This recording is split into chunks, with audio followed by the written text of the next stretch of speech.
Hello and welcome to the penultimate day of the China DPC, brought to you by Perfect World, where we have 3 cracking series on the plate in front of us today, and we cannot wait to tuck into them. But first, of course, we've got joining me on the panel, Lizard and B-Cup. Guys, so much to find out today. We're going to start to figure out exactly how the dust is going to settle, where all these teams are going to stand, who's going to the major, who's not, where they're going to be, is there going to be a major? We don't know. Who's being in relegation? All of this and more, we should start to understand by the end of the day. What are you most excited to figure out, B-Cup? How many tiebreakers we're going to get? It's the same as last year when we started to hit that point, and it's just like, we could have 2 tiebreakers, but if the math happens like this, we could have like 8 teams playing for the same position. That's my favorite part. I mean, I know a lot of you guys were just like, oh, tiebreakers, but I was like, tiebreakers, everybody. Last year it was more like... okay, the whole season passed and we don't know anything. Yeah, it's kind of happened again. There's so many teams with like 4 wins, 2 losses, or they're ending 4-3.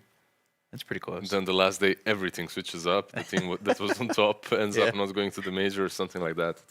Yeah, we hectic. We do know that obviously PSG LGD are definitely going to the major. We know that Aster and EHOME are definitely going to the major.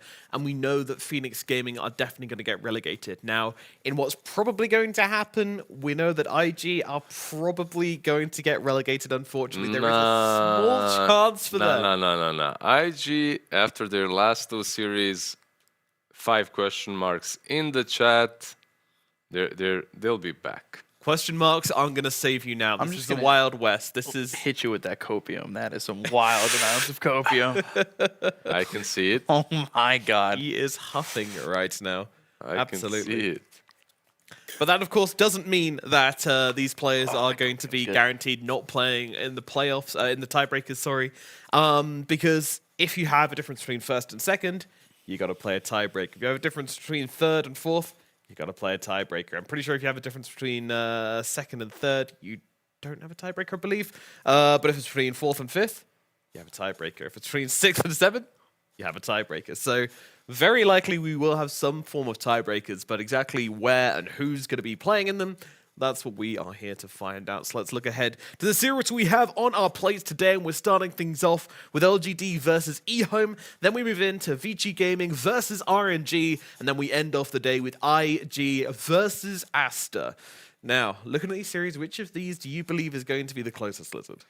I'm not sure which one of these will be the closest. All of them are looking amazing, really. Today's series are crazy. PSG LGD versus EHOME. EHOME looking really strong. PSG LGD looking too strong. Vici Gaming versus RNG, I would say probably the closest on paper. But IG versus Aster is the most interesting one, because if IG drop this series, they're completely gone. Yep. They're relegated. And you know IG when they're the underdog, when they're 0-2, 0-3, whatever, they tend to bring their game to a different level and step up a notch. So I'm hoping that that's what we were going to see from IG in the last series, and I hope that they'll make that series the closest one.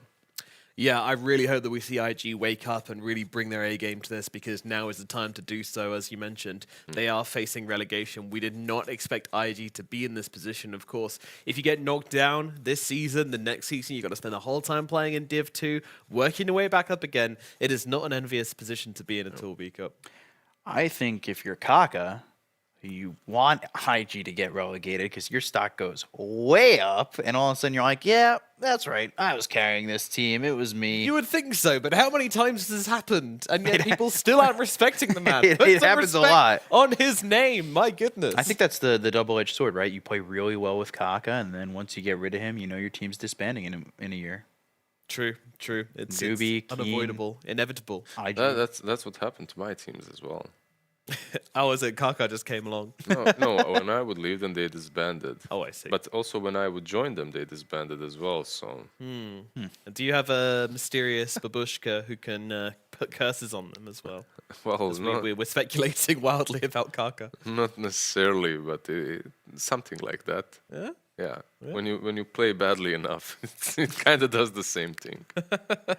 All right, let's get into the first series we have coming up today, and that is, of course, LGD versus EHOME. LGD have been the dominant force in this region. They have been taking names and smashing heads, and nothing seems to be stopping them right now. The only team that has taken a game off them has been Team Aster, and that was no easy feat. And, of course, their game versus RNG, it looked like they were going to lose, and then 40 minutes later, they end up taking the win in a crazy 70-plus minute game. That was absolutely nuts. And now EHOME are the ones taking the fight to them. EHOME, young team, very exciting. New mix of players we haven't really seen in the Division 1 a lot of before. They were in Phoenix before. They played a little bit, but now is their chance to really come out of their shell. And they are finding their feet, B-Cup.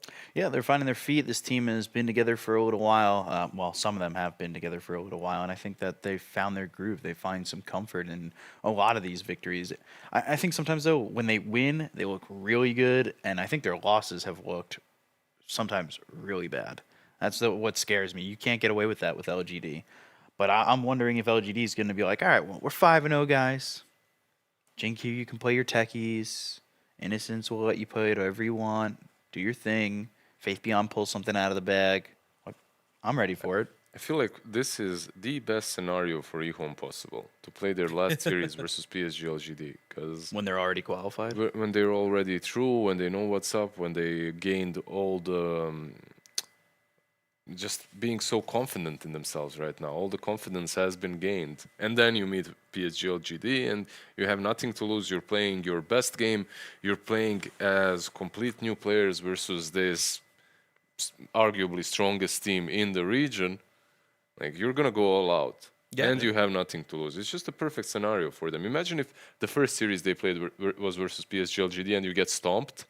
Suddenly, perhaps your whole season looks completely different, as you don't have the same strength, the same motivation. You just got destroyed in the first game of the Division 1. Yeah, especially a team like that that's just kind of come into the Division 1. You get stomped by the leaders, and you're like, do we have what it takes to be in this division?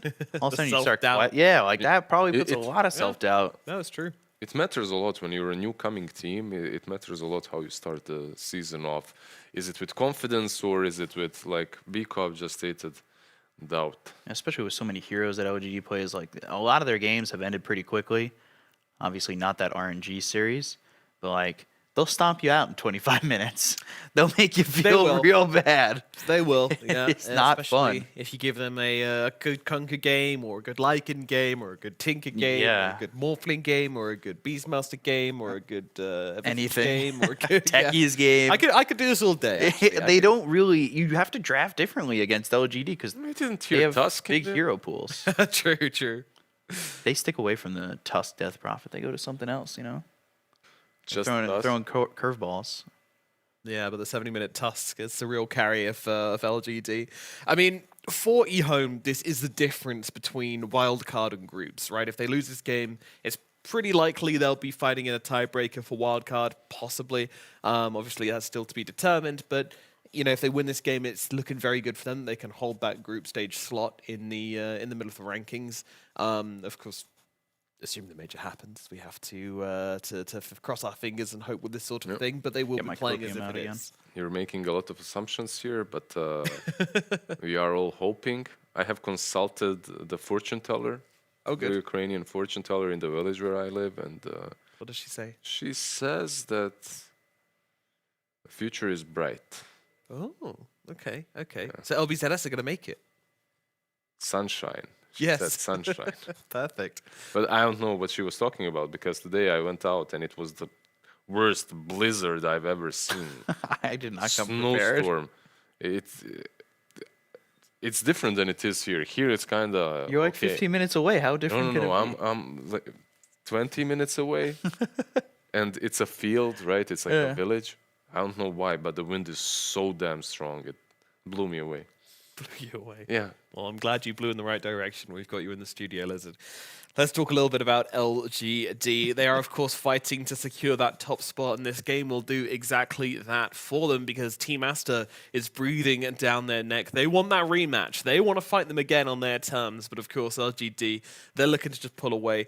if they win this game, they basically avoid tiebreakers and they just make a hell of a statement being like, yep, we're the top team in the region. Don't come and fight us because we will win. Just casual 0 losses. Yeah. Well, one. One Zero loss to series. Aster. Yeah, 0 series Zero losses. series losses. I just wonder. I don't want LGD to fall the way of all those playoff teams from last year. If they go to a fingers toes cross major, like how many times did we just see there? There was the second major. It was the Ana major, right?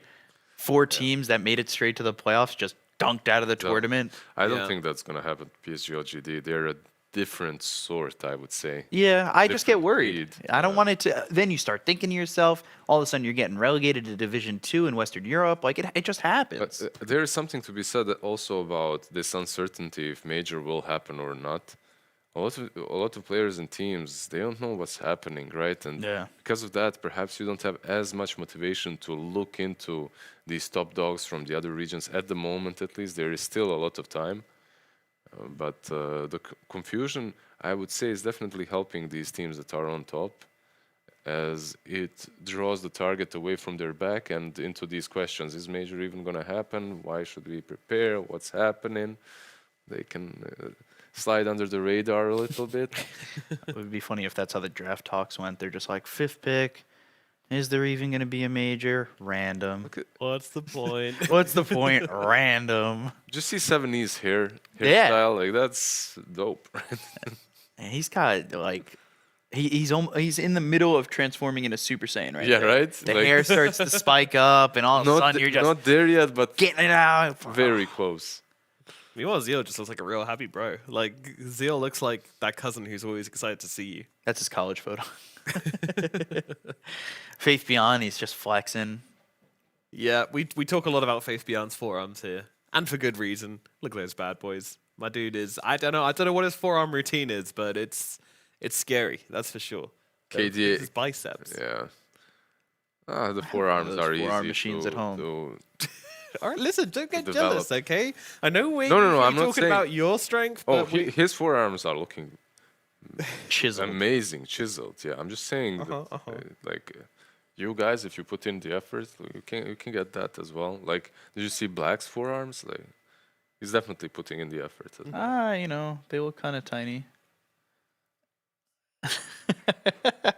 He's on the side here. Yeah. threatening- He's far threatening enough away people. where I could say something like that. yeah, he's not next to you at the moment, but Jinkyu and Planet, like you can see all of these stats are skewed a little bit towards PSG LGD, but not heavily. not so much with these two, actually. Yeah, Jinkyu's the red one, right? Yeah, Jinkyu's in red. He's Planet's the red in grey. hexagon. He's getting the victory. So Planet actually has better KDA than Jinkyu. Yeah. Yeah. Nice. It's surprising, but I mean, Planet has been the standout performer on EHOME. I think we all agree this guy's been having a hell of a season. Yeah. He's definitely been the one to watch. Yeah. When those segments Agreed. happen, they're always just like, "This is the one to watch." It would be Planet. It would For be. sure. It would be absolutely. I mean, what's his standout heroes for you? It's definitely got to be the Rubik and the Earthshaker. He's been putting some good performances in with that, and he's been playing Spirit Breaker recently quite a bit. He's Yeah, if you're a 4 and you don't play Spirit Breaker, Yeah. at this point, you press Q, charge, bulldoze, be happy, it's just one of those heroes that you can, get away with. Yep. We probably don't even have to play him too well. You just charge. Press Q, hand off keyboard, have a good time. Alrighty, well, we do have the draft coming up just around the corner, which means it's time to introduce the draft master in the stats corner. And today, it's going to be Black. How's it going, buddy? You in the zone? I'm in the zone, trying to figure out how this works. But, I got all the stats in my head, so Yeah, worst case, yeah. I'll just use the power bank that is my brain to get out all information.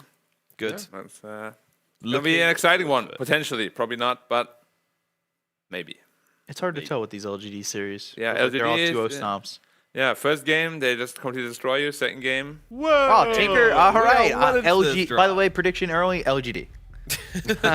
I'm in. All right, Black, take it away. they don't have Beastmaster though, so it's not as broken as it could be. Yet. I mean, I'm sure they're gonna ban it. There's no way you're not gonna ban it. Anyway, Tinker is, of course, nothing to say. Specialty. The stats don't lie. He likes playing Tinker a lot. Yeah, see, I'm Has very good win rate. I'm scrolling. 100% win rate, 3-0. Yeah, So that's, 4-0 after this game, probably. that's usually a very good win rate, right? 100%. Yeah, I mean, it's only 3 games, and all of them Look at are that from cat. LGD, so they only Cat? lost 1 game. Yeah. See whiskers. Lift You- up, you- thank you gotta ban at oh, he's giving it a Beastmaster, right? kiss. Oh Surely? my god. Potentially. How the Beastmaster sounds good. You don't want to have all that vision. You don't want things that Oh. Tinker can TP to. And but you know what? One combo that I'm waiting for to happen as well from PSG LGD is Bounty Hunter plus Tinker. That stuff. It's the classic. Yeah, How it's many cats do disgusting. they have in there? There's one behind Yeah. Faith Beyond. I Jimmy was noticed it. missing. I noticed it when we were doing interviews as well. That's my question. Cats hopping. Don't Yeah. steal my question. I have a question Dude, about cats are amazing. As you know, I have my own cat too. So whenever I see cats, my heart Yeah. skips a beat. Can you? Are you He gave his guys? cat a nice kiss. to, I'm a dog start person the though. series. Like I like both. Did you ever have a You've got- cat? Did you ever have a cat? I don't. I was a dog person until I got a cat. Now I'm a both person. both. Yeah, but Lizard's got 2 gorgeous dogs. Yeah, but if he had a cat, in addition, they would all love each other. Yeah. Then he would be a both person too. Yeah, I mean, I don't mind cats. I always liked cats as well. So they didn't ban the Beastmaster, and they pick a Pango, who Beastmaster is actually really good against. So let's see if they pick up the Beast.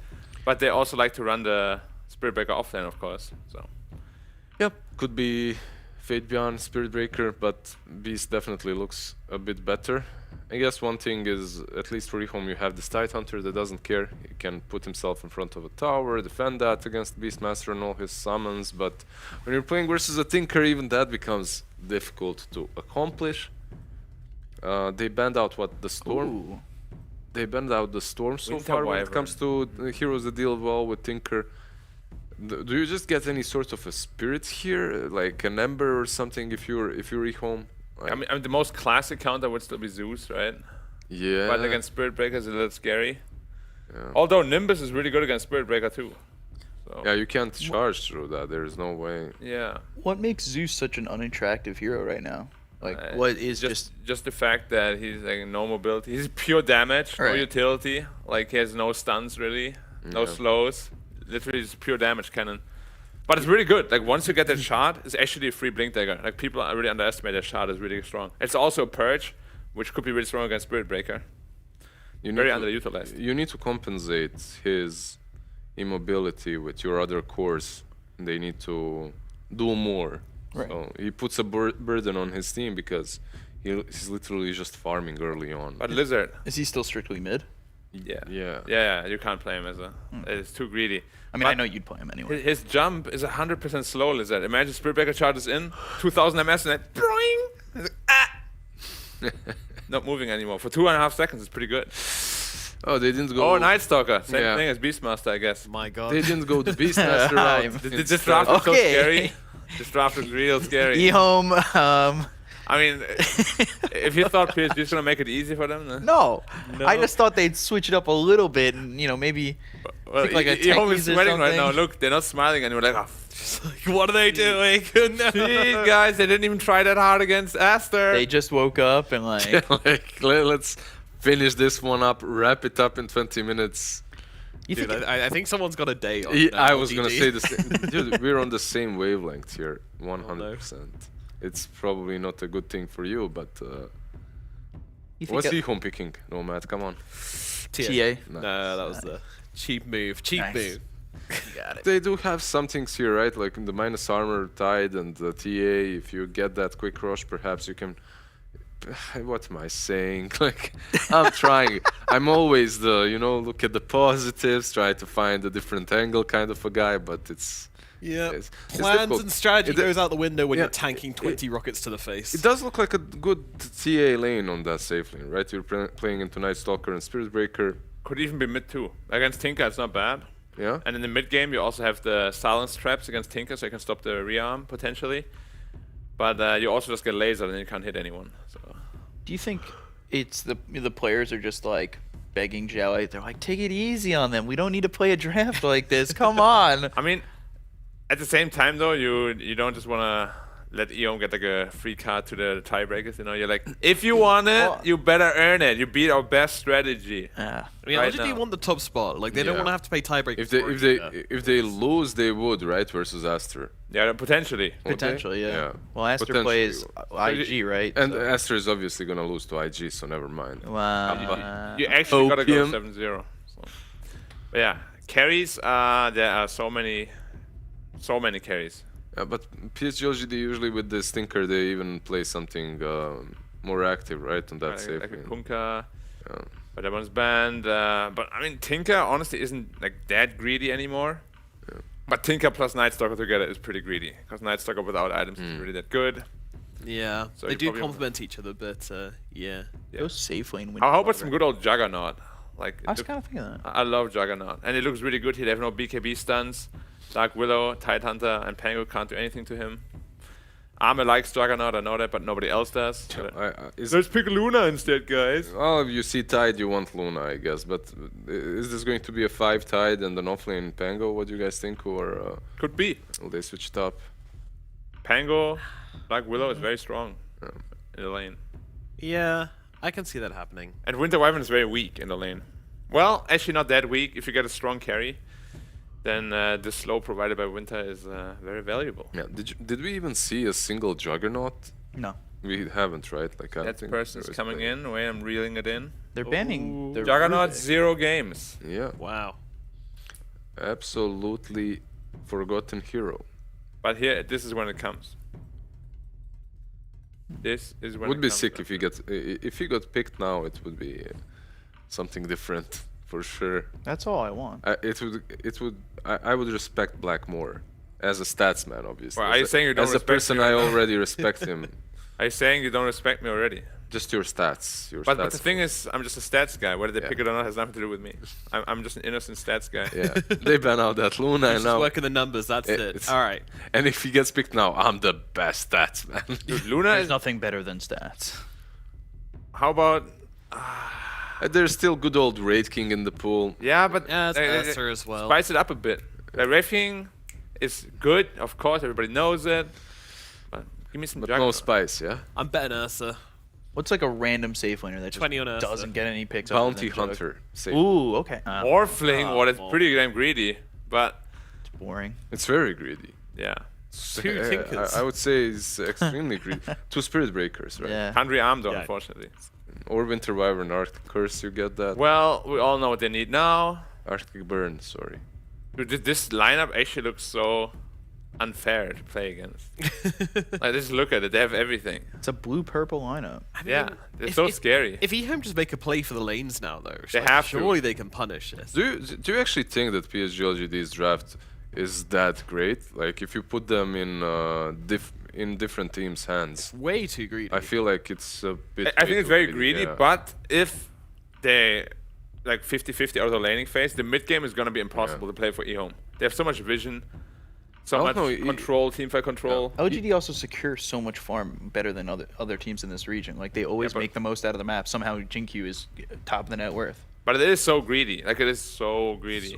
Can you PL here? Is that an option to put TA mid? It's also greed answered by greed, I guess. It's very scary But against Tinker, though. Like, the Yeah. double laser instantly kills all his Oh, the Brood Brood Mama. Mother. Well, Let's that's a go. greed punisher, man. Let's go. Not banning that is actually a pretty big mistake by LGD. Wait, let me just put up the stats. Brood against Tinker, 100% win rate, 100 out of 100 games. 100 out of That 100. That's a big stats pool. that My doesn't God. sound like a real stat. Don't argue with him. He's got the laptop. What do you mean? I got the laptop. What do you have? I have in my mind. Even the first 4 heroes of EHOME I liked. Like, I actually think their draft was solid before the Brood Mother. Yeah, it's good. It's in their comfort zone. This TA, it's what they've been doing well with Yeah, this whole tournament. So LGD is actually going to lose the first game.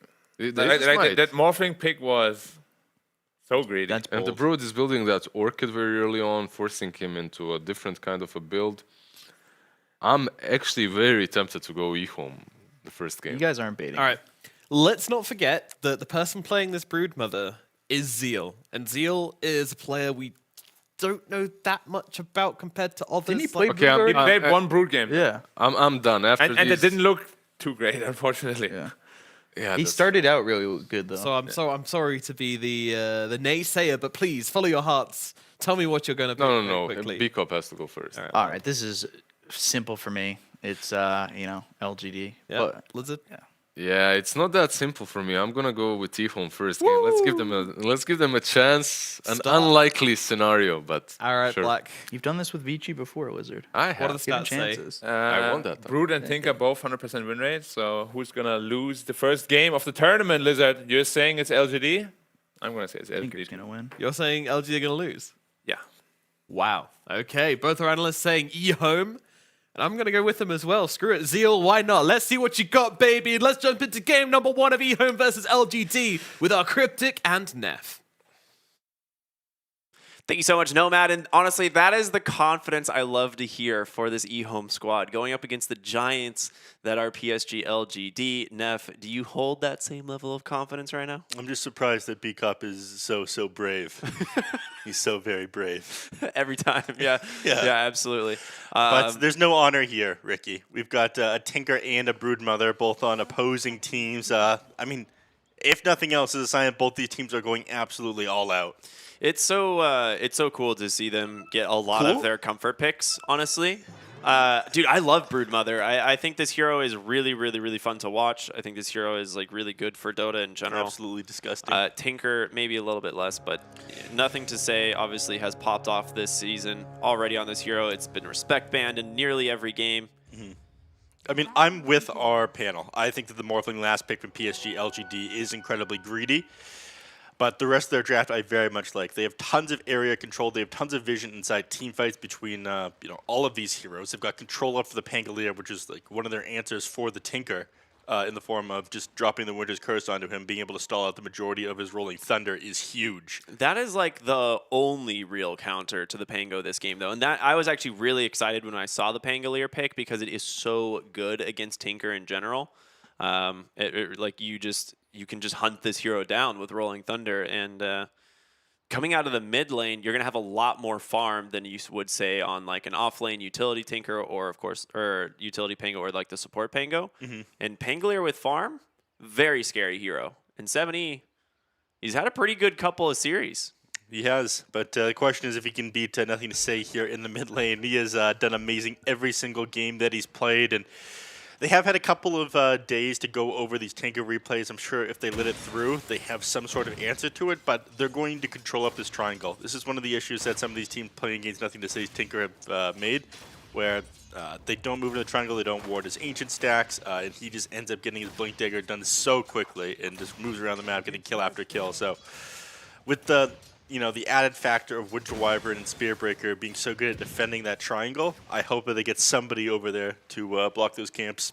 Yeah, we see the Templar Assassin come out as well for EHOME, a staple in their repertoire. And the real question mark, like they were saying, Zeal on the Broodmother. I mean, he is the new blood here on this roster. We didn't get a lot of information about him, other than the fact that he, people are like his own team think he's the hardest worker. They've been saying they said that he spent he's the the most MVP. time with the coach. Yeah, like they really have they consider him with high regards, and a lot of the other players do.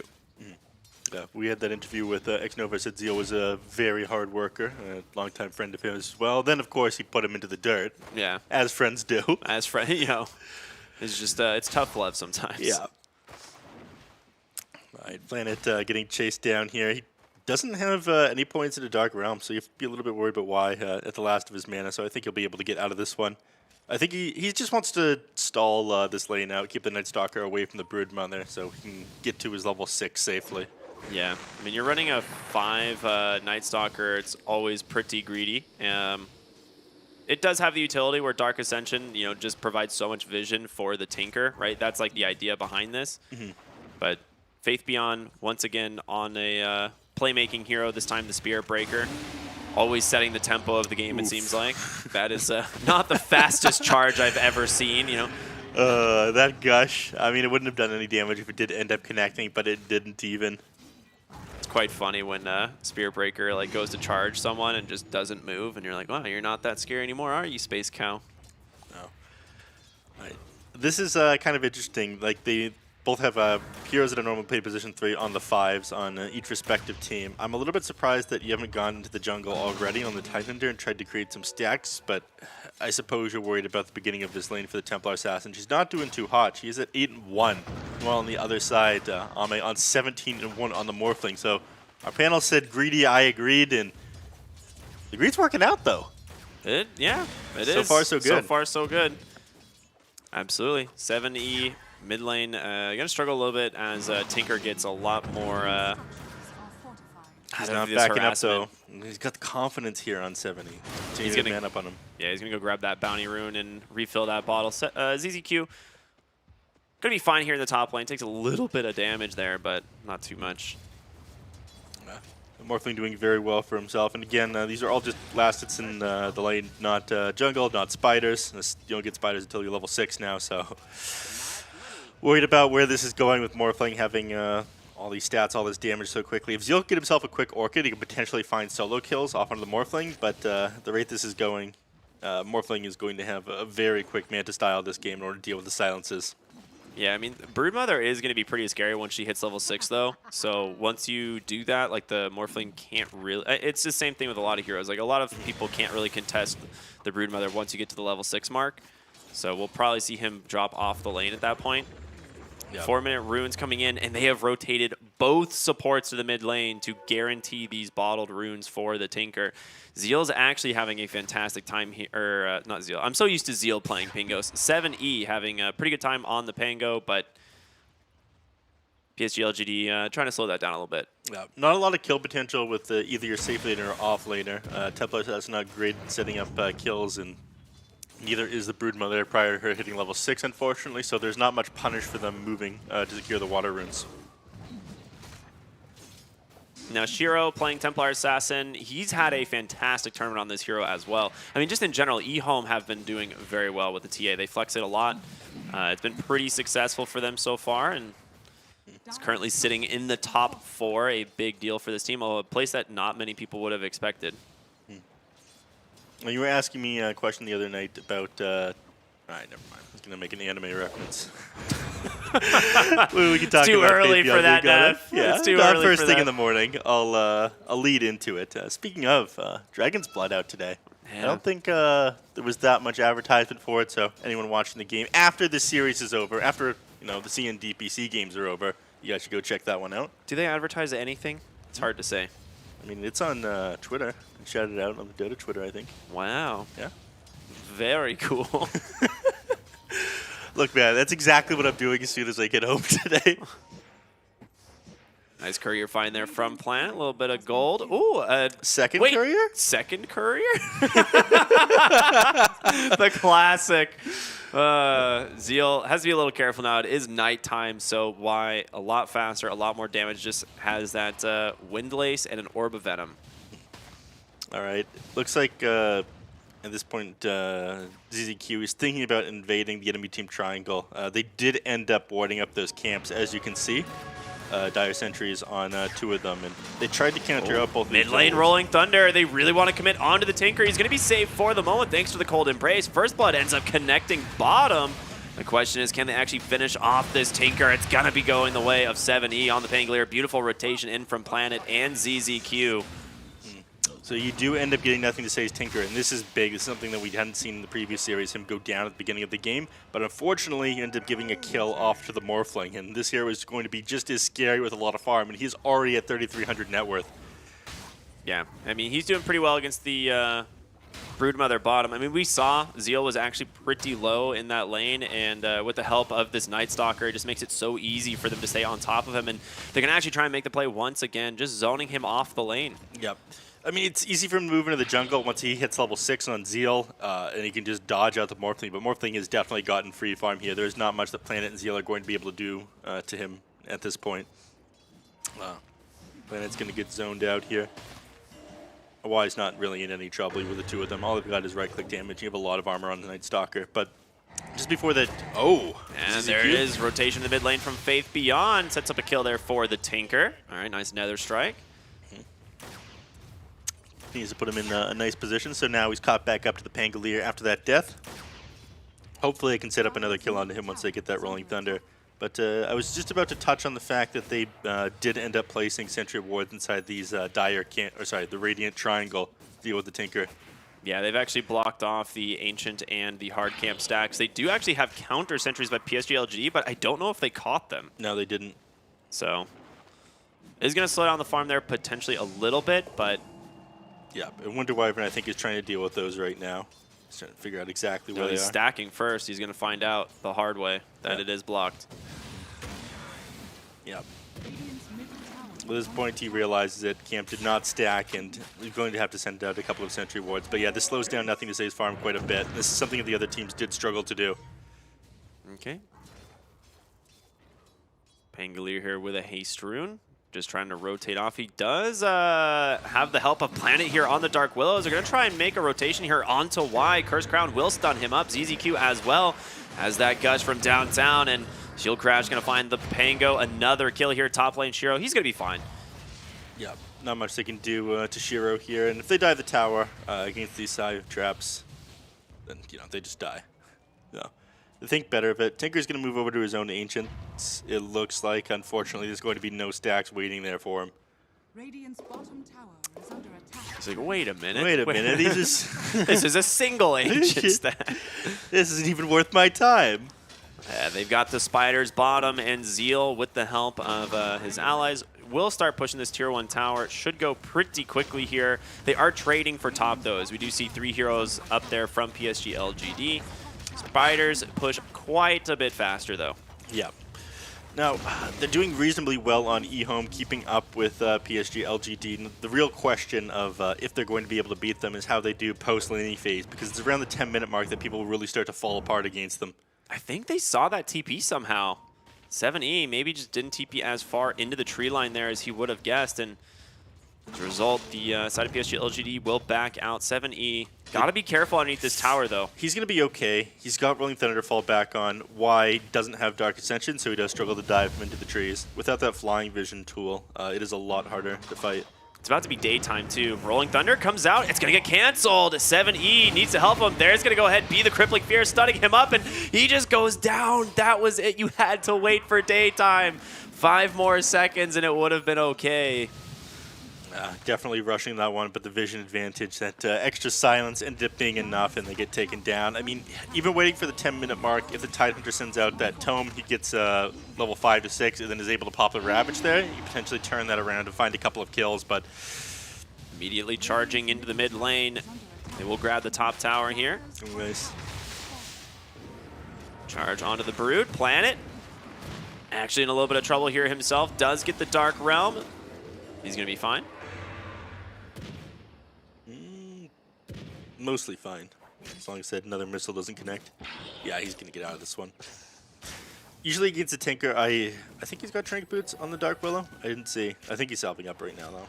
So they're smoking up. Yeah, he's got Trank Boots. This is a lot smarter. We saw support in some of the previous games go Mana Boots against Nothing to Say, and they were just forced to walk back to base every time you threw a couple of missiles onto them. Looking for Tinker mid. They're going to go in on 7E. ZZQ has a Ravage as well to follow it up if they even need it, but I think they've got all they need. Those stuns still going to connect. Winner's Curse doesn't prevent that one. And again, ZZQ, can he actually save 7E? It's not going to happen.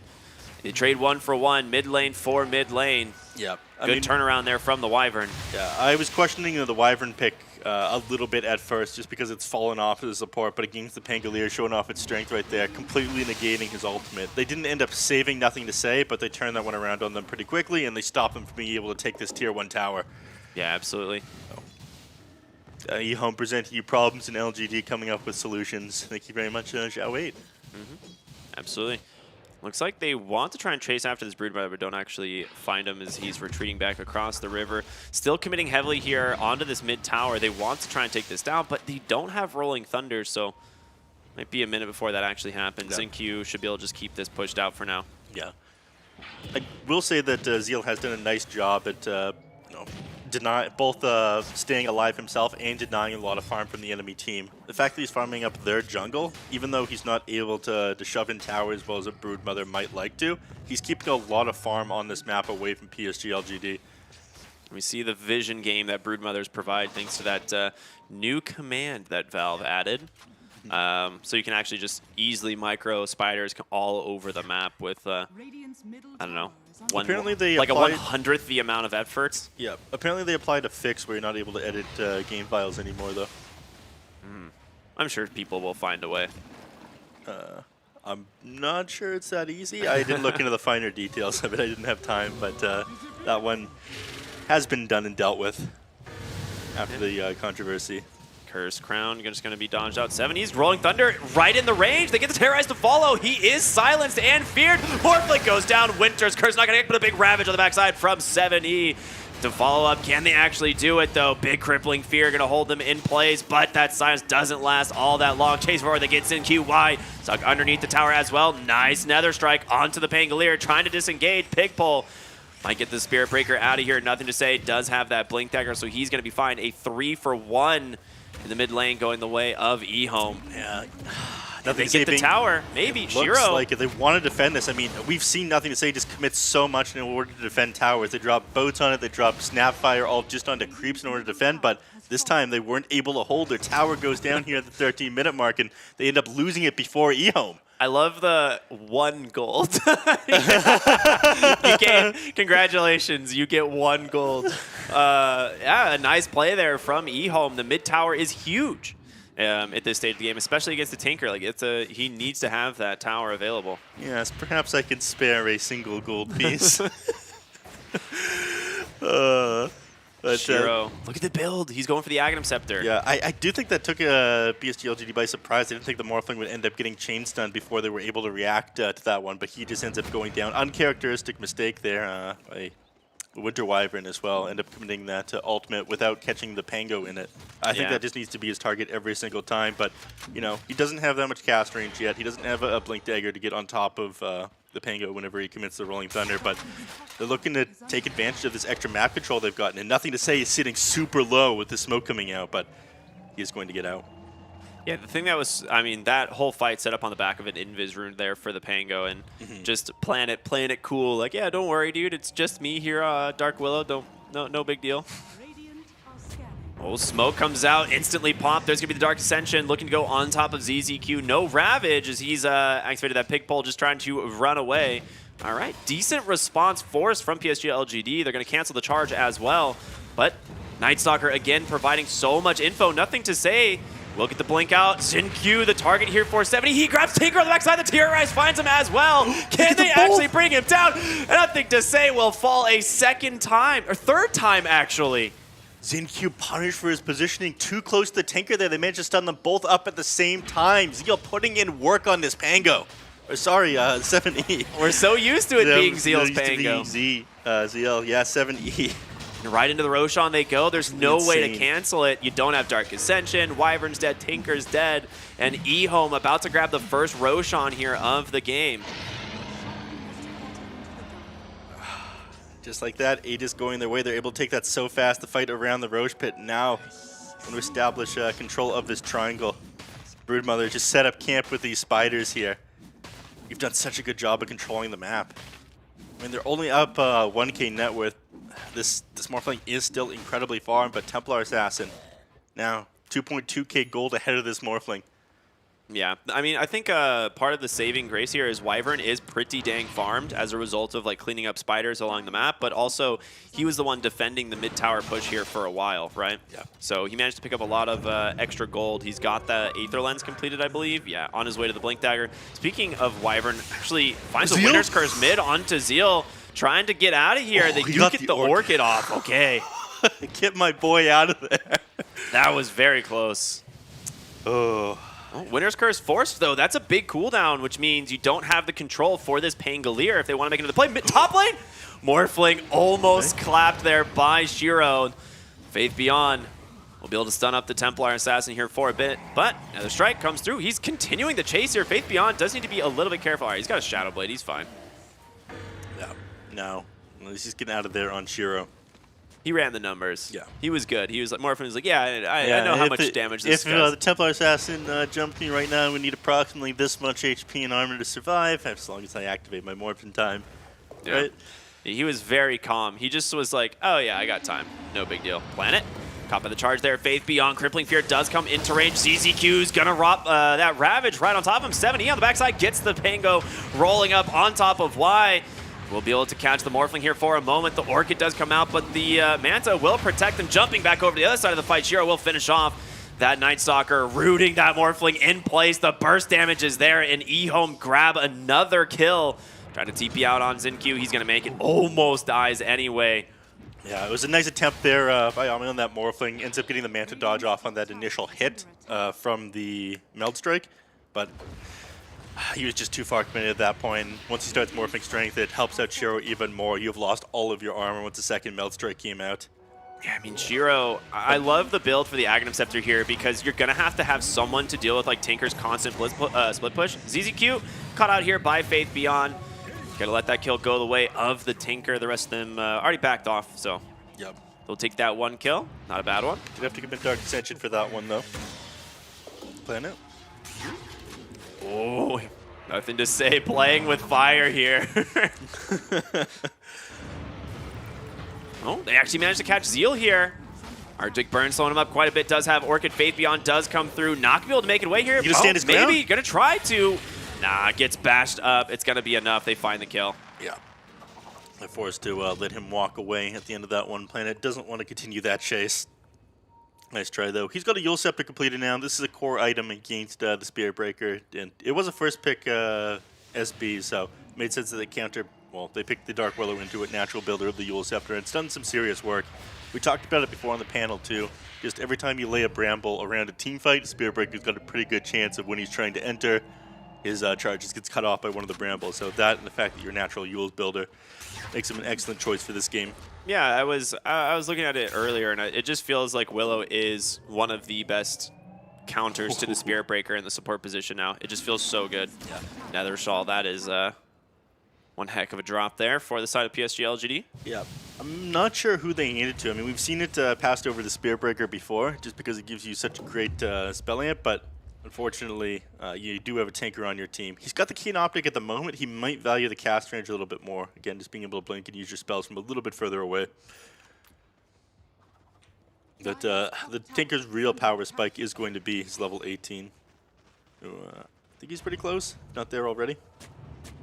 I don't think he's there quite yet. I think Shiro's the highest level. Yeah. But 20 minutes. Yeah, level oh my 13. gosh, Shiro's pretty far ahead. 17 to 14. All right, Shiro, yeah, very smart. Again, top of the net worth chart. It is not surprising. He's going for the Aghanim Scepter this game, so he wants to be able to get around the map very quickly, potentially counter out split push from this Tinker or the Morphling, and be able to get right back into the team. Yeah, tier 2 tower, they don't even opt to defend it. Bottom, 7E ready to go in if they try, and really just banging the drums here. He's having a good time. I mean, it's optimal. It's optimal, it right? is. He wants to be able to get that Rolling Thunder out right away if the enemies try to commit onto the Templar Sats instead of waiting for that one to activate. So if he's already halfway through the cast of it, he's able to get on top of them that much quicker. That's going to open up Outposts, which will send the XP advantage even more the way of EHOME here, as PSG LG have yet to be able to grab a tier 2. They've only taken a single tier 1. Yeah. And again, the fact that this mid tower is still standing makes the game so much harder for PSG LGD. EHOME have access to their entire map. I don't know.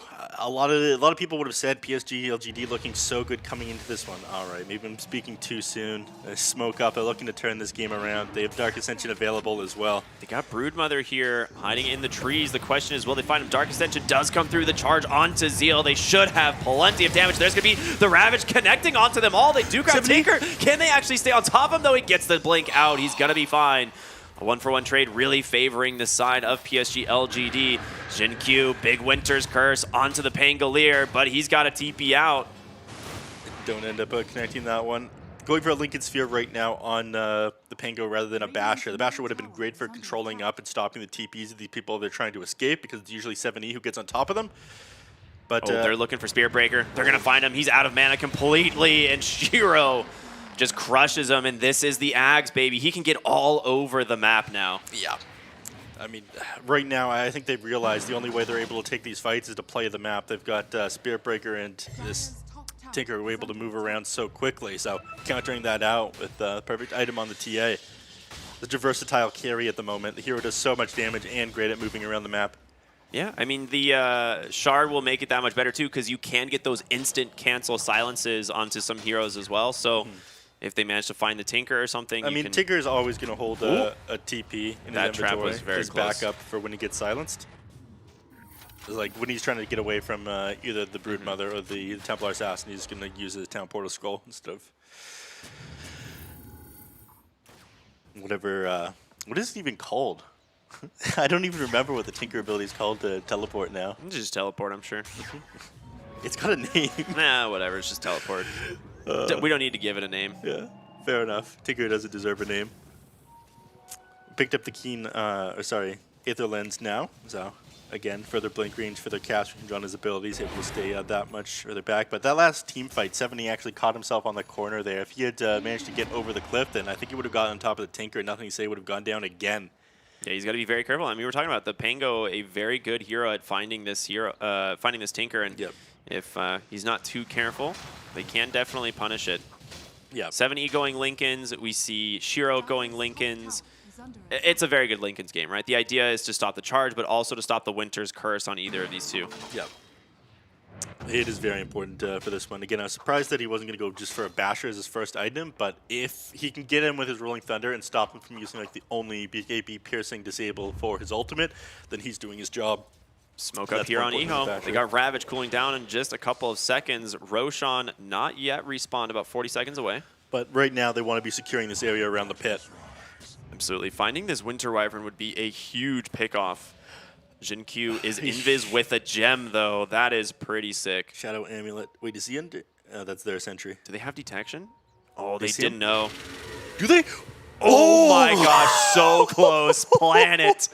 Almost with a perfect prediction. But very well played there by the Winter Wyvern, of course. Of course, that was an excellent guess. That was a Radiant ward, though, and not Sentry, so didn't have a vision of him. But Winter Wyvern just trying so hard to stay alive in these fights, and Q is his work cut out for him. It is his job to make sure the Pango is disabled and Nothing to Say is able to move around the team fight. They've done such a great job of controlling him up. Smoke up once again. They're going to be able to find... Oh, he doesn't have a web there! He didn't realize, and now he's going to get caught here by the side of PSG LGD. The webs didn't connect. He just kept stutter stepping back onto the tree as he tried to go down. Oh, that is a big mistake. Yeah. They all punished for that one, and it lowers his net worth advantage, only 1,000 gold. PSG LGD now with control of the map. Why he's trying to hunt for a little bit more. ZZQ going to find Bit of a why. punish. Hot by the Bramble for the moment, taking a lot of damage, but vision being provided is still really good for the Tinker. They're going to be able to catch the Spirit Breaker on the side, dispelling off that Bulldoze. And yeah, Y is going to go down here, I believe, just a matter of time, but you've committed a lot just for this support. Spirit Breaker is charged, cancel just gets melted. The minus armor is there, and on the backside they find the Tinker. Nothing to say, in trouble, he's got to get out of here. There's going to be the Winter's Curse to save him. And you're going to lose the Tidehunter as a result, blinking out while taking damage, a very cool mechanic.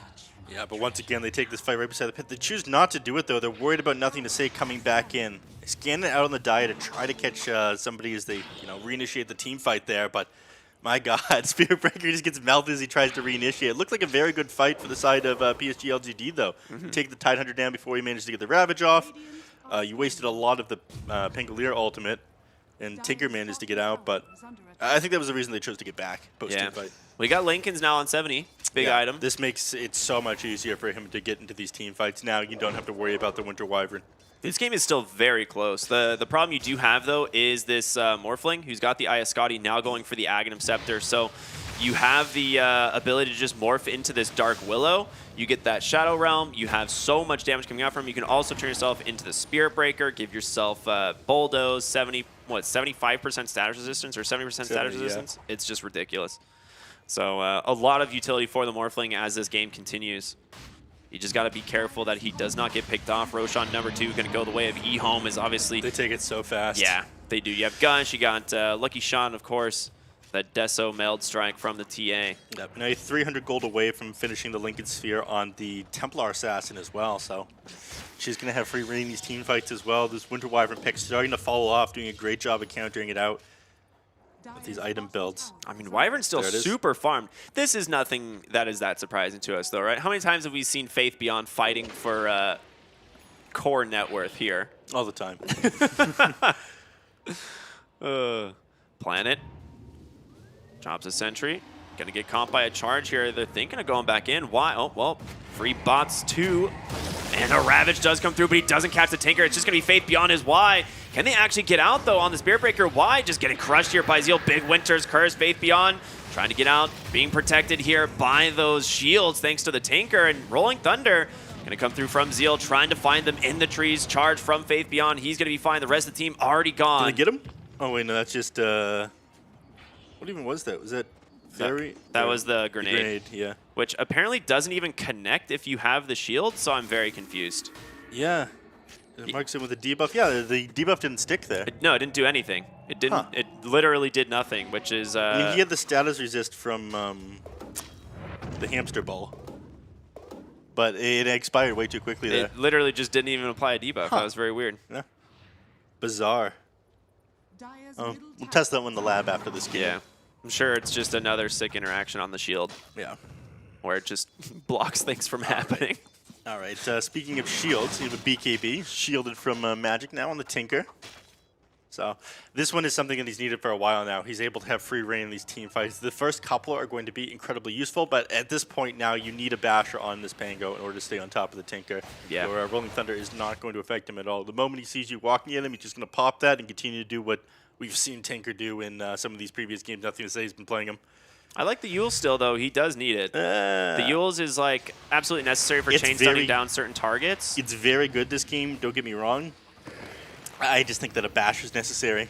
I think they're kind of starting to accept the fact that they're not going to find the Tinker, and they just need to chain stun other people. Whoa. Accepting that you're not going to find nothing to say is a serious problem. Let's not go crazy here, Ricky. I mean, they can just kill the heroes around him, right? Isn't that one of the things that can work? Have you seen the amount of damage this guy's output in some of his previous games? Yeah. Well, smoke up here from EHOME. Y positioned perfectly to pop this. tower is under He's going to walk in. Y gets a 4-staff out. 70 blinks on in. They find SyncQ on the backside. Rooted up as well. They will get themselves the first kill onto the Wyvern. A fantastic start to the fight. Nothing to say, hiding in the trees. Dropping out lasers as well as missiles. And here comes the Tinker, baby. 7E goes down. Ooh, all right, they get the kill, but a charge in from Faith Beyond. Now Shiro in some trouble. Another strike is available, but he gets the melt. He's fine. Able to jump away. Faith Beyond forced to BKB. Morphling still hiding around on the high ground here. Zeal caught, forced to BKB, trying to run away. Can he do it? Up onto the high ground. Gets the D ward, but waveform on through. They will find themselves a kill. Ends up being a 3 for 2. It's pretty hilarious that the only job of the Night Stalker in this game is to literally just press R and then do literally nothing. I mean, he gets on top of the targets. If he can silence the Tidehunter before he gets off the Ravage, then he is doing his job. Because again, that's one of the few counters to the Kraken Shell, and it didn't end up happening in that last team fight. Tidehunter, Ravage off a cooldown, didn't manage to get that one off. But yeah, he's kind of just a glorified ward. Yeah, he very just- good moving ward. He just like kind of presses R and just sits off out of vision while Tinker does everything. I mean, we knew this would happen. They have such good vision game on the Yeah. side of PSG LGD. Like the Spirit Breaker and the Night Stalker both just providing, nothing to say, the perfect team fights here. 70 with a basher. But it ended up happening in the last fight. We talked about that. All of a sudden, you have the BKB on Nothing to Say. He has free reign in these team fights, and he outputs so much damage. And yeah, he did end up going Basher. So he realizes that this Tinker is a serious issue, and he can't just ignore him. As funny as a solution that would be. I know what my therapist says. If it's not a problem, there's no solution to a problem, it's not a problem. It's just part of your life. Wow. 15 seconds left on the Aegis here. 70 going for an Ags. Yeah, so the change in build here, right? He goes Basher, he goes Ags. His idea is I just need to start doing way more damage in these fights. I need to offer a lot more utility in terms of the bashes as well. So Well, people have been like TPing away from him, and then again, the BKB on the Tinker is a serious issue. Swift Blink now completed on the Templar Assassin. She is now 6 slotted.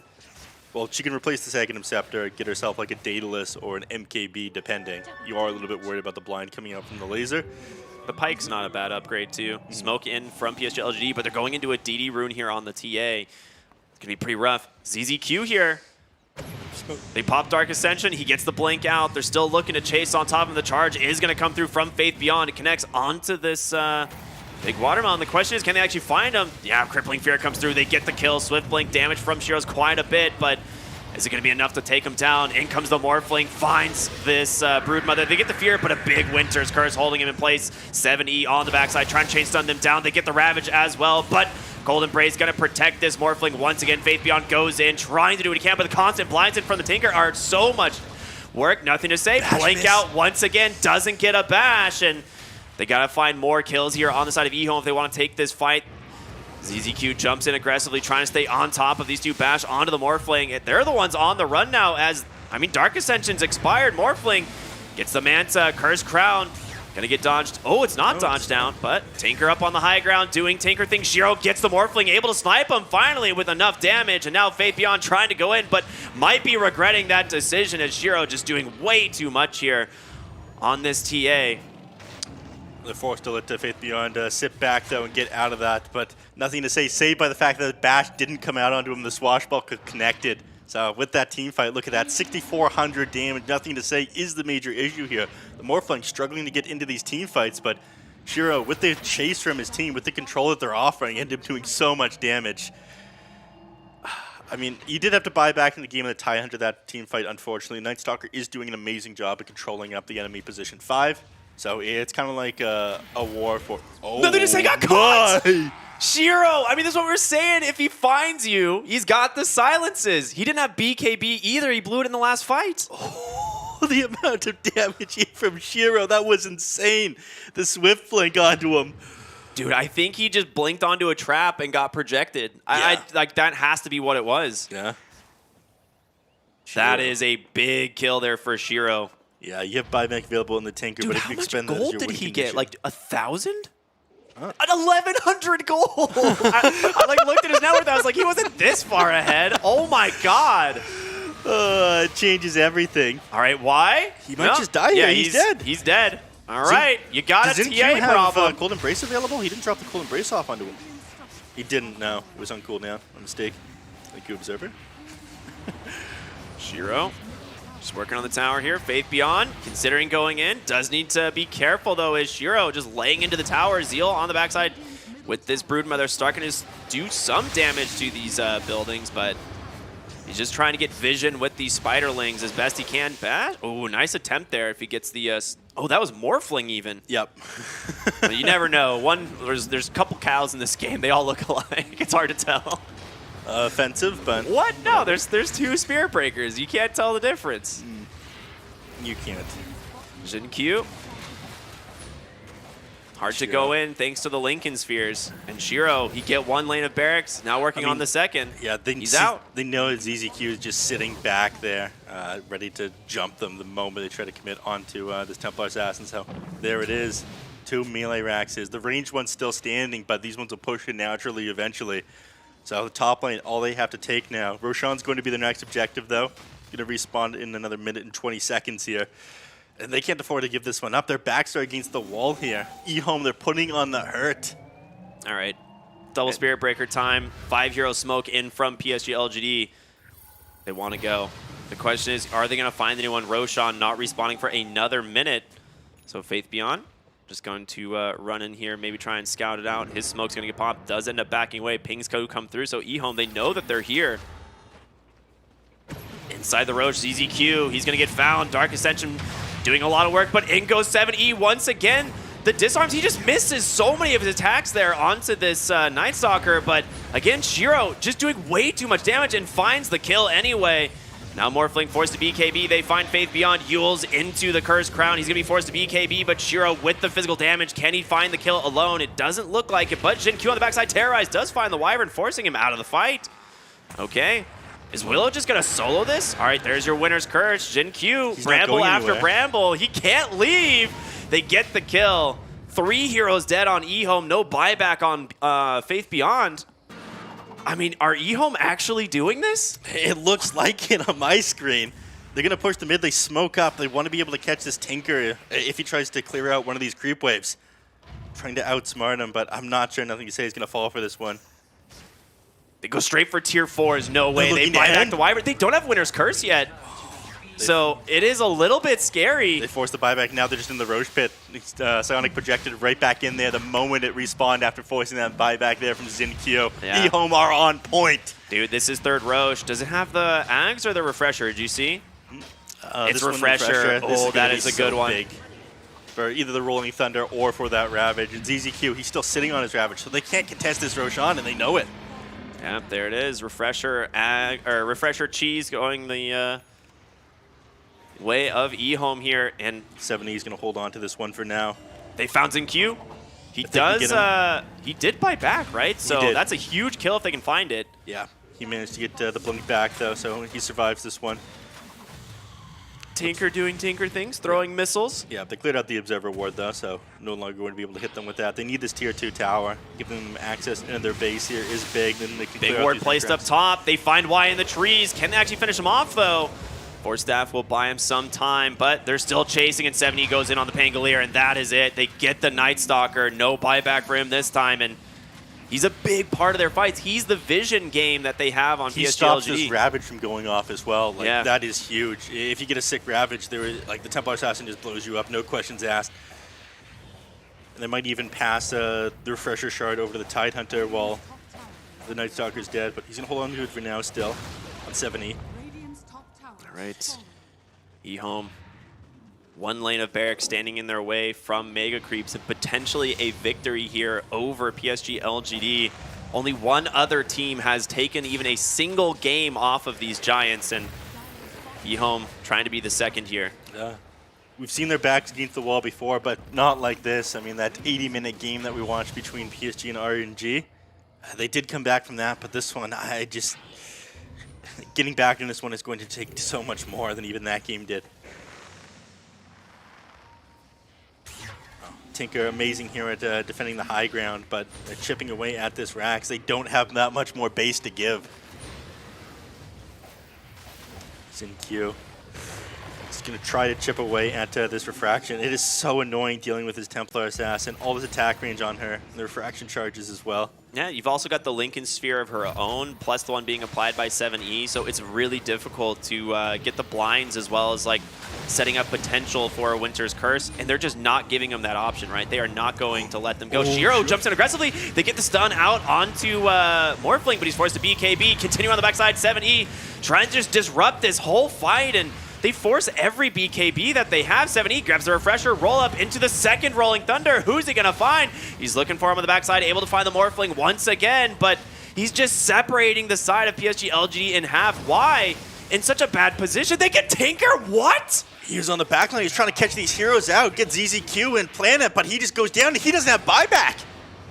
1,100 gold off. Y is just like, again, trying to provide vision for the Tinker, but it backfires. They managed to get the kill there onto the Tidehunter, but Ravage already spent, and Shiro just continuing the chase into the base. Big Winter's Curse, but again, it doesn't really find much of anything. They still find the kill onto that Night Stalker. 7E's Pangolier doing work. Shiro takes down the Morphling. EHOME are so close. Turning their attention to the lane. They're going to get the barracks. Mega Creeps now secured, and GG. EHOME take down the Giants in game number 1. This team coming up from the lower division into the upper here, and they take the team undefeated so far as our series go. The only other team to accomplish this one being Aster. This draft, they played this incredible. I mean, I believed this draft looked so good from EHOME, and they executed it so dang well. Look how happy Big they smiles are after on their that win. faces, man. Well deserved, man. Taking down one of the top teams in the world and putting yourself on that pedestal. This will their first step towards ending in the season on 5-2. Right now, sitting at 4-2. Not something people expected. They thought certainly they lose both games against PSG LGD, but looking like absolute champions today. 7E on this Pangolier doing so much work there from the mid lane and doing such a good job at shutting down Nothing to Say Tinker. Other teams were first banning this, but they found a solution. They lit it through. They baited them out. They just were like, yeah, we'll give you your Tinker, you know? Black was said coming into this, he's like, Broodmother and Tinker, both 100% win rates. Who's going to be the hero that loses the game first? And I don't think anyone would have expected it to be Nothing to Say's Tinker, but it happened. And to talk about this game in way more detail is going to be our panel. So brave.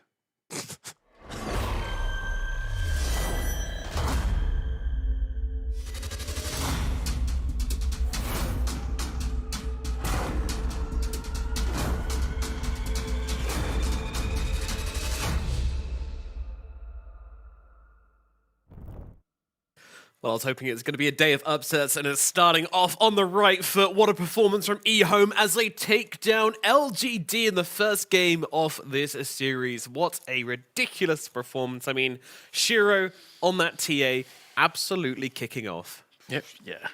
He had the game of a lifetime there. That was really impressive. And I think in an interview we talked about how he's kind of seen as that next gen of carries, and he's like, no, there's no pressure. I don't really think about it that much. I just play my own game. And like that's when you do that against LGD, I feel like that's why people are saying, hey, this guy's legit. He's going to come in and he's going to start stirring it up, stirring the pot, churning the butter, buttering some crumpets.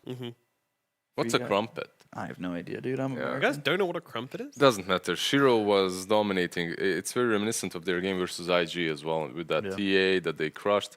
I'm not sure if he was the one playing it. I believe he was on the draw in that matchup, but it didn't really matter.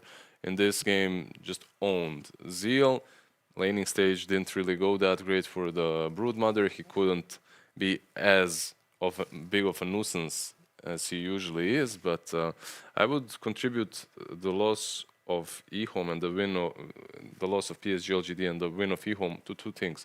One is Shiro just popping off, having a really good game on the side of EHOME, and at the same time PSG LGD having somewhat of a harder draft to execute. Like we saw it. Like you want to see this Tinker on PSG LGD, you want to see the Ami Morph, you want to see the Spirit Breaker, but sometimes too many good things in the same pot, too many spices make for a lousy dish.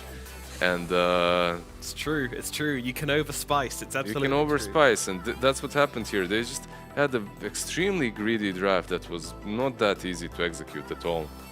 I loved the synergy between Shiro and 70 in these fights. Like the Pangolier and the TA, and this fight is an amazing example of it. Like Pangolier is just going in, causing so many problems. She's just disrupting so much. That Rolling Thunder just blasting through, causing endless issues for this team. I mean, I honestly think 70. I mean, Shiro will get MVP for sure, and he deserves it. But 70 should be like right up there as well. Just enabling the TA in every sense of the word. Yeah. Incredible Pangolier performance in all sense of the word. It's always so funny when you see like the charge coming in, you know they're going after Shiro, and then just this Pangolier jumping over. Get down, Mr. President! Yeah, right on top of that shield crash, slams it down like a cannonball. Yeah. Well, another thing which Faith Beyond really struggled with this game actually was those traps, right? Yep. It just slows him. Like he gets in, that charge is minuscule. It doesn't even do anything if you get slowed. In the end, this is not the case here, but it happened a little bit earlier. Yeah. Overall, the Night Stalker position 5 on Innocence as well. Struggled a lot. Struggled, yeah, arguably not a hero that should be played on post 5. Can be, like we've seen in the past, a lot of position 5s captains play these kind of heroes. Yeah, they have a lot of it's hard, team fight disruption with the Ravage and the Rolling Thunder. And then 70 also got that Axe, which was making it very difficult for them. Also the way Shiro itemized as well, just getting one defensive item in that Lincoln's early on, making it work. Making it work, absolutely. That is kind of the headline here, because of course, you know, we did predict EHOME Lizard. Well, not all of us. Not all of us. Yeah, not all of us. There's one guy here sitting next to me. Yeah, fanboy, you know. Starts with a B. Yeah, ends with cop. Ends with cop, yeah. I don't know what you guys are talking about. He believed in PSG LGD. He was brave. Yeah, I may be super biased, but I do love this win for EHOME.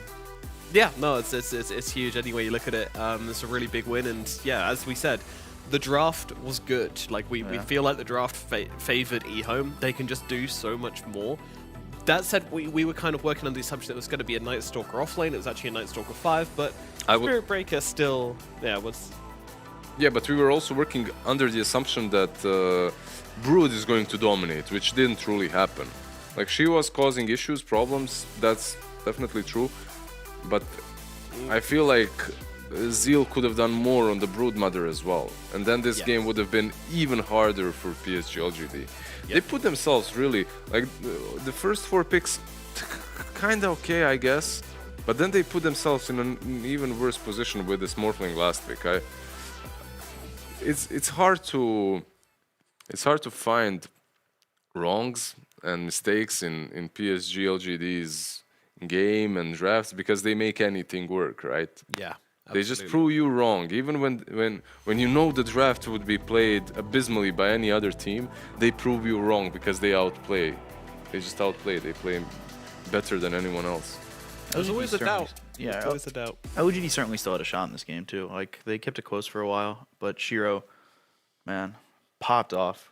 Like that was a great performance. Yeah. No, I was doubting him as well. You know, I was like, man, is this guy really going for an Aghanims over a BKB? Like that feels like a silly move versus the Tinker. You know, I don't know, but but as every fan will always do when watching a team, passing judgment, but. Don't doubt this kid. Like he knows what's up. He's one of the freshest carries in the region, and every time we see him, he just seems to get better and better, and more confident as well. And that's the thing as well. This was a confident TA game as well. He wasn't just playing around his team. He wasn't playing checkbox Dota, finding opportunities, making opportunities, and overall a fantastic performance. And now the draft, once again, friends, it is just on the horizon. So we will bring in our drafting master, Black, in the stats corner there with that laptop, which looks tiny compared to his large stature. How's it going, buddy? It's going not that good. I'm a very big LGD fan, so I was very in a lot of pain that I had to go against them. But Are you LGD Ame fan? No. I wish I was though. He has like all the info. I have no info at all. Like he's like he makes a lot of money probably with that information. Right. I could be a billionaire if I was him. Yeah, I've heard stories. Lambos are in the garage for that guy. Well, he has like 10 garages too. Yeah. So. It's all about the Bugattis though. Got to win the Bugattis. Of course. Are we talking about real ones or like these toy cars? I have a toy Lamborghini. It's a little tiny Hot Wheels car. You guys remember GIF Bugatti? Like Yeah. Everybody's putting all their items on. Pretty funny. Yeah. Everybody's putting all their items on Dota 2 Lounge. Yeah, right. I have some old pictures Free Bugattis. Yeah. when MVP Anyway. Hot 6 beat MVP Phoenix. Let's jump into the draft for game at number 2 and find out if EHOME can pull the strings again and put themselves in a favorable position, or if it is going to be LGD that settle the score. And we're going to start things out with the Bane pickup from EHOME, and they actually banned their Tidehunter themselves. Interesting. Yeah, I mean, usually you want to pick Tide when you're in the second phase though. Like you don't want to first pick the Tidehunter. It's a little early. It can get countered pretty easily. So banning it makes quite a lot of sense because LGD also loves their Tidehunter. Yeah, and they pick up that Bane that doesn't truly love playing into the Tidehunter. Whoa, so that makes some sense as well. PSG LGD straight up with the Grim, with the Kunkka. Already I like their draft better than the last one. How's that even already possible? They just 10 picked times both as heroes greedy. at the same time. That was crazy. And there's, of course, Shiro on the right and Ame on the left, the 2 carry players, the star of the last game. The two comparisons, too. Everybody's comparing Shiro to Ame. Yeah. Ame was smiling, though. I saw him. They're still in the zone. They're still happy. Oh, yeah. Why wouldn't they? Oh, we gave up one game, They Shiro's tested just the one waters. business, And Shiro's straight business. He's very serious. EHOME is gonna test the waters as well with this next pickup, Nomad. Hey yo. It's Might gonna be get early, but watery. Lizard's still on the ball with the Get wicked. me out. This one thing I want to say about this EHOME lineup, just not relating to the draft. Do you remember the ASD Ego combination that EHOME had? That looked really good when EHOME was coming up and looked really strong. This gives me kind of visions of that Same and what vibes, it could yeah. have been.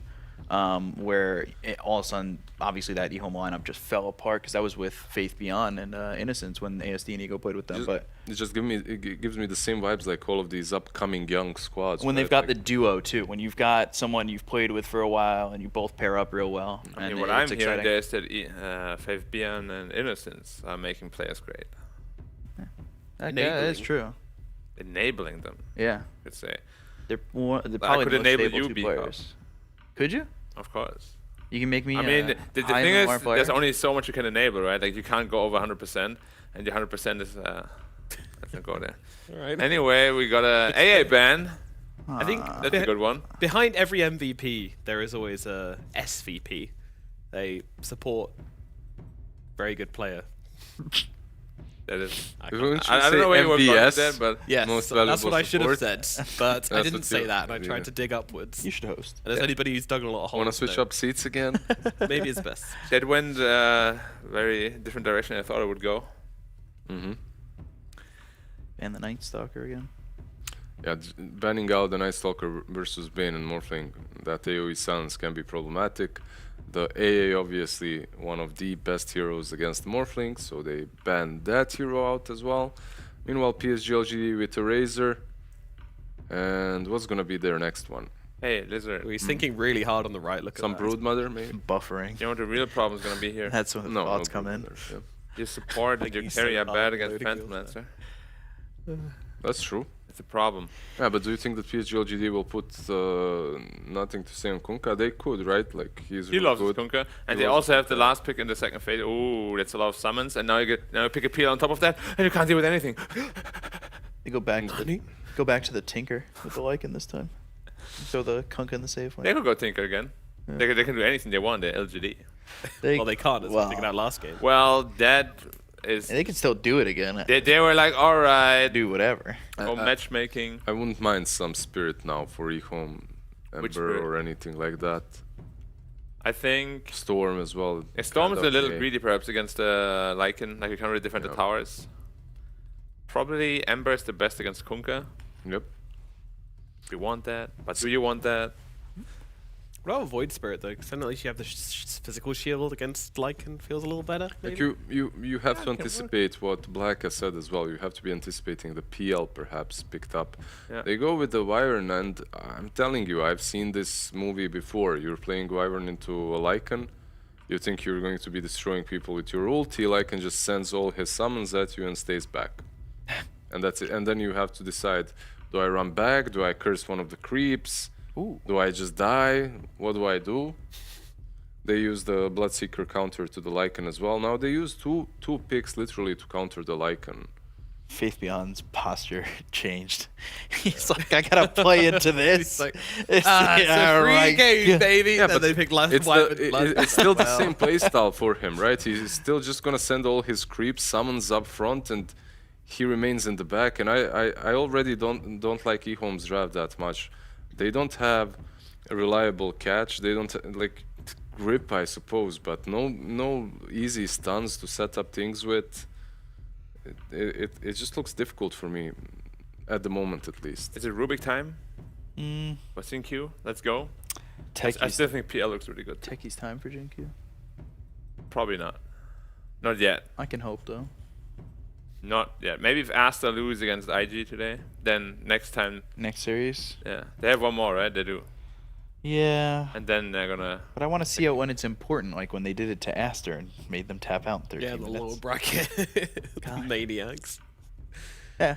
Ah, there it is. Again. So Old Safelin Kunkka. Kunkka. Yeah. Safelin Kunkka often. I feel like okay, Kunkka at least gives you that X marks the spot, but both of the teams are struggling with instant stuns. Perhaps a position 4 on PSG LGD can bring you that, or 5. I still like Rubik quite a bit. Um, But For LGD, yeah. just They have good spells to steal. throw Mm-hmm. the Grim 5. Could also be a Syncue. Yeah, Grim. Okay. But Grim Kunkka, the lane is insane. Grim can be 5, can be 4 as well. Can be mid. You have this, could be as well, yeah. Won't be, but could be. You have the Sinkswell on the Wolf, which is pretty neat. It's Yeah. a dirty tactic. When the wolf just comes up and you get stunned. Well, that's Especially why when you it's should invisible. carry Yeah. that piece. Well, yeah. They're expensive. 50 gold. That's It still used to be too 100, expensive in man. my supports mod. They used to be 100 and you didn't get gold for dewarding. Like, anytime supports complain that they're so poor nowadays, I'm like, dude.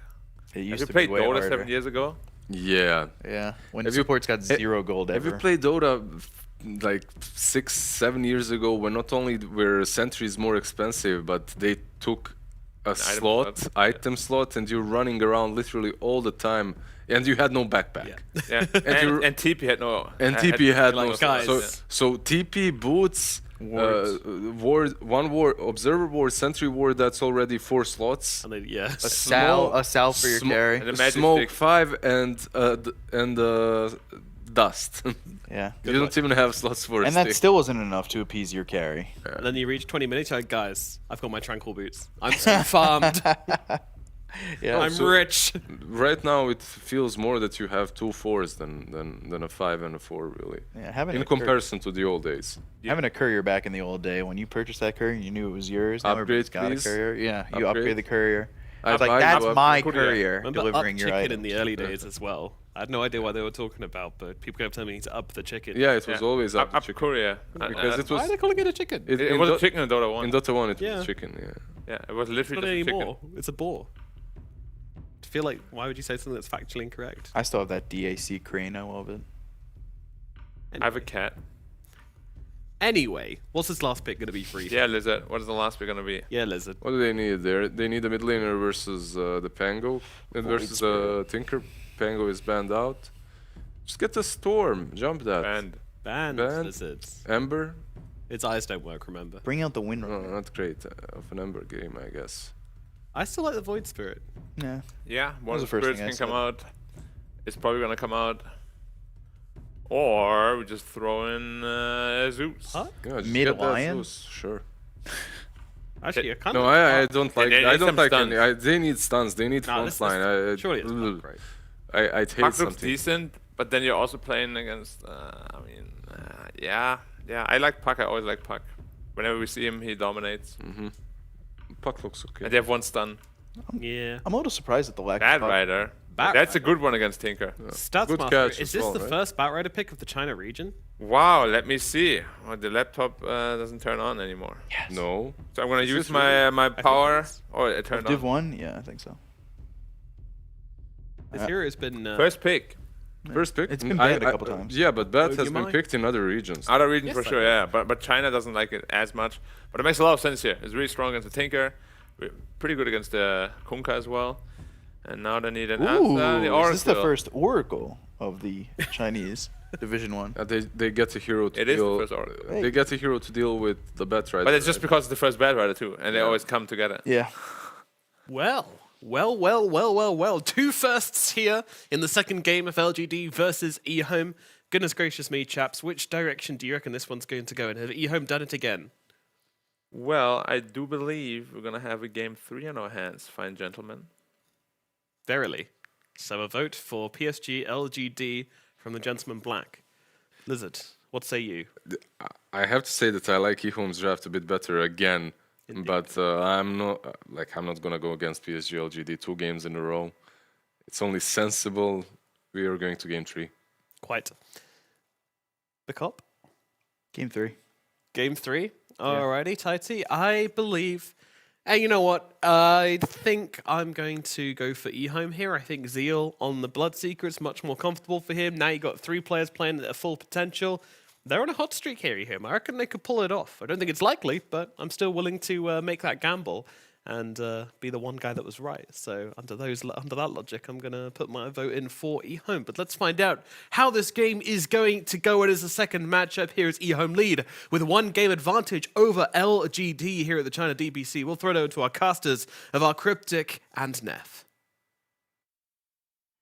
Appreciate it, Nomad, and thank you for being the only sensible one on the panel here, as putting in that vote for EHOME. I agree, though. The rest of them are so brave. Yeah, every single time. You're never going to drop that bit, are you? No, it was a good one. Shout out to Lizard for coming up with that. But interesting that they picked Tinker 2 games in a row. I guess they feel like the Panglia was one of the major problems that it had after banning that one out. And the rest of the lineup that they're able to cinch this game out. But we'll have to see. No amazing answers for the Lycan's units. I mean, the Bloodseeker counters out the hero in of itself.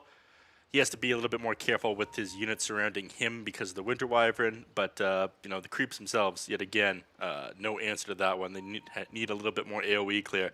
Batrider will struggle to blow them up until the late game. So that initial Helm of the Overlord is going to be pretty scary. outside of that, I don't know, man. Ugh. The fact that they had Oracle in their pocket until the last pick is terrifying.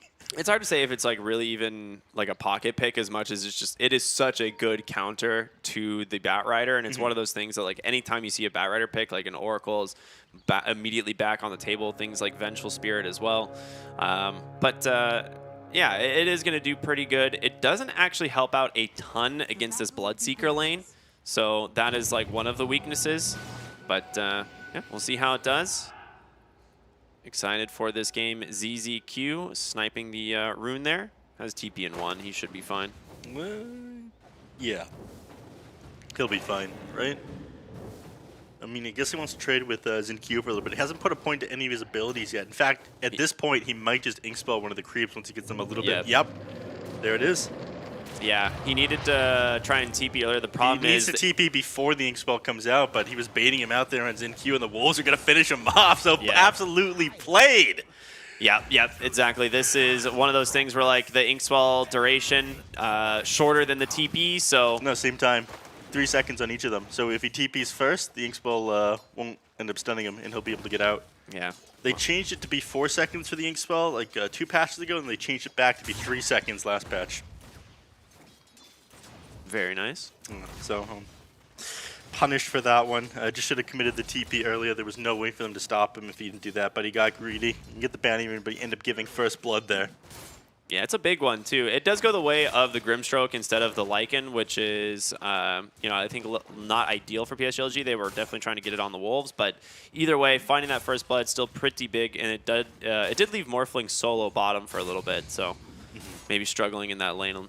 But taking a look at the offlane here, Zeal on the Bloodseeker into Ame's Kunkka, which we've seen a lot recently, and nice route into the Torrent. Maybe looking to go on top of Y here. You do get level 2, but they didn't actually have the Arctic Burn available at the moment, so it's going to finally get popped here. Planning on trying to do some damage with that before it expires, and not that bad, actually. Yeah, trying to put as much damage into Ame as he can in order to deny him the ability to trade with him. Wants to be able to heal back up on the Bloodseeker, so if he keeps the Kunkka low, he's able to stay under the creep wave himself. Otherwise, the Kunkka's threatened with death. Dude, Faith Beyond's Lycan is so scary. We've seen before this guy absolutely take over games with it, and already off to a good start, not only help find the kill there onto the Bane, but finding couriers as well. He's found 2. Yeah, Shiro's as well as the Banes, so. This is ridiculous. I mean, not going to have their items for a little while as well. Plus, it was 25 for the first one and then 35 for the second. So 60 gold going the way of all the players on BSG LGD. It's like they got another bounty rune and a half. Again, off to an amazing start and doing decently for CS inside the lane as well, sitting in 11-5 compared to the Morphlings 11-3. Ooh. A little bit surprised by 7E. He doesn't have a point in Flame Break, but I think part of that is he's just under-leveled compared to the Tinker. Like, he's just definitely struggling to CS here. He's 9-4 to the 15-4 of the Tinker. He's got kill potential in this lane, but nothing to say. I mean, he dominated the previous game. He's going to do so again. Forced to sell on the wave. Yeah. And unfortunately, he's not going to get the bounty rune either because, once again, moving around the back there, ends up picking it up for himself. This is something we saw last game. PSG LGD really prioritizing the runes out of this mid lane and not letting the enemy mid laner grab any of them. So yeah, rotated both heroes in at the 4-minute mark in order to deny both bounty runes from 7E here. And I imagine the same thing is going to happen. Actually, no. Looks like they're not going to rotate for those 4-minute runes. They already saw him walking back to base, right? Yeah. So they realize it's just not a point. Adapting fairly well. But yeah, Faith Beyond, I mean, 19 last hits in this offlane, now 20. This Lycan is absolutely owning. Yeah, I mean, he's got a lot of base damage to work with, and Jiro already, he's trying to punish him a little bit. But yeah, at this point, he's got all this extra armor from the Humbly Iron Will as well. He's got almost 12 HP regen per second. Very cool. At some point, Shiro is going to have to just leave the lane, I think. Oh god, 7E already dropping so low.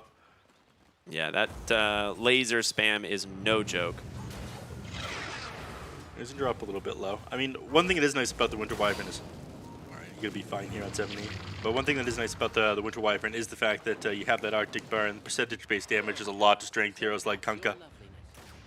Jin QT being mid, just to make sure Nothing to Say doesn't go down here, and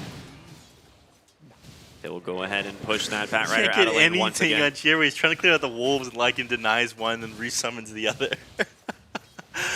Just all mind games, maybe. Yeah, he's doing a little bit better for himself now, 24-3.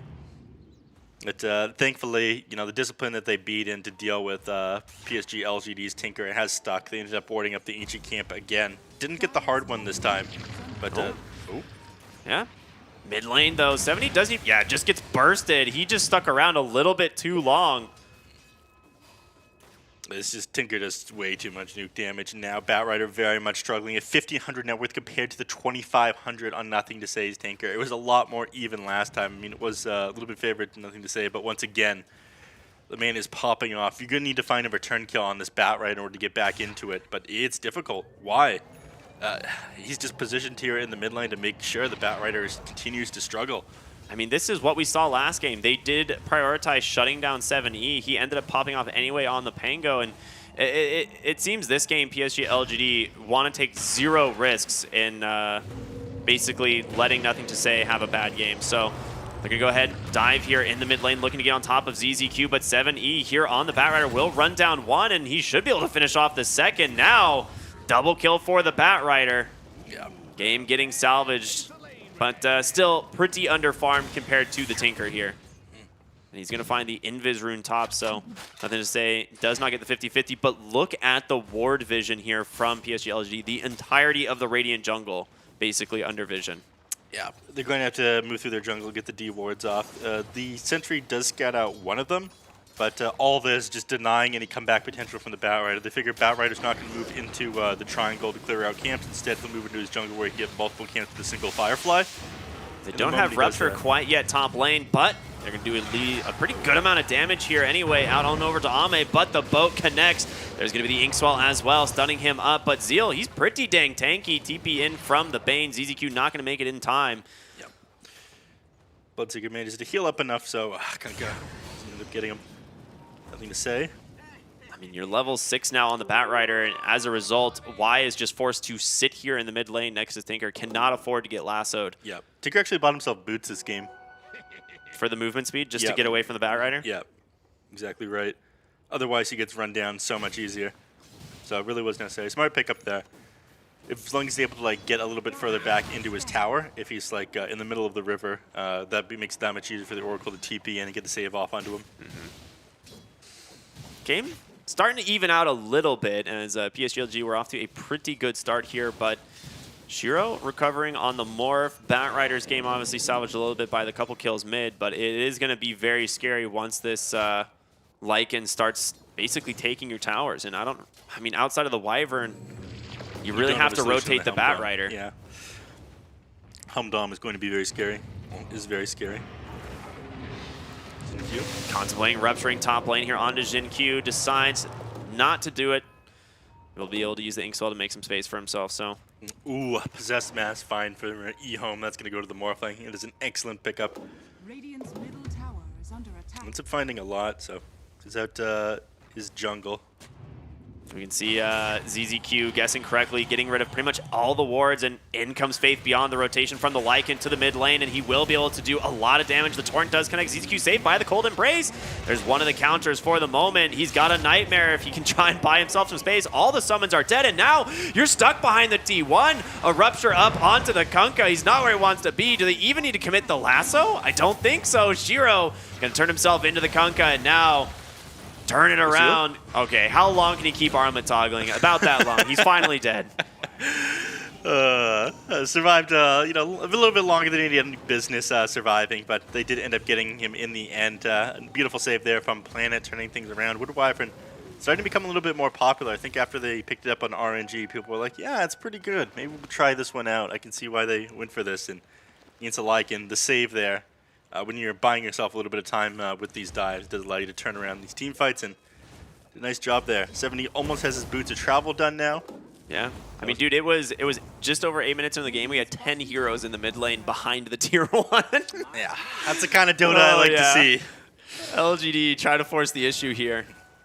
They're still farming very well despite that kill. I mean, you do go down on Ame. He's really not that underfarmed, but you still are having a fantastic game on both the Tinker as well as this Lycan. And we kind of expected that. They've committed a lot more to saving this Tinker's game. Yeah. Well, they committed a lot to making sure Tinker has a good game. They rotate the heroes in, but EHOME, they ward up the Ancients, and they haven't even actually gone back into their camps to deal with these sentries on the Ancients on the side of PSG. ZZQ, I think he's just about to drop. Yeah, they rotate some extra heroes down here, and Batrider actually TPing in. They could look for Faithbound behind the tower, but he's already TPing out. They're going to settle for an easier kill here onto this Oracle. Well, unless they don't commit for the kill, and he just walks away. They thought the adaptive strike was going to be enough, but always secure the kill. Yeah, it's appealing enough that it doesn't finish him off, and now he's just going to walk away, so it ends up being 1 for 0. And Oracle's got a tome, so he's going to hit level 6, which False Promise, very difficult to deal with. Cho's got Lincoln Sphere queued up as his first item. This has become a little bit more common. It makes sense, yeah, you don't want to get caught out by, or jumped on by the Tinker and blown up by a quick laser and rocket, or caught out by an X. Yeah, it is just a very good game for it. He actually cancels his TP up in the top lane. They've got 3 heroes positioned here, so they're going to look to push. I mean, Shiro is in trouble here bottom, I think, as well. He's got a lot of... he's going to need some help eventually. He doesn't have a TP quite yet, and they are positioning 4 heroes here for the Morphling. Yeah, he's getting back. He does have a ward to scout this one out, and will just wait for him to dodge the sound. So nicely done by Shiro. But they are just going to trade 1 for 1 on the towers here. What it looks like, well, actually they're TPing in, I think, Wyvern. They have Winter's Curse. They drop it onto the Lycan. Can Planet actually just solo him? No way! Planet gets the tip from ZZQ. All right. Ame kind of low HP as well. If Morphling comes in here, they might finish him off. They're going for it. Planet in some trouble here. Does have Cold Embrace. Doesn't get to drop it in time, though. Bloodseeker, he's very fast.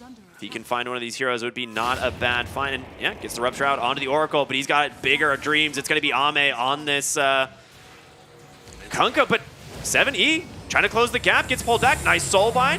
Okay. Is it enough, though? That doesn't look like it. That's a very deep dive. They will settle for the Oracle. Nah, it's not much, unfortunately. I thought they'd get a little bit more from that, but no. They're looking to turn things back around. ZZQ went a little bit too far. Yeah, he did indeed. Nightmare will dodge out the missile, but they will chase it, find themselves a pretty easy kill there. Faith Beyond's Shapeshift, too difficult for the Bane to deal with. Chasing the Batrider might be a little bit ambitious here. Faith Beyond does get back finally. All right, they end up finding themselves an extra exit kill there. Pretty good for the side of LGD. 5-5, a very close game so far.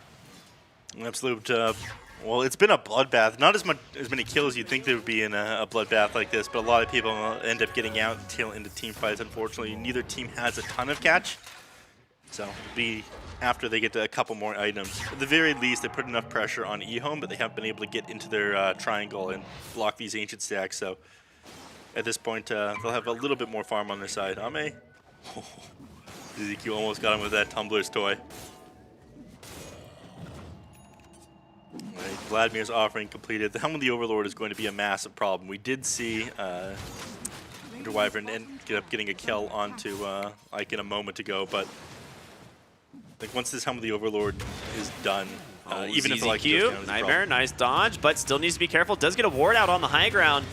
The question is, can they do anything this? The Winter's Curse onto the Oracle to start it off. Do they have the damage to actually finish off the kill? They jump in on Shiro, they get him. They've got a lasso now, no way to cancel it. They grab the Kunkka, pulling it right into the enemy team, but he X'd himself. Really smart play, just in time, and now nothing to say. The double laser doing work, but can he actually get away? 7E's on top of him. Can nothing to say survive. He gets burned down, but he takes down one with him, and Ame ruptured up, forced to fall, and now Jin Q trying to TP out, but Shiro, he's got an X of his own.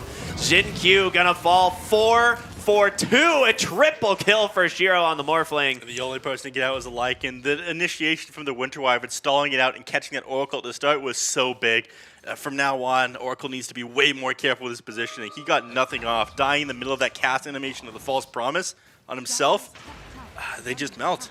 They had the numbers there on EHOME and the beautiful initiation. The tips come off on his ZZQ. Hey, sick bait, dude. Yeah.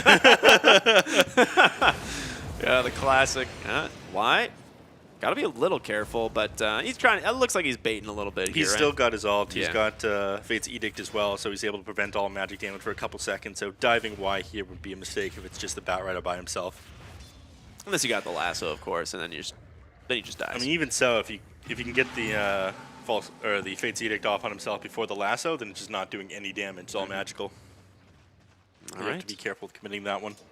Lincoln Sphere completed there on the Morphling. Atos picked up by the Bloodseeker. So we've seen how good Atos can be, especially against heroes like Tinker, being able to cancel the TP, the Blink. And then, of course, you have Bloodright to follow it up. So he is going to need some defensive items or even just some help from his allies. If they get vision on him, it becomes a lot scarier. Yep.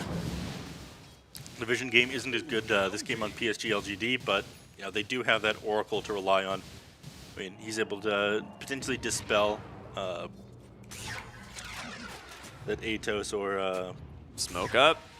Looking to go aggressive here. Y is going to find ZZQ once again. Nightmare to dodge out. Oh, it still roots him. So, question is, can they continue the chase? They're going to find Bloodseeker on the side and ran down Inkswell. Plenty of damage there from Nothing to Say. They're going to know about that ward now. So now I think they realize they're kind of forced to give up a little bit of their jungle. You're going to try to shove the top lane out and give up this mid tower with the team already set up underneath this and Helm of the Overlord completed. They can't fight into PSG LG at the Unless moment. Planet finds a Winter's Curse. I'm just kidding. He's not even showing up. Radiant's middle tower. Nah, they get a nice tier 1 tower. With that, more control of the map. So she's on the other foot this game. We saw EHOME take the mid tier 1 first last time, but still up here, standing healthy on the side Yeah. of PSG LGD. Nearly max HP, that tier 1 mid. Kind of makes sense, right? They actually don't have a lot of building push on this side of EHOME right now. Right, you got a Batrider and a Bloodseeker. Neither of these heroes really hit towers. ZZQ found by another ward. X actually not going to save him this time. And nice cold embrace though. Can they actually? Oh no, just get sniped by Y. I forget how much damage that ability does sometimes. It's a lot of damage. Purifying Flames, very nice. So again, they're trying to reclaim some vision in their jungle on EHOME here, like putting out some sentries, finding wards, but they end up just dying instead. Shiro walks right into ZQ. Inkswells himself, silences him up. Does he have the damage to finish him off? No, gets saved there by the false promise from Y and Shiro, forcing 4 TPs into the mid lane. He's got to be careful. Soulbind is there, waveforms away, goes for the TP out. Big debate. You call that Space Maid, I think. A little bit on both sides. You definitely expect to get the kill off in his in-queue there, but forcing 4 TPs does give you a little bit more control of the map. So now does give Batrider an opportunity to scout out some of these wards and Bane to come in and get the D wards off. Yeah, they absolutely. ping all these things out. So all the vision control you just got of the Radiant jungle, you lose just like that. And both Because you're dewarded. forced to TP back. Oh, nice play there by Oh, they're you. actually trying to catch ZZQ here once again, like beelining it back to that high Yeah. ground ward, but they don't make it in time. Yeah, we just got into that jungle. We just warded that up, and already it's gone. Punish this guy, but he gets away. Dad, the enemy's killing my wards again. So with that, they still have a vision of their own jungle. Oh, Wyvern has a blink. Yep. That is very. I mean, you need a blink this game on this Winter Wyvern. It's so important. Yeah. Usually, we saw last game, right? You go that Aether Lens first, but Blink Dagger really value against this Lycan being able to stay off the map. Yeah. You just want to be out of vision whenever you can. I actually see Kunkka under a ward here. I don't think he has BKB. Yeah, they just dropped the Winter's Curse, trying to close the gap. In comes 7E. He's got a lasso, pulling him all the way back into the enemy team. Did And he make him miss the boat? he is alone. He did. He pulled him away from the boat coming into him, so he didn't get the rump up before he died. Yeah, Nothing to Say comes in, trying to get on top of ZZQ. They've got the summons as well from the Lycan. He breaks some ankles for a moment, and you've got Cold Embrace as well. These aren't going to do anything. Now the Golem was forced to run out of here. All right, nice kill off onto the position 1. They get the D ward, I'm pretty sure. Yep, there it goes. So in reality, you've got like 3 position 1s, Tinker, Lycan, and Kunkka, all pretty similar net worth. Yeah, Yeah. this Lycan is a problem. They picked multiple counters to it. They make his life difficult, but this Helm of the Overlord, they don't really have a solution It's to. actually interesting. They smoke up and go aggressive into the enemy team. Faith Beyond gets Fiend's Grip right away. Inkswell's going to cancel it, though, and he's going to be fine. Bane, however, not so much. ZZQ. Can't really do much of anything here. Faith Beyond stuck by a Rupture, but protected with Tinker dropping these missiles from the low ground, and it looks like they will just disengage. 7E doesn't get the TP out either, falling to those summons. The Helm of the Overlord doing a lot of work here. Yeah, that smacked him for like 200 damage. They absolutely melted. But it's too difficult to kill these heroes with the Oracle still standing. They realize that part way through the team fight. If they can't get the jump off onto him, he's going to save anybody they too heavily commit on with that false promise. So they're still sitting on the tail end of that team fight, meaning with these cooldowns available, they can safely take Roshan. Yeah, absolutely. They get themselves a nice aggressive ward up on the high ground as well, so... Yeah, and they know that they're doing Roche, but I don't think there's much they can do about this. Certainly you don't try. They drop the blood right. I mean, looks like they are gonna try. Nah, no way. Shiro, don't do it, man. It's not worth it. Yeah, boat comes through, will finish off the Roshan. They grab themselves the Aegis. There's going to be the shapeshift. They're looking to go onto the high ground again. The ward providing some vision. They see Zeal. They get the Winter's Curse onto the Tinker, but he does not take nearly enough damage. It's going to be 7E coming in on the Batrider. There's going to be the False Promise into the Lasso, though. They might actually pop him. He doesn't have the Aegis. Nothing to say. He's just dead. And now Y surrounded here. He's trying to hobble away. They throw the grenade on top of him, but it's going to be Shiro chasing after him here on the Morphling. Does he have the damage to finish him off? He's got the Tinker. He gets the laser. He gets the kill. And again, the Summon's chasing down these heroes on the backside. They lose the Bane. Can he actually get out on Jin Q? Stun? It comes through just in time. Let's go, The Shiro. last frame, basically. Triple kill for the Morphling. Beautiful turnaround there. The False Promise used a little bit too early. Tinker thought he'd be able to get out of that one, but they stayed on top of him. The lasso coming out, keeping him disabled there. Beautiful team fight there from PSG LGD, but the summon still a serious problem. The Lycan end up doing 4,500 damage, barely with himself either. No, he just That's runs all of his the... summoned units. That golem putting in work. Yeah, 3 Howls used in this fight. So much minus armor applied, and, you know, Bane and Wyvern don't really like that. Yeah, I was concerned at the start of that team fight, right? The Winter Wyvern ultimate comes out onto the Tinker when he's gotten his hamster ball, so does the Silence, but the Batrider, it ended up giving him just enough time to get on top of him and get that lasso off after the False Promise came off. So team fight goes slightly different. PSG LGD easily win if nothing stays alive, but you managed to catch him out again. I will say it is impressive that EHOME are dealing with this Tinker so well when every other team just crumbled to it and refuses to play against it. Yeah, that being said, PSG LG does have a 4K gold lead. They've still got the Aegis on the Kunkka, and they are still fight ready, and they're going to smoke up. BKB now completed on the Kunkka, heading up onto the high ground. Trying to find something. Oh, he actually... That was a beautiful torrent guess, and ends up blinking out in time there on the Wyvern. That's gamer sense right there. All right, sitting behind the tier 2 here. Doesn't look like PSG is going to find any... Well, they do get eyes on the Morphling. Farming on the low ground, he's got to be a little bit careful. I guess Planet is somewhat nearby. All right. They're going to smoke up. They have all their ults available now. Winter's Curse. Do you really want to be the one to initiate? In comes Ame. Caught by the E-Blade combo there. Takes a lot of damage, but in comes the rest of the team. The Wolves, the Boots of Travel, going to be canceled there. And trying to just stay on top of ZZQ. They don't have the Inkswell to follow Atos to buy some speed, but here comes Ame. Oh, the counter X.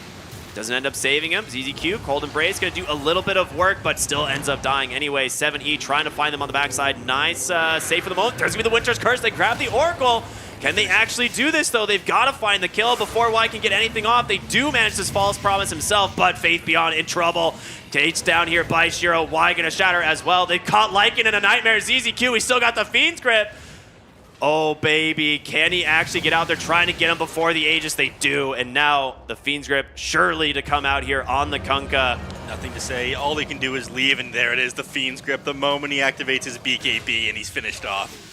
EHOME, baby. They're doing it. They're taking fight after fight against LGD. Yeah, they're doing such a good job of controlling up this Oracle or forcing his ultimate to come out. That Winter's Curse onto him was beautiful. Perfect. If they don't get him, you know, he's forced in that situation. Either False Promise myself, stall out the team fight for a little bit and stay alive. I mean, he did survive on barely any HP, or go down, you know, potentially come back to the fight and use it on somebody else. But I think just hitting the panic button at this point, doing such a good job at controlling up the position 5 in both these games. Y is just crumbling here, it feels like, under the pressure of EHOME. They know how important he is to these team fights. I mean, they're spending a lot of resources chasing down the Bane, right? They do force his buyback in the last fight because they know how good the Fiend's Grip is, but as soon as he buys back, and then they get that 3-hero curse, and then just completely collapsed on top of. Yeah, and this is despite the fact that, you know, EHOME's smoke completely failed. They ran into the worst hero possible. Kunkka sitting in front, the hero holding on to the Aegis. So they got all the information on PSG LGD, but, you know, punished for going too far forward onto that Bane. Yeah, EHOME now bringing this game nearly back even in terms of net worth, 17-14, but still slightly favoring PSG LGD here. As most people do. Yeah, absolutely. You got Assault Cross now finished up on the Lycan. I mean, that's a huge pickup.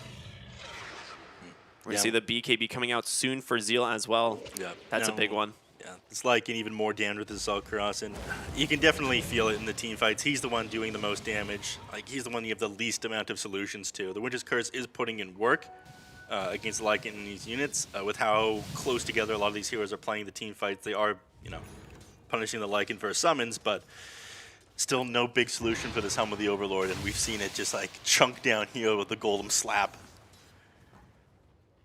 All right, mid lane. Just clearing up these creep waves. The Helm of the Overlord is, yeah, like you said, it's a problem for sure, but Morphling's the only one that can really deal with it, right? Yeah, eventually, but even so, it's got like a ton of armor. The Golem has a ton of magic resist as well, so Morphling can't really clear it out too quickly. Ame Kunkka does have the BKB Boots of Travel. Armlet queuing up that Shadow Blade. Oh, ward placed on the high ground, gets the Nightmare off, but he is in trouble. There's going to be the army coming through. ZZQ. Golden Braid's going to buy him a little bit of space, and 7E's looking for him. They get the Rupture out onto Ame. Who's going to be caught first is the question. Ghost Scepter buy him space, but it's going to be Tinker on the backside, able to snipe him. He's underneath a ward, though. He's going to get the blinks out. He's fine.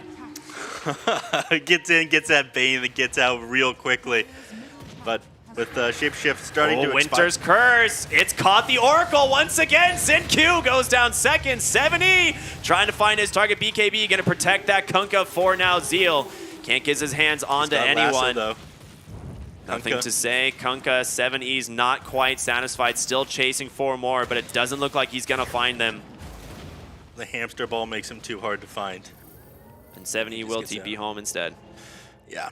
If he had the Blink Dagger prior to that team fight starting, he would have been able to catch the Kunkka. They'd find another kill, but getting 2 supports for the Bane isn't too bad. So another win there for the side of EHOME. It's just great ward placement. I mean, Yeah. Bane, before he died the first time, he walked up, placed a ward on that I mean, that was high ground. such a dangerous move, man. You praise that too hard, you're going to see people just run straight to the enemy team to drop a ward. And yeah, it did work for that team fight. They had amazing vision, but I think if PSG LGD get back, then that team fight goes differently, or they just lose the Bane for nothing. But yeah, that vision allowing the Winter Wyvern to get that jump, get the Winter's Curse off, and They smoke up again. Dude, EHOME is just bringing it to LGD, it seems. Like, it's so opposite from what we would have expected in this game. they want Or to up punish on the this high like, ground, and his yeah. ultimate's still on cooldown for a little bit. It becomes much easier to take the fight. All right, it's off of cooldown now. It becomes much easier to take the fight into them when he doesn't have that available, though. Bloodseeker, just able to run people down. Yeah, trying to force the objective top, it seems. They've got a tier 2 tower here. They'd love to take this, open up the outposts. We saw EHOME do this for his last game, and Morphling just chunking the tower. There's going to be the fort to buy themselves a little bit of time. Batrider already there trying to scout TPs, and he's about to scout one. In comes Ame, but he's got an X on himself. No way to cancel it, so he has to go home. He takes an E-Blade to the face. Only they had a Yules. Yeah. If only. If only. Well, they will just trade tier 2s maybe as they're starting to move into the bottom here. I don't know if you can protect this on EHOME. It's difficult for sure. They don't have a Tinker ward up anymore, and gives Tinker a lot of room to play in the trees there if another team fight breaks out. But they don't want to hold their ground there on PSG LGD. Instead, they get back. Okay, they're actually going to go ahead and TP in the Winter Wyvern. He gets the Winter's Curse. He finds the Lycan. Do they have the damage to follow it up? Why? On the backside is somewhat close by. Fate Beyond gets saved. The Oracle will do it. Zeal comes in. Atos does get the Rupture on top of Zinq as well. Can he actually do it? BKB trying to take him down in time. Stun from the Morphling's going to find it. They're going to lose Y on the Oracle. He's getting chased down by Shiro. They've controlled up the Lycan. The Feed's Grip is there. Soulbind not going to be able to cancel it. And 70 chasing down the Oracle. Oh my gosh. Grimstroke. Inkswell will protect him. Nothing to say. Helps find the kill. E-Blade will finish it off. A 3-for-1. They want to finish off this Helm of the Overlord creep. Huh? Okay, come on, ZZQ. That wasn't necessary. He wanted the gold for himself. There it is. He finishes off with the Brain Sap. Very nice. The okay.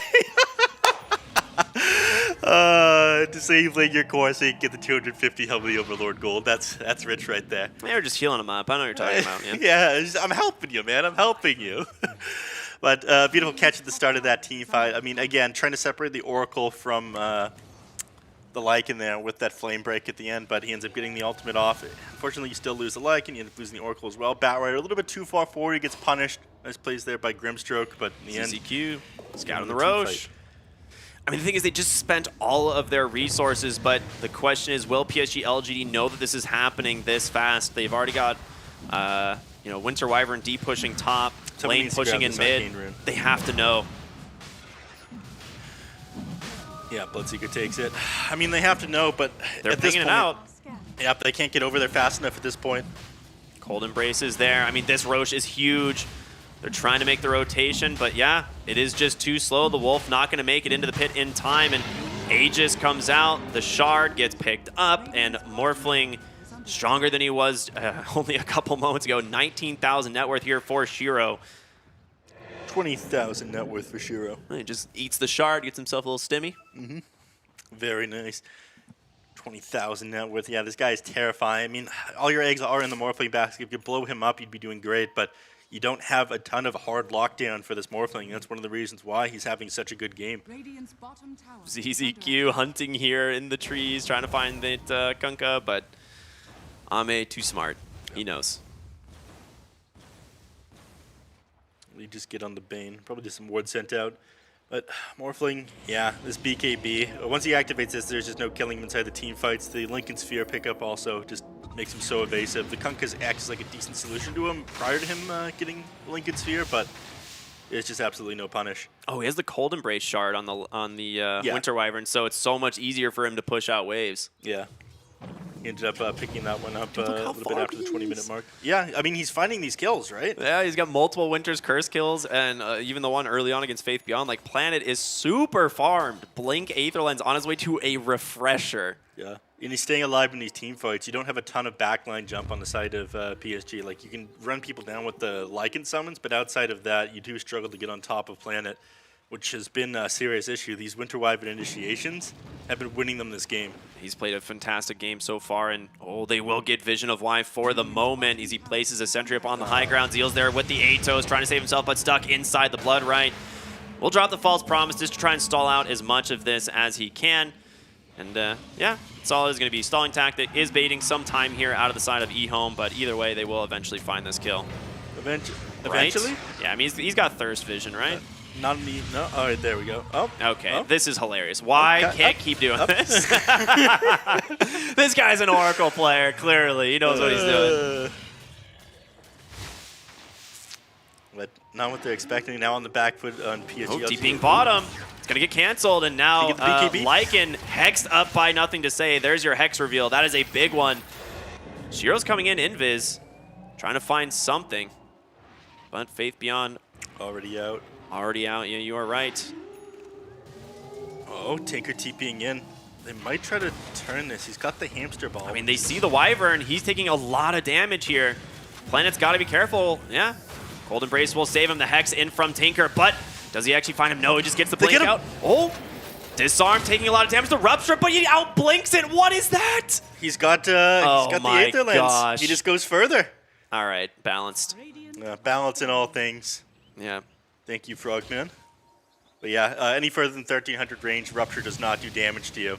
So Tinker just going a little bit further than the Bloodseeker is able to hurt him. That's one of the reasons why Bloodseeker isn't actually seen as an amazing counter to the Tinker as the game goes on.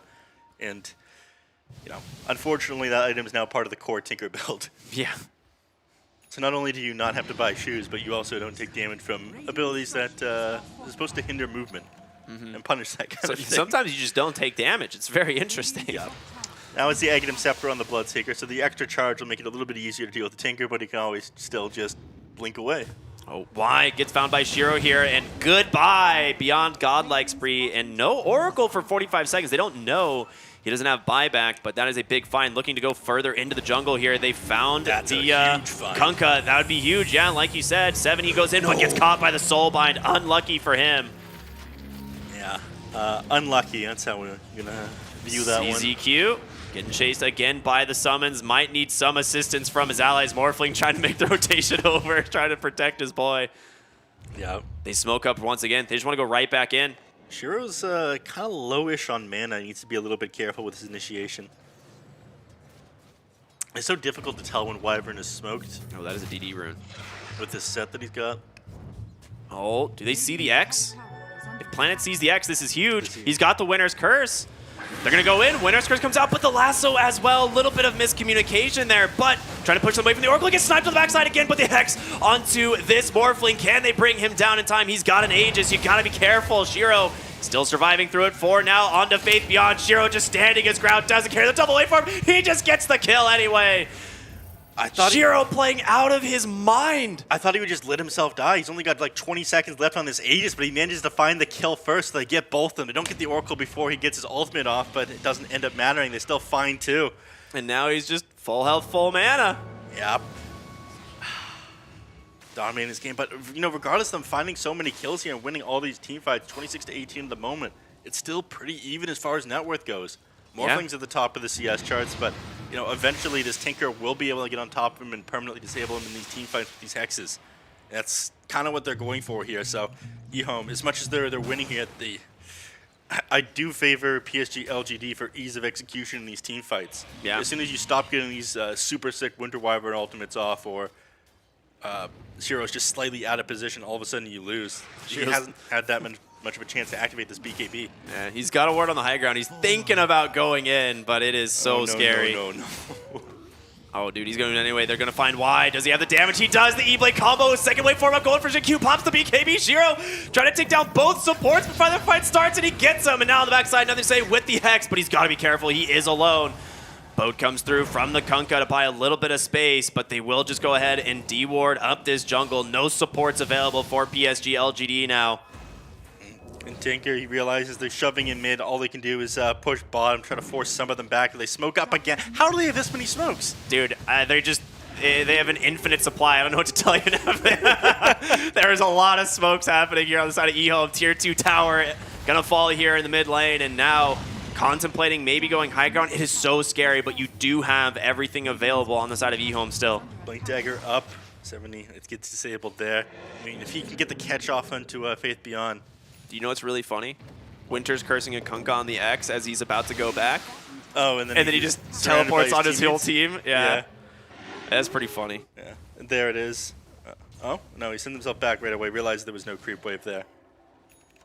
At least, so trying to shove these waves in. I mean, again, like, you can pressure the tier 3 somehow, or like throw your Helm of the Overlord creep down there to shove in the wave. You could force some of them back and try to take a numbers advantage team fight. Big smoke here from PSG LGD, but they're on the wrong side of this mid lane, heading into the Radiant Triangle. I mean, you could punish this right now on. That's exactly what they're doing. They're kind of positioning for the high ground here. They don't really know where EHOME is though, so it's where PSG LGD is. So it's very scary.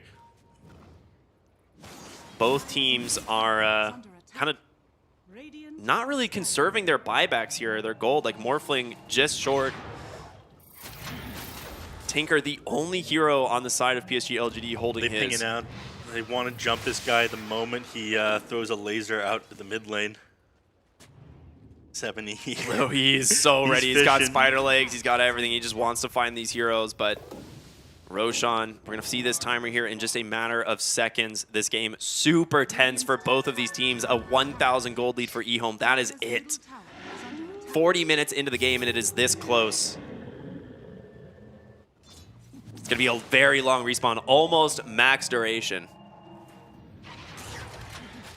Say, excuse me. Shiro going to walk right in Faith Beyond. Has a DD rune here, though. You got to be careful.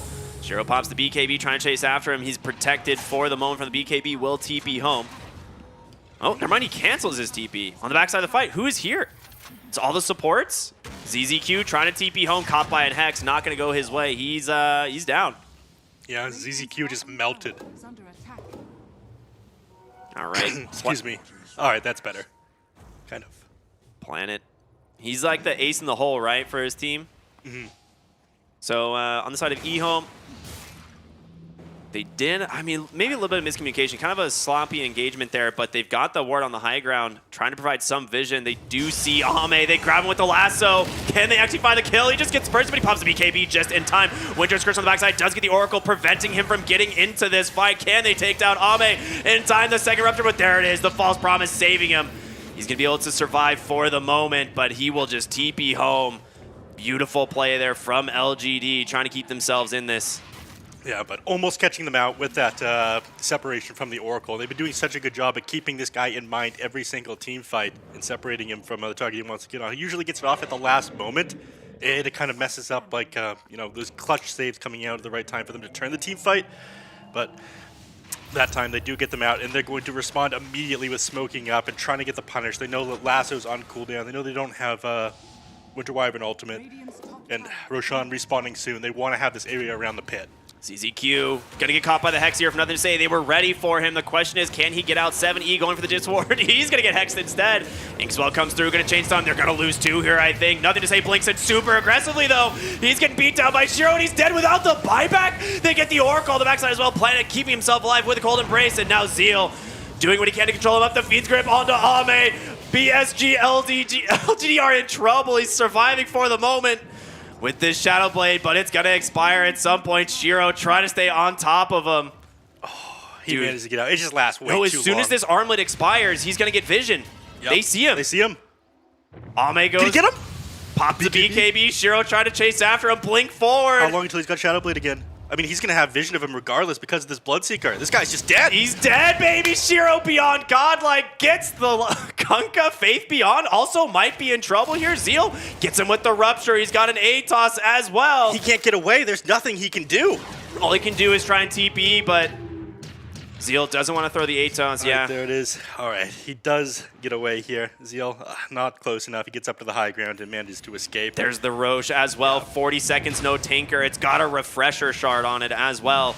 EHOME looking very good. Shiro's Morphling near, literal perfection. 21, 0, and 6 out of this guy. Yeah, this is exactly what he was going for this game. The only lockdown they have is, like the X marks the spot, the roots coming out from the Oracle.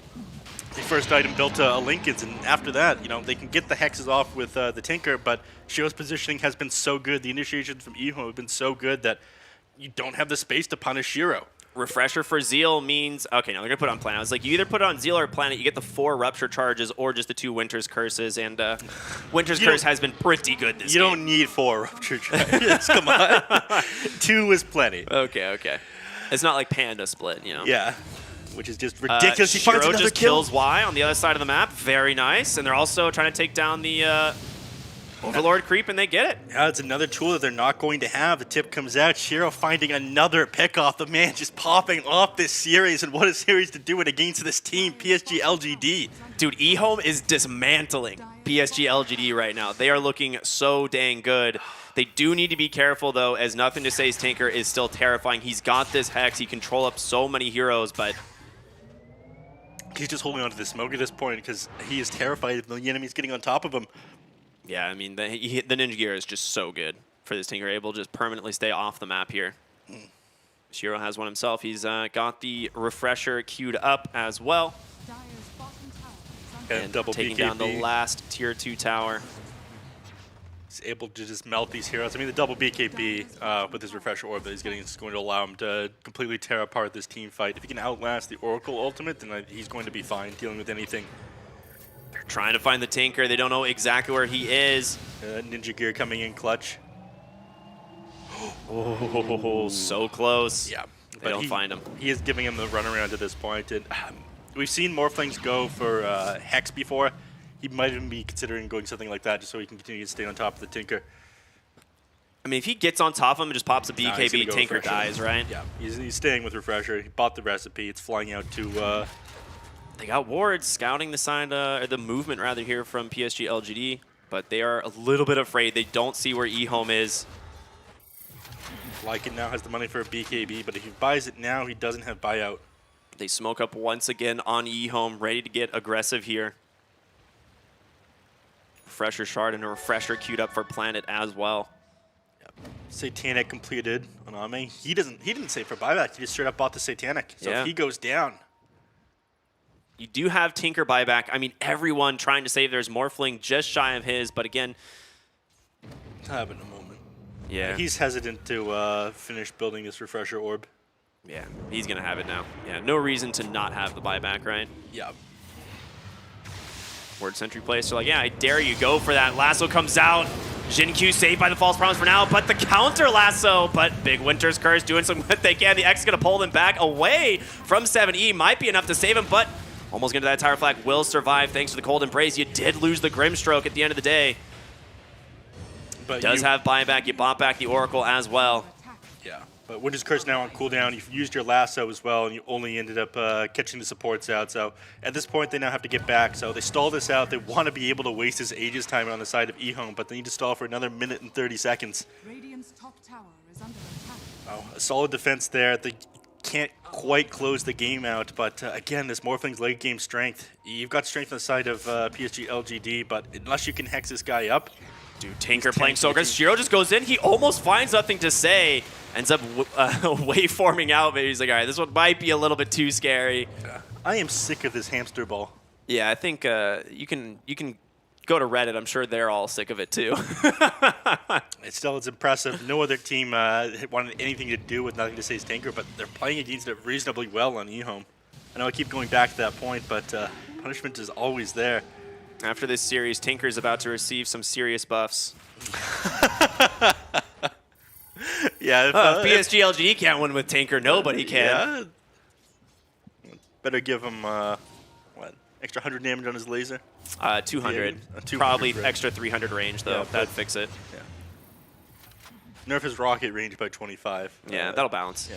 Why? Be very careful here on the Oracle. He cannot afford to go down. No buyback for him for another 6 minutes. Shiro has just been eyeballing this Oracle the whole game. If he sees this hero, he pretty much kills him instantly. So Yeah. I mean, the Oracle is so crucial to the team fight. I mean, being able to prevent the lasso, pulling people back, surviving the Winter's Curse, Fiend's Grip as well. They've been doing a good job. a 10,000 gold lead now for EHOME. This is, I want to say, the biggest gold lead of the game. For the most part, the whole game was favoring PSGLG from the lanes on. So it's the first time we've I mean, really, it's been there it is. a little bit back and forth at time, but it's been very close now. We do see a clear favorite here. Lasso instantly canceled thanks to the Inkswell. Shiro goes in, looking for these heroes on the backside. Nothing to say. Instantly saved by that false promise. Shiro forced the BKB, run away with the Fiend's Grip. They've caught the Kunkka.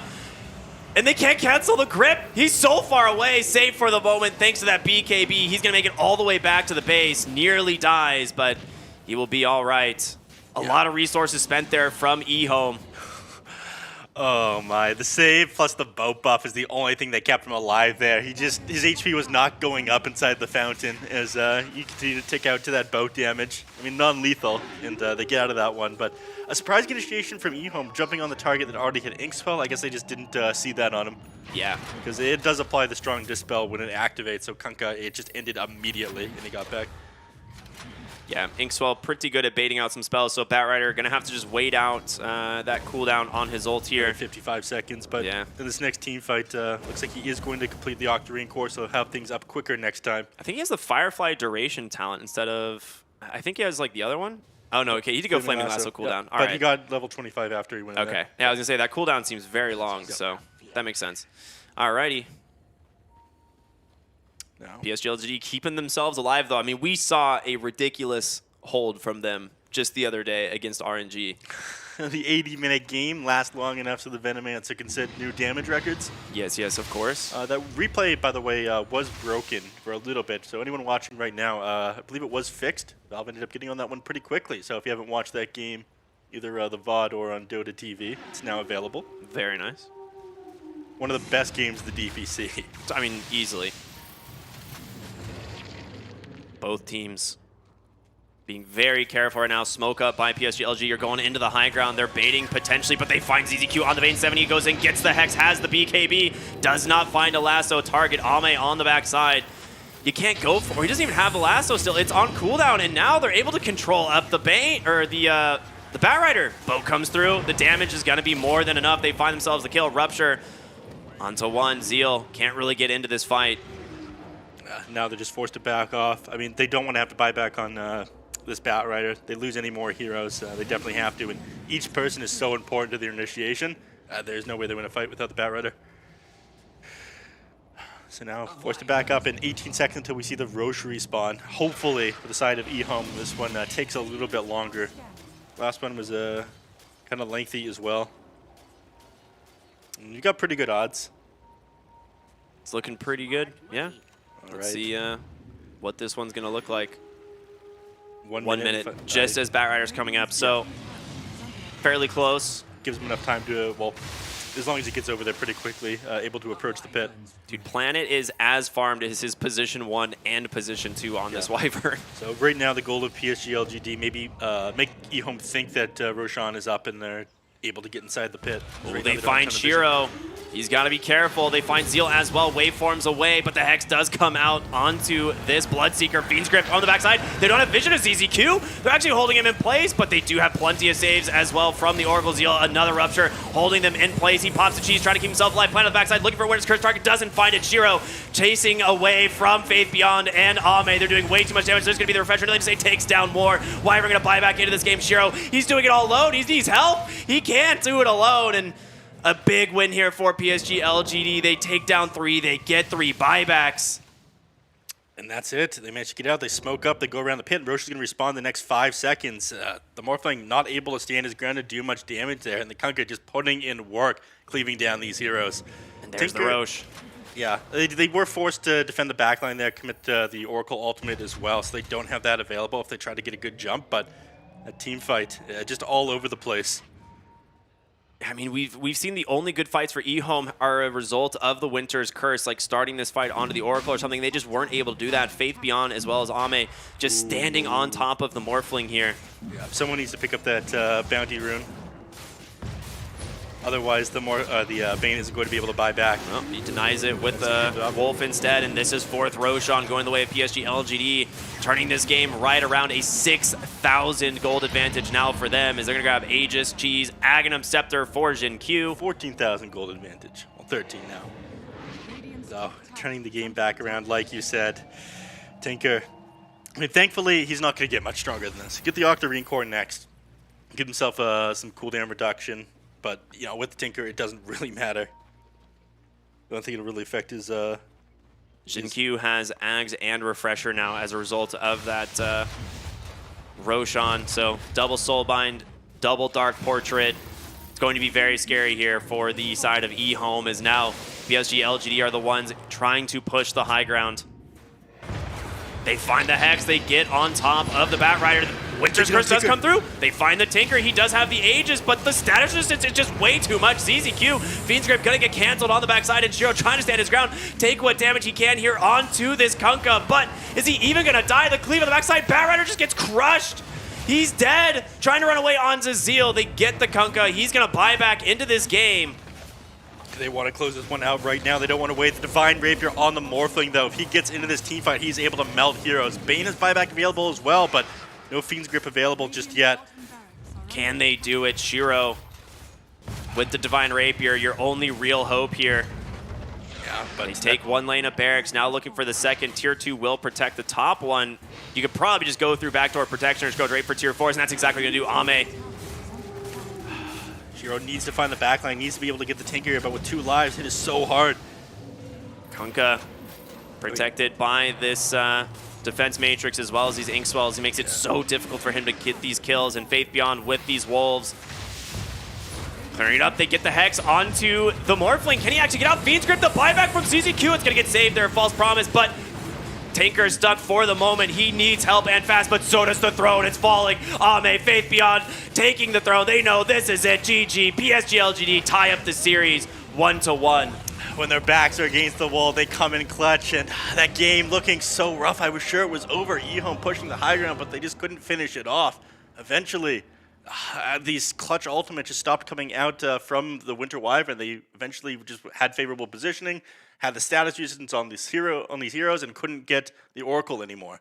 Yeah, I mean, that was all they needed. They just had to prevent the Winter Wyvern getting that initiation, and they take this like final fight in that, you know, the triangle there on the Radiant, and Ame, Faith Beyond just feels so tanky, like screw it, we'll just run all the way into the back line and just hold this Morphling in place, and they just couldn't connect onto any of these other heroes. Yeah, once you stop getting the super sick Winter Wyvern ultimates, botching the initiation from PSG LGD, I think that's when the game started turning around. So eventually they just adapted to what EHOME were doing and tore them apart. That's what they needed to happen. And I got to say, a lot of work from Nothing to Say this game. Lycan ended up doing a solid amount as well, but I imagine if you're picking up Lycan again, we're going to see the Winter Wyvern banned out. Yeah, 'Cause definitely. He did too much. Definitely the MVP this game for the side of EHOME was Planet. You think so? I mean, like Shiro didn't have a single death this game on the Morphling. It is very difficult. I mean, you look at his performance, and they still managed to lose. PSG LGD just performing so well in game number 2. I'm a sucker for supports. Yeah, but we're going to go ahead and send it back to the panel and see if they can make sense of that game number 2.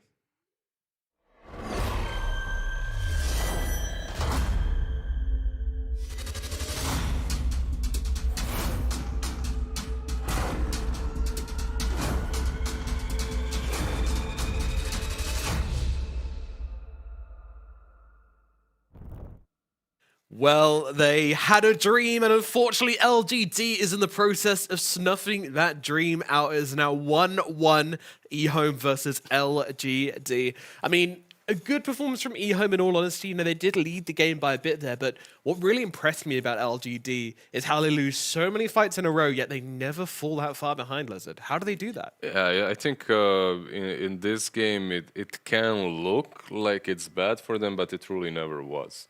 Like Shiro, he's owning, and I could feel the enthusiasm from our casters, right? Like these underdogs are doing well, and we can all get behind them. Sure, why not? But it's like one Morphling has 20k, and then the next 3 heroes on his side still have 1 digit before that K on their net worth.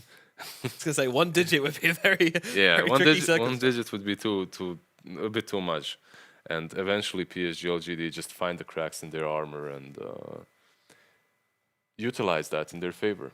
Yeah, I think that LGD, I want to say like every fight they got a couple of kills, and they kind of found some farm around the map. They were never playing like corralled in their base or anything like that. They never really were... Up to the end, pretty much, right? Yeah, they never really were too fearful of trying to get some gold out there because they kind of knew what they needed. Got that hex on the Tinker, and that was a big changing point, I think, when he was able to get a couple of hexes out there. And I think LGD, like Lizard said, you're losing these fights, but at the same time, I think you're getting something out of them that was good enough to keep them close. Even with the fights going the way they were, like Nomad said, what net worth was usually around 1k. Yeah, it was pretty even. Yeah, When kind it of comes to- fluctuating when it from comes like to one to maybe like maximum, it's like 10k at one point. No, in the possibly, end, but I don't even want to. by the end, it went to like 6-7k or something. Yeah, that was the biggest Yeah. lead they had, was only 6,000 or 7,000. Yeah. Which, when you've got a Morphling that's dominating and not dying the way EHOME do, I'm surprised it was that close. But it is a team like LGD that can keep it that close and work around all this. Yeah, and I think Planet as well. I mean, yeah, I know they lost, but Planet had a ridiculous performance on this Wyvern, like several solo kills throughout the game, which is great for any position 4. Curse is on point. He was the biggest sticking factor in these fights, I believe. Like, he was the one making it feel like they were just so dominant on the side of EHOME, despite only having a small lead a lot of the time. Yep, I have to say that it's a pleasure watching Fade Beyond, even when he's playing in a game such as this one. He's on a Lycan in a game in which there's just so many issues that you have to face, and he faces them with bravado, and just the micro that he brings to the game, the way he splits his units in fear of Winter's Curse and whatnot, just on point. Yeah, and partnering up with Jinkyu as well, right? With that Inkswell often on his overwhelming. He's still the one microing the Inkswell, right? And there were a couple of fights in which he gets like three-man Inkswell stuns. Yeah. Amazing. Yeah, Jinkyu knows he can trust him. Yeah. Must be nice. We talked about that, Faith Beyond Lycan. He just saw those 2 picks go against in the Bloodseeker and the Wyvern, and he just went, oh my god. Yeah, now I actually have to try I have hard. to play now. Yeah. Usually, It's not a free win. Gosh you- darn. Usually Lycan spammers were always these free MMR farmers, Yeah. right? It's like, okay, I'm gonna pick Lycan, you guys do whatever, I'm just gonna take objectives. Every patch in which Lycan was broken, it was like that. He just takes objectives and kills the supports with his summons, right? But in this game, it wasn't easy. The Rupture as well posed a significant threat to him, but he managed to work through it. Are we gonna talk some nice things about Shiro and the Morphling, because he was also on point? Yeah, I mean, our words can only do so much, right? Shiro's doing it with actions, making it his presence really felt. He's looking really good right now. Like, this is a loss that I don't know if you can really be too upset about. Like, yeah, it stings to lose in a game that you did have control of, but at the same time, like, I don't think anybody really looked bad on EHOME. I think this was like two teams that looked really good and ended up, one of them has to lose, and it ended up being EHOME. And I think that little bit of maybe just experience from LGD was the difference maker there. Doing that versus PSG LGD is incredible. Yeah, exactly. Like, 0 deaths in the Morphling, like that. Yeah. It's insane. Coming into this DPC season, I know they did well in Division 2, but I didn't truly know what to expect from EHOME. And one of the games that I watched was brutal for them. They got destroyed quite heavily. And the other game that they won off of a draft like TA in that first game, right? Right. So sometimes you can't really can't know if the team is really good or the stars aligned. Like, the draft was great and the enemy's draft was a bit subpar. But EHOME definitely proving to all of us that they deserve this slot in Division 1. And if there's a major, I'm so looking forward to seeing how far they can go there. Yeah. I don't know if this is a word, so just, correct me if it's not, but their synchronicity. Synchronicity is a word. Yeah. You got it. Nice. Was on point for EHOME. Like, they were never stacking spells in the wrong ways. It always felt like Bane was holding his Fiend's Grip for the right moment, waiting for either they were going to false promise when the curse came out or when the lasso was coming out. But, like, either ZZQ, Planet, like, they were holding. They were waiting. They wanted their moment. And I think that that's something that you don't see from the less experienced teams, where they're just throwing spells. It's like, oh my god, it's Ame, kill him. Yeah, It's that's the like- idea of soft committing, right? But Yeah. hard committing, they're holding back and, they're biding their time. But someone who never holds back, who never bides their time, is, of course, our draft master, Black. He is a full-on maniac, and when it comes to stats, well, he will find them one way or another. Whether they're real or not is another question. Black, He's a how are you certain set doing? of skills. I'm doing good. A little disagree there, of course, that I'm holding back immensely, because we all know if I didn't, the planet would probably not be intact anymore, but it is. Humble too, this guy. It never ends. I don't know what planet. Can you let did it to out a him, little but bit, please? What? Can you let it out a little bit? No, not now. I want to see the Maybe ferocity. soon. Some things they- might be they- happening soon, but Did Planet lose you some MMR or what happened? maybe. We can't talk about personal things here because we Yeah. are very professional. Of so course. personal feelings have no place here. Was the number between 30 and 200, or like 210 and 500? How much MMR has he lost you? A number. That's a number.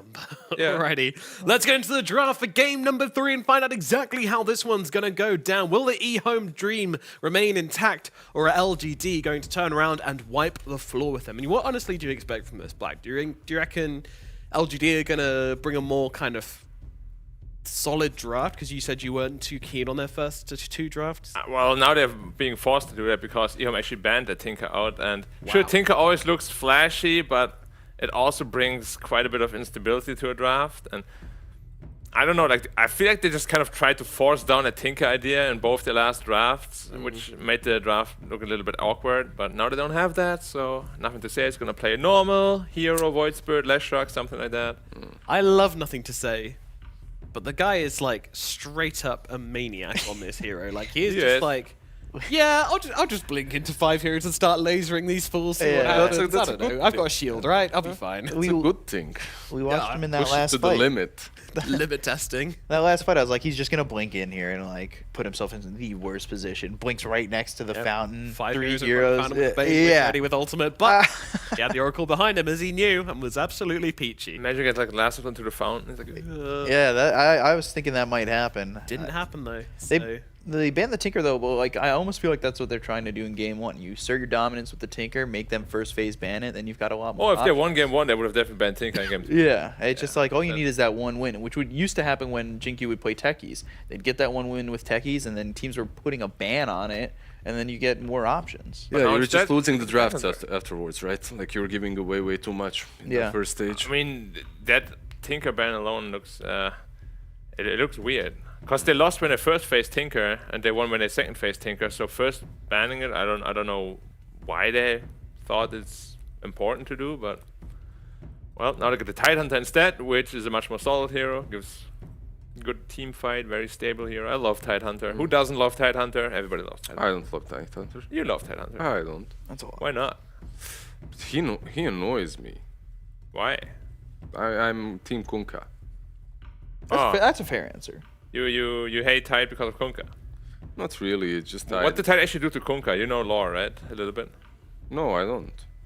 What about the person next to you? fleet. This feels like I just know that he. He sank his fleet. Yeah, like what kind of a move is that? Like to sunk someone's fleet? It's kind of It's a sea monster. What do you expect him to do? yeah. It's Kunkka's fault for sailing there. Yeah, they Yeah, don't- but Kunkka is a captain. What he's supposed to do? To sail some other place. Sail somewhere else. Human is not No. naturally inclined to sail yeah, into the sea. Yeah, but you don't sea see monster. a sea monster underneath you. Like, can't the sea monster just move? No, you go around the sea monster. They Yeah, don't- but you don't see it. It's under you. They You don't didn't. know what he's doing. You don't walk into Somebody you don't go out at probably- night and walk into a pack of wolves. You know, hear howling and go, I'll go have a little stumble around there, Yeah, see but what's going on. if oh this no, guy- the wolves attacks me. They're the bad guys. Yeah, but Tidehunter doesn't howl. He's more like a whale or something. You don't hear that. If you're a, Was Tidehunter I'm told sure you would to see that attack? in the water. What? Because was Tidehunter told to attack? Because it's never like, oh, hang out with the Kraken. It's always release the Kraken, and that's dangerous. Kunkka knew that. Come on. why are you all against me? Like, you're a Wrong, captain bro. on a boat. You don't see 30 meters deep. Gotta That's think of your where fleet first. that's where he's eating his anchovies. Like, If something like a tide comes out, there's definitely going to be a lot of waves and stuff, though. You can't claim negligence here. Like, I'm fairly certain there would have been information, or at least when you're going somewhere new, you should test it first, right? Reconnaissance lizard. Do you know the meaning of the word? maybe Kunkka was reconnaissance. Maybe he was. Reconnaissance. Yeah, maybe Yeah, they he just was gave him the title What, of admiral. Maybe what he was army the has one. the admiral doing the Well, that's reconnaissance? they well, knew. They the knew. good one, because you take the blame. You take the front. All good leaders I think it charge was a first. trick. Truthfully, they were like, "Oh, we know Tidehunter's out there, but we need somebody to recon it. We'll give somebody a little promotion, and then they'll be like, yeah, I'll do anything." And for a you little bit guys." of rum for Kunkka. Yeah, make yeah, him yeah. all, They're like, all right, you're now an Yeah, admiral. exactly. Go out there with your ship. See what's out there. Admiral Okay, now we got that part, but why does Tide hate Kunkka? came into his waters. What we were literally just talking about that. Yeah, He sunk his ship. but Tide sunk his ship, so what did he do to make Tide mad? Just go into the area, his He territory? just went into his area. He drank a lot of rum. When you drink a lot of rum, you have to, over the board. So They were littering. Yeah. I you'd see. be angry as well. Well, the band's almost completed, so thanks for the great little distraction. It was very good. It Yeah, was thank you. The banding phase. Distraction. I'm It Team was Jacob. awesome. It's a serious issue. I like lores. Yeah. I only know the anti-mage lore, unsurprisingly. The monks of Testicurry. Yeah, and he's the only surviving one. All right, what are they grabbing for themselves here? Okay, Position actually, 5. down track. Grab it. Just grab it. Gotta grab it. Well, Pango's probably gonna be on Zeal again. And 4 Grimstroke is... Well, it can be both. So Yeah. it's very- Pango Zeal or Pango 7E? Ooh, Rubik. planet on the Rubik. Against Tidehunter. Yeah, you get Well- that Ravage to steal for yourself. Mortimer's kisses aren't that bad as Yeah, well. I mean, stealing that is so hard, though. Yeah, she usually stands a bit too far. Imagine if you just walk through 4 heroes and you blink out, and you get it, and then you do your kisses, and like, ha. Yeah, you need to steal it and then get out of the fight to be able to cast them yourself.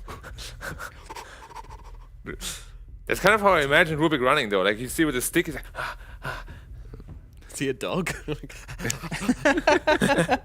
He's Got no wearing the pores, mask. dude. It's not very easy to hey, breathe it's under fast running, guys. You start breathing. that. All right, wrap it up. Oh, okay. All right. LGD is like, go home. This is one of those anything you can do, I can do better scenarios where they're like, all right, we'll pick. And really, it is because the first 3 picks too kind of look like something EHOME would draft, right? The minus armor plus TA.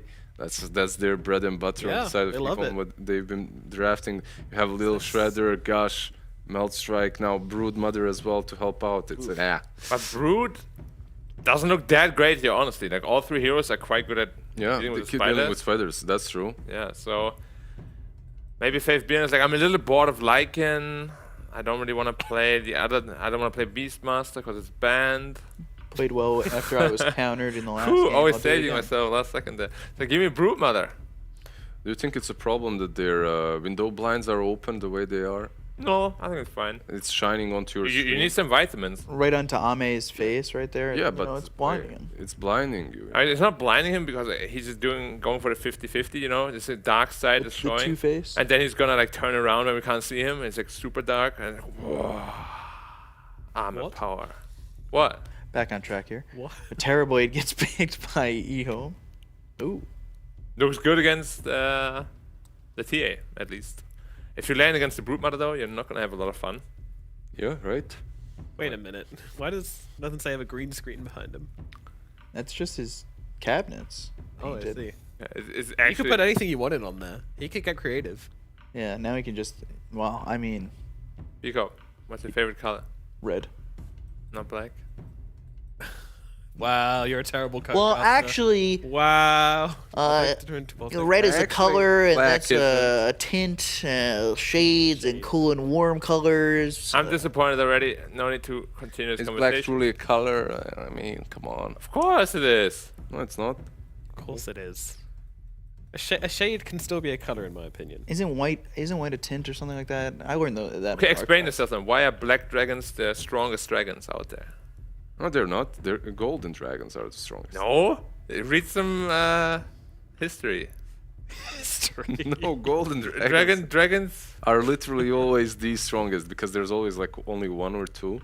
Yeah, actually, I think Julius Caesar, he was able to kill a black dragon, but actually died to a golden dragon. There Yeah, you he go. gained a lot my of history- experience, and then he didn't skill. Your history books are wrong. Yeah, they're just written by the winners, you know. so- Yeah. That's such a good sentence. History's written by the winners. That's. This is true. So Anyways, who will be Ember on writing one the side, history Storm of on this the other. game? LGD or EHOME? I don't know yet. We don't know yet. Let's find out what these last picks are going to be. Yeah, then. EHOME trying to ban out a couple of Terrorblade problems. First one is the Ember Spirit. Elder Titan. Ban Elder Titan. Let's do some statsing. Is there anything else that you worry about as a TB? There's Zeus, Yeah, which we Zeus will is not scary. see. Elder Titan? Any heavy storm spirit is pretty scary. Or Banned. as he banned out himself, actually. Interesting. Wow. Why would they ever do that? Ban out the Lash Morphling, Rock is maybe. pretty strong too. Yeah. Yeah, nothing to Lesh say. feels like a pick. Ooh. I'd Is like Morphling a pick here? Is it too greedy? Morphling for LGD? Yeah. Pretty greedy. I think they need to TA they morph. need to take the crown off Shiro though. That's a problem, right? EHOME they keep beating teams with their morphling. Shiro, you know, he's up on his high Technically, horse. didn't He's win like, last game though. true, but he didn't die, so I think Shiro still deserves like a honorary win for that last game. Yeah, For but sure. That literally feels like the worst way to lose when you lose like that. It's like, well, yeah, of course it does. You just like, my team sucked. GG. Yeah, but his team exactly. didn't suck. That's why it's bad. the worst way. Oh, Yeah. Imagine if it was a single player game, you're like, no way I would lose this game. true. you end the game with 0 deaths and a Divine Rapier in your inventory. That feels like Go Zeus. Awful. I want to see the Zeus here. Let's This go. is becoming like anti-mage. Two heroes we've talked No, about. Zeus like, would actually be 20 times. super strong Yeah, here. Storm is It's banned out as well. Yeah, it's Makes just no that no one sense. is playing him. That's the I problem. will eat my shoe if they. All right, they fuck. just go with the puck. your shoes are safe. Wow, that is so fun. It's also, LGD. it makes more sense as well as it gives you some ways of dealing with Pango. So, pretty solid of a pick. Dragon Knight. Dragon Knight. Looks actually pretty Only good if here. there's a golden dragon. There isn't. What's wrong with your gold? Black Aghanim dragons are the Scepter strongest level dragons. 2. You play Monster Hunter. Yeah, actually, Aghanim Scepter gives you the Black dragon. right? Which is the strongest form lizard. Yeah, because there is no golden dragon. So when they release. No, there could have been one, but they They- chose black instead. Because they still didn't add Aghanim's upgrade level 3. What happened to level 2? Yeah, they didn't even have level 2 yet. Why we skipped? Because level 2 is gonna be because black isn't even the second strongest. Ah, I Dude, see. Aghanim's level It's gonna be 2 silver would be and gold. hype. Wait, Change they the picked Night entirety Stalker of into the game. TA. That is a pretty losing matchup. Interesting. What do you get? You get AoE Silence versus Puck, which is neat. I mean, it's good in the game overall, but the laning phase is a little bit rough. Perhaps they should be losing 2 side lanes pretty hard, and then Puck should have a pretty good time in the mid lane. Yep. And then if a Puck has a good time in the mid lane, it means he can rotate. And when you already lose the side lanes, you're rotating, and I like that a lot. It's a lot of rotations. Yeah. And the rotations are coming in, It's like a washing machine. and then Broodmother rotates middle, takes that tower too. And that'll get the wheels turning. Rotating. All right, gentlemen. Indeed. 2-1 LGD. 2-1 LGD, says a gentleman in the corner, gentleman in the middle. What say you? I need some more time. You guys go. You had all the time in the world. Come on. All right, well. Mr. Cop? Well, I'm LGD for me. Yeah. LGD. I'm afraid it's going to be going for LGD. The panel decides unanimously for the favorites here. Will EHOME pull off the unlikely, pull off the perhaps impossible here in the third and final game? It's time to find out with our casters of our Cryptic and Neff. Thank you so much, Nomad, and yeah, So brave. Yeah. So brave. Each and every one of them. it's never stopping. No. Please stop. Yeah, I mean, it looks like a very good draft from PSG LGD here in game number 3. I don't know. I feel like they've kind of figured out EHOME. That being said, they did steal a lot of their draft out of EHOME's draft from game number 1. Yeah, so maybe they figured out EHOME. Maybe they realized EHOME is better than them. They need to copy them, but unlikely. Yeah, Here's no. my major takeaway. It's a good draft. My major takeaway from the draft is EHOME were forced to ban out Tinker. They're not trying to play around it or punish them for it anymore. Their mental absolutely destroyed. We'll see if that's actually the case here going into game 3. I mean, to be honest, I think EHOME's still feeling pretty good. Like, they've had a pretty good showing so far. Game 1 and 2, we're looking, game 1, amazing performance from them. Game 2, obviously, didn't have the late game matchups. But game 3, we'll see what they can do as we jump right into this one. Both teams smoked up. Nice little good luck there from Zeal, the new player. Showing some good attitude, you know? Sportsmanship. I don't know what that means, but I'm sure it just means good luck as well. yeah. All And right. that also means good luck. Yeah. And I'm going to have to agree with nothing to say. They do sound like chickens, afraid to play against Zinkyo. He is going to drop at the beginning of this game. Oh, First blood. Trying to go the way of one of these heroes, right? They have to have some. Okay, Zeal's going to take it. You would have loved to give it to 70 on the Pango, but Shield Crash was just too far off of cooldown. So I think they realized Faith Beyond would have started, getting between them, getting those body blocks off, and they were forced to finish him off there. Otherwise, they might not have gotten him. So, Zeal made the call. yeah, they actually get a really nice sentry there onto the hard camp, or onto the Ancients as well. Faith Beyond sitting here on the Spider trying to get this rune, but I don't know if he's going to be able to. However, on the other side, EHOME might be walking into a trap as they've got 3 heroes set up here. TA Invis on top of the rune with the Gush potentially from Y Planet. Going to be in a lot of trouble here. Drops the Fade Bolt, doesn't get the rune, and now a return kill for the Templar Assassin. So pretty rough. You're missing 10 armor. Yeah, that happens. Zeal thinking Oh maybe my- he can do Zeal the might just same die here as rotation, well. but they just stuck around. The ward scouting it out, so... He's fine. Oh yeah, no, Night Stalker much tankier than the Rubik. Yeah, but he is now down the majority of his HP. He's used a lot of his regen. A 1-for-1 before the game even starts and the lanes meet. That's a hell of a way to begin the game. But let's talk lane matchups. Here we got 7E on the Pango again, up against, I would say, on the Puck. I mean, not playing the Tinker this time, but a much easier time getting out of the backline of EHOME. And I feel like EHOME's backline has done a lot of work in these previous 2 games. Yeah, it really has. I was going to say just taking a lot of damage there from the creeps in these He's attempted trying to trades protect harass. this range creep is the idea. Yeah, he wants to get level 2 before 70 and then push the wave into his tower, potentially dive him and get a kill, which if 70's not careful, he will allow to do. All right, bottom lane matchup. Black talked about this one. He didn't like this Night Stalker into the Templar Assassin. Feels like he really does struggle, and I will agree. It will struggle in the lane, that is for sure, but it is a very good game for the Night Stalker, like he was saying. And No, he said is a, well... No, it's a good game for the Okay, yeah. Night Stalker. Like, it's a very good game for the Night Stalker, but you do struggle in the lane here, and if he doesn't have that decent start, it might not pan out the way they looked, or they wanted, I guess. Yeah. Interesting choice. Meanwhile, we got Terrorblade up against the TA. TB, I mean, he does decently enough against Faith Beyond inside the lane. The Spiders, you know, Terrorblade has so much armor, and also being a melee hero, he's got the damage block as well, so he's not really ever going to go down to Faith Beyond prior to him picking up an Orchid, I feel. Always be able to get off the Sunder or, like, TP out. Hopefully he can stay on top as far as CS in this lane up until he moves into the jungle.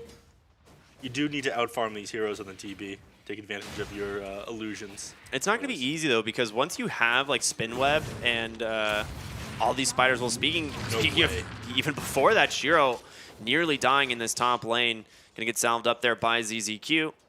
But I was going to say, not the Spin Web, but... Silken Boa. Yeah, the Boa. Once you have that plus all the spires, you take a lot of magic damage, so got to be careful. Zeal bottom lane, caught by the Gush and Meld Strike. Great combo from these two heroes. Armor, man. He just can't stand his ground in this lane. I mean, the wave finally pushing to his tower, thankfully. I managed to get the pull off there on planet, but he almost died for it on the Night Stalker, so his attempt at punish there by PSG LGD.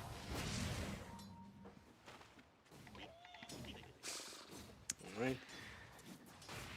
Night Stalker, I mean, he's going to struggle with the first 5 minutes of the game. Unfortunately, you don't have a ton of kill potential with Rubik as your lane partner, but we have seen just like pop off on this Rubik. There's not a ton of amazing spells to choose from, but you know, you can get some clutch steals in team fight, you know, potentially get this Dream Coil from the Puck. I mean, when you're against a 5 Tidehunter, it's a lot easier to try and steal that Ravage. Zeal, another Gush, another Meld Strike getting dumped on top of him, so just going to get salved up, I think, on the TA there. Yeah. Yeah. The thing to note is, again, they preemptively placed a ward on the ancient camps on the side of PSG LGD, but nobody's even gone over there to try to stack the camps just yet. So regardless of the fact that they have a Templar Assassin, they realize, okay, this is what EHOME's doing. But instead, I imagine they're just going to start to play very aggressive early on rather than get tons of farm on the Templar. Yep. Ooh, Zeal bottom lane. Once again, dude, they're just doing so much to try and slow down this Night Stalker pre 5 minutes so that when that timing comes out, TA might still be able to solo this lane, but it's going to work. Yeah, Planet's going to work. keeping him alive just for the moment. He is rushing those phase boots to try and get that extra armor. He might even opt for like a Helm of Iron Will after that too. It's hard to say. Like, it's such a good item. It's hard to pass it up. Yeah. I mean, 6 base armor, and it still doesn't feel like enough in this lane.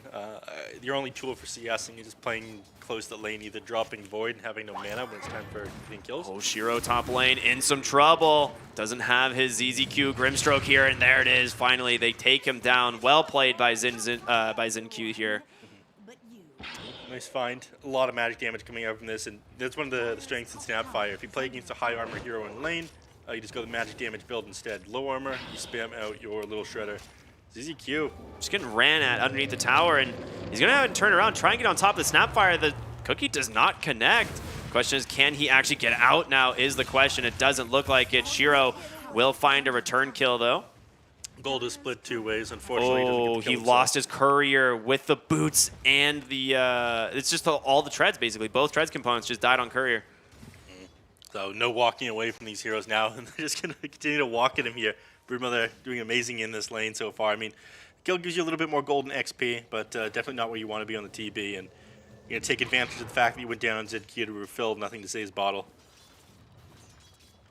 And still not going to be able to stack up any camps. Pretty even so far in the mid lane, though. Mid lane, they are going to go with the coil right away. Shield Crash does come through, giving a little bit of damage reduction, but the rotation in from these other heroes. Inkswell will stun him up, swashbuckles away. 7E survives. Just barely. Yeah, gets a bottle dropped on him. We're just about at 6-minute mark into the game as well. They're going to try to contest these runes finally after 2 other games of them just having domination. Why? Needs to be careful. He's got Rolling Thunder. He just goes down to Planet. 6 minutes. Yeah. They'll get the D ward. The question is, who gets the 50-50 on the rune? Is it going to be EHOME or is it going to be PSG-LG? It looks like it's going to be EHOME. Arcane rune there for 7E on the Pango. Yeah. And it's likely that he tries to set up a kill with his Rolling Thunder in one of the side lanes with this one. The Puck, he's very unlikely to find the kill off onto. Too evasive, able to get away with that Illusory Orb. Zeal manages to grab himself a Courier Planet.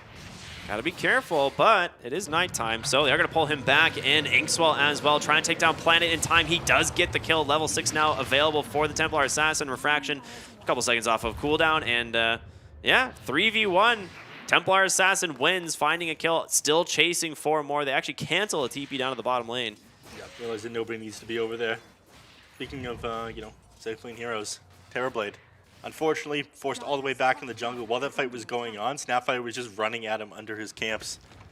And ended up establishing some pretty deep vision as well. So they're going to be able to scout out Terrorblade as he tries to do something. And the area of the map that he has to farm is so limited. Yeah, and it's just going to get worse, right? This tier 1 tower tops up Bounce of Fall. Blank was saying, you know, once that does, the Broodmother can start rotating even mid. They've got wards already placed to protect that, so... They get absolutely no interest of stacking up and clearing out their own Ancients. Instead, they're going to invade EHOME's jungle. This is exactly what EHOME did the game they were playing Brood. Actually, do have a ward here scouting the TA. Swashbuckle on in, Rolling Thunder comes through.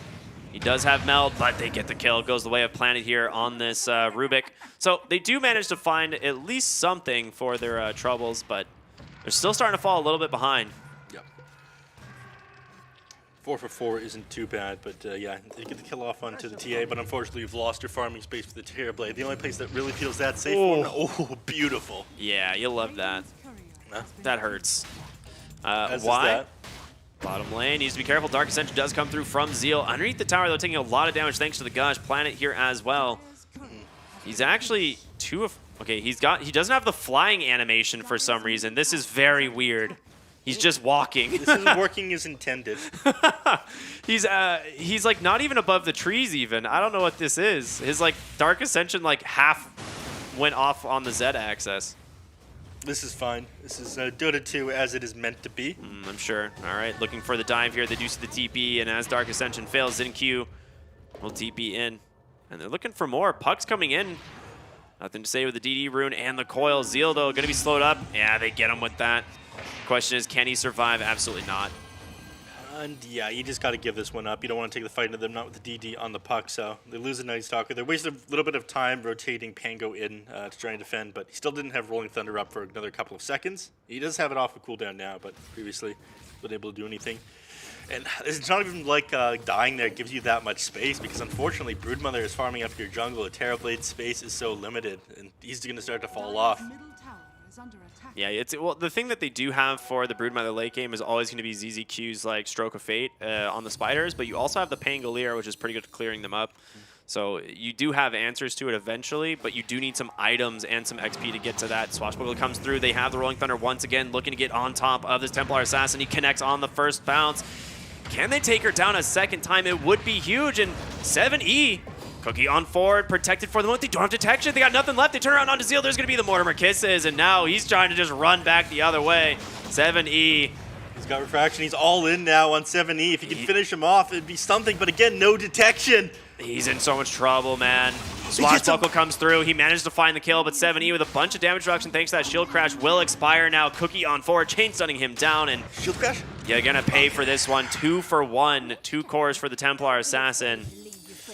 I mean, it does slow down the TA's game. She's the top of the net worth for her team, so it's definitely worth it shutting her down. But if 7E is not pulling ahead, and again, if your TB is not getting a ton of farm, you're not doing great. And we're going to come to the same scenario that we saw in some of these previous games, or just the last game, where Shiro ended up top of the net worth, 30K, like a panel talked about, but everyone else on her team is not doing damage.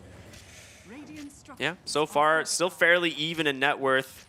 They're going to try and push this bottom lane, but TPs do seem to be coming in. It's going to be the puck. But, yeah, Terrorblade with that meta, trying to do what he can to this tower, it seems. He did steal Orb on Rubik. That's not a bad one. Yeah. Well, it was listed as stealing Jaunt, which is very funny. Oh, very cool. But, yeah, he's got the Orb. One on the sidebar. Definitely said Jaunt. Oh, smoke up on the left side of this fight. They've got a Ravage here, and there's going to be the coil onto one. Dark Ascension in from Zeal, but they've got to take down Puck. They've got to stop the Ravage. It comes through in time. Nothing to say. He goes down to an Orb from Planet, and now Y. He's come too far forward, as well as Shiro. Going to try and chase him down. One more Orb. Not even necessary. Shiro managed to pick him off, and there it is. Zeal chasing for more. Finds the kill on his ZinQ. 3 for 0, as well as the Tier 1 tower. I mean, I thought this was for sure the Great Initiation.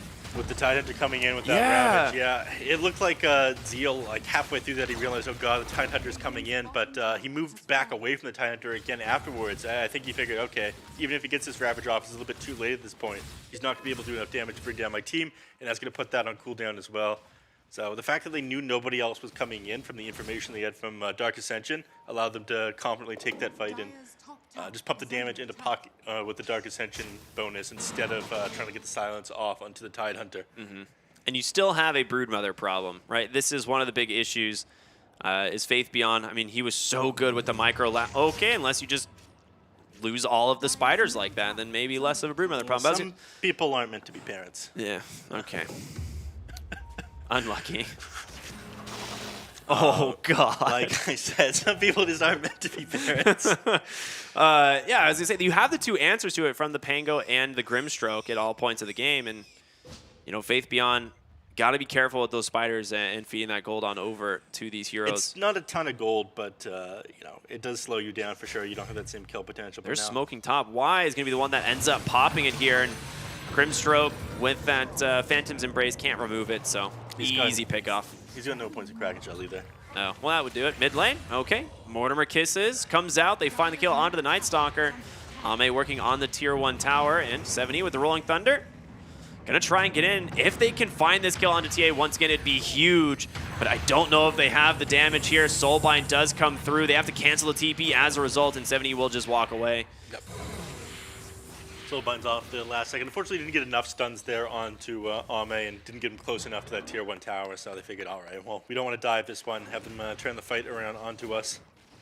Yeah, they've got the Deso very soon as well. Faith Beyond with the Orchid completed. Yeah, needs another 1,000 gold for it, and that's done. They've slowed down the TA's game a little bit with a couple of these initiations, but both teams playing a little bit kind of aggressive. A little bit behind where they want to be on farm. Broodmother did have control of the jungle, but they managed to get a little bit back on the side of EHOME. But what did he steal? Ooh, Meld Strike, not the best one. He's trying to get traps, I would guess, right? Yeah, the vision that was provided is just amazing. Refraction wouldn't be too bad either.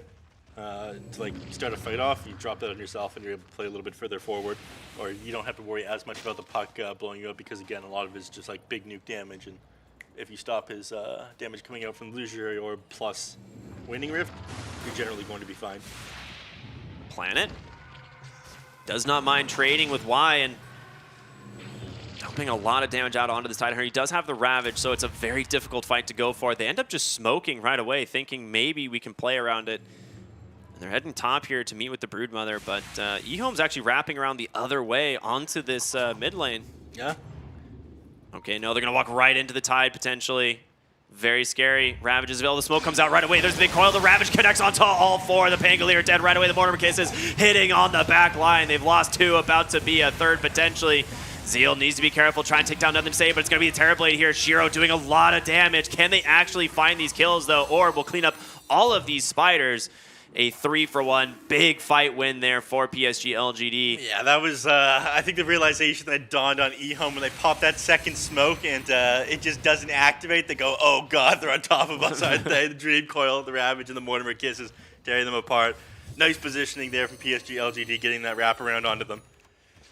Yeah, that was such a sick play. The wraparound, absolutely perfect, doing wonders. And you know, Broodmother surviving that fight means she's going to be able to farm so much more of this jungle and continue to apply chip damage onto this mid tower.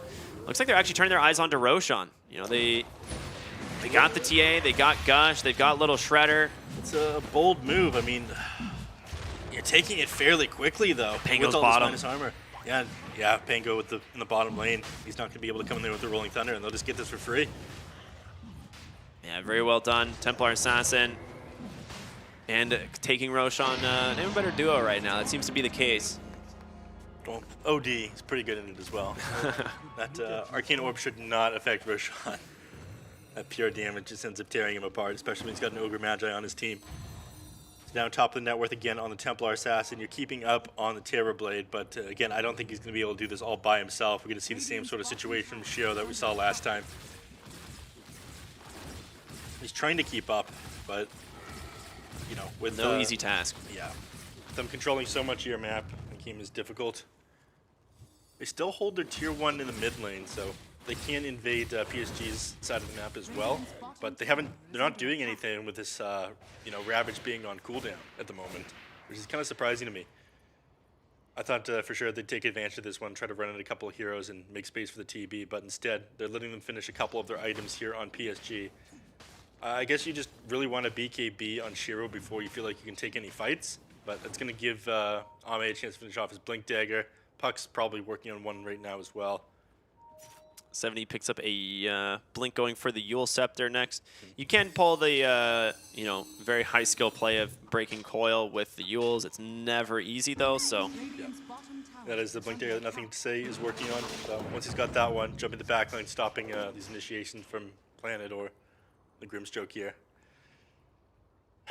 This game's rough, man. I'm starting to think the panel might have been onto something. I mean, they have such a good draft here that farms so fast on the side of PSG LGD, and so as this game continues, I just feel like it's going to be too difficult for them to stop this Broodmother. Like, he just kind of has free reign of this game right now. Blink Dagger's completed, Ravage is back up. Y's going to be working on the Blink Dagger as well, but not going to complete that one for a pretty long time. But this definitely does favor them, all this downtime. Mid lane tower finally does go down to Ame there. Yeah, so. I got eyes on the Tidehunter. Blink in. He's got Crippling Fear, but he gets Orchided instead. Inkswell's going to do a lot of damage. Rolling Thunder from Zeal. Okay, 70 finds the kill. Zinq trying to run away. But it looks like 70 might just turn his attention back the other way as they have vision on the Templar Assassin mid.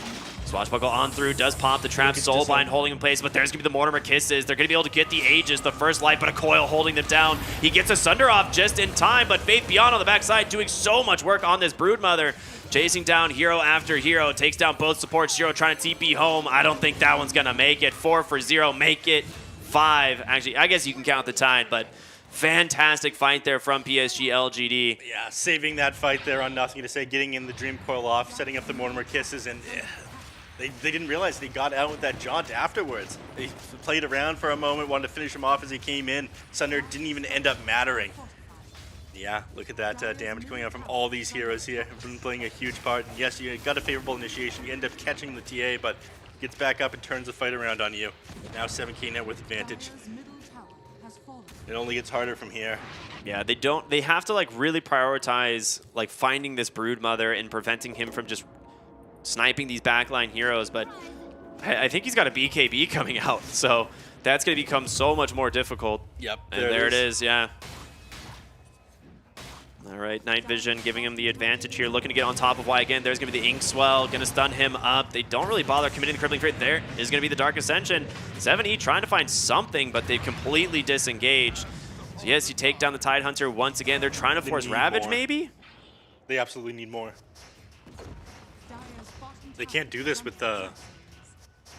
I mean, they just ended up using Dark Ascension and Rolling Thunder towards the end of that one. They got nothing off of it. PSG LGD, they're going to be super happy about this. To get another tier 1 tower bottom.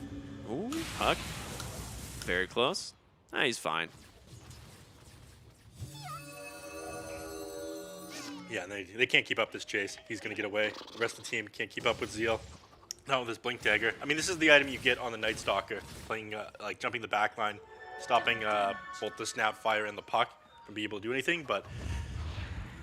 Smoke up, looking to move towards the bottom side. Gobble up is available right into the Mortimer Kisses. Lots of damage out onto ZZQ and a quick Meld Strike.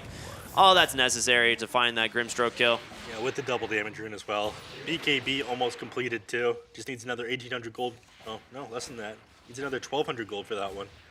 All right, you're starting to have a real issue. A 9,000 gold advantage here for the side of PSG LG. I mean, the Grimstroke at 3,600 net worth. You've got Zinq on his Snapfire passing both your supports as well as your offlaner. It's looking grim. Yeah. See what I did there? Yeah, it was a good one. Very clever. Faith Beyond with the army up here. I mean, they've got multiple heroes behind the tower. If you press too far forward, you try to jump out that's Night Stalker, you will end up paying for it. Rolling Thunder coming through. They find the Puck up on the high ground. Do they have the chain stuns? They've got Crippling Fear, okay. Nothing to Say goes down wide, gobbled up, spit in. Gonna get controlled up for the moment by 7E. He's got the Swashbuckle. Goodbye, Spider Army.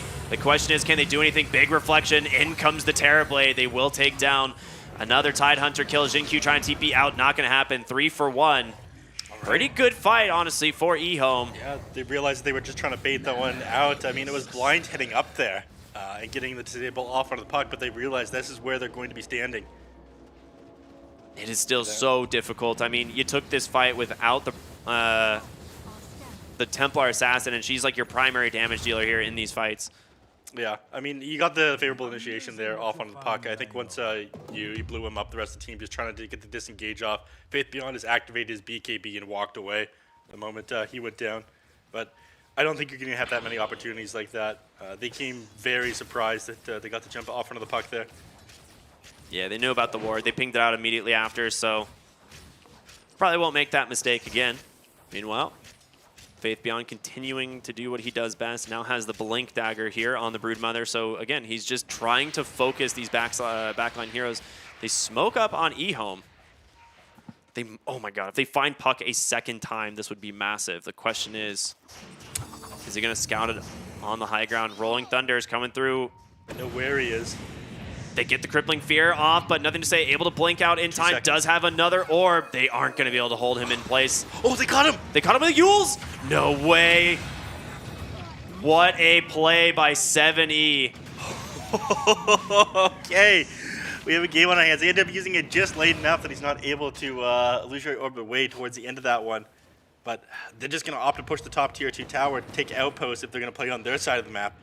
They're going to trade tier 2 for tier 1, and that's a pretty rough trade here for EHOME. PSG very happy to do this. They could maybe even try to defend mid. They already TP back on... How long until Ravage is available? It's got to be soon. I mean, yeah. They get the tier 2. Looking to go in. Templar Assassin trying to chase down Zeal. A lot of damage coming in from this hero. The BKB is forced. They get the blink out on the Night Stalker. 7E also able to make it out, but Faith Beyond snipes him just in time. 7E on the run still, but...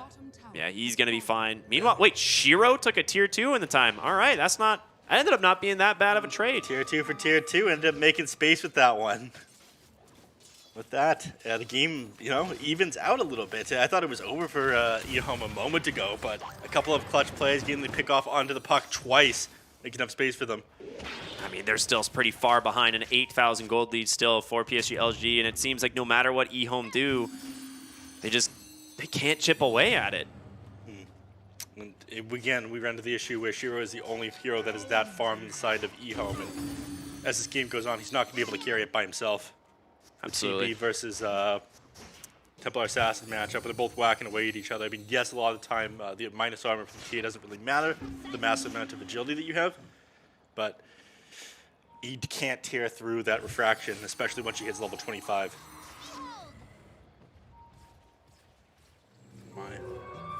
Both teams going to be wanting to set up around the Roche pit. It's going to respawn in about half full timer, minute and 30 in total, another 45 seconds. So they find on the high ground. It's actually going to be the Pangolier. Yule's protected, but a perfectly timed Ravage to follow it up. And yep, 7E goes down. He's got to buy back. I think they're just trying to disengage. That might not happen though, as Puck continuing the chase here. Nothing to say. Wait a minute. Which blade? Oh no! All right, Faith Beyond snipes him. Yeah. Spawn spiders from downtown. I was almost certain he'd buy back there on the Pangolier. I mean, again, Roche almost back up. They're going to take control of this outpost as well. So at this point, there's no way that they're able to defend Gobble this one. up top lane. Zeal gets out. Okay. That was pretty smart. Yeah. The vision of that one, I'm pretty sure they saw that one coming with that observer right there. It was close whether or not it saw him. It would have seen him flying through the air, but not him gobbling him up. Yeah, not at all. I think he just hit the last creep and blinked. Yeah. All right, Roshan, number 2, has spawned back into the pit. It's going to be the sign of LGD, and it goes so dang fast. It is impossible for them to contest at this point, and Aegis number 2, as well as the Shard, is going to go the way of the Templar Assassin once again. Right? Yeah. Yeah, she'll take Shard. It's just way too good. No, she's going to finish up his Daedalus before she pushes high ground. At that point, she's just going to melt any hero she jumps on top of. Only a moment until they're ready to push high ground on PSG LGD. Ravage is something they want to wait for as well. But again, you don't have the Daedalus completed on the Terrorblade. He just doesn't feel like a match for the TA right now. 1,200 gold until they're ready to go. I mean, maybe they can make a play before that happens if you can catch somebody up by themselves again, but nothing to say is going to be way more careful after getting caught out twice.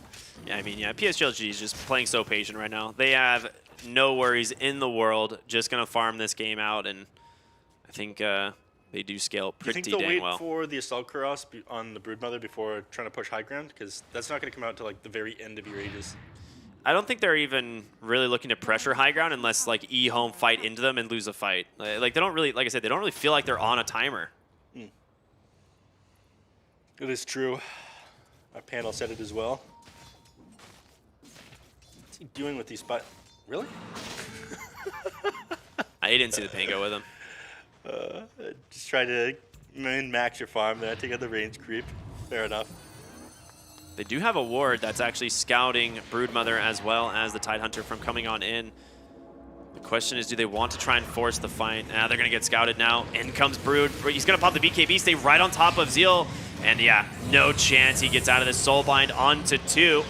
Puck might be in trouble. Chain Stun's out from 7E, trying to do what he can, but he's going to have to swashbuckle away. There's no follow-up, and now TA blinks on forward 7E, roll up, trying to get some distance. Mortimer Kisses from downtown, hitting these heroes as Faith Beyond continuing the chase. They get the Rubik. 4 staff's not going to be enough, and a big Ravage does come through. They manage to clip 3, and now 4 heroes dead on the side of EHOME as they go right onto the high ground. And honestly, it doesn't look like they have anything to stop them at this point. This is the PSG LGD we're used to, tearing EHOME apart. 20k net worth lead here, 20 minutes into the game. Age is still available, like you said, and they just can't defend from this. I mean, they tried their best. They, picked up the Night Stalker there, tried to pull him away from that Dream Coil, toss him out, but he just ends up melting. Way too much damage coming out from these heroes at this point. Being able to phase shift during Soulbind is not, I did not know you could do that. That's very interesting. It's very cool. Yeah. You can phase shift during leashes. It's Illusionary Orb you can't use during leashes, but a lot of time you can just stall it out by pressing phase shift. So very good against Crystal Maiden Frostbite as well. You just phase shift off the entire thing. Yeah, that is interesting. Yeah. All right. They do have vision on Faith Beyond Spiders. They could just clean these up real quick. And that's exactly what they're going to do. The question is, can you go for anything here? I mean, Ame still got an Aegis for another almost 2 minutes. They did manage to steal traps on Rubik, though, so a little bit of vision is going to be provided from those. He does have the shard as well, so yeah, the silence as well as the extra vision. Thankfully, we can tell which shards are which traps are which, as some of them are green. Yeah, they're going to smoke, but they smoked right under a trap, so they know about this on the side of PSG LGD. Yeah, and I think they realized they smoked under a trap just now as they end up clearing one of them out. Why? I mean, this is the worst Invis target. here? Like, who cares if you end up losing your position 5? You can't commit onto Ame either. This Aegis for another minute and 10 seconds. He gets back up, he activates his BKB, and your team just melts. The question is, who do you even start the fight on? Like, how do you initiate into this LGD lineup? I mean, it's got to be Templar Assassin with the amount of damage she does, but not once she's got this Aegis. They just somehow stall this one out for another, 60 seconds here. Oh, no. So many traps, but he's silenced. Needs to be careful. Yeah, safe for the moment, but BKB pop by Faith Beyond, trying to chase down ZZQ here on the backside. Inkswell gonna buy him a little bit of space, but he gets the kill anyway. Nothing to say. Also finds the Pango. The E-Blade just doing so much damage. Crippling Fear, though. Can they take down this Puck in time? They've still got Y waiting and holding this Ravage. Shiro gets the first kill onto this Templar Assassin, but can she get out? She pops the BKB, instead turns it around onto Shiro. He's going to have to sunder up his Night Stalker, but it's not that much health. Zeal continue the chase. They take down the Terrorblade. Mortimer Kisses looking for more, but they're into the base. 3 heroes dead without buyback. And nothing left in the tank. That crit finishing off the Terrorblade. I think that was the last of their hope here, and they go through these towers so quickly. The Assault Cross completed with this Desolated. Tier 3 is melting. That team fight, the Pango just wasn't able to control up the Puck. He got off him for half a second while he was trying to chain stun him up, and that ended up being enough for Nothing to Say to jump up onto the high ground and get away from his Rolling Thunder. And with that, they just can't control anybody. Yeah, 2 lanes of barracks now are gone, and you do have the Tier 2 protecting bottom. I'm surprised they didn't just try and force the Tier 4s here, but LGD playing safe here. Yeah. I mean, you dropped a game to EHOME, you have to show them a little bit of respect. You don't want to go dive straight into Tier 4s and give them a chance to turn around the game. Instead, you take it slow. They'll get this Tier 2 in no time at all. They'll get themselves Mega Creeps, and Overwhelming Force will close this game out. We're almost to the 1,000 net worth lead per minute mark here. That's a classic one, of course. Yeah. Able to steal more psionic traps here. All right, very nice. Gobble up. It connects onto 2. But they don't follow up with this Yeah, one. that'd be a Tidehunter ended up going eggs instead of Blink Dagger, so. be a very deep dive. I'm not saying they couldn't do it, but it'd be a little risky. We've seen games turn around from less. Puck is just going to blink back to his side of the map. Fair enough. I don't want to push any further than this one. Again, they control the entire map right now. They were never worried about taking this game late anyway, so farming up at the moment. They already have all the tier 3 neutral items, though. So again, just working on these next set of items. All right. Certain the game would close out just a moment ago when they were walking up high ground, but playing it as safe as possible. Yeah, I mean, TA is just so farmed here. She's going to one-shot the creep wave. The double damage room. You have BKB complete on the Night Stalker, but this doesn't really mean anything either.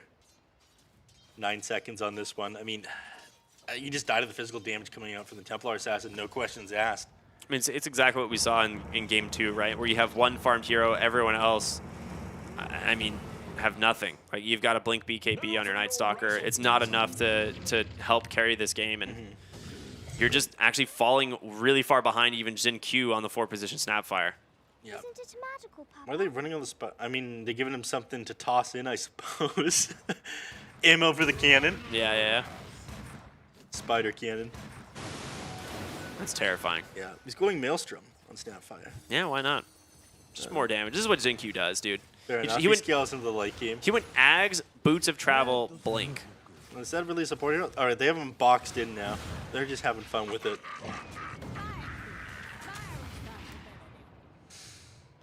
32k net worth advantage. We're going to see when Roche responds in the next couple of seconds here. But again, they know they can't separate right now. In PSG LGT, they're just farming up the entire map.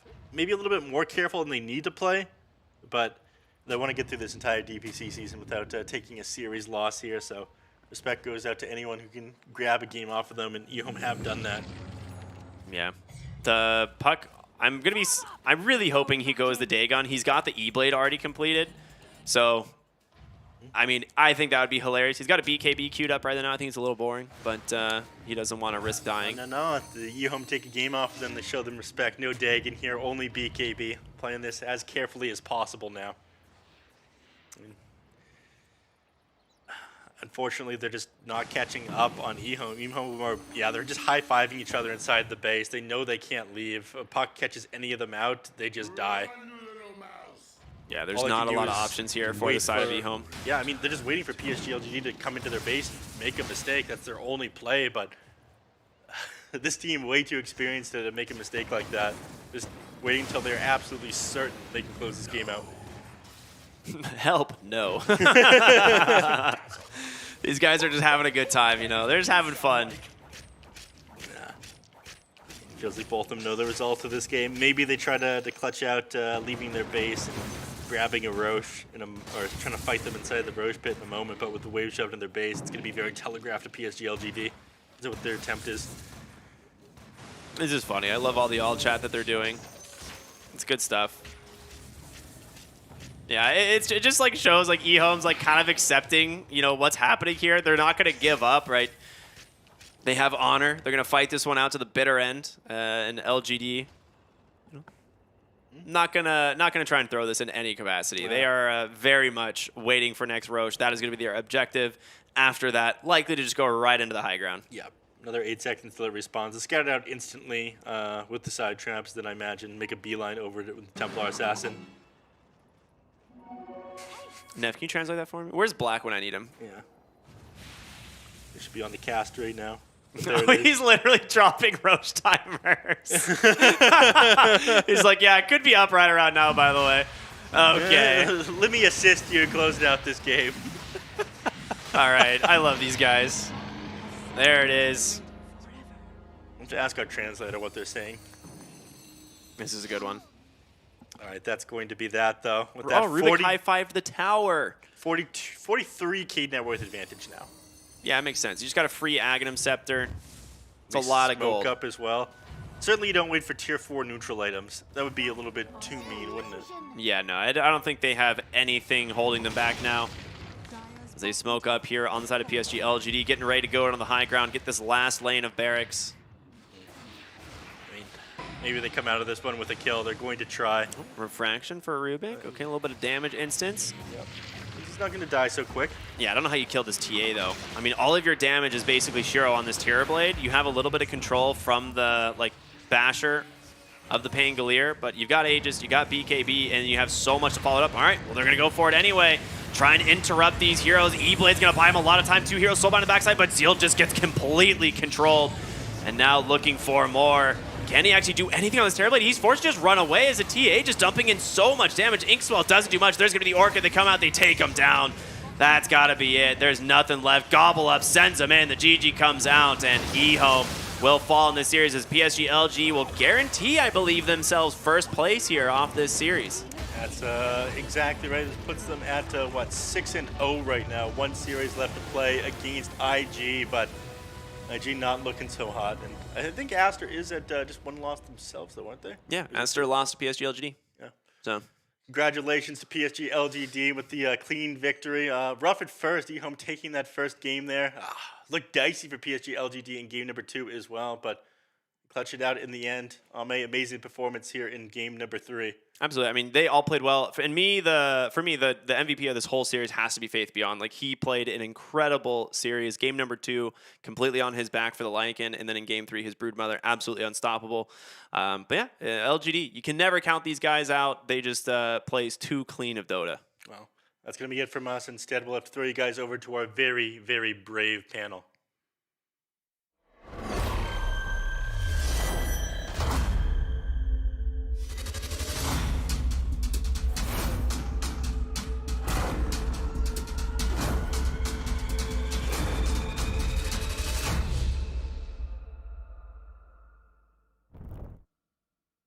Unfortunately, the stars do not align for Team EHOME as they do lose the series to LGD, making it a 2-1. What do we think, Lizard? Was it, just getting out of bed for LGD, taking a little bit of time to get into gear, or did EHOME just catch them off guard in that first game? Haven't seen the whole series. No, I feel like that EHOME played really well in the first game, and in the second one they had their chances too to take the series. So it's not we can't disregard their performance and say it's just PSG LGD and put it all on them and their performance, perhaps saying that they haven't played as well in that game 1, came in relaxed, which could have been the case, but game 2 proves a point. Yeah. Game 3, however, it's LGD. It was all LGD in that game 3, but game 2 was certainly close. I mean, we do have to talk about that game 3, unfortunately, even though it was a bit of a stump. Nothing to say on the puck. They take him off his tinker, put him on something, and he's suddenly like, oh, I can move around all as much as I want. I've got all this mobility spells, and just feels like he was really freed up in this game to just make play after play after play, just enabling his team so much. Yeah, there were a couple times where he got caught out, but that's sometimes typical nothing to say things when you put yourself in the middle of 4 heroes. You're bound to get caught once or twice and pay the price of doing something like that. This, Ame, God, if he had gotten out on this one, that would have been just mentally defeating. Yeah. I feel like when you go back to the puck point, I think in this game, Nothing to Say doesn't even have to be this incredible puck. All he has to do is set up for the rest of his team with a good ult, and then you can follow up with enough damage from Xinq's Snapfire, from the Broodmother and TA just encircling the enemy team. Extremely well played by them. A couple of really good pickoffs on Shiro's TB as well, who didn't have as easy of a game as the one with his Morphling. But PSG LGD just showing some different class over here. Look at that. Just beautiful. Breaking the smoke instantly into a 4-man Ravage. That's just... That's one of those... I mean... it looks easy because they're on the high ground, but the fact that they anticipate it and they're at the right place at the right time, it's just... Yeah, you go up that hill, any hill in the game, without vision, sometimes it do be ending like that. And that's just an unfortunate side effect of being behind the Dota. Just get the ultimate, like, if you're an LGD fan, they were just, I feel like LGD fans are like, no, they were finally trying game 3, just to really put salt in the wound or something like that. I mean, there's definite copium to come from LGD fans for game number 1, but Yeah. you know, parts of game number 2 as well. But ultimately, you know, you can't undervalue EHOME's performance in this game. Like they earned that this game series was 1, good. and they honestly there could be a case for them earning game 2. But LGD did just play the better Dota in the end, Yeah. and across the series, they definitely deserve this series win for sure. But no shame at all for EHOME. that's Yeah, for so sure. this is PSG LGD's final victory in the tournament, right? No, they have have one IG against- as well. IG is their final matchup. Yeah, they have the raid IG. bosses of IG who are currently facing So relegation. if they win versus IG, that should be a clean sheet for them, Yes. right? It would only Series-wise, at least. potentially drop 2 7-0, games minimum. Like, what an incredible feat! Like you come into the Chinese league, Chinese DPC division, and you don't lose a single series. That's insane, considering just how strong it is and what we've seen in the last couple of seasons. Do you guys think that it's the pressure of TI getting to, like, sometimes when you perform on such a high standard in a couple of these tournaments, it just sticks with you afterwards, right? Like you continue playing better. Yeah, they definitely have grown since that first season when they had the tiebreaker against Elephant last year, and everything's just been a step up since, right? You go from that tiebreaker, you take 3rd at that major in Singapore, and then you have, I think, what was it, a 3rd place finish? It was a group stage Yeah, finish they were in the behind Animajor Aster and IG, I think. IG. Or maybe even Vici, but they came in 3rd, or they group staged. Then they win the Animajor. They take 2nd at TI. They stay together. They continue to grow. They continue to get better. They won the Dota bit as well, right? Yeah. And they won it Yeah. versus Team Spirit. Yeah, in the grand final. Just Yeah. before TI. Just Yeah. before TI. Right. Did. He tells no lies, and dude, they came to EU early, and yeah, they smashed out the park with that one. But That was with Zhao Wei, though. That was with the coach playing mid. Yeah, that's right. They they played. clowned hard in that tournament They, as well. they, Yeah. they clowned hard. They played with the coach in a tournament. He was playing like Spirit Breaker mid and whatnot. Pango mid and losing his lane by like And they won so much. Exactly, and they won the grand finals versus a team who later on proceeded to win the TI. I think Zhao Wei, Crazy. did he play that entire tournament? I think he only played the first like 2 or 3 series in that one. Maybe he did arrive. I can't quite remember, but we have the honor of sitting down with a member from LGD, and we get to talk to Nothing to Say about their victory. So, nothing to say. Firstly, congratulations. You guys are now 6-0 in this tournament. What's that mean for you guys? 首先，恭喜你们拿下这场比赛的胜利。现在战绩已经是来到了6-0，那拿下这场比赛对你们意味着什么呢？就拿了这场就拿了那个第1名嘛，所以还是很开心。I'm really happy we win this game because it secured us the first place. So I'm really happy. There was that first game, of course, where you did end up dropping a game which is rare for you in this tournament. Did they catch you off guard, perhaps, with some of their picks? 第一场比赛的话，其实你们也是输了嘛，而且你们其实小分的话很少有在今年的这个赛季里面去丢过分。那第一场比赛，你觉得是不是对面的选人可能让你们有些出乎意料？应该是算是我们自己没打好吧，就是让那个 TA 太肥了，然后处理不了，所以就是我们自己打的没那么好吧，所以过后就换个阵容再选 TK。I think it's our own problem. We let the Templar Assassin farming too well, and we couldn't handle her in the late game. So we just tweak our draft a little bit, and maybe next time we still gonna pick Tinker. So Tinker's not the issue. What about game 2? Was there any part where you thought that Morphling was getting a little bit out of control, or did you have the faith that you were going to be able to deal with him at some point? 第二场的话，就是当时看到那个水人的发挥特别好嘛，你在心里有没有想过，就是可能这个水人会有点处理不了，然后你当时是怎么想去后面再去处理这个水人的？就是打到中后期，就是他很肥嘛，但是我还是可以处理吧，因为我有羊刀了，就是要找机会，只要能把他杀了，还是很好赢的，因为他们只靠一个水人才能赢。We do realize Morph is a little bit out of control in that game. He's really He has a lot of gold, but I still think I can manage him with my size of Vice. So, and we also, as a team, understand he's the only chance that EHOME could win the game. So yeah, we feel confident to deal with him late game. Nevertheless, were you impressed by Shiro's performance and generally how he's performed through the DPC? 你对 EHOME 包括对 Shiro 的这次 DPC 的表现，包括这个系列赛的表现，会有一些吃惊吗？就是感觉他们发挥的非常好。就他感觉就打得很屌吧，就是每场都杀了很多人。Yeah, I think he's really play really well. He has a lot of kills every game. We like a lot of kills. I'm just wondering, you guys. It's been some time since TI, right? It's maybe a hard question, but let's say you get to the major, which you obviously qualified already. If it happens, if you face Team Spirit, what's going to happen?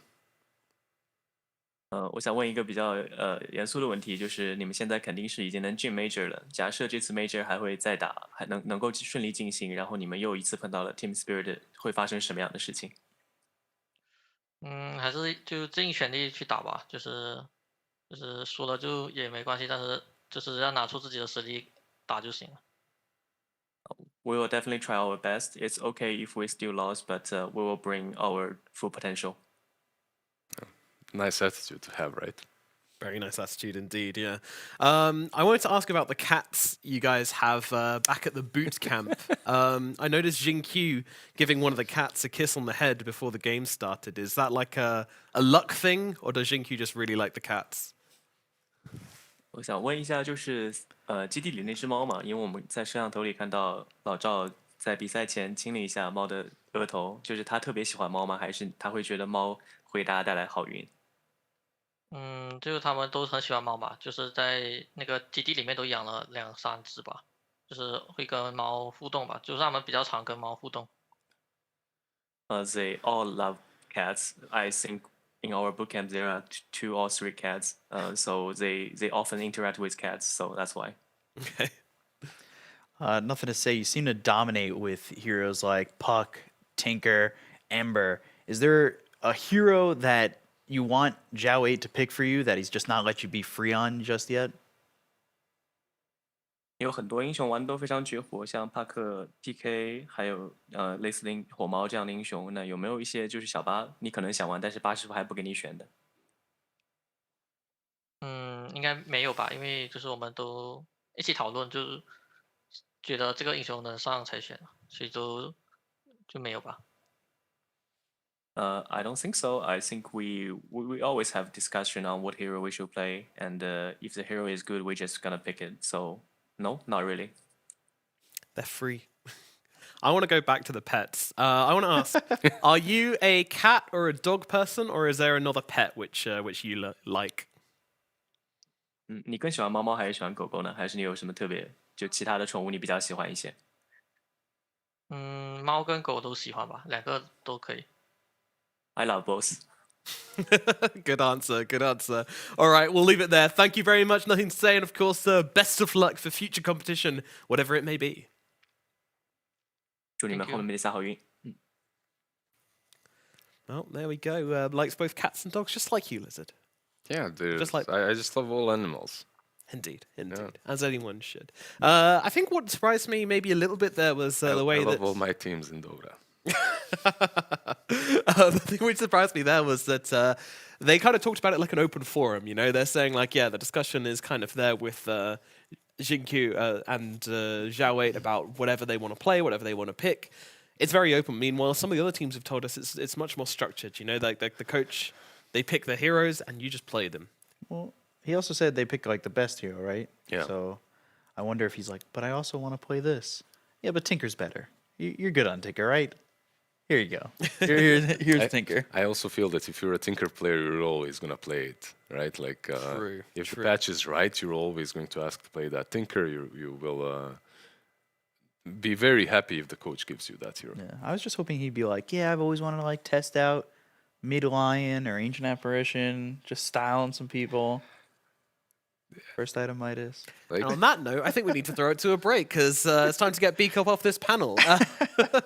let's kick him out. Yeah, we'll deal with that. Sorry for that suggestion. Those of you at home, don't take that into your pubs, please. But yes, indeed, we are now throwing it to a break. Then we'll be back with our next series of the day. Plenty more China action to come, so don't go anywhere. And we'll see you for the next series.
Welcome back to the Chinese DPC for series number 2.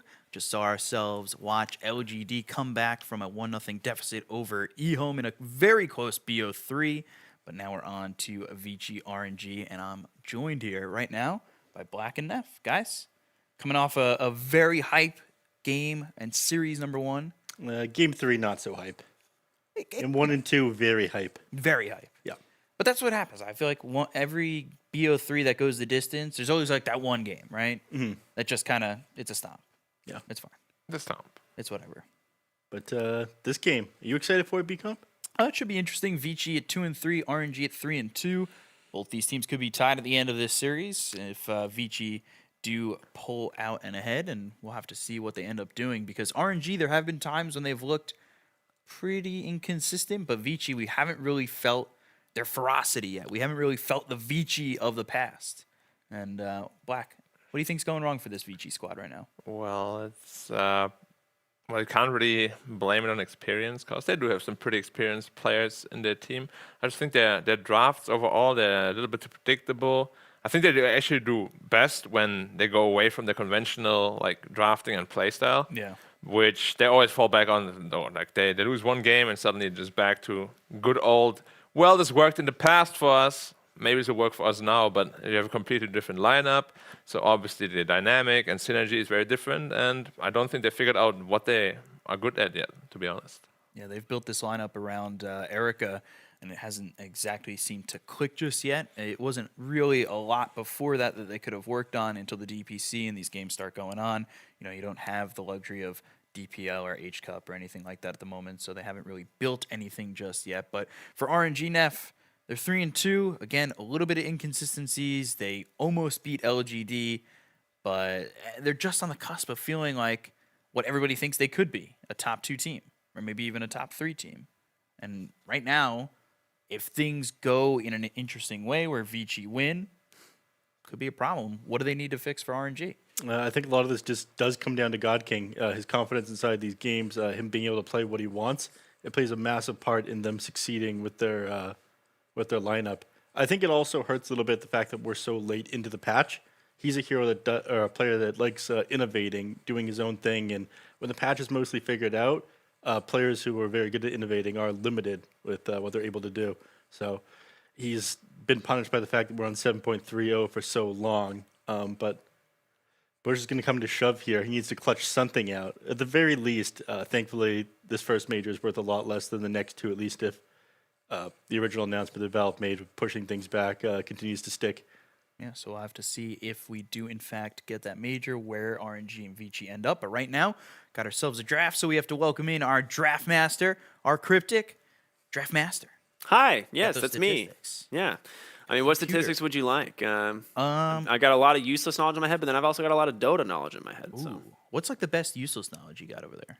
I don't know. You'd have to give me like a specific topic or something. Okay, I'll work on that question. Yeah. I'll have to figure it out. That's fine. I'm always a fan of some useless, like something you bring up at a party, right? You got that one little. I mean, it's a hit or miss, right? Like if it's a hit, they're like, oh yeah, but if it's a miss, you're instantly alone wherever you were. It's like 10 people around, they all leave you. You're like, yeah. Then you're that guy just watching from afar. Yeah. I've got a question for you then, Draft Master. Okay. What did the creator of Dragon's Blood say in the Ask Me Anything Reddit thread that he made just before the release? I would say probably something along the lines of, it's good, please watch. That's wrong. It sounds pretty good. Correct already. Well. To be fair, it's not a statistic. Yeah, that's just... he's only good with numbers. Mm-hmm. So, what is 325 divided by 5? It's a number greater than 6. That is true. Statistically true. He's not wrong. Yeah, he is not wrong. Technically correct. Can't throw me off my game like that yet, Black. He's trying. He's getting close. Yeah. But we do, in fact, have a draft, I believe. Potentially. Twitch will be like, it's this number. See, look at that. I can just say draft and it comes right up like that. Impressive. The power. This is some excellent hosting ability, but we're already pretty far into it. We didn't get to that one fast enough. Couldn't discuss the bans in these first couple of picks. Yeah, you know, I was slow. I was watching the new season of Dragon's Blood. Were you actually? Just came out. You know, there was this part where Invoker... Spoilers, dude. Relax, okay? Were you actually watching it during the break? Because I was. As soon as I finished that last game, instead of preparing for this one, I went on and I turned on a little bit of the first episode. But I'm here to analyze Dota and be on Analyze some Dota. Take it away. Weaver, Brood, Bug Picks coming out. Arachnids. Yeah. TA, Snapfire. Insectos. Mm-hmm. Are they insects? Is spider classified as an insect? I think it's an arachnid. We It had this doesn't count as an conversation. We had this insect. conversation like a week ago. Yeah. Or 2 weeks Doesn't ago. count as an insect, no. So both of them are not insects. They are. Isn't Weaver an insect? Weaver's got 6 legs, right? They both have exoskeletons, guys. Right? I don't know what that word means. It's very big. I mean, I know what an exoskeleton is, Interesting. but does that mean they're not bugs if they have one? I feel like they have like a different category. Don't right? ants have exoskeletons? My panel is bugged because it's not talking about the draft. Yeah, well, True, true. Got to keep it back on track. We'll see if we can do that. Tide, Kunkka, Spirit Breaker, now the Mars banned by Royal Never Give Up. And Storm, Quap, and Death Prophet for the side of Vici. Do you like the 2 openings? It looks pretty rough for RNG because they got a Brood Mother, and we all know Grandmas are mostly scared of spiders. They always ask me to come in there with the magazine and just Exactly. slap them. But then turns out the spider's too strong. But the opening, I would say Brood Mother is quite problematic for a TA. Snapfire can somewhat deal with it. Maybe if it's a 4, because you get more levels and experience, which is the same thing. But Brood's been more of a 4th pick, right? We haven't really seen it this early. It feels like when we see Brood. Because it always gets banned. It always gets phase. banned in the second phase. But when it because- doesn't, Yeah, you see it. it's very easy to counter pick it, but they're trying to block a lot of those options. They got rid of the Tidehunter, historically very good against it. Kunkka, Mars gotten rid of as well, good at dealing with Brood, but the Rubik ban doesn't make that much sense to me. It's decent against the Weaver, yeah, but not enough to make it a valid ban. Jaume played an excellent game on it last time he played, but I feel like he's not as scary as Planet and his other heroes that you should have gotten rid of instead. Yeah, I mean, Rubik is one of those heroes that kind of just pops out of nowhere sometimes. I mean, I agree, the hero is really good sometimes, but it's, again, like a very player-specific hero. Jaume did play it. He did, but it's not like, wow, it's a must-ban hero, you know, unless we actually want to draft something that Rubik is really good against, which I don't know. Wait, Brood Mother's still 100%, right? Yeah, Brood still has not lost. Yep. 5-0? Pretty good. 5 or 6, let me see. Yeah, might be even 6-0 at this point. Yeah, I think it's 6-0, right? Because we just saw 2 in the last series, right? Yeah. Yeah, but Double check. it's been picked up specifically in like the second phase or the last pick. So we'll see if these win rates keep up when it's picked this early.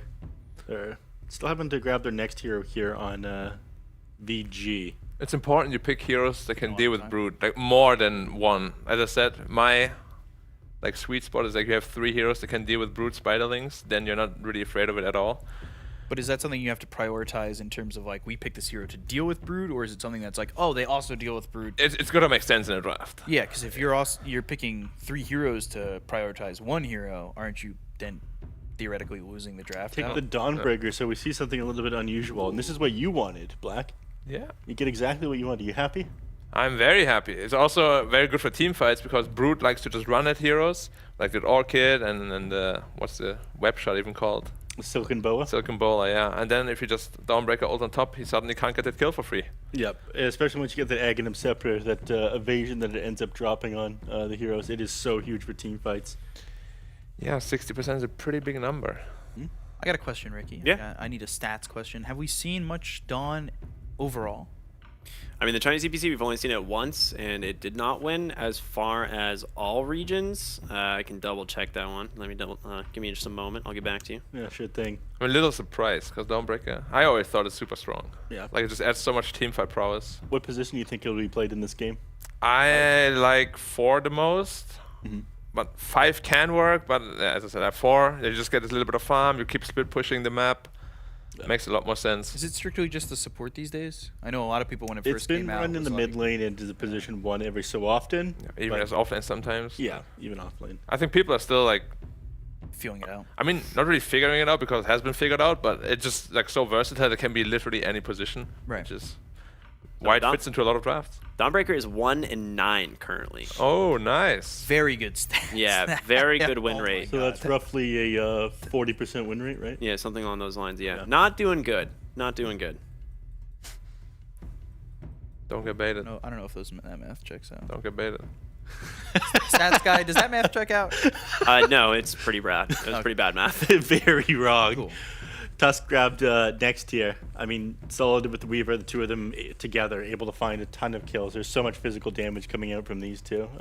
Odie. Oh yeah, that hero wasn't banned. It's been ignored for a lot of draft actually lately. Not a favor. The meta has shifted ever so slightly, I feel. The OD being first picked and first banned at the start of the upper division here. Yeah. But over the last couple of days, it's become a little bit less popular. I gotta say, I wasn't a big fan of that Chalice OD. No, it didn't really have that great of a game. Yeah, it didn't at all. Yeah. It still hasn't won a game actually inside the CN region. OD. It is 0-3 currently. Also, that kind of gives Surprising. away that they're thinking about Weaver 1, right? Because you're not gonna Potentially. Tusk 5 doesn't feel that great, and unless you're going. Could be Weaver 5 still. Like a lot of teams have, I mean, every team has like their own idea with those heroes. But I feel like Tusk in general, like it's a good hero of course, but you already have two heroes that can easily get out of the shard block. Right. And I just think that Weaver 5, we haven't been seeing much of that. We've been seeing more of it in a 4, getting a little bit of farm priority. Yeah. And they go to the Wraith King. This is, again, we talked about this at the beginning of the draft. Vici just sometimes fall back to comfort, and they haven't really escaped the grasp of, like, oh, we could just pick Wraith King. And Vici, especially Erica, seems to struggle with that. I gotta say I hate it, cause you have like 2 Deso builders now. I always hated that. Like if I have a PA and a TA, it just feels so lackluster. Like now Wraith King has to adjust his item build to something else, which isn't optimal. Yeah, I mean, even when you have a Templar Assassin position, whether it's 1 or the 2, it always feels like the position 1. You're the priority farmer on your team. Yeah. And yes, Wraith King can be like the frontline initiator for you, and you can run the Dawnbreakers like a 4 or something, but there's not enough farm on the map when these two heroes are played together, I feel. What if we just do offlane Wraith King? I was going to say the only other option here is to run an offlane Wraith King, go a little bit more aura heavy. You guys are insane. Because we've both of seen you. it. I was thinking It's that actually we saw it in happened. Southeast My Asia. entire panel is insane. Although we watched that game together and we were like, that's really Yeah, it was greedy. super greedy. But the thing is like Black's 100% right here. Going 2 Desos is you can't do that. So the Wraith King's build is basically Armlet Radiance at that point, or just like Armlet into Blink and trying to fight or make space for the TA. It really changes how you can play this hero. Yeah, but Radiance is a little bit more attractive because you play against that Brute, right? Yeah. But just to like add on, like offlane Wraith King is really, I mean, it Actually, can it's be not bad greedy, against but any of their heroes. The evasion that provides against everybody is pretty good. it's nice. Yeah. You also have to like if you just max the Wraith King stun also on that Yeah, offlane, but you can potentially have, especially with Dawnbreaker, there's so much damage potential. The issue is that it's slow, and this RNG Very draft slow. is going to play so fast. Like Tusk loves playing aggressive, as does Weaver. So do you really have time to build something like a Radiance? Yeah, I don't know why they pick Wraith King against the Brood in particular. Maybe they think like the 2 supports are just enough because like TA and Wraith King, they're not the biggest fans of playing against the Brood. Yeah, this is a first phase Brewmother, and we don't really have your, cut and dry like Brood counter, right? Like we normally see, like if you see a first phase Brood, you're like, all right, we got to pick a couple heroes that deal with it, and they're just not there. Going into this last ban for Vici. Ban the Grimstroke, so maybe thinking safe lane Weaver, mid OD. And then a bandit roll.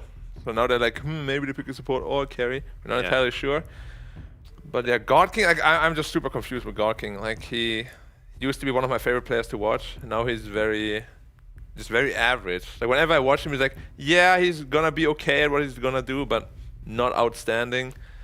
And I wonder if it's just like the quote-unquote like superstar power he has in his team that makes him feel that way. Maybe more pressure. But does he still have that with Somnus on the roster? And the roster around him? Like that superstar power? Probably though, right? I mean, they're big names. Like, however you look at this, like X-Nova is a big name, right? I thought you meant like individual superstar power. Like oh, no, just like the names. Yeah, okay. Because like they can pressure some players into. There you go. Safe lane Weaver, the last pick Undying. Yeah. And they're smiling, dude. He's like, yeah, we got him. So this is position 1 Weaver. Yeah. Exactly. Interesting. I was thinking it would be last pick Beastmaster on the side of VG if they ban out the Troll Warlord. It's would be a pretty good pick. Does that make the Dawn probably the 5 and the Snap 4? Yeah, Dawnbreaker can play 5. That's totally not an issue. They both can. Yeah. Yeah.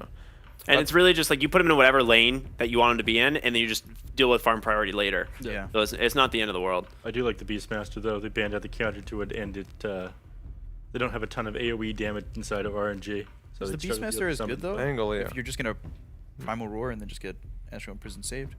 Pango's pretty good though. It's a good Pango pick, but again, like this goes back to the problem now. Wraith King, he's probably gonna go into the Radiance build, which is pretty slow against a high tempo team.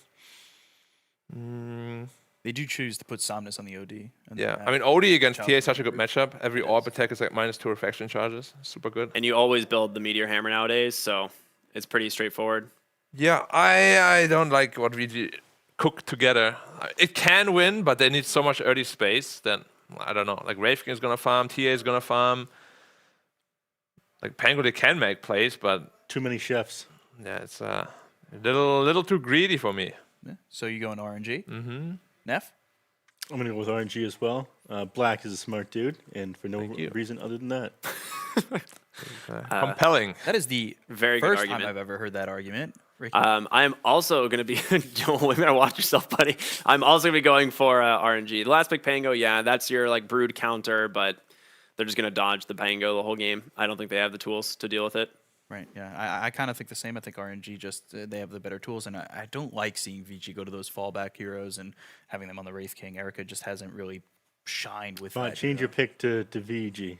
No, I'm Shake going, things up come for on. us.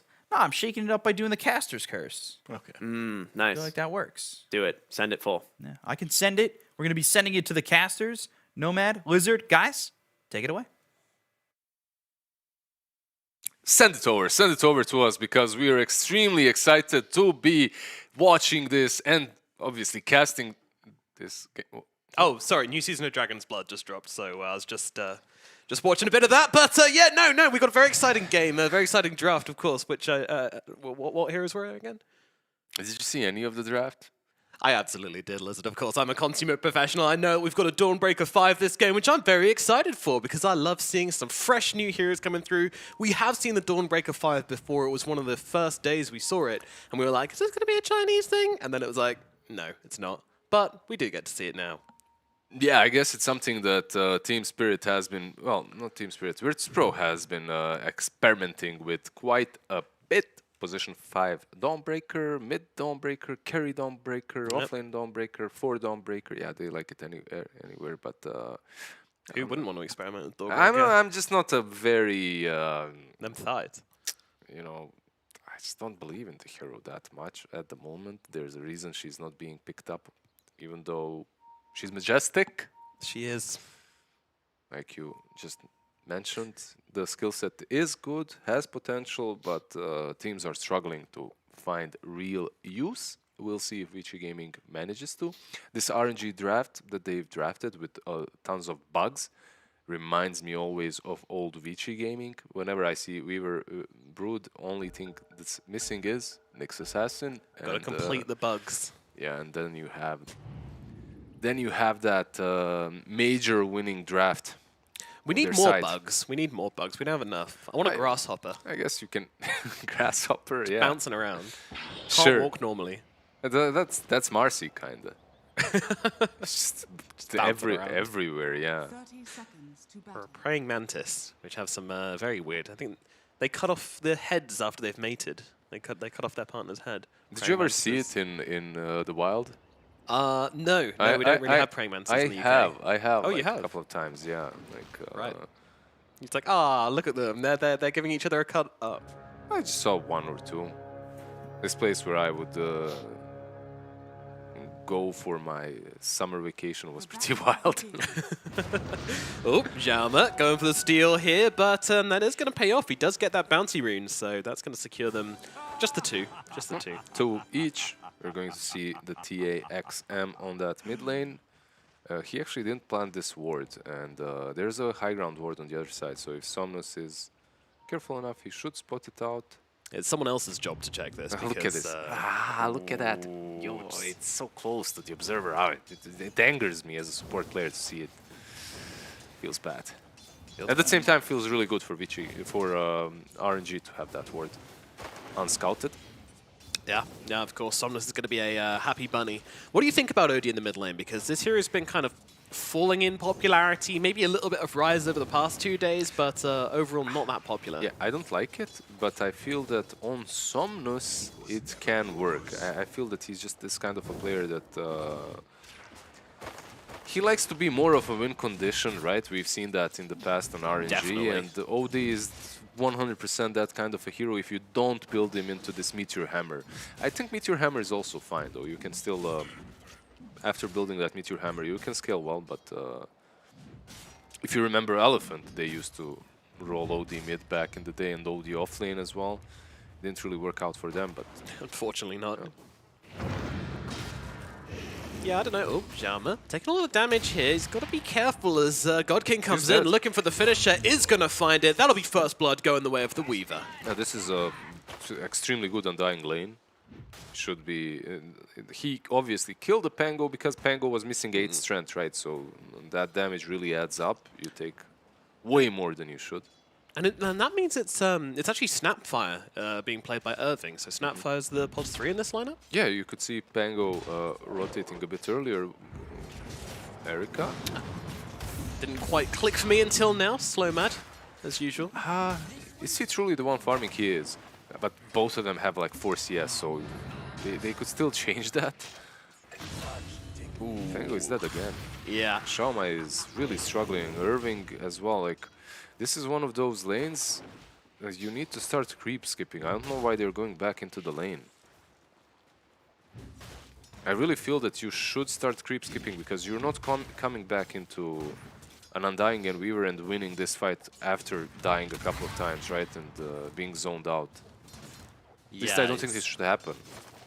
He's getting his salami sliced a little bit here in the bottom lane. Got to be a bit more careful than this. Yeah, you see the amount of damage that comes from Gemnet attack. It's just way too much to deal with. Yep. It's a thing they fear most, isn't it? Double strength into the Undying. It's never ends well. It's the worst thing to have to play into.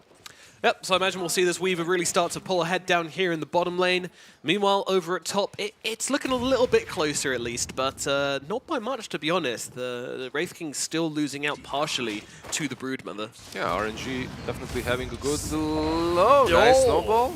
Yeah, not quite sure that stun was going to connect regardless, but Chalice is actually taking quite a lot of damage from Erika here. They're still trying to go for the kill onto Victoria. Felix, will he chase him down? Yes, he will. Gets the right click off and gets the kill. Thank you, Brown Boots.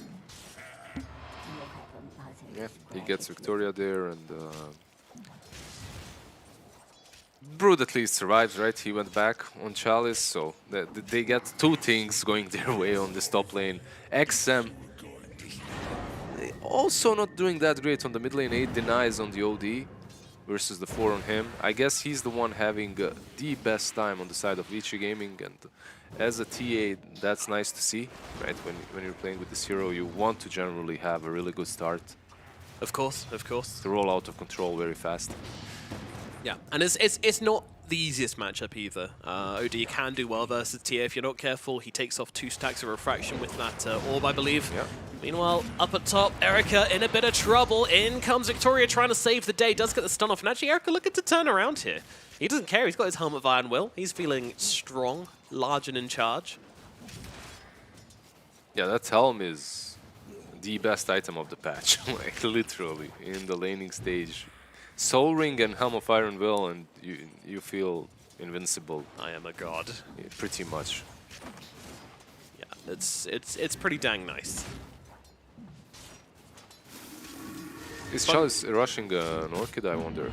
We'll see soon enough, but I'm wondering what the item build will be. Power Threads first, sure. Yeah, still deciding. Still got the shopping list open, wondering, ooh, what shall I get? Yeah, it's a decent Orchid game, nothing exceptionally great, right? But it's always nice to have. Just brings you some more aggressive potential early on. We've seen some players go for Diffusal. You're playing versus a Wraith King, maybe that's an option as well. Versus a TM Wraith King, it's nice to have it. Yeah, one thing I'm a little concerned about though is that you're playing against this Wraith King and you're playing against a Dawnbreaker, which makes it really tempting to go for like a Vessel or Shivas or Skadi. You don't really have those builds in your team. I mean, I guess they have the Skadi potential on the Weaver, but Position 1 Weaver doesn't want to build Spirit Vessels, so will they just not be going for that and having to try and fight into the heals? Yeah, I think so. All right. You can build it on Tusk if you wanted to. Undying is also an option. Okay. But I don't think it's... the heroes definitely do have healing properties to them, right? But at the same time, it's not like you're playing into a Morphling or a Timber or a Dragonite when it's a must. Okay. I feel like it would be a nice addition, but you can live without it. Right. You Okay. can play without it, yeah. Luxury, not necessity. Not a lot of stacks have been made for XM, X-Nova, just scouting it out a little bit. Does get clipped by the trap, and he it's gonna might be just bad. die here, yeah. Yeah, XM comes in, pops out Refraction for the extra damage. X-Nova actually going to drop the Tombstone here, so... Okay, some extra gold for XM, quite sure, sure thank you. about that. Well, XM, X-Nova, they have to, you know, help each other out, the X-Bros. that's what it is. Okay, okay, yeah. Sharing that, that prefix. X-Nova's nickname is actually XN. So they're so close together on the alphabet, they can't help but be bros. Meanwhile, Irving, Irving, oh. goodness gracious. That was really close. Yep. Now we were already with that one Wraith Band with Javelin. It's just a dream, right? Usually you're even forced to go into... Well, you're not forced to. There are different players playing differently on this hero. Some go for Falcon Blade, some go for Wraith Band Raindrop, and Somnus is going for a Meteor Hammer mid. He's already got it, and he's already used it to take down Jammer in the middle lane, thus securing a bit more damage onto this tower. Vici Gaming, I feel like they need to defend this. Is the Dawnbreaker going to be enough to stop this tower falling? No, it doesn't look that way. Maybe, but with the Meteor Hammer damage, with all the creeps, Dawnbreaker might even fall here. Yeah, they're going for this, and I'm not too sure that Victoria's going to be getting out of this one as he tries to get away, but there's too much damage. Xiaomer is back, Irving coming in as well. The TA just not really interested just yet. I think this is her arriving now, but XM, well, the Meteor Hammer has been dropped in the tower, so the tower's already low. Can they get a return kill? It's kind of vital they do, and X-Nova shall fall. And this time, no extra Tombstone as well. Okay, that's pretty alright. They defend the tower, they kill X-Nova. I think what RNG was trying to do is capitalize on the fact that they're safely and did so well that Irving, he doesn't even have that level 6. Same goes for the Pango, who was almost level 4, I think still level 3. So you're just trying to push the tempo with the Meteor Hammer. Understandable. You have Meteor Hammer mid pressuring, you have Broodmother top pressuring. We were on the bottom lane doing fine and can be left alone. They're in full control of this game. That's how it feels like at the moment. It feels like you're right. This is certainly... Do they have an offlane at this point? I don't think so. Nope, just 2 position 4s. Now the bugs come out onto Irving, meaning he could be in a whole world of hurt right now. By could be, I mean, he's absolutely dead, but the return coming in to Felix. Can they bring the Tusk down at the same time?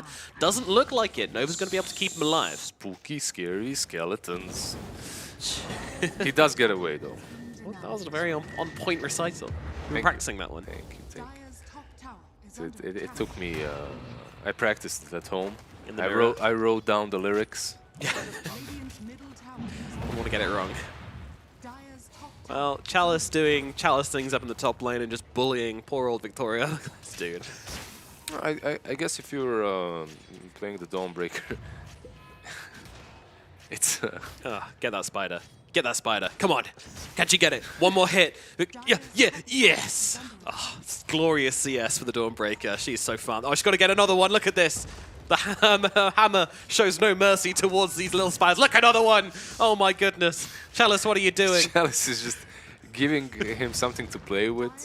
It's literally like, here you go, take that one spider, just let me be. You're trying to eat your dinner and your dog's like, he keeps barking at you. He's scouting, right? Like he's getting some vision while also taking the tower. It's a decent play from him, and I expect him to start invading the enemy jungle, then blocking the Ancients as well. You're playing versus a TA Wraith King. If you take over their jungle, if you block the camps all the time, the whole strat just falls apart.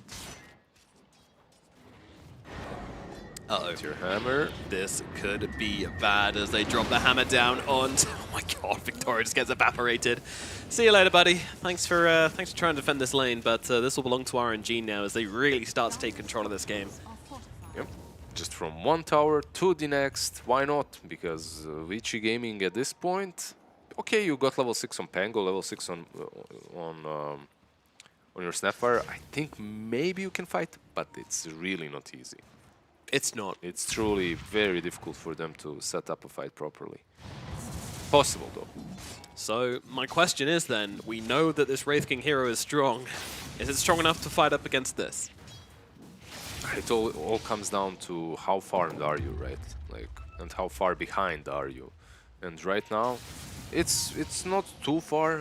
I still feel that it's playable. Like, they can reach that point in which they're strong enough.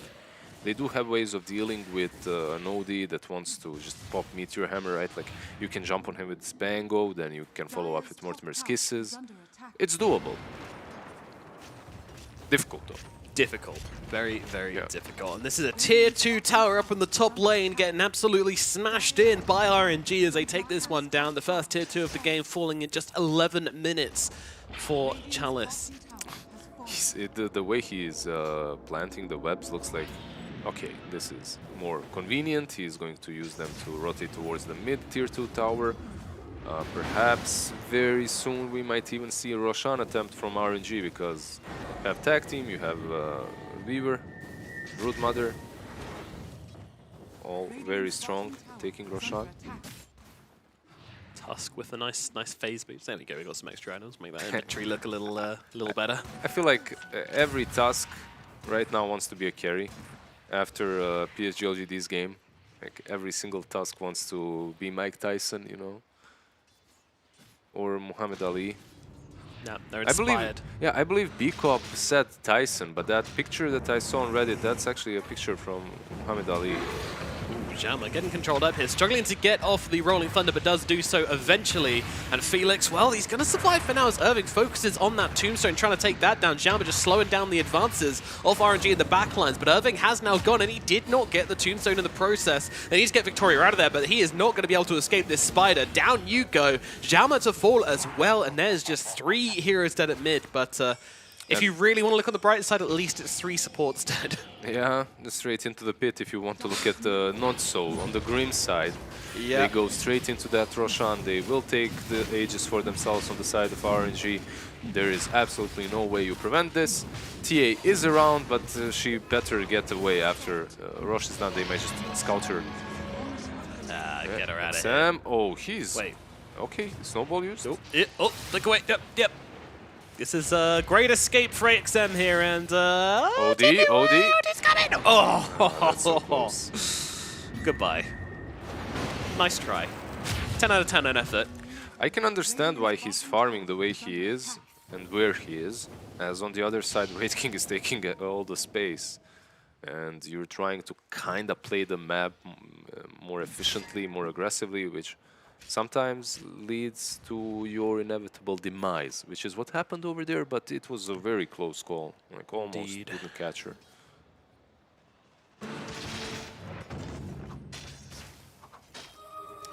Things looking dire for Vici Gaming, who are on the dire, ironically. And yeah, they're just kind of, I don't know, as I mentioned in the earlier fight, you know, 3 supports dying is very much a glass half full kind of situation. The fact you have 3 supports in the first place is a very, very worrying issue. It flew over my head when you said that, by the way. At least it was 3 supports. I'm like, yeah, sure, 3 supports. Only now do I realize, yeah, they actually have. So is Irving going for an Aghanims? I guess he is, right? Brown Boots Ags. Brown Boots Ags, and you can toss that Wraith King in, or toss the Pango in and play off of that. Okay, it's possible. And you can see that XM actually went for the Blink Dagger. Sometimes you just have to do these things that aren't optimal for you, but it's okay. Like, even Blink Dagger maybe slows you down a little bit, but if it slows you down in ancient taking capabilities, it speeds you up when it comes to crossing the map, right? And surviving bad positions. So overall, it's not that bad. Not that bad. Yeah, I'm just wondering what fights are going to take with this Blink Dagger, if any. Because usually that's the reason why we see the Blink Daggers, is you need your TA to fight. Yeah, yes and no, because it does help you get from one camp to another faster. And they're coming in. Maybe this is the fight, but Tombstone and bye-bye. Mark. Yeah. I know how that feels. Sometimes you just, they're just a little bit faster than you intended, a little bit too far back, they're a little quicker to turn around than you wanted, and then all of a sudden they're out of your grasp. Brood is already scouting the high ground. This is becoming dangerous. Not wrong. Irving just doesn't feel safe even up in his own high ground right now. That is the point it's getting to in this game. I mean, I have been memeing on Vici a little bit, maybe a little too much, but, you know, it is down to this, like, 5th pick cut dying, right? Like, that hero just it destroyed their lane. absolutely turned their laning phase inside out. Like, you can lose one lane and win one, even out the third, but if you lose 2 lanes and the third one isn't going that well, yeah, it's just hard to play afterwards. Yeah, this should be a kill. Oh my god, the Dawnbreaker actually committed the ultimate to that one in an attempt to keep the Snapfire alive. Maybe she saw some turnaround potential there. XM looking to make a trap here, but oh my goodness, Shama just gets torn apart, but Xnova as well. Yeah, it's a trader supports. One which Vici will definitely take right now in the situation they're in. Yeah, but they would take any trades at this point, right? You're in that kind of a situation. 17 minutes in, 7k behind. It's not an admirable position to be in. I'm just looking at and waiting to see what item they can pick up that will allow them to fight. And Wraith King does have the Shadow Blade. You have the Blink Dagger now on your TA. You've had it for a while, right? Which gives you 2 initiating tools. You can jump behind, catch a big target, eliminate it. I think perhaps after that Aegis has been reclaimed, you might look and make a move on the side of Vici. well, a bit of life perhaps to be shown from Vici Gaming, but It's always hard when you're behind, but you can't just stand there and take the beating. have they done enough with this Aegis on RNG, would you say? I mean, Somnus is actually going for the Midas, which means, you know, he's slowing them down a bit. I guess they could have been a bit more aggressive, but then again, all of their heroes are farming, and I don't feel that RNG are in a huge of a rush. Okay. You have We Were Doing Well, all course 10k plus, Oh god. Pango gone. That's just farming the creep wave whilst your spiders finish him off. Like that is so rude. You leave your babies to learn how to hunt, Ah, I how see, to kill. I see. Yeah. Yeah. And then you save your babies from certain death from the from Mummy. Yeah. I mean Dawnbreaker. To be honest, Brood Mother isn't really a good mother. I don't want to like judge and tell her how to be a mom, but I mean, none of her kids ever grow up. Yeah, So, I've never seen 2 brood mothers in the same game. It's these little broodlings are constantly being fed to the enemy. yeah. And she's like, yeah, you guys are worthless. 5 gold, get out of here. I'll feed you to the Dawnbreaker 9 one by one. gold. I don't even want a micro to save you. You're just a problem. So they're going for Aghanims both on Snapfire and Dawnbreaker, right? Is that what I've seen? Yes, they're both going brown boot Aghanims. Okay. Solidarity in the team. Love to see it. But yeah, I mean, I think it's not that far away. I mean, with the brown boots rush, you'd hope it would be around kind of like the 13, 14 minute mark. 20 minutes for an offlaner, we'll take it. It's pretty late, but I mean, it's a support cosplay at this point. the lane was pretty bad, so you take what you can get. Absolutely. At the same time, Shauma has finished off his Blink Dagger, so you will have Pango Blink, Shadow Blade, Wraith King, Blink on TA. What's the game plan? Jump the OD, destroy him, and then fight off of that? I think it sounds realistic. It's possible to do. Yeah, I can take it. And actually going on to the Tusk here, that's going to be the first target, but of course the OD comes in with a save. Xeno just gets obliterated though.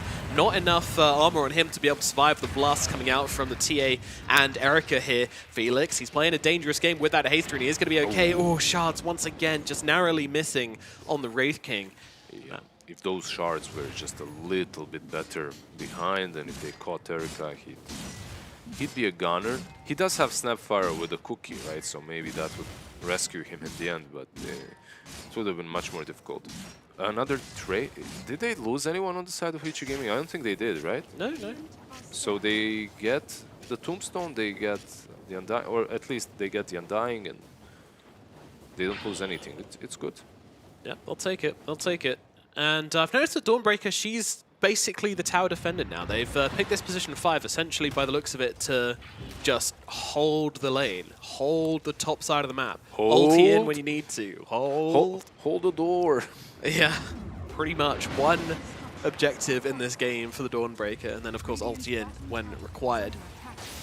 It's a good idea, honestly. I like the idea. I think just because their lanes have gone this badly doesn't mean the hero's bad. I can't believe I did the Game of Thrones reference. Like, I feel like after the last couple of seasons, everyone was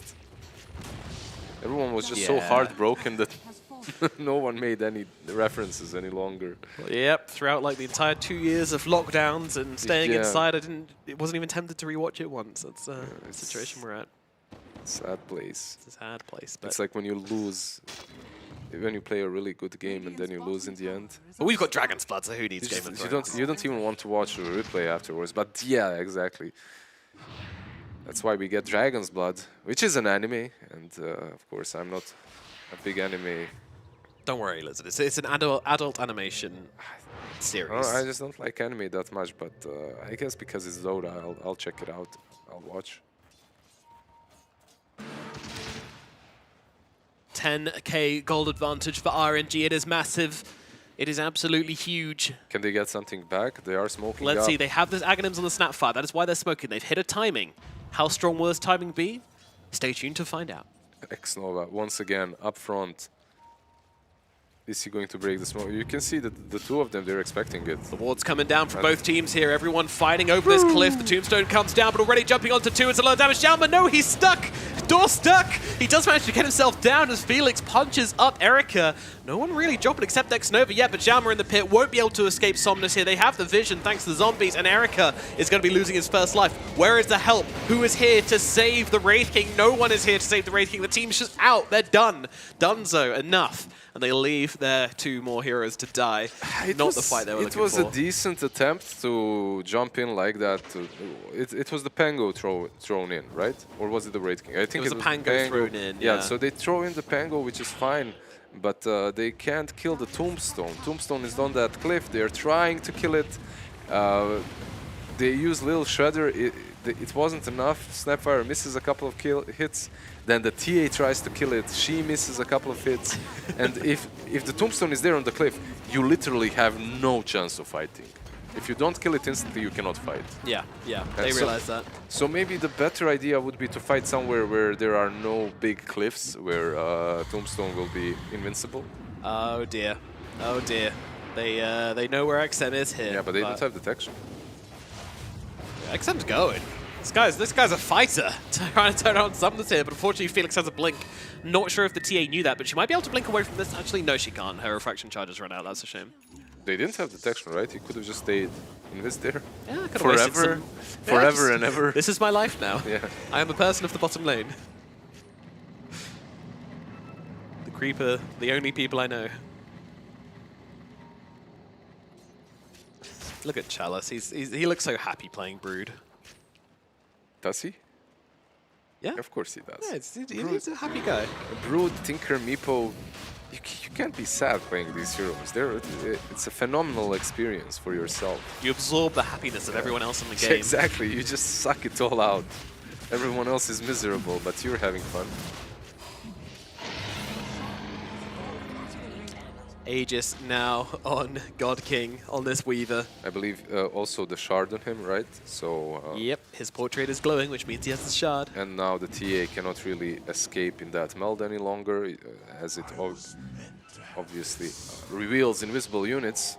It latches onto them as well. So if you're invis and you toss that, I believe it does. Yeah, it does. Yeah, it reveals. It's like Meepos and Snare that they changed. The web. Like it used to not catch invis, now it does. Who's Meepo? You haven't heard of that hero? No. So there used to be a hero that was really fun and extremely difficult to play, like basically because you would get 4 heroes or 5 even to play Oh wow, at the same that sounds time. very difficult. Yeah, like instead of 1 hero you would have 5, but you wouldn't be able to buy a BKB. I'm guessing it was only played by very skilled and attractive people. only by chats. Erica being bullied a little bit here by Chalice. Of course, still has that second life, so no real worries, but of course doesn't want to just randomly die. That was real saving Private Ryan right there. In the end, with the cookie getting the Wraith King back, but yeah, you need to find a way to get on the map, to start farming, because these heroes, they hate being stuck in their base and unable to move. Yeah, yeah. Feeling like, what, May 2019 for this team, as they are locked down in their base, not allowed to leave? Was it? It was 19, right? Something like that. Wait, it's... Yeah. Yeah? Yeah? Wasn't it in 2020 that the real lockdown started? Maybe you're right. Yeah. I don't know. It's all a blur. It was discovered I in barely 19. remember what happened yesterday. Never mind a few years ago. It was ago. discovered in 19, but the lockdown started like March. Oh, 2020, yes. Yeah, you're right. You're right. It's yeah. COVID-19, but actually started in 20. Yeah. Hasn't been that long. It just feels like one big blur to me as well, so you're excused. Thanks, mate. Appreciate it. XM? No, he just wants the creeps. I was wondering if he was looking to set something up on Somnus here, but tis not the case. It feels like when you play a week of Dota without non-stop, you know, when you're in a team, or when you're just when you just love the game too much, you're playing like 10, 12s a game each day. You just don't know what day it is even anymore. Summer of university for me. Yep. And is there a way for Vici Gaming to come back? Analyze this one for me, Nomad. All right. What could happen is they could jump in and throw everything onto the OD, and he dies, and then they move to the next target, and that target dies. They just keep doing that until they're all dead. What about Snowball? Can that maybe be used to save the OD? No, because you'll use Rolling Thunder, and that's the better ball. I see, I see. The stronger one. Yes, yes. Of course, that one is made out of snow. It's not, it shouldn't be that strong. Of course. Oh, hold on. They're going on to the Broodmother here, but in comes the Astral to save the day. Will they change target speed? I think Eric is just straight up dead. Those big long shards just taking him out. Where was the mana? Wait, where was the mana? Does someone have the Diffusal Blade? I'm looking at you, Chalice. Nope.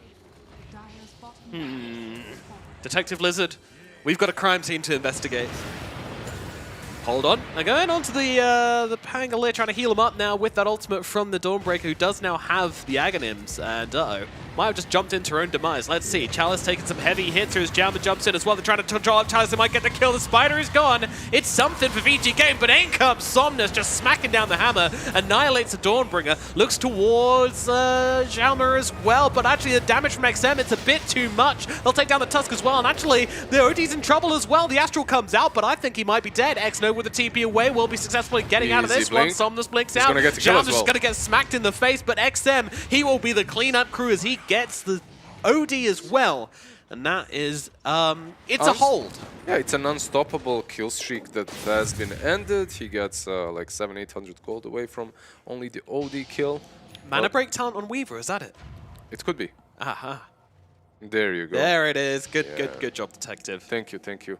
I definitely thought of that on my own. No, I'm just Even though I play Weaver like constantly, I almost never take that talent. That's what's weird.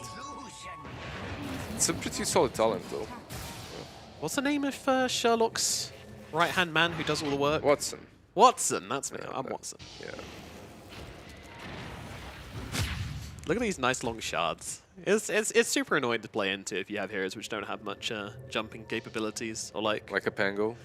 He can jump, but he can. Or a Snapfire. He still hates playing into it because you know, sometimes it's even good. Like you're playing Pango into a Tusk, and Tusk just uses Shard, and suddenly you get another way of bouncing, right? Another thing you can bounce off of. It can also block you off as well, though. So yep. You know, double-edged sword. Double-edged sword, yeah, definitely. Nice hold from Vici Gaming overall, but only one side remaining. So yeah. In this time, they still lost 5k of gold in the process as well, so... A couple of buybacks happened. The Dawnbreaker for sure, I believe, right? Wraith King didn't? Believe so. But yes, all of the 3 Radiant cores are now above all 3 of the Dire cores. Yeah. It's just, I feel that Irvin might be in a little bit of a problem. Oh, sick jukes. Does he have? He should have, right? I believe he's got a TP, but we shall see. Dawnbreaker. Bye-bye. I must go, my people need me. I love how that bug is like, hold on! Just grab it onto that leg. What a leg. Poor bug. Exploring the world, flying. Through the stratosphere. Yeah. Yeah, it's a good game to be RNG, honestly. They just feel no pressure, you know. They got an Aegis, they went high ground. Ah, we got a Rax. Yeah. We still got a huge gold lead, even though they actually killed a couple of us. Do you like the Skadi on OD? He's got a Skadi on OD. He's got a Skadi on OD, yeah. Skadi on OD. I mean, Yep. sure, why not? Gives you in, gives you And that it's Skadi I was asking for earlier. It kind of fits with the blue team of his inventory as well, right? True, it's very Bluish, color-coded, especially when he yeah. gets rid of that Midas. Or he's going to replace it with Midas. It's so fine. Gold it is could be gold. Kind of fits, I guess, as long as it's one item, right? You Oh, like can the- fit it in. like when you have an accent wall in your home, you know, you have like 3 walls that same color, and then one of them's a different color, Exactly. so like make a you need- statement. exactly. It's just for contrast, right? Right, right. Juxtaposition. Chalice is a very, Somnus is a very artful man, very considerate of these things. Definitely looks that way. He does look like an art graduate. Mm. He's got that look, very trendy. It's the glasses, I think. Probably. I used to have a pair of glasses like that, but unfortunately I'm a giant oaf and break anything which isn't like super thick and reinforced, so. Yeah, people used to think that I know what I'm talking about, and then I did LASIK. No more glasses. Now you don't look smart anymore. Different vibe completely. Might have to get a pair of hollow glasses. Who is this Slavic? I don't know. What should I say? Slavic gangsta is I'm not too gonna strong of a word. Fill in the Tag- gaps here for you. Gopnik is the right word. I Gopnik. think. It's Russian, but whatever. I know Gopnik. I've You been know called which- Gopnik a of few course. times, Yeah, yes. of course. It's a nice word, right? They always call me that in my pubs. No, Oh. it's not good. Yeah, I'm trying to really see the bright side of this Vici Gaming smoke, but it feels like one of those desperate ones. You get out on the map, but you're playing into a Brood. Usually the smoke can work, but when Brood is sending her spiders everywhere, there's just too much info, and RNG will know exactly where you are. It won't be easy to... Maybe they could do something like, if RNG waits for Aegis, right? If they wait for this new Roshan, they could smoke up and catch them in the pit. With Pango, with Snapfire, that would be a really decent fight for them. Yeah, yeah. You can always do the Rolling Thunder and then gobble up and throw the ball in, cannonball style. Could be pretty cool. I think it hits stuff whilst it's flying as well, so there is some potential there, but obviously the better move is usually just to throw in the Pango before he's popped the Rolling Thunder, honestly. He can pop the shard inside, right? And then the Exactly. Thunder afterwards. Yep. It also works. Yep. You save some extra seconds on that Thunder Exactly. utility. Oh, here we go, onto XM once again, and this poor old TA probably not going to be able to find a way out of this one as, Sati's, I mean, why not, I guess, trying to save the Tusk, but not quite in time. Oh, hello. Bonus kill. Where did they even come from? He was coming with the ulti to save Oh, I to see. help the TA, Oh, yes. and then then stuff happened. Stuff happened, now I'm dead.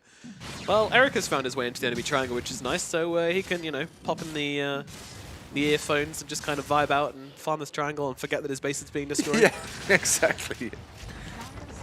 I'm on Radiant, guys, it's fine. Switch mode on?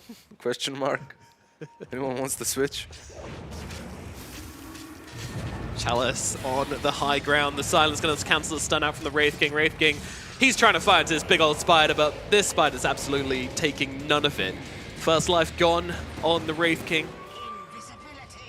Barrack's still alive, as RNG just don't care enough to come and take him, honestly. Yeah, probably safest play is to wait for that Aegis to respawn. And it should be up in 1 second. Straight into the... And... Is it? Yeah, straight into the pit. Okay, maybe not. Straight out of the pit, I guess. Wait until it respawns and then leave. sometimes it really does feel like the players can hear you and they're just like, hey, you know what?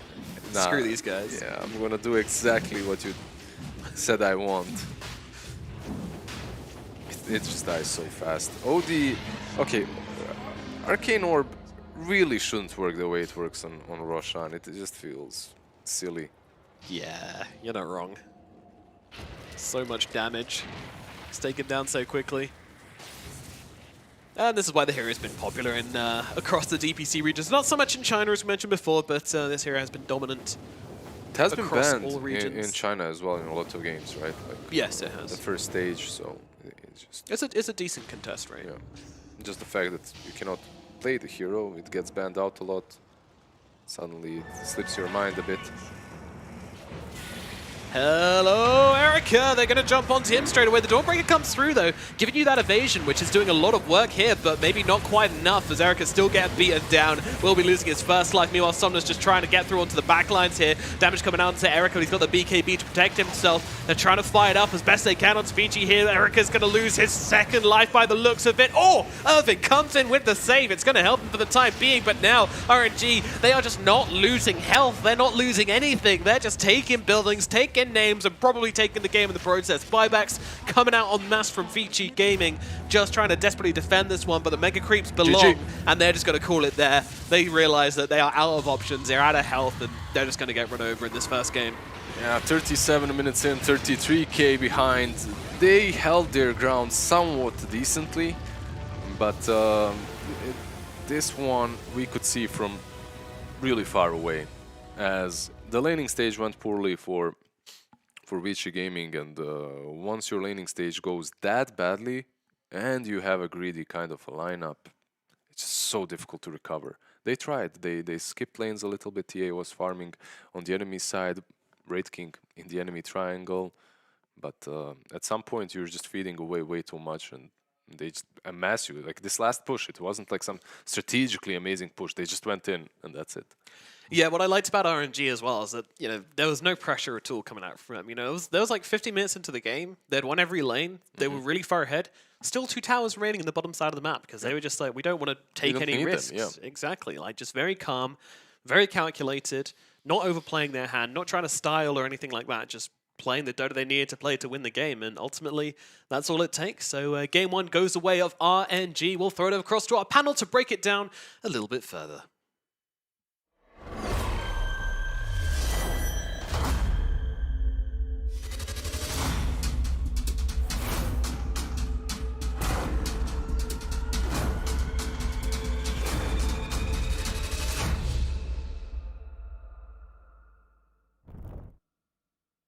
Thank you very much, Nomad and Lizard. Game 1 going the way of Royal Never Give Up. They beat Vici pretty easily, as it seemed. It felt like the game was kind of teetering on the edge since the 10-minute mark, and I want to talk and break this one down. We've got Black and Neff again. This is kind of what we expected coming out of the draft from Vici, and RNG, they abused it. They really knew how to go from start to finish without any interjection from Vici at all. Yep, can't be much more straightforward than what it really was. They got outdrafted, and then RNG played the draft how they should play it. Yeah. And I mean, Vici didn't like play terribly, but with this kind of draft, you really just can't do a whole lot. Yeah, I don't know what they were thinking. Like, that's literally what we criticized before they started the series, Too and greedy? then they go back to it. Too greedy. Just their drafting style in general, right? Like, they don't know what they want to draft. They don't know how they want to play with it. And that's been the biggest problem throughout the entire season. Yeah, it's like they get halfway through the draft, and then their final 2 picks are sent, like, oh, Comfort. Let's go back to Wraith King. Yeah, let's go back to Wraith King. Let's go back to Comfort, where like they have this idea in their head, and then it just doesn't pan out at the end of the draft. We figured it would go exactly like that. I mean, this game, we didn't like Erica on the Wraith King. We thought the Templar Assassin was a little bit too greedy to pair up alongside it. Then as soon as the laning phase ended, it was kind of even until then, but then everything starts falling apart. I mean, you're playing against a Tuscan, a Brood, and Undying. All these heroes, they play so fast, right? Yeah, and I mean, they were stable in the lanes until level 6, really. Like, once the OD was 6, the TA couldn't lane anymore. Once the Brood was 6, Wraith King couldn't lane anymore. And then you have like 2 heroes that go to the jungle already at like minute 6 or 7. And the entire map, like, you just lose the grasp on it. You lose your mid tower, you lose your top tower. Against the Brood Mother, like, you're not coming back from that. You don't even have good answers. Yeah.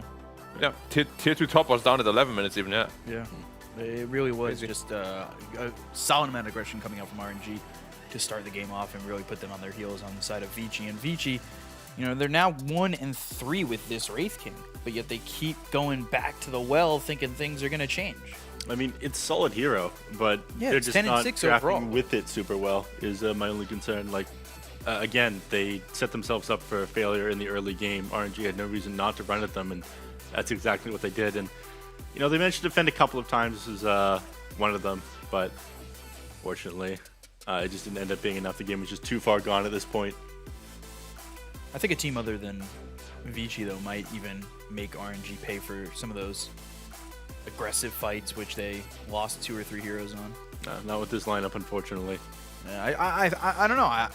With Vici on this lineup, I don't know if like, obviously they don't get it done, but I think teams that might be a little bit better than what Vici are producing at the moment would find a way to get it done and potentially even bring it back. But They might not lose as badly, Yeah. but the draft was pretty one-sided, unfortunately. Hopefully they can cook something better up for game 2, because there was pretty lackluster and not what you would expect out of such a household name of the China scene. Right, yeah. It's just not what we were expecting from Vici at all. And you're hoping now that coming into game 2, if you're a Vici fan, the draft goes much differently, because you want to have a chance out of the draft. You don't want to be doubted as much coming out of the draft like that. And I wonder if they know that too, going into the game. Like, this is a draft that we may not be in the best spot with. Yeah, do they actually have a coach right now? It was Mikasa, right? I want to say it might have been. Or do they just not have anyone after Fenrir? Oh, yeah. Don't know, but whatever is happening, like, the lack of direction is very obvious Right. in a lot of the teams, unfortunately. But VG is definitely one of them, one of the bigger ones. Do you think RNG has fixed some of their issues here with God King and his performance, or do you think that this is just the fault of poor drafting from the side of VG? It's hard to say, right? He played a good game, but as I said, like, when he gets a game like this, he always performs well. It's just when there's pressure on him is when he usually starts to crumble a bit, makes like some pretty game-losing mistakes sometimes. But in games like this, no problem. Like, he played well, team fights, like item usage, everything. No complaints from my side. Coach is Lycus, remember? Oh, like this, right? All right, a very new one, right? Yeah. Well, new-ish. New Definitely for new Vici, for this kind of caliber yeah. team, right? And you can kind of also see that is the case, because like, he should be a big part of their draft, of their strategizing, of their gameplay, you know, like of their just ideas, and don't like what I'm seeing so far. Yeah, he was previously the coach for CDC, as well as played for EHOME Immortal, Ice, a couple of small teams here and there, but never really at that, tier 1, division 1 level. But it could be the coaching. It could be a lot of things. You've built a team around Erica. You've got 4 new players playing together. It's a Well, really combination, 5. right? It's a combination of everything. Like, you get this like super new coach in, you have an entire new lineup with some. I mean, the players aren't inexperienced, as we said, but not like the most successful ones in the scene there. Right. And it can easily like snowball into a pretty losing season, unfortunately. Yeah, good amount of work that Charles did this game. Wraith King pretty underwhelming, but again, there wasn't really much you could do with Erica and XM both fighting for farm this game. It was the Broodmother was an interesting way to deal with the Snapfire as well. We saw a couple of times Silken Boa came out and just wasn't able to take down the Tombstone, or Yeah, the other little time the bit Tombstone missing. came out onto the high ground, and even with the little shredder, they couldn't finish it off. And then the Dawnbreaker, too, that went 0-7. Just didn't do anything. Didn't feel like it really generated much, right? Yeah, I mean, I liked seeing a new hero, but again, it just didn't fit that well with the rest of your draft, unfortunately. Like, yes, it can play well into the Broodmother, but Brood never gave the Dawnbreaker a chance to clear out the spiders. When you're position 5, it's a bit harder because you don't have the levels or the items to clear them out right away. Yeah. It just makes me wonder, do Erica and XM's styles clash too much? They play similar build heroes. So, like this game, it was the TA and the Wraith King. Is it just not going to work? And I know it's very early to start saying it's just not going to work, but I do wonder if the way they play the map, the way they build these heroes might not mesh together well. It's not as much about the heroes, I would say. It's just right now, it just feels like both of them want to just farm. Right. And like, I carry you, no, I'll carry you, and there's just like not enough farm. As I said, like, they both went to the jungle at minute 6, 7. Like, what are the 3 other heroes supposed to do? Your offlane Snapfire had nothing, cause got crushed in lane. Right. And then who's gonna make plays with you if both are farming? You know, like XM for me was much stronger when he was on a like playmaking role. You know, like he plays his DPs, plays his Storm Spirits, his Void Spirits. I think he plays those really well. I don't know why they're not going back to that, because that would actually then enable Erika to farm. So you think they're getting lost in the sauce of the meta, or what? Potentially, or the team is just like kind of lost. It's like, our most success is when you play like scaling mids, you know, and then Erika's like a more active hero, but then I don't know, it just feels like a lot of mixed ideas coming in right now. How would you compare Erika to, say, Sylar, who XM played with before? I mean, it's pretty similar, right? Yeah. Like, think so? I mean, in a way where they like to farm a lot. Like Sylar had this one hero, Lycan, where he played really aggressively, but other than that, like, yeah, he's farming here. And then, but XM also didn't play these hard farmers. You know, he mostly played those Storm Spirits, the Spirit Heroes, the DPs. Playmaking mids. They fight. Yeah. He likes to fight. Yeah, it's definitely been a little bit different for the side of Vici. But let's take away the good from RNG. Let's see. Like, you had everything that kind of meshed and flowed together, what we've been expecting from RNG, and obviously that comes off the back of maybe not a great draft from VG, but we still saw good things. I think moving the OD from off lane to mid lane was certainly something that worked more than when we saw Chalice on it previously. I think Somnus had a good grip on that hero, and we've seen good performances from Somnus overall throughout this event. Yeah, Somnus has been pretty solid so far in some of the games where you know, the rest of the team wasn't really doing so hot. He's popped off. I mean, we saw his rampage on Lina beginning of the DPC season. It was super sick. He's been doing pretty solid work. Yeah, we've seen him be consistent. I think here with God King though, we've had him have like one game where he's popped off. The rest have kind of felt like he's just kind of the supporting cast. Like it would be Somnus in the front of the poster, just doing this. The esports post. God King's kind of like behind him, a couple rows back, just like doing his thing, being that supporter. Just standing there, like in those Marvel posters. Yeah, that's what I'm talking about. Where it's not the movie about him, but he's in it. Yeah, you got like the Eternals. You got Icarus in the front. It's like, and you got like the brain guy. Is the brain guy God King? No. Does it feel? He's supposed to be the Icarus, but he's like the broken one. You know, he's the broken superhero right now. He needs a sauce back. Because I used to praise him so much. Like, I watched him, even some of his item builds, I was like, wow, they're very interesting. I used them myself, you know. They nerfed him. They did, but nerfed like, him directly. Like, if you're a player that literally cannot play, like, high-level standard Dota, then that's a problem. And I think he's skilled enough to do that because, like, he did it before. It's not always his item builds that won the games, right? Yeah. Were you using the Sanjay Asher build? I was. The Manta, Heaven's Hellbird. Yeah. Was there ever a build you had that kind of like innovated a little bit?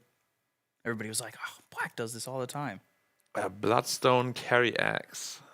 But nobody played Carry Axe, so nobody would really use that. What year was this? 2014. I see, so not the Long time recent ago. carry axe. No. Actually good. With the So this Manta, is a bad carry axe. Yeah, the hero itself was terrible, but you know, if you know what to do with it, you can make it work. Could you make it work now? Or like a little bit before when Axe was getting picked to the carry role? I mean, I was. Was this like your take on the Octarine Core Radiant stuff, or what? No. Like, I just played this like. What did I even do with that axe? Like, I just jumped in and killed everybody with Bloodstone, got a ton of charges. But that was when we played like a really greedy mid laner. Like, I had Koikwa in my team, and he lost to farm. So I was like, all right, you take the farm, I take the fight, let's go. It was the same in VG too. You know, I played like these Brewmasters, safe lane, all that stuff. It's not standard, but it can work if your team has like a good idea around it, you know, which... You know, I hopefully VG comes up with something like roll back the tape 6 years. Oh yeah, Black did this. Maybe we should try something else. You think roll back the tape like 6-7 years and go, yeah, I'm gonna copy Black's build right now. Yeah, I'm gonna play Brewmaster safe lane. Oh, what he went. They actually banned out Brewmaster in that last game though. Well, because not because of a carry Brewmaster, unfortunately. No. It's a little bit of a different meta now with Refresher. Refresher on everything. And everything. If you can refresh it, why not? right? Yeah. Just build it. I mean, I think part of the reason why it's so good right now is, like you mentioned, the fact they give you twice the amount of mana regen that Scythe of Vice does. It's absurd. Yeah. And the health regen too. Like, it's just so much sustain even. Like, they jump on you initially, you lose like half your health, and 10 seconds later, you're just almost full again. And the BKBs are 6 seconds now. So 12 seconds of BKB with refresher orb makes it almost always worth it to get a refresher. Yeah, was buffed even more. It's yeah, we'll have to see how they end up addressing the item, man. It's just I see it in your eyes. You just want this item changed so badly. Yeah, it's just so boring. Yeah. You know, But like I hate. What do you want to see happen to it then? I like Ricky's idea where it only refreshes abilities. No, like where like increases the cooldown every time you use it. Every single time. Yeah. How high would it get then? Well, it's 150 now, so maybe like 200-ish or something. That would be really long though. But that's the thing. Like, can you justify that still? I'm seeing signs of 5 minutes off to the side. 300 seconds. I mean, just double it. At that point, you might just as well just sell it. Yeah. You know? That was an original idea. How many charges would it take to get to 5 minutes? 4 or something. 5 charges. See, original ideas coming out right now. 5. Well, you could also just change the build-up so it doesn't give all this crazy regen. Would you nerf Perseverance? No, There was kind of the nerfs to it, so you wouldn't build it on carries as much. They took the damage away from it. Well, how about you just make like the recipe much more expensive? You just take 1 Perseverance out in half everything. You know, it just makes the item still as strong and like on those BKB refresh heroes, but you lose some of the regen out, and it's just a less attractive choice to always build because it's like so much more expensive. Well, have they been phasing out recipes more and more? It feels like there was a lot more recipes. No, they're adding more recipes. Adding more again, yeah. Yeah, like small ones. They've had a couple of small recipes because it was like they recipes were taken away, then they were put back. Yeah, they don't like it when people can like disassemble their items to other things and reassemble them because it's too good. Yeah. This is broken. Let's add a 200 recipe to it. Yeah. That's what they did to my boy God King. They killed my boy. Well, he might not be dead anymore. He's won the first game. Maybe he can win game number 2. Going into a draft for game number 2, so we'll have to see if he can. But going into a draft, what does that mean? We've got the draft master, our Cryptic, being the stats man, being the draft master. It's a lot of titles to hold on. Yeah, I carry them proudly, of course. I really liked his idea, though. I don't know where he got it, though. That scaling cooldown reduction, put it up to 5 minutes. I mean, clearly a genius of some kind. Whoever said it originally is a genius for sure. That's what I was me. I said that. I don't believe you, but nice try, though. I'm just kidding. But yeah, I think game 1, you guys talked about it a lot on the panel. It was just a pretty severe outdraft, right? Like there was not a lot Vici Gaming could do. Yeah. And RNG just played it pretty perfectly here. Keeps the Broodmother win rate at 100%, right? 7-0 now. Yeah.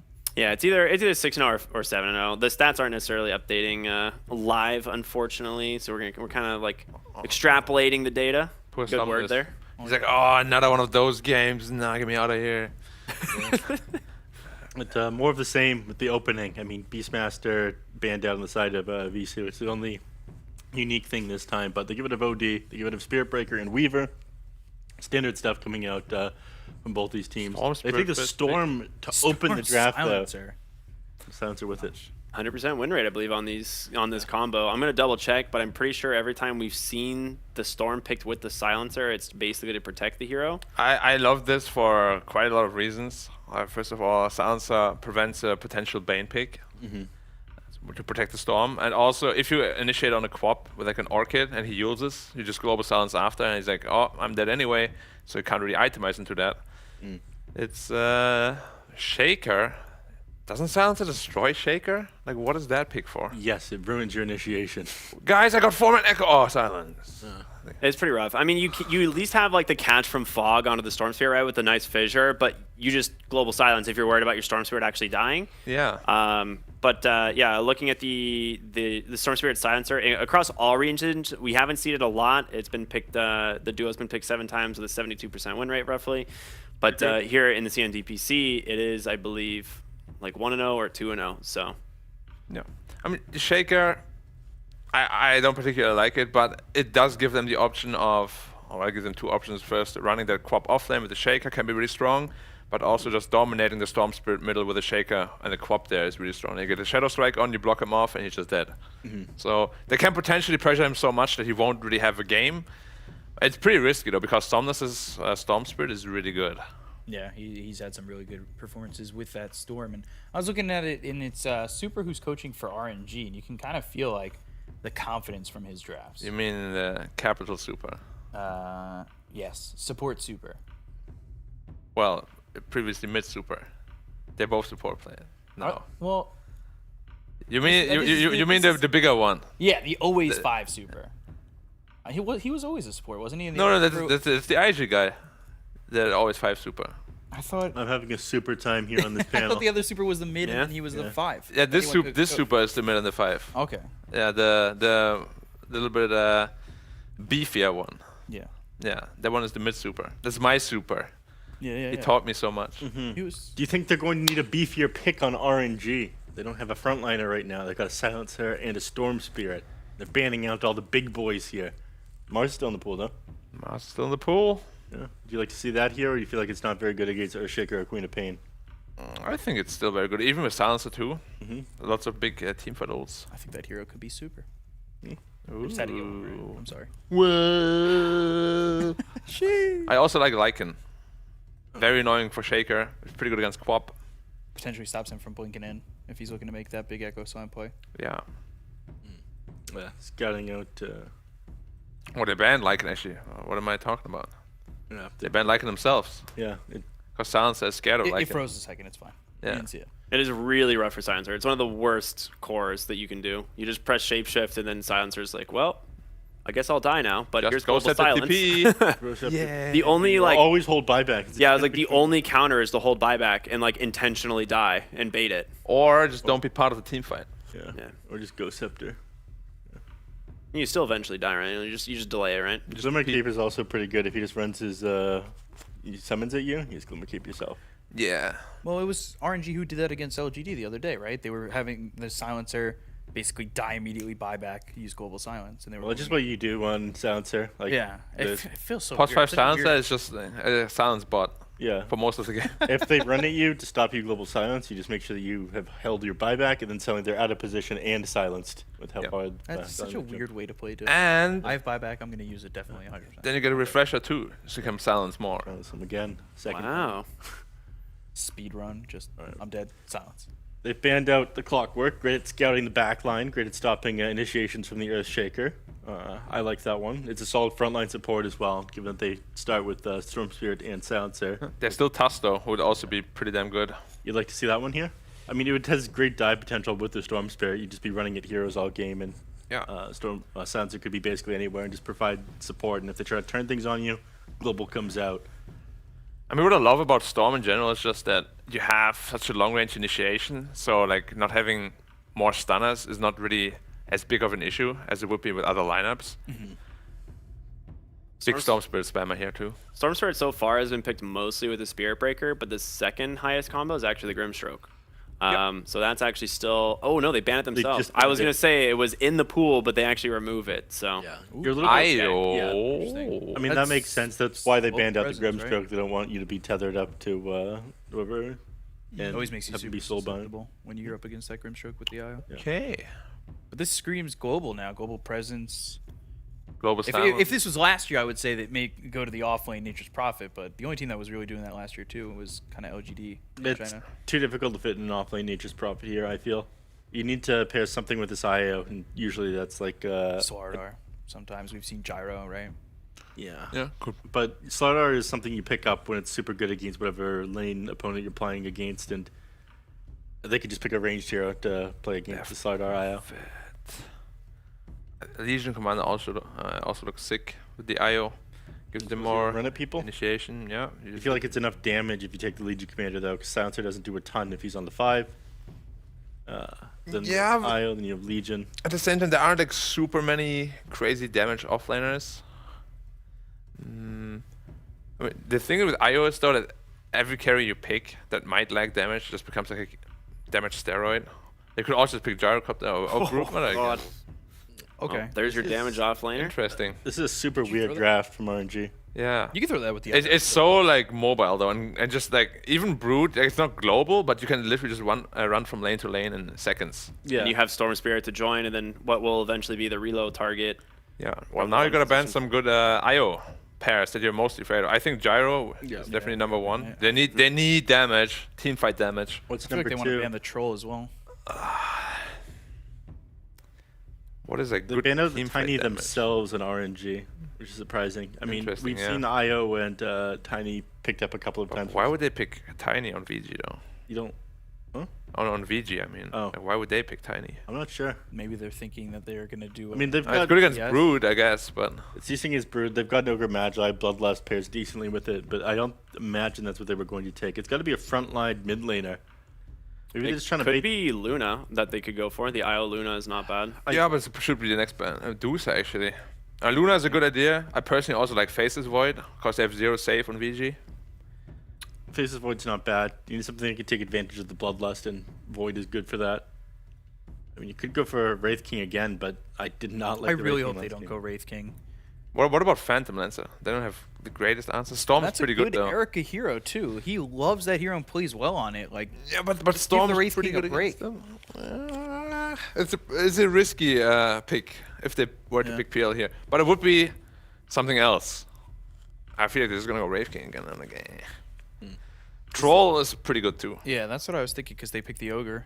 And then it would also potentially take it away from RNG as well. Or you just go Anti-Mage. Woo! It's actually a pretty good AM game. Yeah, it's actually not a bad AM game at all. But then you just lose your tower. And yeah, the problem is trying to come back from losing. you tower can early. own that Brood lane though. Like AM and Ogre can destroy a Brood and IO lane. Early orb. Yeah. You run it down. So like what is that lane even? IO Brood sounds so weak. Yeah. Doable. You're so weak. You're so weak. So the question is, do you think it's gonna be IO Brood, or do you think it's gonna be Silencer Brood IO into the safe lane? Because like you can basically swap either of these supports to either lane. Yeah, right? It could be Silencer Brood too. Yeah. But it's definitely going to be a 5 Silencer. It's just like what lane. Yeah, it's which gonna go. lane they Similar want to to go that in. last game where you said you could just put the supports wherever and then Yeah, eventually you they'll just figure put out them the in whatever lane they do better in. Yeah. And if they're worried about heavy harass on their safe laner, they'll probably just put the IO with it instead. Brood has like a little bit of sustain from like insatiable hunger, so curveball, they're going to go Jug. for Vici, Yeah. I mean, we see that paired up with the... Ooh. I'm actually really Nailed down for this. I'm not. It doesn't feel that good. Does this move... Terrorblade, let's go. Is this going to be a safe lane Bloodseeker, or are they going to do what LBZS do and go to the safe lane Queen of Pain? It could be like Quap Ogre against Brood with Shadow Strike Ignite is... Yeah. You go safe lane Queen of Pain, mid Death Prophet, off lane Bloodseeker. Yeah, good. Yeah, a lot of flexibility there. A much better draft PR this time than last game, right? Vici Gaming's draft game 1 was really lacking. This time, better. RNG kind of just throwing a bunch of curveballs here, though. I'm just worried that, like, if they do end up going to the Quap for Erica, it's just not his forte to have a hero like that. They go for the Wraith King instead. Makes so much sense with that draft. Yeah, They much better needed now. something to be more of a frontliner. XM Quap, Yeah, to start these Erica team on fights the with, so... Bloodseeker. I actually like the safe lane Bloodseeker. It works pretty well against Broodmother. Like typically, like you can farm fairly easily, but with the Bloodlust as well as like the attack speed that comes from Blood Rage, you get an early Maelstrom. This hero can farm really fast. Yeah, it is terrible against Storm though for the longest It time. is, yeah. It's Like pretty Storm rough. can literally just solo kill you until you get BKB. I mean, I don't know.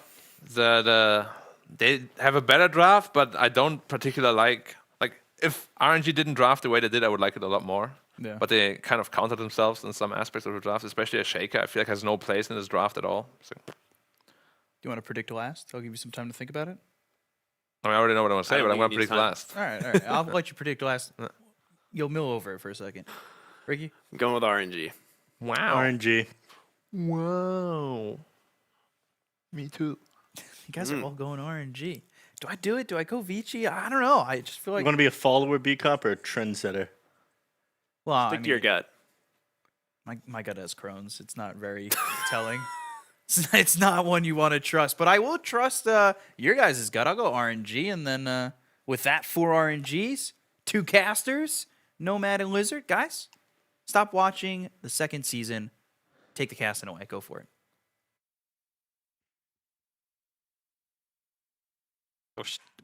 Hello, yes, and welcome to RNG versus Vici Gaming, where we are excited to get into this one. Lizard, aren't we? These enemies, man, there's something to them, I feel like. Oh, how the mighty have fallen. No, I'm kidding. I was watching Ronnie Coleman lift 500. But Staying on brand. Very interesting game again that we've got for ourselves. We've got a Broodmother once again played by Chalice. Aren't we happy? Tell me, Nomad. Are you satisfied that we're going to watch some Broodmother once again? No. No? No, I'm not. I wonder why. Not after last game. I don't know. I mean, at least Victoria's happy. He's going to get some to slap some spiders again. He's going to have a couple of babies fed his way. Get that sweet, sweet 3 gold or whatever it is. Yeah. You can have Rupture now on the Broodmother. You have Shaker later on.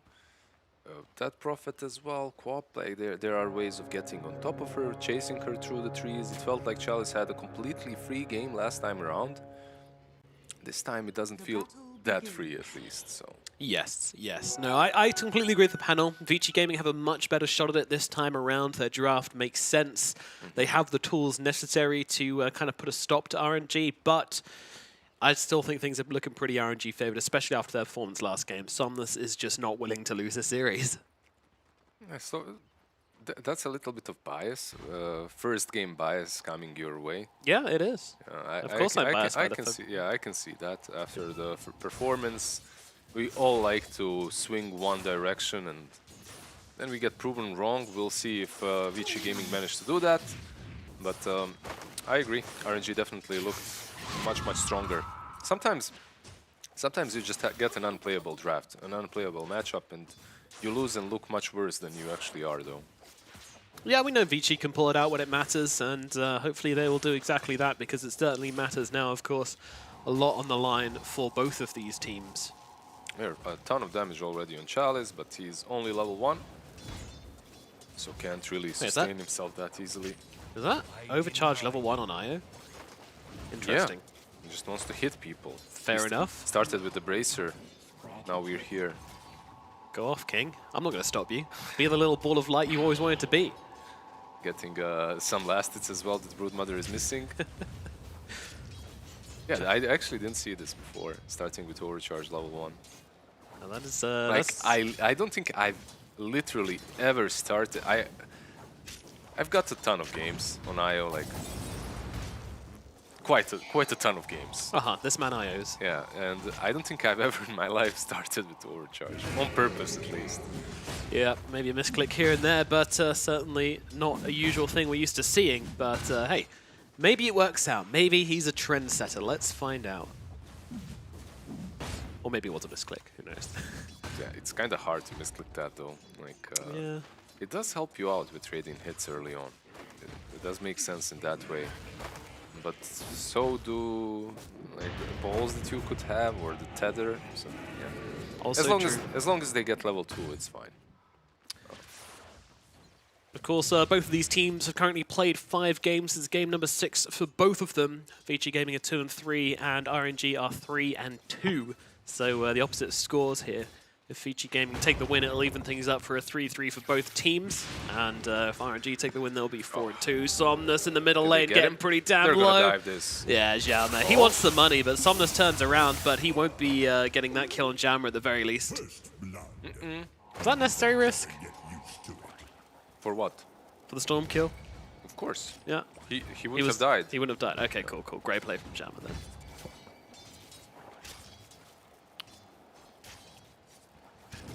Chalice just fighting up in the top lane here. Has that tether now. Has his little buddy to help him out. Yep.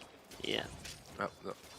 On the top lane, Io helping out the Brood a bit. Meanwhile, on the off lane, I believe that Prophet will be left alone a little bit more, as she can sustain herself, and also Shaker really loves rotating. I look at this, he's just TPing mid. Here we go. I feel like every time you see Shaker quap, no matter what the lanes and how they're set up, you have to know that Shaker will be babysitting her quite a lot, because it's such a strong combination. You block off anyone with a fissure, and Queen of Pain always is playing on the edge of enemy's HP. Can't quite finish him off, but those daggers. Yeah. Ooh, Erica dropping low in the top lane as Felix and Chalice start to find their feet in this top lane. All 8 of them. Rune secured. XM will take the top one as he can get there very easily. They also blocked the small camp from Somnus, so he can't really do with that. Perhaps X-Nova will reward it. Meanwhile, Erica being pressured a bit more. It shouldn't be an easy lane for the Bloodseeker, considering you get mischance, and you can't be sure that you will get all those right clicks that are so necessary for a Bloodseeker to heal up as well as to kill people. Bottom lane X-Nova is back. Dewarded the small camp, TP back into the lane. Here to fight, here to hit some fools. So going for the QE build, which I think is very popular on support. Silencer pretty much the only build. You don't really go for those glaives anymore, do you? Yeah, very, very rarely do you go for the glaives. Almost never, I would say. If you're a support, you just dish out enough damage on your Q and E. You got such a mean combo together as well. The curse and the last word are what they're called. Let's name them by names. Let's not. Oh yeah, people get upset about that, don't they? I'm still kind of... The worst thing for me is I'm still stuck calling some heroes by their OG names. And it's... I'm not trying to be a hipster. It's literally like... Nikes, right? And I think it's cool, though. I think it's cool when people do that. You know, when someone says Lothar, I'm always like, oh man, this guy's... he's a veteran. He's a cool guy. Plays a lot of Dota. Just that's how I continued calling them, right? Yeah, that's it. You should see some of the Slavic names for heroes, like Silencer is Salo, which is a dish in what's a dish made of? It's the lard. It's the fat. Oh, that's not accurate. That's what he is. Hold on. Well, he might be dead is what he is right now, but who goes down first? It is going to be X-Nova the drop, and then Irving. That kind of feels pretty damn good for God King, to be honest. Yeah, it feels good for God Kings. At the same time, for Irving, he got some of that lard spiced up and a little bit of garlic with pepper. It's tasty. Really? Ah, not really. Depends how drunk you are, I guess. I don't know. That's usually when it's eaten. I see. Yeah. I mean, to be fair, when I'm drunk, you know, going on home. Oh, hold the phone. We got a little bit of damage coming out onto this Bloodseeker here, but he's going to be okay. A little bit of a blood right, and they turn on to the Brood, but Felix is there to heal Chalice up together with the Magic Wand. Yeah, this is just too much healing coming out from Felix. They can't really deal with this Brood right now, especially with that passive and the overcharge. Look at that, just popping them together. There's a TP by Storm. Running at them, but XM's coming over as well. It's going to be a lot of heroes in this one, but they will take down the Brood Mother. Felix also going to drop. Somnus jumping in, though, looking for some revenge. He's trying to take down XM, but he knows this probably isn't going to go his way, and he backs himself out. Just full reverse mode. Whack it into reverse and get yourself out of there. It was a nice attempt from him to try and get the co-op. It was a nice read as well that Queen of Pain has. Oh, but is this a nice read as they will dive him? Oh, Somnus, you're out of mana and now you're out of health. Erica's going to find him in the tree line. No escape. Big mistake from Somnus here. Rupture as well. Rupture out onto Chalice. They're coming back in on RNG. I mean, is this the right play? Chalice trying to fight up into everyone right now. He has got the insatiable hunger, but it's not going to save him. Now Felix is all alone. What is this? One by one by one? It's just not working out too well for RNG right now. How many kills will this be? Actually, the IO's going to get away. Yeah, Felix will survive. Bottom lane, Irving, he's going to bring down the Wraith King the once. But Somnus is back. He's going to look for the kill here onto the Death Prophet. Spirit Siphon is out, but Irving out of health, out of mana. Oh, the Ghosts are coming back, but I feel like it's just delaying the inevitable. Still plenty of mana left upon Somnus, and they will take down Irving. Yeah, he delays it a little bit there, and the tower takes an extra few hits, but terrible top lane for RNG right now. I was super surprised that Somnus decided to stay on that lane as he had no mana. He used literally everything after going on the Queen of Pain, and he read it nicely to go top, but Queen of Pain was just faster. Jumps in, uses that ulti, kills off 2, and then Storm sticks around. I'm not quite sure why. I think you go back instantly. They will dive you. Underestimating Vici, maybe. Yeah, he was thinking that Queen of Pain is abandoning and going back to lane. That's pretty much it. That she perhaps already used Blink and that she's somewhere in the river. God King, Jesus. Didn't happen.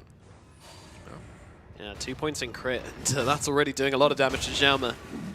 Dissuading them from coming too hard to this Wraith King kill. It'll be a tricky one, even with the Spirit Siphons. No exorcism. X-Nova has been found though, so they'll claim that one, but I have a feeling the Queen of Pain was looking for a slightly bigger fish. Yeah, and that ulti as well felt like it was slightly unnecessary, as a silencer would have died 100%, but you know, time is also a resource, and you don't want to waste it. Wise words. You move back, you continue farming. Maybe he last words you and then Storm jumps you in the same second, right? So sometimes just doing things fast is better. Sometimes. Yeah, yeah. Hey, just narrow their avenue for a play, right? And now, talking about avenues of play, RNG are going to smoke themselves up and move themselves up into the jungle to try and find this Bloodseeker. Erica, he's been spotted. Jump in from Somnus. They're looking for the kill here, and I think they might just find it. A lot of damage coming down onto this Bloodseeker. He can't fight up into this, and Felix will get the kill on to the Bloodseeker. Really, really nice rotation from them, and the same thing is happening. Now, what happened in the previous game, Chalice will start pressuring the tier 1 tower, then rotating towards the middle. Very similar approach to the game, really. The playstyle doesn't differ way too much. The only difference is Storm cannot pressure objectives. He can only get pickoffs. So you have to adapt your playstyle a little bit to that, which they did, catching out the Bloodseeker. Yeah, not a bad start for Vici Gaming considering the start they had last game. A significant improvement for sure. They're even 1k ahead, even on the towers. But it truly changes once RNG start pressuring mid with Queen of Pain. With Broodmother. This is what I'm waiting to see. How those mid lane fights resolve. Because it will mean will Chalice have a really good start or just a decent one? Yeah, that's a difference maker. Let's see. Right now he's destroying top lane instead though, like tier 2. Yeah, Chalice just really wants to force someone back here. I mean, no one from Vici Gaming really wants to come back and defend this. They want to be active, they want to be playing. But someone should probably go and deal with this tower. Yeah, they have to. And the moment they do, Broodmother rotates mid. There we go. That should be... Oh, damn, this tower took way too much damage. That's a catapult wave, yeah, that is big oversight from Vici Gaming. As can they use Exorcism on mid lane, perhaps? Take down, yeah, they are. Oh, RNG want to finish the job, though. So trading middle tower, but they might get top here if they make that play onto the Earthshaker. Irving with the Exo will get the tower now up at top. Somnus just going to cut the wave. They don't show their Shaker right now. He's quivering in the tree line. No Blink Dagger, of course, just yet. Yeah, Spider's trying to find him, just blocking him off from making any kind of Fisher play, and that will be of tower. And also scouting any sort of a TP play, right? Yes, of course. Felix will scout him. Hello. Hey, buddy. He jumps over, but yeah, you're not gonna dive that far. They do lose the tier 1 on the mid lane, so Vici Gaming, they are finding their own objectives, even though they lost the tier 2 on top and the shrine. The outpost, that is, which is... So, are Vici Gaming just getting a little bit outmaneuvered here, would you say? I won't say that they're getting completely outmaneuvered. They just let the Brood do Brood things on top lane. They didn't prevent her from taking the tier 2 tower. They made a conscious decision to rotate towards the mid tier 1 instead. But was it worth it for them? I don't think so. At this point, at least, they're losing too much map control. So I feel like they've...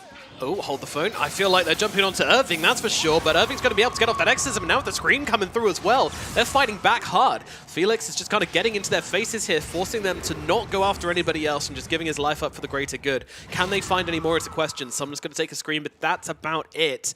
And it is just going to be the IO dropping. Yeah, just a particularly great silence by the Death Prophet, silencing all of them. They couldn't really continue fighting. Queen of Pain following up on that kill on Io. Good save by Irving overall. Yep, good job from him. Look at the Shaker, right? Oh, if he doesn't die here, he will get closer. Yeah, just look at him. Thank you. Thank you, Observers. Thank you very much. Looks very chonky. 2k gold on him. He's getting very close to the Blink Dagger. And you have everything that you need on the side of Vici Gaming to start fighting. So suddenly, even Storm Spirit can get picked off, can die. He's going for that Orchid build. Obviously, they decided to build it on the Storm and not on the Broodmother, which is also reasonable, it's fine. I wouldn't mind seeing, I wouldn't mind if Somnus went for Kaya Sanj or something like that, and Brood builds the Orchid, but this is fine, I guess. It'll do for now. Yeah, the only problem is you're building this Orchid, but you also have Global Silence, so they will be buying Yules and BKBs and Lotuses very early on. Regardless of... Regardless, yeah, but it's still fine. You can use it after the Global. You'll make use of it. You will, you will. Ooh, bad time to die there on Xiaoma, actually. He was so close to that Blink Dagger, chooses to commit to the top lane defense, and unfortunately ends his life. I mean, the idea there was like, if I could just get this one wave, it's always like that. It's always that one more wave that you die on. You know it's a bad idea, but the temptation of having that Blink Dagger is just too damn much. You just always get punished. The worst thing is when someone else steals that one creep wave from you, like your teammate, and then you go onto the lane and you die because of it, because you needed like 50 more gold. You're pinging it, and they're just like, oh, sorry bro, didn't see. And then you can't fight afterwards, and your next team fight loses. It's just... Talking about which Vici are going to fight right now. Yeah. I believe they do have the Blink Dagger right on the Shaker. He's gotten it, so... Alright. Yep. Alright. They want this Dagger Brood. Online. Brood though, Chalice, he senses something's up. Not willing to give up his body quite so easily just yet. Yeah, Xiaoma actually, he revealed that he has the Blink Dagger, so he showed himself on the lane, which is not something that's... You know, you can say that it's not a mistake, but a small inaccuracy. You could at least keep the courier behind with that blink. Yeah. Catch them by surprise afterwards. Especially if they just killed him, right? Usually that's like, if you manage to get that Blink Dagger just before you die, you always feel like, yes, I'm going to come back. They won't know where I am on the map, and they might not be expecting me to have this Blink Dagger. It's time to make a play, but yeah, I mean, maybe his idea was just to scare Chalice. I mean, keep him out of lane, but he doesn't care. His spiders are doing the work for him. I don't think the spider is that easily scared. Usually they're the ones that scare us. And Chalice is just going to continue doing the same thing on the top lane. Pressuring, pressuring, pressuring. Making Vici Gaming think twice if they want to invade or go back and defend. Are you scared of spiders, Lizard? Well, I mean, of course. Shouldn't everyone be I knew there was a chink in your armor. Shouldn't everyone be afraid of like poisonous things? Like, is it poison or venom? Poison, right? Poison. Sure. Yeah. I can't remember the difference. I think it's poison. It should be poison. I think venom infects your blood, and poison infects yours. I don't remember. I'm talking nonsense. Look, let's go into Roshan. We're here to talk about Dota. Thank God. Desolator on that Raid King makes taking the Roshan way easier, and that Aegis, I hope they give it to Storm, but Storm is very far away. Wow, X-Nova just throws down the global, just says, nope, you will not be taking this Roshan, so they will get the Aegis, but it does go to God King. Maybe a little bit questionable, but they're also going to be able to kill off X-Nova. I mean, it's a kill. Maybe not the one they're looking for. I mean, the thing is, Vici are playing very similarly in my eyes to how they were playing last game, in terms of not really challenging RNG, even though this game, like, it's so much more even. Yes, because this game, even though you might feel that they're not challenging them, RNG aren't as free to do whatever they want to on the map. Okay, maybe it's not as obvious, but their farming patterns are way safer. The way they're playing the map is way different. And even that global silence really literally tells a good story on its own, as if you have to use it that preemptively, it means that you're probably afraid of Vici Gaming. You're not in a good spot. There is respect being shown the way of Vici, that's for sure. I mean, the one thing I wanted to say earlier was that I feel like... Oh, I guess I'm not going to get to say it, as they now move on to the Earthshaker, and they'll take him down very quickly. And now the tower's going to go down as well. So there's your Blink Dagger now. I wanted to say earlier was they really showed a lot more respect to the Brood than I was expecting. They have answers to the Brood. They killed her twice in a row up at top and then abandoned the lane. That, to me, feels like a very strange move. Well, would you rather like fight where there's Brood or where there's no Brood? Would you rather be surrounded by spiders or not surrounded by spiders? I'd rather have no spiders around, so... They just fight where she isn't. She is farming a bit, but she's not dealing any damage to the tower. Just leave the Brood be. Just leave the Spider be. She took the tier 2. Just leave the Spider be. There's no Spider. There's nothing on the top lane. Some misinformation campaign going on the Vici Gaming side. Passing out propaganda. What spider? There's no spider on the top lane. Nothing like that. Please don't talk about the spider in the top lane. Oh, there we go. No, Fisher, here we go. Relocate. Can they get him? No, they can't, because the global silence is there just in time from the silencer. That must be recently off cooldown, because they did use that to defend the Roche. Sadly, for the poor old Io, he will be returned here. Oh, he deserves it. To face his... Face your sins, Felix. Io's a terrible people. He really is, you know. He's got a pretty bad background. You know, he killed all of Dawnbreaker's people. He killed Archimond. Killed a lot of stuff. Yeah. Io's a weird one as well, because he actually represents one of the fundamental forces of the universe, as do all the fundamentals in Dota. You'd think logic would suggest that he represents strong interaction, which is one of the fundamental forces of the universe.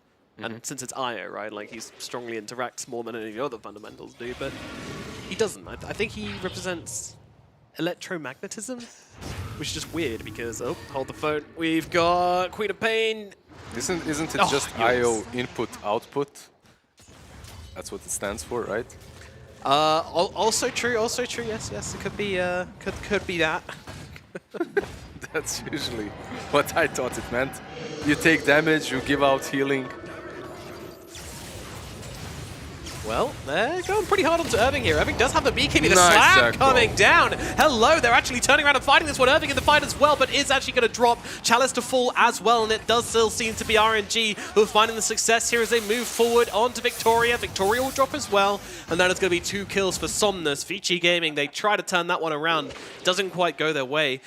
I think they're actually missing their Queen of Pain in that fight. Missing Queen of Pain a little bit and getting a little bit too baited by that Echo Slam. The juicy slammer jammer. It's just juicy. You see it and you're like, damn, yeah, let's go. Meanwhile, that Prophet is on 5% HP and they're all healed up by the IO anyway. Yeah. He just moved in, got one-shotted by Somnus. One right-click and that's it. By that Prophet. Yes, yeah. Nice to meet you. Getting taken out.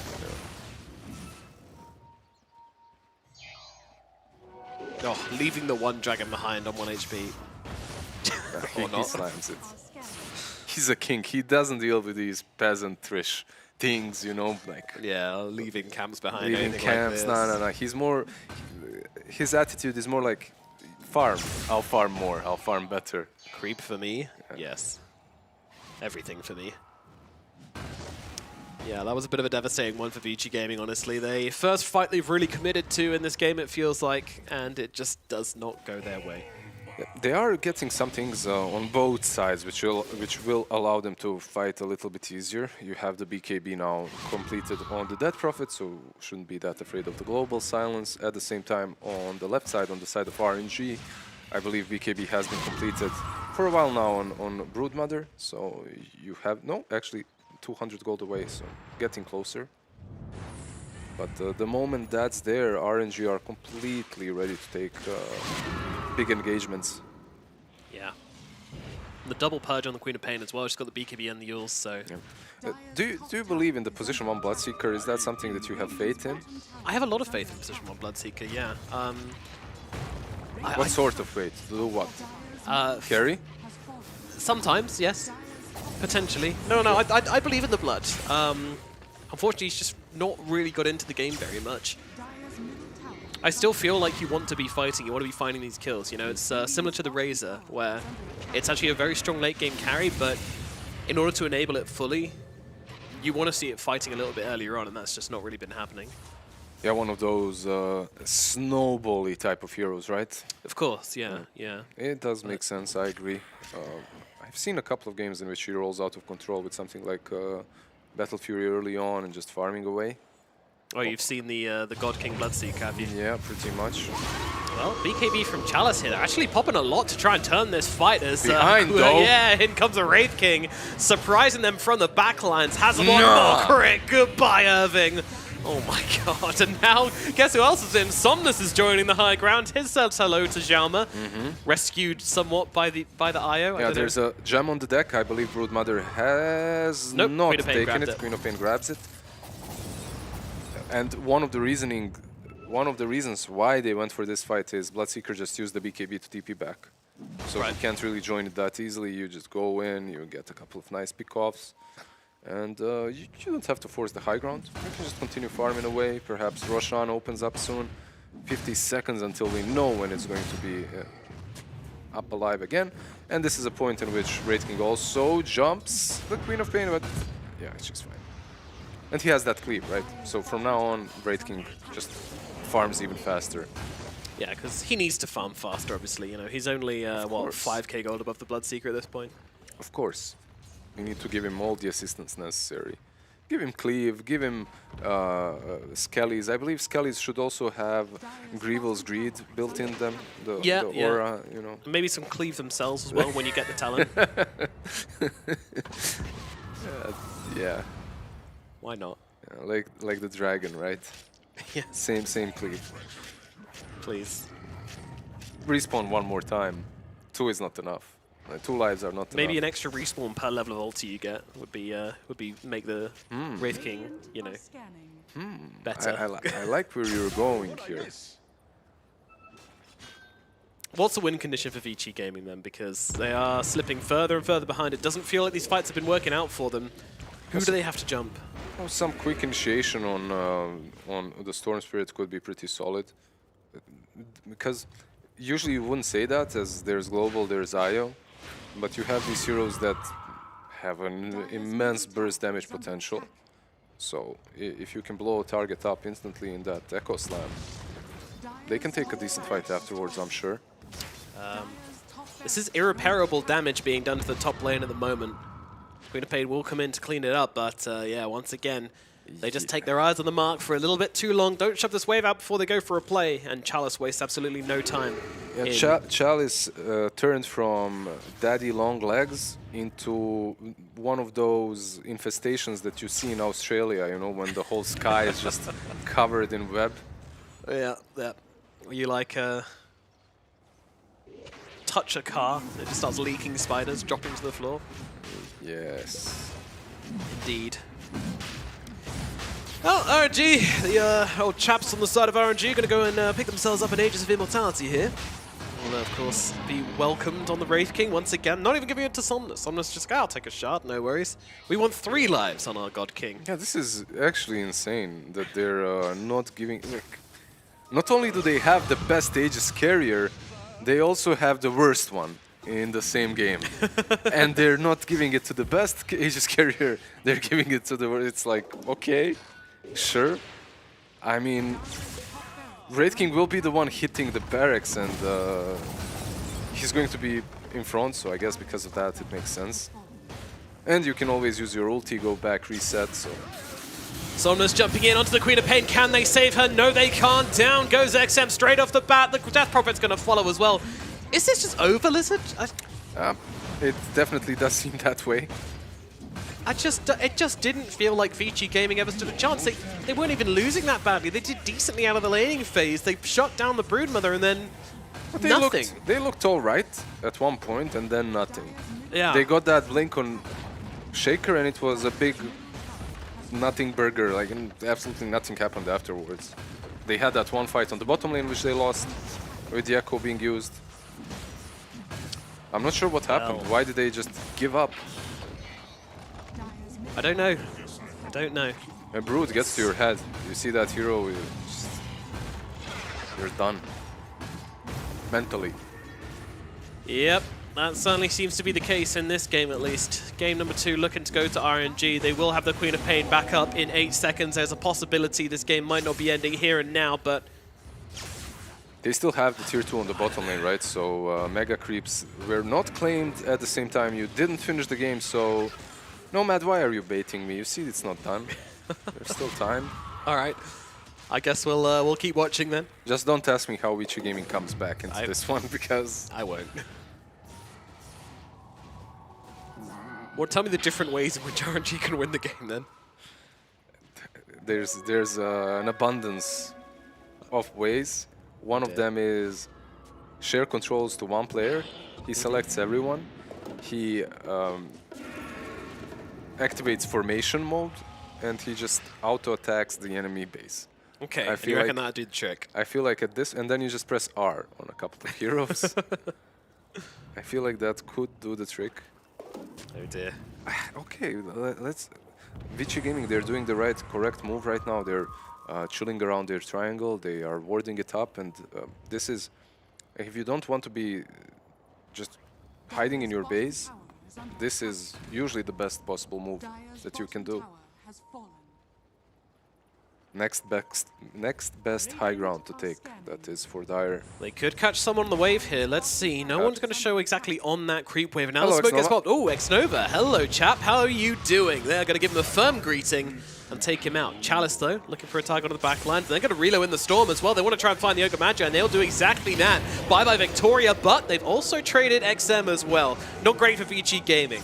Maybe Irving can get out at least. I mean, he's getting out some damage onto the Wraith King, but that is a triple life Wraith King. Not exactly a tasty target. And meanwhile, Somnus, he has found a delectable piece of meat in that Jalma Shaker. Meanwhile, Irving to fall as well.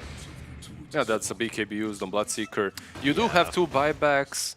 You do have Echo. All right, Jalma. Let's go, baby. 10-man slam. Are you ready for it? And he has to run away because the Broodmother found him. Buyback's coming out, but unfortunately the Earthshaker's dead. Your slammy jammy dreams are in the bin. Dreams are pretty much all that's left for Vici Gaming at this point. They're holding on, GG. but not for any longer. GG is called, and the game will go rather anticlimactically to RNG. GG. GG to RNG. Yeah. They did it. Usually when you see a team lose to Brood and then they let it go through the second game, it means that they have some sort of an idea what they're supposed to be doing against it. They will adapt, they will strike back, and it did look a little bit better, but just not good enough. Not versus this RNG that took a nice lead with the Brood lane and then just compounded off of that. Not good enough, I believe, is the term we should be using here, Lizard. Yeah, I mean, I genuinely believe they had an idea, right? I genuinely believe that they had the draft to take on this Broodmother, but something was going wrong there. Something was just not clicking within the team. They were missing that puzzle piece. You know, maybe they didn't have their favorite tea this morning. You know, maybe, I don't know, they got out the wrong side of bed. Who really knows? But Vici Gaming just not really showing up to the series.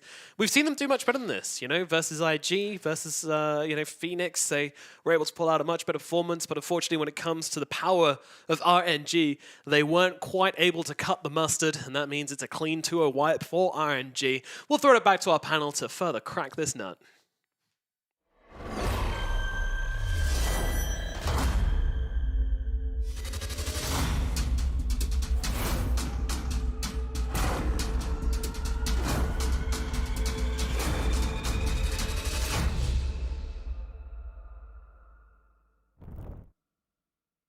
Thank you very much, Nomad and Lizard. You guys can get back to watching Dragon's Blood Season 2, which has just premiered, but that was a premiere victory there for Royal Never Give Up. I try sometimes, you know.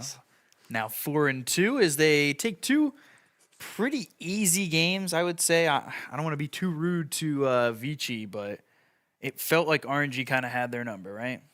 Yeah, well, once again, though, the drafters look better overall. And I mean, individually, they also look better. The team play looked better. Just overall, they were just outclassed. So. Yeah. What do you owe this victory the most to then? Just draft? Draft and probably team execution, I'd say. Because they did beat that Broodmother and they just gave him a free lane after, which I didn't understand. Same thing with Storm Spirit. They ended up shutting him down decently. He was like 1,000, 1,500 net worth behind. And he ends up getting back in the game, finds a couple recovery kills, and he's in it. I mean, you're supposed to lose to the Queen of Pain anyways, but I don't think they could afford to give up that early lead that they secured this game. Oh, we just get right past the early game to the 20-minute mark. I was hoping to go over some of these highlights where Storm Spirit got back into it, but even at this point, Queen of Pain's still ahead of him. Yeah, and you see Somnus, though, still has confidence to try and make things happen. Echo Slam does come in, but has the IO right there with him, so he's pretty safe. That combo is deadly. That little IO Storm combo feels It's real nice. yeah. This It's helped pretty him good. get right ahead of the clock because at the end of this fight, he's ahead. Yeah, Storm is also not like super survivable. But if you have an IO behind you with a mech, Yeah. all that heal, all the spell amp, he also lacks attack speed, right? It's the only thing he lacks. Yeah, he also has like all that extra mana to work with, and the only thing that really limits you on Storm Spirit is how much mana you have. So Io being behind him and healing him up with that as well plays a pretty big part. And it did slow him down as far as XP goes, but he got so many kills getting back into this game after a little while. Even at this point, XM is a little bit ahead of him, even though his team is just like shutting down VC or VG. It just overwhelmed them all over. This brood just got out of control. Like everything just got out of control, right? Like Vici never really had a handle on anything. I mean, but what are they supposed to do in those team fights? Like, Silencer literally just waits. Shaker finds maybe an opportunity and he globals. Like, if Shaker doesn't jump, you don't global. Yeah. It's the same thing with the Bane we had the other day. Silencer just waited for the Bane the entire time. And then globaled. Yeah. Yeah, I don't know. You have to wait for like a bad initiation from like fake out your initiation and then force a global, then try to take a team fight after that. But it's so hard to execute. It would also be a massive blunder on the Silencer side then. Like, if you actually like, you're like panicking, I got a global. Oh, they just faked. Yeah, and X-Nova's not going to do that, right? Yeah, no, he's too good. Yeah.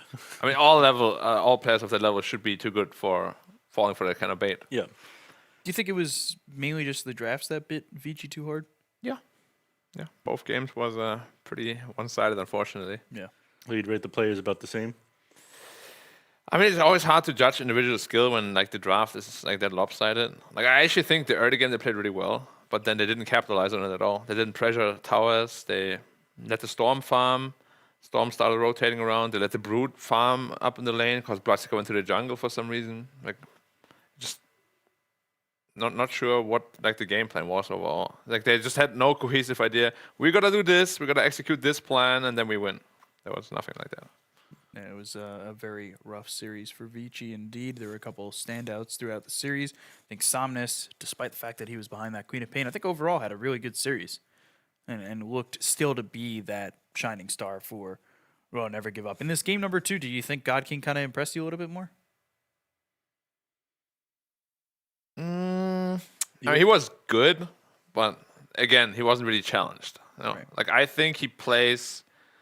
Played it as he should, but he didn't have the opportunity to shine here. Yeah, but I also just think like when there's pressure, that's when he like potentially crumbles. Like in games like this where it's easy for him, he always does the good thing. Like, he always does the correct plays. Like you can rely on him in these kind of games for sure. Yeah. Well, he's been training in Axe Island, doing that little Axe Island training, getting swole, trying to figure out what he's got to do here in this one position. It's called with demo this... mode in China, right? No, they call it Axe Island. That's Yeah. demo mode. Yeah. Yeah. Demo mode is Axe Island. Yeah, that's what they call demo mode, right? Yeah. Yeah. We're agreeing. Yeah. I don't know why. Makes sense because all the axes are always dying. Is that what it is? It's not about just getting ripped. No, I think it's because like the the default default bot. spawn. Yeah. Yeah. So you spawn like 1,000 axes and you just kill them all the time. Okay. Very fun to do. Okay. I was thinking other ways, like they were just getting, training, a little shredding. I don't know why I'm flexing. I've got nothing to flex, but you want to take it? Take a little flex right here. We're good. Okay. We don't want to embarrass anyone. We don't want to make the audience feel bad, because Mr. Olympia stage is coming up soon. I heard you're in the open qualifiers. Yeah, you can watch me there if you want. Yeah. Backdoor to Twitter handle. Yeah, that is a good little shout out to the Twitter. Yeah. Just quietly. Black has gained 1 follower. Look at that. It's working already. There it is. Have you ever done that before? Just done a little quick workout competition? Nah. I did some, like, not competitions, but like some lifting meets and whatever, But You think that was a workout for RNG as No. a total, or is that what just warm up. warm up? But there's no workout afterwards, so what do you warm up for? No. Maybe they can work out for some pubs. We could ask, because right now we've got an interview with God King. Got him on the line. All our questions ready to go. God King, how are you doing right now? I want to know your thoughts coming out of that victory. 你好，华烈。现在想知道一下获胜之后你的心情是怎样的？我心情肯定是开心的呀，开心的，喜悦的。Yeah, I'm very happy, very cheerful. God King, I just want to know, coming off of the last series against LGD, what was the preparations coming into this series against Vici? Was there anything different that you guys did from last series to this series? 在跟 LGD 交过手之后，你们这次打 VG 的话，赛前的准备有做一些变化吗？就跟老干爹打起来，跟老干爹交手之前的一些准备，然后有做一些战术上的调整吗？大体的话，战术就是我们平时训练的那些东西。当然，第二把输比较可惜，但是我们战术其实一直是比较明确的，没什么特别大的调整。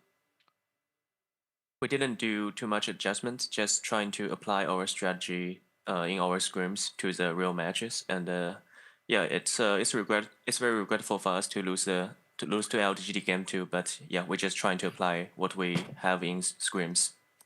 Right. Yeah, you guys are currently sitting in a theoretical major spot. Are you guys looking to do even more this series? Is this your goal to just be in that theoretical major spot, or do you want to make second place or potentially go even further? 现在已经是确保了 Major 的席位吗？那你们之后的比赛的话，有没有想过继续把名次去往上调一调？这样子的话，如果打 Major 可能会有一个更好的顺位。这是肯定的，我们争取下一轮比赛加油。Definitely, we will try to win the next series. Right. God King, you're a man of innovation. We've seen you with the Sanjinyasha build. I used to watch you when you were trialing for newbie with the first item Midas on Terrorblade. Is there anything cooking? Do we have any more innovation coming out that we can potentially see in the future from you? 我们知道你一直是一个非常创新的选手，包括你以前的那个双刀的一些装备的改动，然后一些以前在打牛币的时候出过这个 TP 线，出过点金手。最近有没有新的一些点子和创新？没有了，灵魂枯萎了。我已经是个正常选手了，正常打好自己的装备的选手，跟大家一样吧。No, I lost all my inspirations right now. I'm just a normal pro player like everyone else. Come on, there's got to be something there, God King. I'm hoping for more innovation. I know you've got it. What's the biggest theory craft you've ever done in a pub? It's got to come to pro games, I think. 其实我相信你内心肯定还是有很多灵感的。就是最近打路人的时候，有没有一些觉得自己比较有新意的那种出装呢？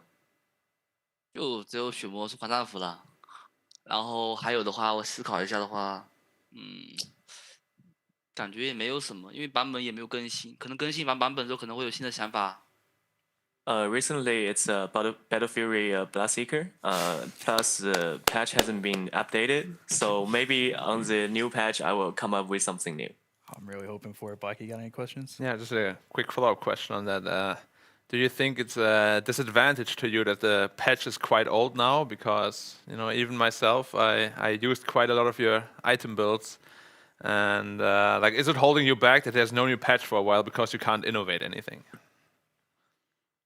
对你来说的话，你觉得版本就是打的比较久了之后，会不会是对你相对而言比较劣势吧？因为所有的出装思路都已经比较固定了嘛。你觉得新版本的话，对你来说，如果有新的一些思路，会不会更加有利一些？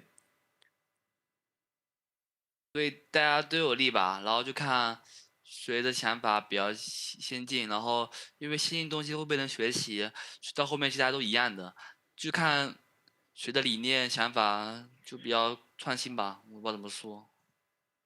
I don't know how to put this, but yeah, I think it's benefit every player, but some players have better ideas, so it really comes up to whoever has a better idea or whoever come up with the new stuff first. I think new patch gonna benefit everyone.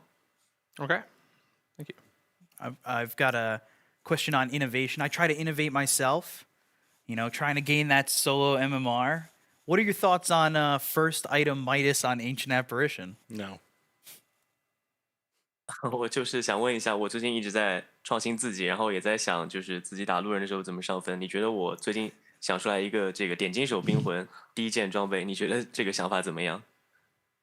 中单的话可以这么玩，然后后面出 A 站蛮厉害的，就是那个射程很远的，我可以把很多站桩和 A 死的，还蛮厉害的。其实只要你想玩，冰魂出 A 站点金，后面就在后面 A 人真的很厉害的。I think it's a good idea, especially when you're playing mid laner Asian Apparition with Midas and you go for the Aghanims. It's fairly strong. It has a super long range, can kill a lot of range heroes. I think I've just been validated a little bit. Neff, you got a question? I have the most important question. Your name is Gwen Experience, so obviously you're a JoJo fan. What's your favorite JoJo season? 我想知道就是你的 ID 后缀是那个 Gwen Experience 嘛？如果我没猜错的话，应该是一个 JoJo 的谐音梗。然后就是如果你最喜欢的 JoJo 是哪一部的？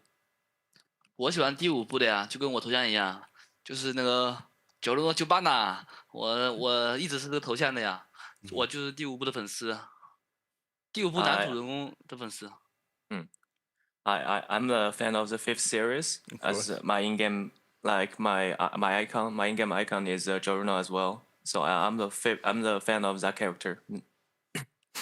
Excellent. What's your second favorite? 那你第二喜欢的是哪个系列呢？其实就每部系列我都蛮喜欢的，没有最喜欢的吧，只是第5部男主人公，我觉得他的那个故事线特别的厉害励志，好吧。第2喜欢的话，第2部那个也不错，比较搞笑。然后周泰洛也是非常喜欢的，但我也喜欢 Dio， 我也是 Dio 的喜欢者，我觉得 Dio 很帅，好吧。Yeah, I like every JoJo. I like Jorno the most because I feel like his growth in the storylines in the 5th series is very inspirational, and I like second one as well. It's a funny, but I also am a fan of Dio. I think Dio is really awesome character. That's bad. He might end up becoming the villain of the Dota scene eventually. Then, if he's a big fan of Dio. But thank you very much for those answers. You guys got any more questions? That's it. Thank you very much, God King. Hopefully we get to see you become Gwen Experience Requiem soon. You've been doing great. Keep it up. Thanks for the interview. 感谢你接受采访，希望你能早点觉醒镇魂曲。拜拜拜拜。That is God King, wasn't it? You know, some great answers there. I know you were a big fan of the JoJo's answers, and you know, with the patch as well, he feels like he's actually good for some of these players. Yeah, I mean, I also always like to experiment around. Get called a thrower, griefer. I can see it. All these words that get thrown at you, you know. You just want to experiment with some heroes in the safe lane, like some mid CM or something. Do you do that often? I made it work. What's your behavior score, out of curiosity? 10K. I don't believe that. No, seriously. Do you have the papers? No, you can check my Dota account later if you want. We'll pull it up in the green room, but we'll do it during the break, which we are going to go to. We've got ourselves a quick break. I'm going to test out some Ancient Apparition mid Midas Ags, validated by the way, but we'll see you guys in a little bit with our next series. Stay tuned. Not good enough.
Hello and welcome back to the China DPC, where we are getting into our final series of the day. My name is Nomad, and joining me on the panel, we have Neff and we have our Cryptic. How's it going, gentlemen? Fantastic. Yeah, I'm having a great day. I'm feeling great. I just got paid money to be here, ask players about animes, actual questions. This is my peak. That's the hard-hitting stuff right there. Yeah, this is wonderful. Now, my question for you guys now is we're about to jump into things about the game. I'm stealing your role as the host real quick. In theory, if the results of these games haven't happened yet, who would be your favorite going into Aster versus IG? Because IG is supposed to be one of the best teams. They only swapped out Kaka.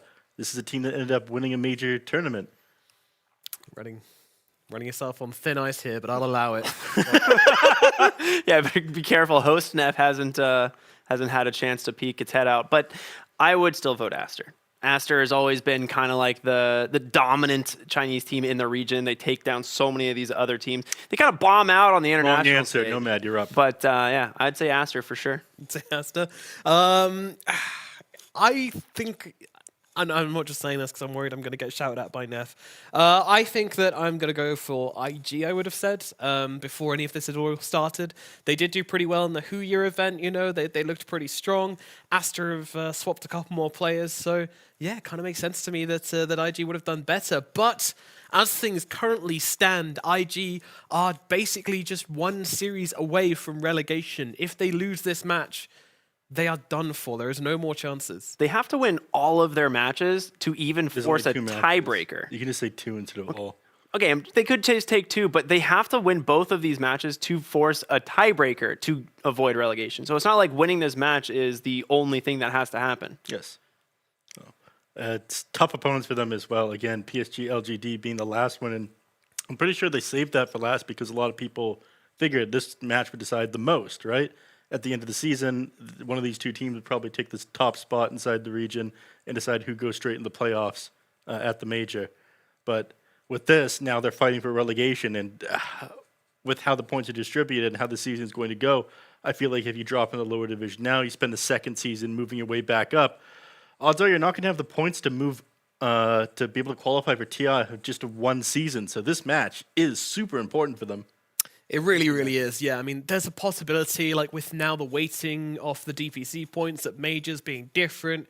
You know, if you come back in Division 2 and then qualify to the final major and then win the final major, you maybe have enough points to qualify, probably do, but my God, that is a lot of hoops to jump through. That's a lot of pressure to put onto yourselves, and it basically involves you taking this break to become the perfect team and then just figuring it all out from there. My God, so that is a very, very hard order to fill. Instead of doing that, simply win these next 2 series, Then which win is the a tall tiebreak. order. But Oh, I'm sorry. Who are their next 2 series? Don't worry about it. It's going to be hard, dude. It's going to be real hard. Simple. Yeah, playing some of the best teams in the region left. Yeah. Best teams in the world. Yeah. Yeah, Probably. for real. Like Aster and LGD are just looking like absolutely different beasts right now. LGD looking for their perfect win, 7-0 is clearly their goal, and they are well on track for it. I And assure Aster- you, every other team right now is thinking they're lucky stars that there might not be cross-regional play right now. Because LGD would just put them in the dumpster. I don't know. I reckon Team Spirit want another go at them. Okay, they want the repeat. They want Yeah. to prove that it wasn't a one-time thing. I can tell you that much for free. Well, we're still doing the fluke thing, right? Some people are. Yeah, I mean, until you there'll win always 2 be TIs, people, it's a you know? fluke. No, it's right? 3 TIs. You have to win 3 in order Okay. to avoid the being called a fluke, I believe. It doesn't matter how many. Yeah. I think after that someone wins a third, it'll be you have to win 4 actually. Exactly. Just keep moving the goalposts across the field until Important lesson: the haters will never stop hating. That's And, true. Aster have been previously known as the China Slayers, and they might well be slaying the hopes and dreams of IG in this series if things go their way. I mean, why has this team been so strong throughout these past few weeks, Nev? Aster? Yeah. All right. Just making sure we're not talking IG here. Don't worry, we're not. Excellent. I feel like they won at this team shakeup. They didn't fundamentally change too much about their drafts. I think it does help the fact that we are so late into the patch. I think it's another team that's benefited from that. I mean, they're an excellent organization. They have a great coaching staff. They're just able to pick apart the games and go with what works. And I think it helps them a little bit, the fact that teams like IG, they lost like their biggest voice, right? Kaka was like the shot call. A lot of people have agreed on that one. It's him who's made all these plays and played kind of sacrificial in position 4. He played Lion, which is like great at shutting down playmakers on other teams. And I think a lot of what they were doing revolved around that. And Aster, they're able to adapt after changing up their players a little bit better than that. Yeah, I think adaptation is the key to it for Team Aster. I mean, Ori entering this team just seems to give them an entirely new lease of life. I mean, I don't know if that's even fair to say as well, because it's not like they were bad last year. They were brilliant last year. They absolutely smashed it in the regional play, but it's the international play where things started to fall apart, but we won't know anything about that until maybe a few months' time, maybe even longer than that, depending on if we do see a major or not, which we just don't know right now. But would you say that Aster have been enabling Ori and trying to make their game work around him? I don't necessarily think it's like they're enabling him. Like Ori just is a machine. Like he can handle his own like so well, and you know Aster kind of play off of him as a response, but. There are certain drafts that they've had where they've definitely been like, okay, we need to make sure Ori has a good game here. But I mean, for the most part, they just seem like a well-oiled machine. Like all of their drafts are pretty dang good. Their in-game shot calling is some of the best that we've seen in the region. It makes a huge difference, especially like what F was saying. Like a lot of these teams lost some of their big shot callers in the actual game. Some of the coaching staff has changed, so some of the teams just were lost for the first couple weeks of the season, and Aster really took advantage of it as being one of the most stable by far. Yeah, despite making more changes than IG, and I think that's why this matchup is so interesting. IG's changed one player, and they look like an entirely different team for the worse. Aster, they've changed 2 players, and yet they seem just as stable as before. It's quite impressive. And talking about impressive, there's a man who's impressive in many, many ways, an impressive body and an impressive face and an impressive brain. He's got the whole package. Did I ever sell this one, Lizard? I don't think anyone believes you, but yeah, sure, I'll take it. Look at that smile on him. I'll take, of course. Like when someone is complimenting you that much, what am I supposed to do? Nah, stop it. I'm not that girl that posts a picture on Facebook and then writes underneath, "Oh, I'm so ugly," you know, and then baits comments. Thank you. I'd fall for that bait, to be honest. I would. I wouldn't like to see you post something like that. Okay, my next Instagram or some post is gonna be like, "I'm so ugly." I'm expecting your comments. Yeah, I'll be there for you, babe. Don't worry. Alrighty, let's get into game number 1 between these two teams. It is IG versus Aster in a best-of-3 matchup. IG's life is on the line here. Their life for next season and possibly their life for the entire year. Can they beat the Kaka curse? We find out here and now, and they're hoping to start things off with the Weaver. It's always a great first hero, right? We've seen this hero so often. There's no reason to not pick it up almost in any draft, especially if you can grab it in the first phase. But it does limit what you can do in your draft. We've talked about this a couple of times. When your position 4 doesn't have any disables, all of a sudden your 3 and your 1 need to pick up the slack on that one. But people have flexed it to the 1. Did you see that meme in which character just goes from bad to worse and then becomes a skeleton and just like, you know the meme I'm talking about? Yes. As the worst news coming, look at JT. He's like, the face is all dark, just sitting there. Oh no! Okay, He's like the third iteration. Oh my god. But yeah, I expect from IG to really go all out, and they have a very nice draft already. I think the opening is solid. Weaver plus TA. They do complement each other really well. But Aster, really all guns blazing straight out of the opening with the Queen of Pain and Monkey. It's so good on Aster to pick Monkey early, as it could be just Borax, it could be Boboka, right? Yeah, like the classic. He's one of the most, I would say, famous position for Monkey King players. Yeah. But at the same time, we've seen mostly Monet take it for Aster in this tournament, and I think we've seen Monkey King as a position 1 more than anything. But have we even seen a 4 Monkey? No. Right? It's hard to say. We might have seen one, but I don't think so. I'm gonna confidently say no. Yeah, I would expect it to probably be Monet, but again, it can still absolutely be flexed to the 4 position because other regions absolutely are doing it too. Yeah, most recently even 5 Monkey was playing in other regions. I remember Kroki even playing it with some Gleipnir rushes and whatnot. That's a position 5 Gleipnir rush? Yeah. That's an interesting move. Yeah, You know, Did it win? Yeah, he won a couple of games. That's not all of them, but some impressive. But you shouldn't be encouraging the viewers to do something like that. I encourage my viewers, our viewers, to do, you know, what they want to do. Follow your heart. Don't listen to the pros or the guides or the. I'm surprised that God King didn't say stick to casting when B-Cop suggested the Midas AA. Come on, like, yeah, I'm always for experimenting with different builds. Dude, the Meepo Scuddy build, I'm not sure if I was the first one, but one of the first ones that started doing it. The amount of reports that I would get for doing that. What's your behavior score? I mean, it's good. It's 10K. That's what everybody says. Black just no, it's truly 10K. Like I'm really good in pubs. I'm calm. I get my energy out at the gym, then I play, and it's so chill. I scream a little bit into the void afterwards. Don't we all, though? It's an essential part of Dota, as we all know.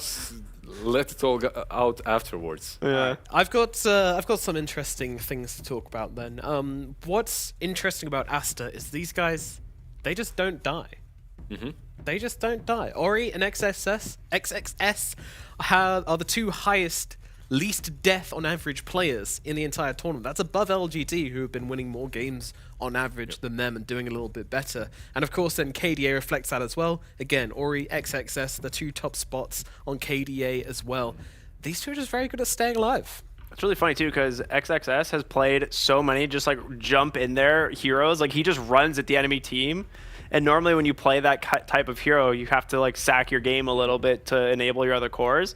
But I guess he's just too good. He's like, yeah, I'm gonna run in here, but also not die. It could be a testament to the individual skill. Yeah. This team, every individual player, because Aster, for me, has always been one of those that in every game there's 5 MVPs. Like everyone was playing out of their mind. Strategically, perhaps not as sound as some teams like PSG LGD, but individually, they match anyone in the world, really.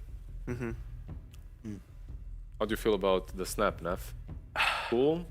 Yay or nay? I don't like it at all. I don't feel like there's a great reason for them to pick it up here. I'm also kind of surprised by the Mars ban. I thought that might be something if they want themselves, if they plan on picking up a Snapfire. And when you see the Snapfire come out, you can assume that that's going to be a position 4 now, which means that it's not going to be a position 4 Monkey King. It kind of gives away what you're doing. Do you think that they were maybe worried about too much minus armor on IG with Snap and Weaver and TA? That was the only thing I was looking at. Is it is still a pretty good pick for IG if they want to go for it, and there are still offlaners you can combo it with. Yeah. Mars obviously the big one. Tidehunter as well would have been pretty good, but it's not like you can't just pick like a lot of other heroes that combo well with Snapfire, especially in the lane. Yeah. Sometimes I'm not sure if I'm looking into things a little bit too much, but being in that place, sometimes you would take things that are good for them if you can also fit them in. It's a lot of minus armor. Yeah, and this has proven to be a winning strategy across the Chinese region. People been sneaking into Roche, taking a very quick one out from under the nose. Everywhere, really, right? Like Roche dies way too fast. Yeah. Give that boy some armor. He's cold. It's wintertime, you know? If you give him a big sweater. He's just going to die to OD Arcane Orb anyways. Man, so that'll get patched out whenever that patch drops in. Yeah, is this 7.30 F? Who knows? Go with Silencer? Okay, interesting. I mean, it's decent at stopping the initiation. It'll cancel out Snapfire both from being able to save people with the Gobble Up as the game goes on. People have been going for quick Aghanim Scepters. It'll stop Mortimer Kisses, and it's been paired with Storm Spirit almost every game. So he makes initiation. He's able to get out fairly easily. Yeah. What's up, Nomad? Like you don't see him. You don't see him on camera, but I need to lead this into Nomad making many unsatisfied faces, cringing even. What's wrong? I just don't like the lack of stuns. I feel like just make your game so ruddy difficult. And also, you know, yeah, you're trying to enable this Storm with the Silencer pick to try and throw out the global to give him protection when he jumps in, but you still need those stuns, you know, those low commitment abilities to just help out the guy. Yeah. Yeah, I agree. I can see that. They get Pango and Aster even more control for themselves. There is, like you said, there are no stuns, so Pango should have an extremely good game. Yeah. You need one item, right, to get rid of that global silence, and then afterwards you're completely fine. this Monkey King could very well be a bait, honestly. Like, it is one of those things that Aster would definitely do it. Swap it to a support role and pick a better core. But you could honestly just go with something as simple as an Ogre Magi here. Goes very well with their lanes. It sits in front, can tank up some damage. Do you think that it's a bad Monkey King game? I feel like it's all right. It's not bad. Yeah, it's actually not that bad of a Monkey King game. You can make it work, but Storm Spirit is pretty rough to play into sometimes. Oh. Especially with Silencer. Like, Global Silence comes out, you don't get the Wukong's command, and that's like a big part of your team fight. Need that VKB as soon as possible. Yeah. Yes. Yeah, so it could just be swapped to support, honestly, and then pick a better core matchup. Theater of the Earth Spirit as well. That one is a Bobicus special. He is a massive fan of Jerax, who it's one of the reasons why he changed his name to Borax, for anyone who didn't know that one already. Yeah, but has since changed it back. I'm wondering if that has anything to do with the Jerax's return to Dota. You know, the tribute is no longer needed since he's back in the game. Yeah, exactly. He's meant to be doing better now, also in the DPC. I think they might be able to tie things out. Who, EG? Yeah, they're in for second place at the rate they're going at, but we will see soon. Well, last band's coming out here. I guess they're still worried about. I'm not sure why you'd be super worried about a position 4 the Snapfire there, but it can be flexed into the 5. Yeah, they banned out 2 supports. On the same time, Aster banned out 2 offlaners in the form of Bloodseeker and Beastmaster. All these heroes that just go in and stun instantly are definitely necessary for IG. I wouldn't even mind seeing Sand King or anything like that, really. Centaur, perhaps not. Some of these are very difficult to play into Monkey, but damn, they need frontline and stuns. They've got to pick fast. They are out of reserve time. We have not seen Sand King. Sand King has been completely ignored. The Brewmaster. Well, it's a lot of frontline. It's decent disables as well. It's really good at finding the Snapfire as well. Yeah. So you have multiple ways of canceling that Mortimer Kisses without having to like commit with the Storm Spirit. So yeah, and they look happy. Yeah. They look well. Damn. That's shaking right there. No fear. No Wait fear a minute. whatsoever. It's fine, guys. We got this. We're not about to be relegated. Yeah, I mean, if you're Aster here, you're probably looking for the support. That would make the most sense. I don't think Ogre is actually that bad. But the question is, do you want something that has a little bit more instant catch? Maybe run Snapfire as a 5 and pick a better 4. Yeah, you need something to lock down this Brewmaster before he gets off that split. That's my biggest worry right now. Give me a Skyrat or something. Skywrath Mage, hell yeah. Honestly, it's a pretty good Skywrath game. Just a storm will jump you, right? But the silence is amazing. Yeah. Yeah. If you can protect yourself. Is that Prophet still in the pool? Get that DP silence in. Position 5. I'm just throwing around. Oh, it's a good anti-mage game, of course. Yes, they are going to do the support monkey. Let's go. They're laughing on IG. They are laughing on IG. There is, they believe that this is not a good pick or something this like pick that. is so I just want to leave right now and bring Black here. He was calling for this. Can we get him in to like maybe cheer behind the sofa or something? Someone tell him he's got permission to do that. It's all right. They'll hear from him soon, I'm sure. True. I mean, is it the dream anti-mage game, Lizard? Well, there are good things for him. He is playing into Storm Spirit, right? Into Silencer Brew as well. It doesn't feel bad. At the same time, you are playing versus a team that can push the tempo hard. It's Weaver TA. If they manage to take that first rush and constrict the map fast enough, AM is not going to have fun. No. If they don't manage to do that, AM, it's a free game. So as usual, it's on the other 4 heroes to enable him. Pretty much, yeah. All right. I think he can absolutely dominate a Brewmaster lane. That hero is not as good against the anti-mage that he used to be when he had the passive crits. Okay. Right now, he relies so much on that Cinder Brew and Thunderclap that anti-mage just shuts him down in lane. As soon as he doesn't have mana, he just loses the right-click war. Where are we going, Lizard? Yeah, I'm going to go with Aster. Aster. Safe bet. Yeah, it's safe. Neff, what do you think? I'm going to have to go with... I want to believe in IG. I want them to have a comeback recovery arc regardless All of that. the anime storyline for Neff. Why am I not surprised, Ricky? I think absolutely not. I think there's no chance IG can win this game. I think I think this is a rough draft for them. So I'm going Aster. Going Aster. I would have believed in IG had I not seen that trembling hand, but unfortunately I believe they're scared. I believe they are very, very worried indeed, but who knows what it could have been. But let's see what happens with game number 1 of IG versus Aster with Bcop and Black. Thank you very much, Nomad. Very excited about that anti-mage pick. Yeah, it was a good game. Yeah. Obviously, I called for it, as I always do. Can never be wrong if you do it all the time. Yeah. Could be interesting with this anti-mage. There are things, of course, they can do to shut them down. Like they will still have global before his Manta. Maybe a fast Orchid on the Storm could ruin his game. You know, there are good things for them, but the lane should be pretty free. Should get into his battlefield fast, and then, yeah, if you can defend just long enough until you get your Manta Style, like minute 20, 21, it's gonna be very rough for IG. Yeah. So anti-mage in the game. Are you excited to see anti-mage in the second season of Dragon's Blood? Is he there? Or what? You might be. I don't know. We'll see. Am I giving away real I spoilers? mean, AM versus TB could be fun. That could be real fun. Like you reflect the AM and blink, blink, and conjure images. That would be pretty cool. I also heard Techies makes an appearance in the second season. I also heard Spell Shield is really good against Brewmaster because he cyclones his own Storm Spirit. Ooh. Well, we'll have to see if he gets it. Mid lane should also be pretty hard for Emo. Like Quap versus Storm is pretty tough for the Storm. What's up? How can I help you, my I friend? see what you just did there. Cyclones his own Storm Spirit, and then you kind of yapped at me. Yeah. I got it. Oh, you got it now? Oh, okay. It took me so long. It took a while, huh? I was like, okay, sure. And then I was like, yeah, all right, cool. There's also a Storm Spirit in the game. Best jokes are the ones you have to explain. JT's actually on the Brew, and we've seen Brew once other than this. And it was pretty exciting. It did really well.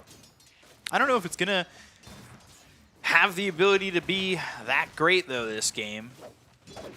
Could certainly struggle. In theory, the lane should be very hard, but AM is sitting pretty low. Might need to give him a little healing salve. Ooh. Still okay?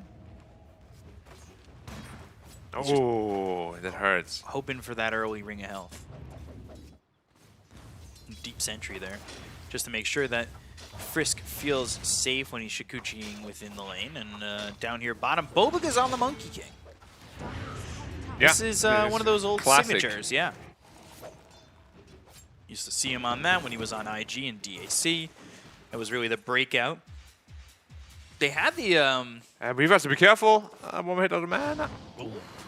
So close. If he gets hit one more time, then he's probably dead. Could have potentially died and wouldn't have had that Shikuchi to get out. But... Had it. Yeah, it was close. Picky was trying to help out as best he could. Last word action on XXS. We talked to XXS last time Aster had their victory, and you know he seems very confident in this team.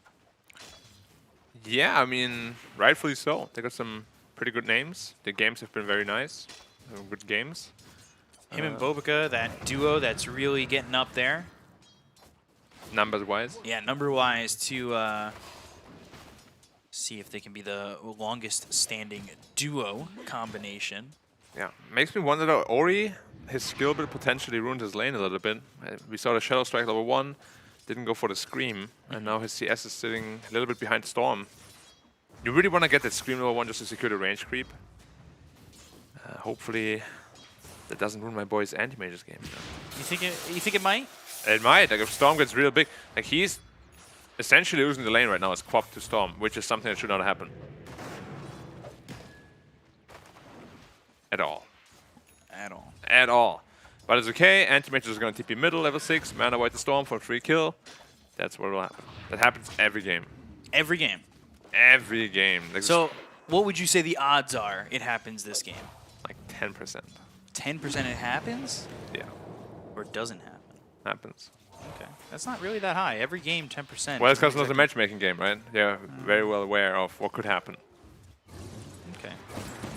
JT out of mana here. He went for Tranquil Boots, actually. Interesting, on the Brewmaster. Never going to have mana. Yeah. I mean, now is really when the lane becomes super hard. He's out of mana, half health, which is also why he went for the Tranquil Boots, of course. But yeah, now AM Free Farm City is online. But look at the Storm CS. He's too big. He's not allowed to be this big right now. Yeah, 31 and 4, but he's also taking a couple of those side camps over there. Yeah. So it's a bit inflated. A little bit, but one Storm is level 6. He lanes perfectly fine against Quap, and Quap didn't manage to really pressure him at all. And he's going to get this stack that was made by Frisk just a moment ago when he came over mid to potentially protect that water rune. So that really excels him that much more. Mm-hmm. Meanwhile, XXS and Bobiga got XXS at 22 and 1, and that is compared, at least right now, to the 27 and 4 of this TA. Yeah, Fly, TA not a very... Fly hero? Yeah, we don't see it on him often. Ollie in some one more hit, trouble, and- looking for the Jingu. Boundless strike, swashbuckle Nice. back. First blood for XXS onto Ollie. Fly trying to get a return kill here, and we'll just run down this Monkey King. Meanwhile, Emo dies to neutrals? Must have been a suicide play, Okay. I think. Probably. Against the Snapfire that maybe roamed in. Fly lost his courier too. That feels really bad. That doesn't look like sacrifice play to me. The creeps are down. But Snapfire was there, so maybe he didn't want to feel like a kill Snapfire or something. Maybe. Just the benefit of the doubt here, you know? I don't know. Emo's a pretty good player. And then Bobiga just kind of takes that little camp away, so we'll give him the benefit of the doubt. It was a sacrifice play. He's fine. Yeah, which ruined his game a little bit though. They saw him jump, not level 6 yet. Unlucky, one creep. Oh, the Beetle is on him though. Oh, he needs one creep, and they Emu clipped coming the wave. over. Oh, they clipped the Emo wave. in some trouble. Ori's Kill the got creep, kill the level creep, kill the creep. 6. Sonic Wave Nice. now level 6. Ball Lightning back and forth, and now back over to Ori. He's owning Has him, the he's owning him. Vortex, and just with a sliver of health, Emo turning it around. Meanwhile, Frisk getting the kill onto the Monkey King. And they're going to lose Piku here. And we'll eventually get run down. Denies the bounty here, though. Yeah, it's like, if you kill me, I'll kill your rune at least. But what a play by Emo. Like, he completely outplayed him. Mid tower is almost gone, though. Primal Spring coming through. Going after JT. Does not have the ulti yet on Monet, but running down to this Brew and eventually gives it up. Yeah, Brew actually pressuring AM quite a bit, and his game is not too bad. Only 300 nepos behind the AM. Yeah, considering the way he was being treated and is being treated in this lane, you'd think it would go a little bit differently. It's okay. We believe in the mages of Anti. At least for right now.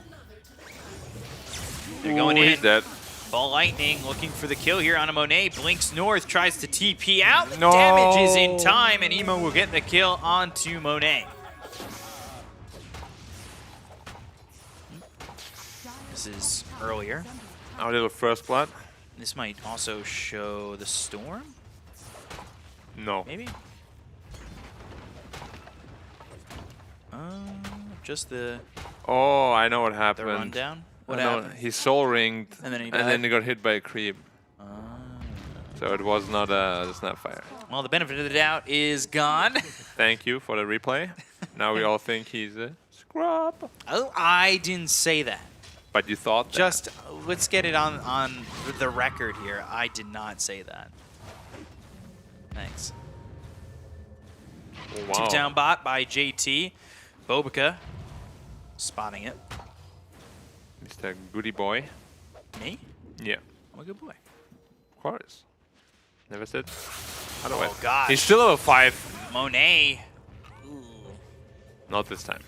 troublesome. He's not getting much now. He is really being pressured quite heavily. They're still going after him. Yeah, they want to continue to put the pressure onto Monet. He goes over towards the outpost and will go to the creep wave top. Should be safe for now, but he has lost that tier 1 tower. Pressure's on. Not feeling comfortable. Yeah, but he's going to be healing to full because he got the possessed mask. No problem for him, but they're on his tail again. They're going to keep chasing him around as much as they can. Because they know they don't have great answers to this anti-mage. If he gets like 2-3 items, the game is going to be very, very hard. Ooh. He knows, they scanned him. He's level 6 now, so maybe he can do something. Blink back, there's the silence. Nothing doing. They are smoked up on the side of Aster. 3 heroes are smoked up. They will roam around together to potentially get the kill here onto the TA. Fly, blinked on, Shadow Strike, and the cookie on the mark. Easy kill there for the side of Aster. XXS getting credit for another kill, this time on the Fly, so both carries kind of getting hunted at the moment. Yep, JT's almost into his Midas though, and then he's going to build into the Axe and Refresher. We've seen how much damage it can potentially cause. A very balanced build. Yeah. I like that the Brew is coming out more though. It finally got that debut, and I don't like it. No, it's going to be doing some things. Why? Because it ruins a lot of the heroes you play? No, it's just like the concept is just silly. You got these 4 Brewlings that's hitting the tower. 3 to start. 3 Gotta to get them start. sharp. Yeah. If they ever released another Spirit, would they need to... They need to buff the shard. Yeah, they would need to buff the shard, right? Or the ult. Yeah, it would have to be 4 Spirits. 4 of me! And then it would have to be 5 of me. Which still, like, the voice line still says 3 of me, even though it's 4. Yeah. Might want to work on that, you know? Get a quick little update in onto that shard voice line.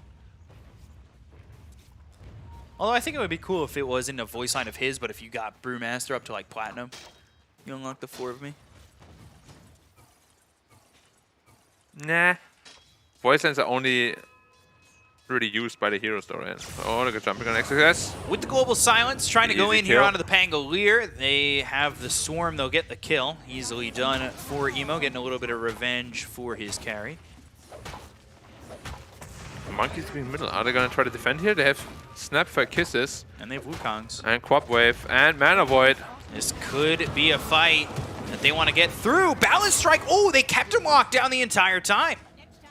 Well done there. PQ gets the kill on a JT. Everyone's just getting on top of him instantly. Quap, Snapfire, as well as aim, all blink on him and cookie on him. And now they instantly smoke up. Yeah, they still have Wukongs, they still have Kisses. They didn't really use much there except for the Mana Void. Yeah, the roll is really the biggest tool they still have. I think they know where... Are they going to go for Ollie? Ah, the TA is so close. Unlucky. TA still coming up towards the high ground. They're going to Ball Lightning look for PQ. They've got the Wukongs down. Vortex right outside the circle of the Wukong's command. Bobica taking a lot of damage. Uses that Mischief for a second. They get the kill onto the Snapfire. They'll lose the Monkey King. And it's 2 kills there for 1 for the side of IG. They get a little bit of an advantage out of that exchange. They had to expend the Brew ult though. So he's not going to have that for about 2 minutes. Possible plays for Aster in the triangle. It was a little bit unlucky because if they go on a TA, he's dead for sure. And that's obviously who you want to kill, because you know they have no global silence. The silencer def there doesn't really matter at all. Space for AM though. Weaver almost has this vessel. Dewarding Ollie. Just cleaning up some wards here and maybe making Anti-Mage feel a little bit more uncomfortable. Monet really got a bit of a grasp on the game. He's not exactly recovered compared to the TA, still down about 500 gold. But we've seen in the past Monet kind of tilt. I think the one game we've kind of alluded to today and talked about a little bit is that that Techies game he had to face last year against LGD. But LGD does kind of do that to teams. And it's also Techies. I see JT watching a lot of my stream. Does he come by and just say hey? No. I'm not popular enough. That's not true. He's a hotshot, you know. I'm just some dude. That's not true. You're more than just some dude. Thank you. I appreciate that. Frisk over by the outpost, and they do have 4 heroes here. Dire's top tower is under attack. Really 5. Yeah, Aster couldn't really use the timing yet that they have with the Brew ult on cooldown yet at all. They're still global to worry about, of course. Like, it's not easy to take these early fights. Aster's game is really just to draw out the game, get those counter items online, make sure your aim is fight ready. Well, maybe now that they've got the Orchid. That's a good pickup. There's still global silence though, which is the big problem. Potentially the big problem. They're thinking about going to the Rolling Thunder. Ollie nearby, and there's the Ball Lightning. And there's the global silence, but the Rolling Thunder did come out, and that's going to bounce the Storm up into the air. They get the Sonic Wave, and it hits all 5 heroes on the side of IG. Time lapse, Primal Split coming through. Balance Strike over from the side. Frisk, he's down about half health. After a 5-man Sonic Wave, they use Primal Split. They pressure the Tier 1 mid. Not much for either team, but still well played by Aster because they keep their heroes alive through the global silence. And they get a kill there on Ema. Yes, they're going for more. And they want to get maybe the Primal Spring and look for something else, but Frisk, JT right there. Ori coming over from the side. Balance Strike hits on a Fly, giving Bobica an opportunity to just TP out and the rest of the team to really escape under the Tier 1 tower. But here comes Emo all the way through. Orchid it again. The Orchid, the silence comes out. So there's not much he can follow up with just yet, but he wants to go, and Ori just blinks away.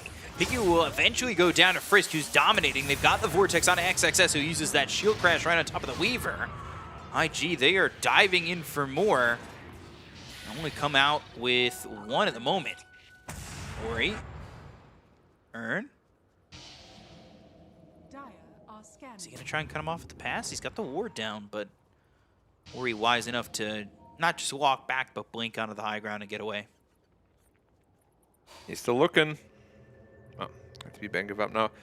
I'm a little surprised AM actually TP'd to that fight. I feel like he left a good 500, 600 net worth on the table down there.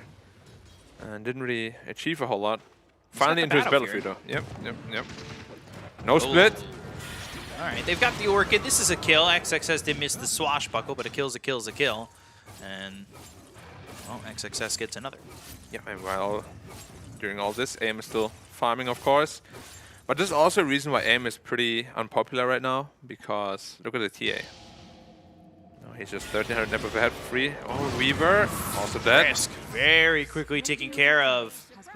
We've got the Deso picked up on the TA. A couple of kills for Aster. They're up 1,000 net worth. Yeah, very scary now. Like, TA will 2-shot most of the heroes in the game right now. Like, even AM will also just die in 2 hits. I guess the biggest concern, though, is... Yeah, you've got the TA there, but look at the rest of the team. Yeah, but Brew doesn't need to be super rich to be effective and strong. But yeah, the Storm is trailing behind like quite a bit, unfortunately. And they're giving up the tier 2 bottom, actually. Very early into the game. Yeah, 16 minutes in, just about 17. That's why they're going for, or while they're going for Roche.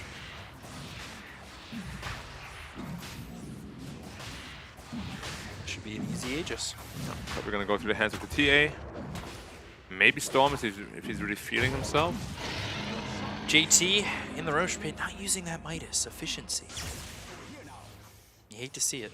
Putting his team over himself. Foolish mistake. Selflessness. There it is. Midas, good item on plenty of heroes. I've heard some recent things about Midas on some heroes. I'm going to try it tonight. You go and get the kill there onto Ollie. Bobica getting credit using that Wukong's. Fly nearby. XXS, he does have the Rolling Thunder, which he will commit to try and get a kill here onto JT. They've got the Orchid, they've got the Cookie, the Little Shredder, and all that. And they have done such a good job on Aster to have that consistent lockdown. They've chained it up nicely, and they've gotten JT multiple times that way. They're playing really well together as a unit, the 4 of them, giving AM ample space to catch up to the TA. Now only 700 net worth behind. He's starting to really groove. And once that Manta comes online, this first power spike, then probably going to go into the Skadi. And once the Skadi's up, he's going to be almost impossible to kill for them. You get all that bonus armor, so the TA doesn't hurt as much anymore. Storm can't really kill you, has to be careful that he doesn't overstep, because otherwise you just get mana voided. It's going to be tough. They're going to do a lot with his Aegis. Yeah. And let's see if they try to. I think it's a little bit tough when you don't have the Primal Split to work with. When you got to that peak point with Anti-Mage, when you're finally ready to leave the jungle? I know you're very big on the sound effects. Did you just like, you ever play the game and you're just making the sound effects yourself from behind the screen? Of course. Just I mean, even for my teammates. You do it for your teammates too? Of course. I mean, just casting the game with sounds? I mean, the thing is, like, when we know we're like winning a team fight, you know, like the enemy's just running, they have nothing left. You just blink after them and you go some mana void sounds, you know. Of course. You know, gotta build the team morale. They're like, yeah, let's go get him. I want to know if other players do that. If they just do the sound effects. There's definitely got to be guys who are, like really get into it, right? Just super immersed. Oh, for sure. That's a question I might do on the next interview I get. Do you make sound effects while you're getting rampages? Here's a demonstration. Yeah. Top tier 2 getting taken right now for free, but they are smoking up on Aster, trying to make a move. Quite late, though. That is after the tower's down. Might just want to look for some exit kills. They glyphed. It stayed up for a second. True, TA stopped hitting it. But Fly, Boundless Strike, he's they dead. got the Orchid.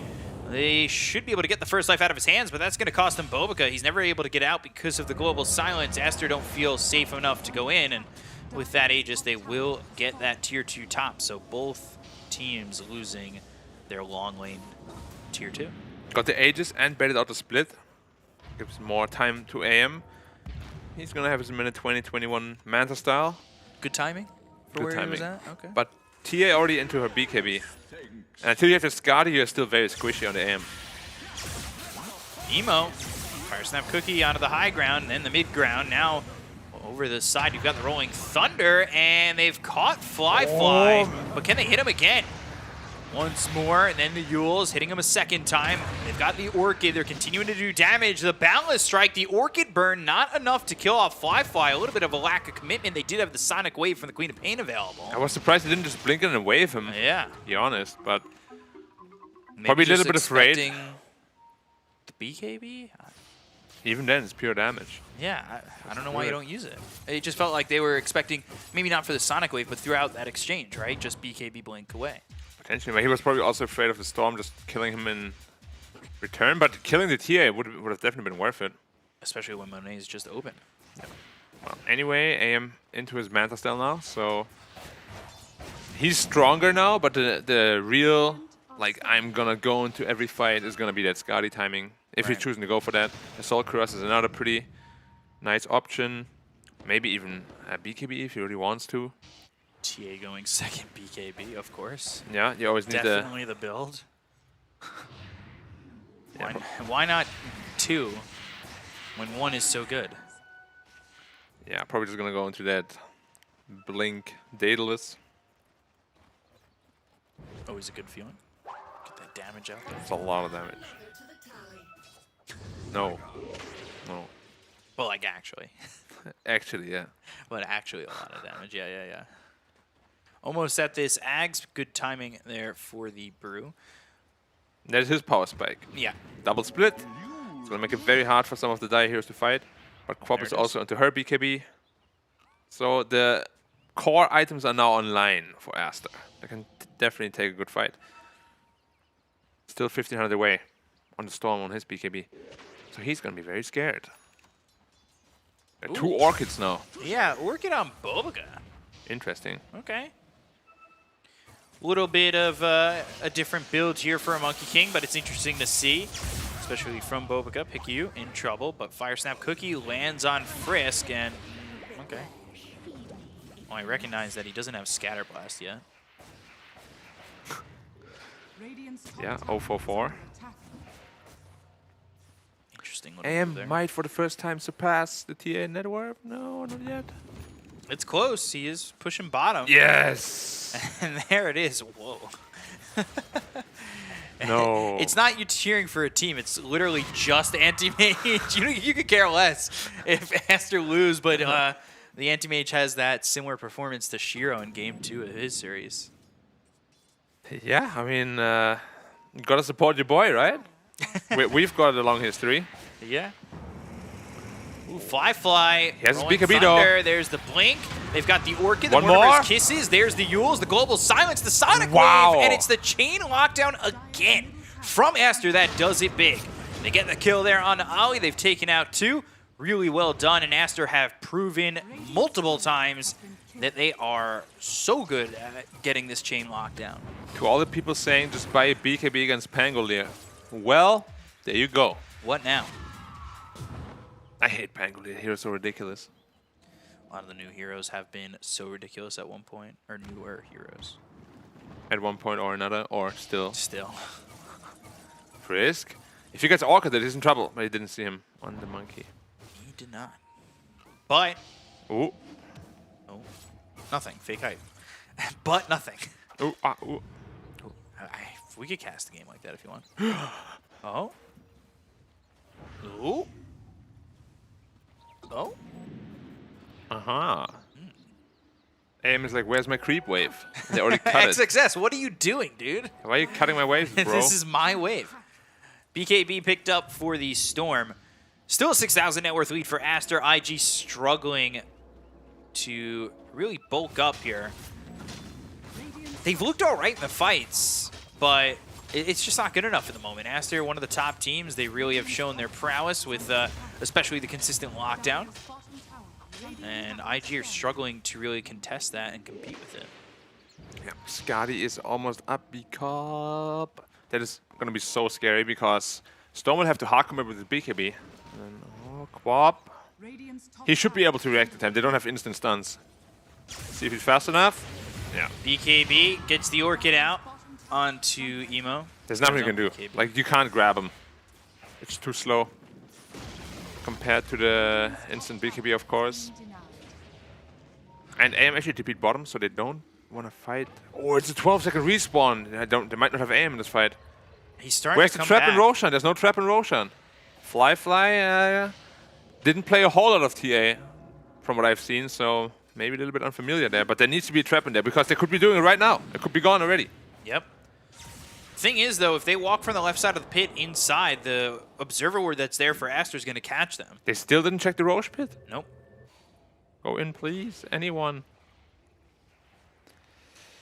Is there anybody out there? No. There's the trap. So it spots it, but... Now they're around, though. They're going for it. Yeah, they're going to go. It's so fast. It is so Aster's fast. near, though. They'd have There's to make nothing you the can jump. do. There's a global silence available, and... Ooh. And Do they go? it's gone. Nothing. Nothing. Can they catch them leaving the pit? Looking for the Wukongs, and they go to the Rolling Thunder. But they don't line it up well enough, so... Frisk just leaves. Oh. Fly. Bobaga. Just hiding. There's the Scotty. Thou seest me not. No. A magician in the trees. Did you ever have those magicians that would just like go to a birthday party? They had some okay tricks. What's a They'd, birthday party? They'd like light up the inside of their wallets. They'd be like, look at the... They'd make 2 rings connect to each other and then disconnect with each other. No, become. I had no friends. I had no parties. Same. I was just attending my brother's birthday party. I got sad real quick. Oh, Monet. If that mana ward goes off, he would have killed him. It's a good stun now with the talent. JT using that Midas. Waiting to see that double primal split. He's going for the Aeon Disc first before the refresher. Probably needs it this game. They have too many sources of silence at this point. Yeah, just trying to stay alive, making sure you can get that primal split off. Get that silence off. Feels a little bad right now to be IG though. Like they're slowly bleeding out. They've kind of brought some back, but not a lot. Ooh, they saw the trip. Boundless Strike. Orchid again.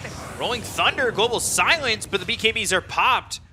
And a little roll-up action there from XXS. He's bouncing around. The Mana Void coming through on an Emo. They'll get that kill on the Storm. The damage out on XXS, so it's a 2-for-1 right now. Ori blinking away, and JT with the Storm Panda moving forward. Cyclones up. Ori. He's got some help from Pikiu as well as Monet. And IG, well, they don't find anything more, but it ends up being a 2-for-1, and they cut into that net worth lead again. That's the power of aim against Storm. We're gonna be careful, Fluffy. You cannot fight his aim right now. Not at the moment. And you have no stuns for him, as I said before. It's a big problem. Like, Storm is dead. That's the only stun you have, the Vortex. Once he has his Basher, the TA cannot contest the aim. He needs his Daedalus and potentially Bloodthorn to be able to fight back. Yeah, at what point do you think it starts to pull back for him?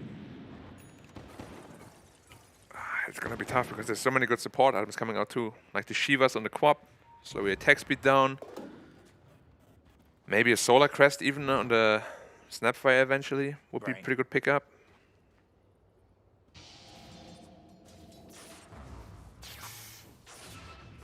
It's difficult. It was like we said, the conditions were that they were dominating the early game. Really pressured aim out of the map. Ooh, they caught the He Monkey caught King. him actually. Yeah, nice. Goes to the primal split. Bobica trying to get anything done, but it's not looking likely at the moment. I say that though. Cyclone, Swashbuckle, and these pandas are getting a little bit low. JT trying to get the Storm Panda out. He didn't split back. He didn't go back. He just ends up dead. No. Well, he's having a good laugh about it though. He's like, haha. Well, I messed up. Yeah. Not exactly amazing. Yeah. His teammates not as thrilled. Yeah. It looks funny though. Monet smoked up. Emo. A lot of heroes here for the side of IG. They still have this Aegis for a minute. Ags almost finished for the Weaver. A couple Ags pickups for IG. Yeah, Axe Weaver could be really strong this game. But AIM is also one of the best heroes against Weaver because he just jump in the back line with that eventual Abyssal Blade. Finds the Titan Sliver right away. AC right now. Yeah. Could go Abyssal afterward. AC is a super good pickup. 'Cause as soon as that's online, TA will not touch you this game. Never. Oh, ball lining in, going after Ori. They've got the Vortex, pulling him in. Now the BKB. Global silence. Little late. He wanted to time it with the BKB before his blink.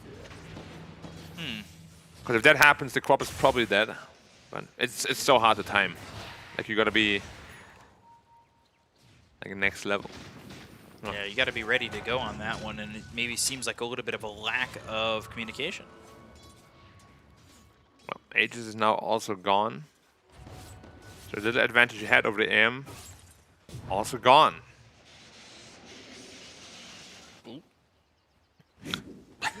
Hello? Bye. Bye. But the AC on AIM is also pretty good because his mana burns all physical damage. So he gets amplified by that as well.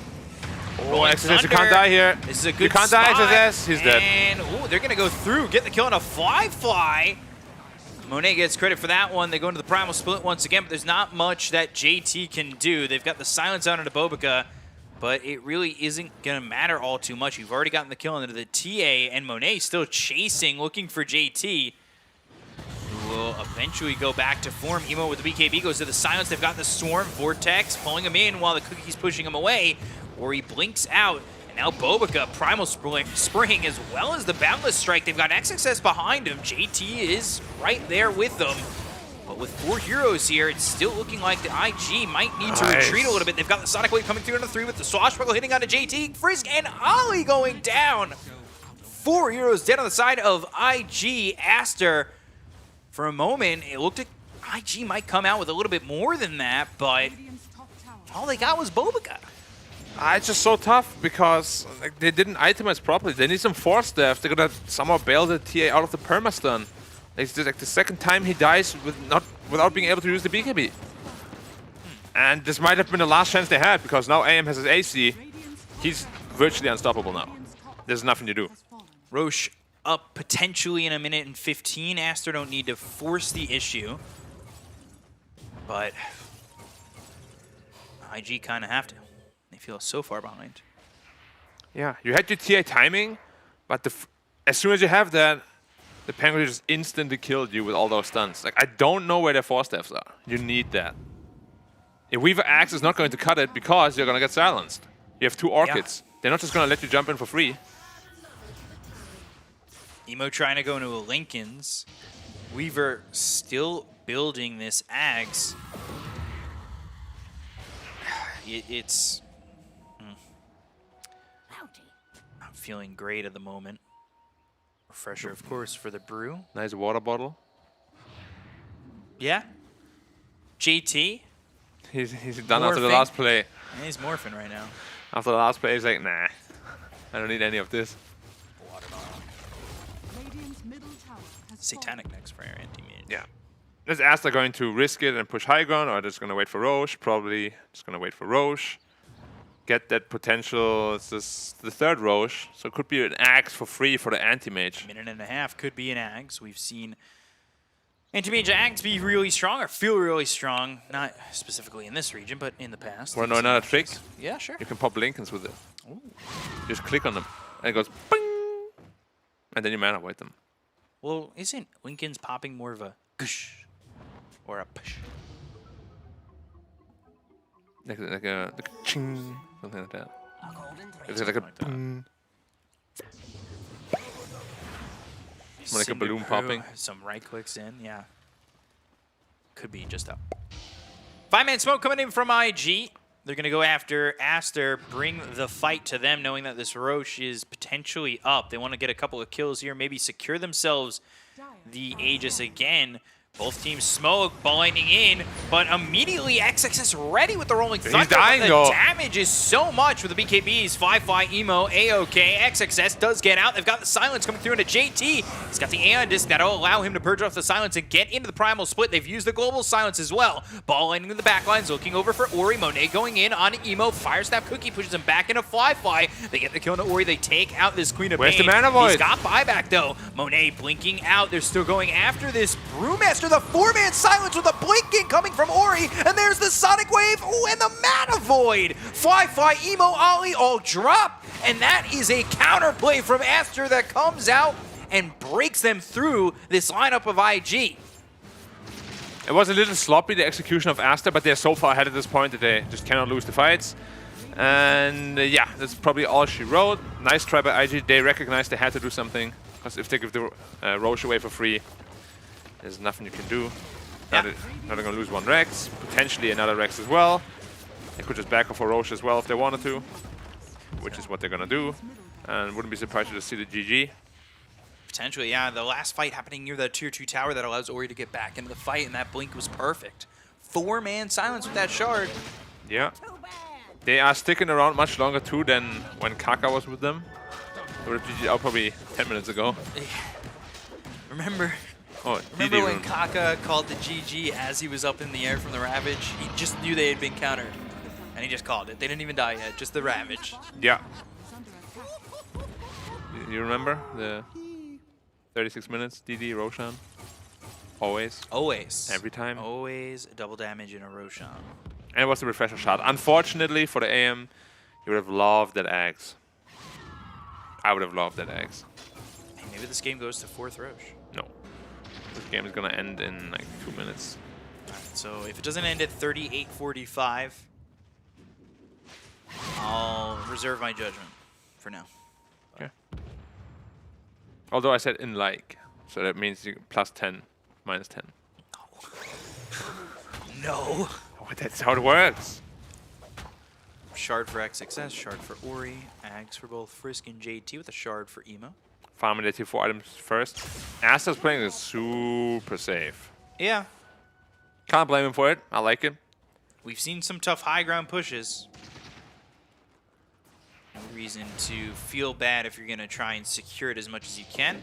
Up 20,000 net worth. Fly TPing back to the base as maybe getting a feeling, a spider sense that, well, you've got 2 heroes nearby. And the biggest issue for IG now is, on top of all the issues they already have, they cannot secure neutral items at all. They have 0. And Aster won't let them. They're just going to squeeze. And Rolling Thunder. And then rolling it up. he's out of mana after Aeon Disc even. And this comes out, and now they'll start to right-click. They've got the mana void into the kill on JT. He's got buyback. Well push through played. bottom. Yeah, I mean, I admire IG's fighting spirit, but this is a lot. It means a lot for them to get a victory here if they can, and right now it's not looking likely. Ball Lightning looking to cut the trees, does exactly that, goes after Bobica. They've got the Vortex. He has the Lotus Orb on him, but it's not going to matter. They get the kill on Bobica. They've got the Silence onto Monet. They'll blink back. And IG, at least the hold for now, but it did force the buyback of JT. yeah, which also delays the time they can use the Aegis with. We're going to have about 1 minute left. About a minute, minute and a half. When Monkey joins the fray again. Maybe with Storm Aghanims they can make it happen. Because then you can't spell shield it anymore. That's a long ways out, though. It is. I mean, the scariest push is definitely the one with the Aegis is about to happen in like 40 seconds. And if they can hold through that, then there's a chance. with the way Aster are at least playing right now, it could give them the timing that they need. But I say that, Fly. Or you died there before, you can't die there again. XXS. Okay, He's got the time-lapse help and the blink away. The team did not follow up properly there. They needed to silence the Weaver. Probably weren't aware of it. Yeah, I think they maybe caught a glimpse of Fly and just went. Yeah. But yeah, like, if the quad blinks on top of the Weaver there and Fly dies, it is GG. Certainly. Going into Rapier on Fly. I really think Aster should just end the game. Shadow they're trying Strike, to. double silence, Aeon Disc. Up in the air he Purged again. goes, looking for the Rolling Thunder, Mana Void, and they've got the time-lapse, but he cannot get the Primal No buyback Split either. off. He already used that buyback, and now you're down, well, only one, because Emo getting a kill there on a Bobica. Got almost solo killed by the 4 Monkey though. Yeah. Well, good luck of defending against the Anti-Mage with Satanic and Cheese. Fly. Ow. In some trouble. They still have Silencer with buyback, but up in 10 seconds, he'll have the global silence. If they want to make the move, they have buyback available on Bobica too. Mid pushing in a little bit. All right, some tips to Frisk. Friendly banter, you think? Maybe. Or a war declaration? Both. Silence on Uri. Mana Void comes out. Monet jumping in on the Frisk. They've got the silence thanks to the blink of Uri. He's also got that Orchid. So They it's still tough cheese to on get Monet away. too. Has the Fly Rapier. has the Divine Rapier, but he has to get in. The throne's going down. They have no way to protect it. They go in with the global silence, but it's already at half health. They have Hey, to make Monet, a careful. hell of a stand. Monet blinking forward. They look over at Ori. They've got the little shredder to get the kill there onto Ollie. Get on top of He gets the him. credit for that. They've got the Mortimer's Kisses coming down as well. They look over, Mana Void out, as well as the right clicks coming through onto the TA with the Rolling Thunder. They get the kill on Fly. He'll drop the Divine Rapier, and GG will be called. Aster will take game one. 30-16 with a 42,000 net worth lead. It was quite convincing from the side of Aster. Playing on this dire side, getting these kills, and taking the game. Yeah, they had their timings, but a little bit too good on the Aster side. Like that first kill with the TA BKB where he couldn't use it, pretty much lost him the game, I'd say, because that was the big timing they wanted to use, right? Right. But then after that, AM had his Manta style. After that point, you can't really kill him anymore. Gets his Skadi, just becomes stronger, right? Like the problem is just growing and you have no answers anymore. Yeah. So they were on a timer. They actually had the timing, misplayed it a little bit, and why don't we see AM last pick more often? Oh, that was a good AM game, but again, the timing on IG just a little bit missing. And there's always just that little bit missing from IG, that little oomph, that little pizzazz, that little caca, if you will, right into the mix. But IG, they are now one game away from, I believe, guaranteed relegation, which is a sigh of relief for all the other teams. If that does happen. Wait, VG lost too. They've got 2 wins, right? So They're if 2-4. IG beats LGD, then it's possible. I mean, IG. Now the thing is, LGD is gonna try hard for sure because they want to have they 7-0. tried hard today, yeah. Yeah, but they needed to. They needed yeah, to. yeah. They needed to win. But they still need to win anyway if Aster win now because otherwise it's 6-1 for both and they have to play for that spot. Yeah, so they're going to just try hard again, I think, all the time. Try hard all the time. Always try every time. And you know who tries really hard? Our panel, because they're great people. Back over to you guys. Take it away.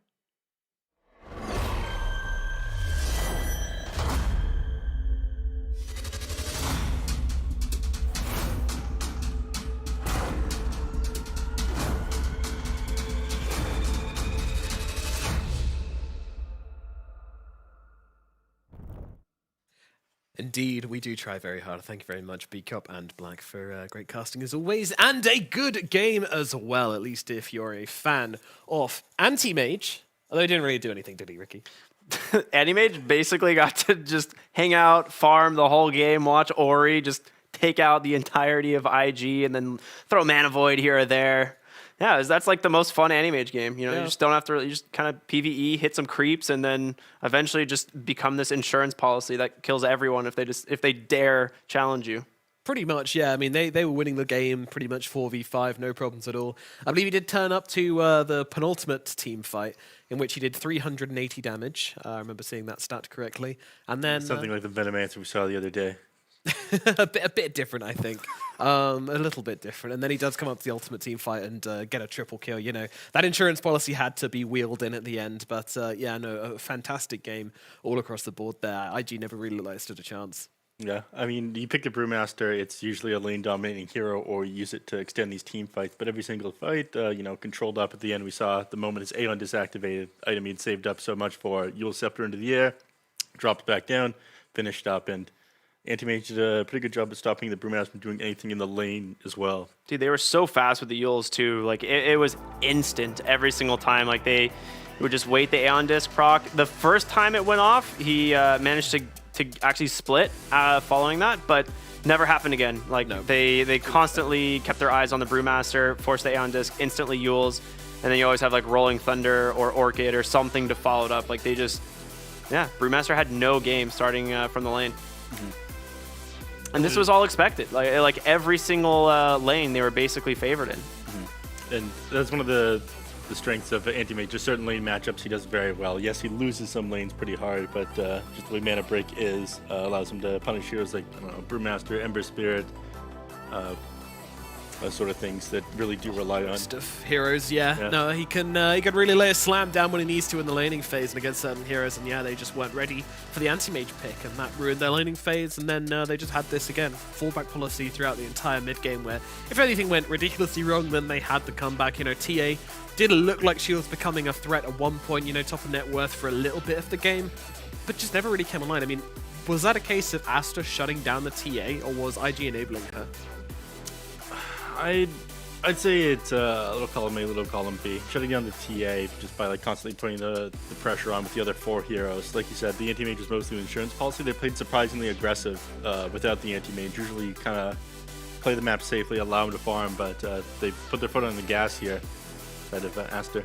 I mean, the big thing is, right, on the side of IG, there's just not really a hero that just jumps in and, like, really starts your fight. Like, you have Storm Spirit, but he has to be very careful because of the Anti-Mage. You have Brewmaster, but they've started countering the Aeon Disc. So it felt like they were, like, really lost on how they could actually initiate the fights. And TA wants to, like, follow it up, right? She either needs to just snipe a hero on the backside, which she wasn't actually finding, or she has to, like, follow up another hero and like, have the ability to just, like, attack these enemy carries. But you have a Scotty Anti-Mage, like, your game is so griefed. Yeah. I loved his build, honestly. Like, I thought the Assault Cuirass was strangely sacrificial for an Anti-Mage. You know, could have gone for the Butterfly like I was expecting. Instead, he goes for the AC. And I believe that decision is purely motivated by the fact that TA was doing so well. The only way they really win fights is if she jumps the backlines and blows up a support or like a Pangolier or something like that in a few hits. And those 5 points of armor you get from Assault Cuirass is just about what you need to just stop you going into those negative numbers and getting absolutely shredded by the TA. And I think that's like critical, you know, when you're playing around that 0 mark of armor, every single point is hugely valued. So 5 doesn't sound like much on paper, but in the game it makes a huge difference. Yeah, absolutely. And, you know, allows him to fight into the TA pretty well too. Usually should be reducing Anti-Mage's armor to, like, I don't know, the 5-10 range, but with that Assault Cuirass, she can't really stand her ground and fight him. And once she runs out of mana, the hero just feels so awful. You don't have Meld, you don't have Refraction all of a sudden. But Ori, what are the MVP for this game? What do you guys think? Absolutely. I mean, he had so many 6 Sonic Waves this game. Like, there was like a couple of fights where you're like, oh my god, IG, like, they're kind of doing it, and then they just get like 4-man Sonic Waved, and the fight just is completely over. He also only had 2 deaths in a game against Storm Silencer. Like, this is, just really well played from him. Should have been more, honestly. But Yeah, you would think so.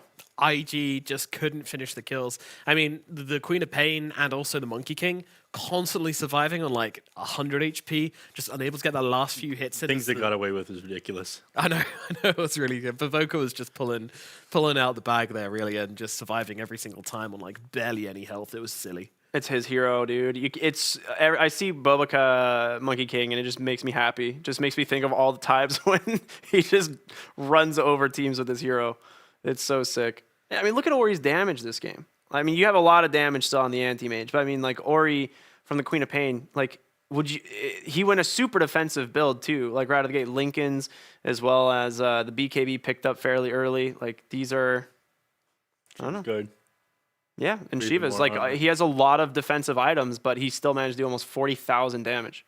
Yeah, no, it's just being active across all the early game. You know, I feel like anti-mage damage graph will probably look something like a little bit at the start, you know, decent amount at the start, and then nope, all across the bottom, and then towards the end, just like taking off into the stratosphere. Yeah. Ideal anti-mage game. It's always the joke has been that eventually he'll finish farming and he'll just outcarry everybody. Yeah. I think they were talking about that the other day. They ended up adding Kunkka and who was the other one into Dota in order to counter out anti-mage because he was like the perfect carry. Lizard and Black were talking about it. I do not know. Yeah. Well, when Lizard talks, I just stare into his beautiful eyes and ask him about it. Yeah. I mean, it's physical damage, right? Like, it's a counter to anti-mage, generally speaking. Catch and physical damage, those two aspects are pretty good at bringing him down, but didn't really have enough of that in that game. Even though you had the TA, still doesn't satisfy the other quota there with needing the catch, and yeah, just kind of fell apart. Do you think that the Brewmaster could be a legitimate pickup in the future? Absolutely. Yeah, I mean, we saw earlier in the tournament just how good the hero was. Like, in a good brew game, the hero is such a nuisance. Like, it's one of the best picks in the game against the Luna. She has really no real way of dealing with it. You have, like, the Primal Split, you got the Refresher, you eventually get an Aeon Disc. Like, you have a lot to work with from the Brewmaster. But for the most part, I mean, in this game, it was pretty miserable. Anti-Mage is, like, one of the worst matchups. You so heavily rely on mana, and then Aeon Disc didn't work at all. They just yules you. It's so sad. It really was. Well, down to the wire now for IG. They've only got one more game pretty much to turn things around. It's a huge ask against Aster in their current form as well. I really don't know what's left. I mean, they've tried to bring out the emo Storm Spirit. That famous one didn't work. I mean, is it time for the emo Void Spirit, or do you need to rely on a bit more than emo right now? I mean, the thing I didn't like about what they were doing is they weren't running emo on the Spirit heroes at first. Now they're doing that, they're putting on what he's most comfortable with. But regardless of that, he's still not succeeding with the rest of his lineup. I'm not sure if the patch just doesn't favor them so much, or they need to do something completely different. I would say just play aggressive Dota here with the Spirits. Have a team that can synergize with that fairly well, and maybe give your team a little bit better of an offline. I feel like Anti-Mage had too free of a game with the Brewmaster pickup. Pick something a little bit safer like a Mars. I mean, that's the benefit of 10th pick, right? You're just like, this is a pretty good AM game. Like, don't mind if I do. And yeah, you just he hard counters so many like offlaners that you wouldn't really expect. Like when you go to pick them, you're like, oh crap, we kind of forgot about AM. This game also happens to be a very good AM game. Why we wish we had Black here, because every single time I go, this is the perfect anti-mage game. He finally got. Hey, at least he got to cast the perfect anti-mage game, right? Rather than just watch it. So. Yeah, I think that was his dream. So glad he's ticked that one off the bucket list now. Yeah, absolutely. I do want to talk a little bit more about the matchup at mid though, because I feel like Ori is kind of starting to outclass Emo a little bit, in terms of how well they're playing. I know they've got a team back in the map, and Emo, I still think he did play a really good game on the Storm Spirit, despite the position he was in. He was still finding kills, even towards the end of the game, jumping the backlines, finding Baboka. I say backlines. You don't think that's too favored for the Queen of Pain? I mean, it's a good lane for the Queen of Pain for sure, but I still think when you play around the map, it's all about who catches whom, who has the level advantage, item advantage. Obviously, that's going to go to the favored team, but I still feel like Ori was just making more moves, making them more successfully. Maybe because she had a team to do it with, but... also just individually looking like much more comfortable at the moment than Emo is. Yeah. I'd like to chalk it up to the fact that Queen of Pain feels a lot stronger than Spirit heroes at the moment and does do quite well against them in the mid lane. A lot of these are skill matchups, but definitely the Storm Spirit, Queen of Pain one where you can't dodge out the daggers, Quap definitely has the advantage. And it's so weird though, is this was like a very early pick Queen of Pain, right? And so you feel like, maybe you would just like prioritize like winning the lane if you're going to put Emo into that position. Maybe give him a better hero. Like the Void Spirit is something that does better than at least the Storm Spirit does. Wait, did I say Storm Spirit twice there? I said Void Spirit, right? Yeah. Okay, yeah. The Void Spirit does better. No, it was just one of those things where I was like, did I just say the same hero twice? But yeah, Void Spirit does better at least than the Storm. But yeah, they just, I don't know, it feels kind of rough. Feels kind of rough indeed.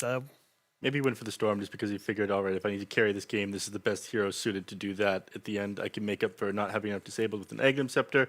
I can make up for not having enough damage just by popping off, but it didn't. I think it just gives you better chase as well, right? You're playing against Monkey King. It's very good against the Monkey King. Yeah. I mean, he ended up finding a solo pickoff towards the end, but by then it Yeah. was... Anti-Mage as well, it gives you some good chase, but they didn't know the Anti-Mage was coming, of course. Yeah. It's not a hero you pick into Anti-Mage anyway. Yeah, opposite of that, but Yeah. whatever. Yeah.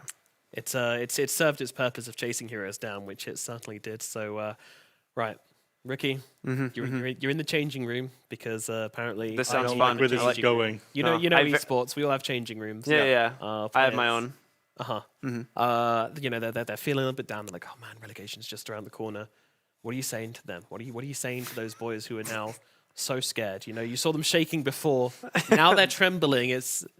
I tell them to put a jacket on and stuff. I don't know what advice you can actually give them at this point. They need to have a better draft. I think that's what they've suffered from a lot, and they really need to rely on.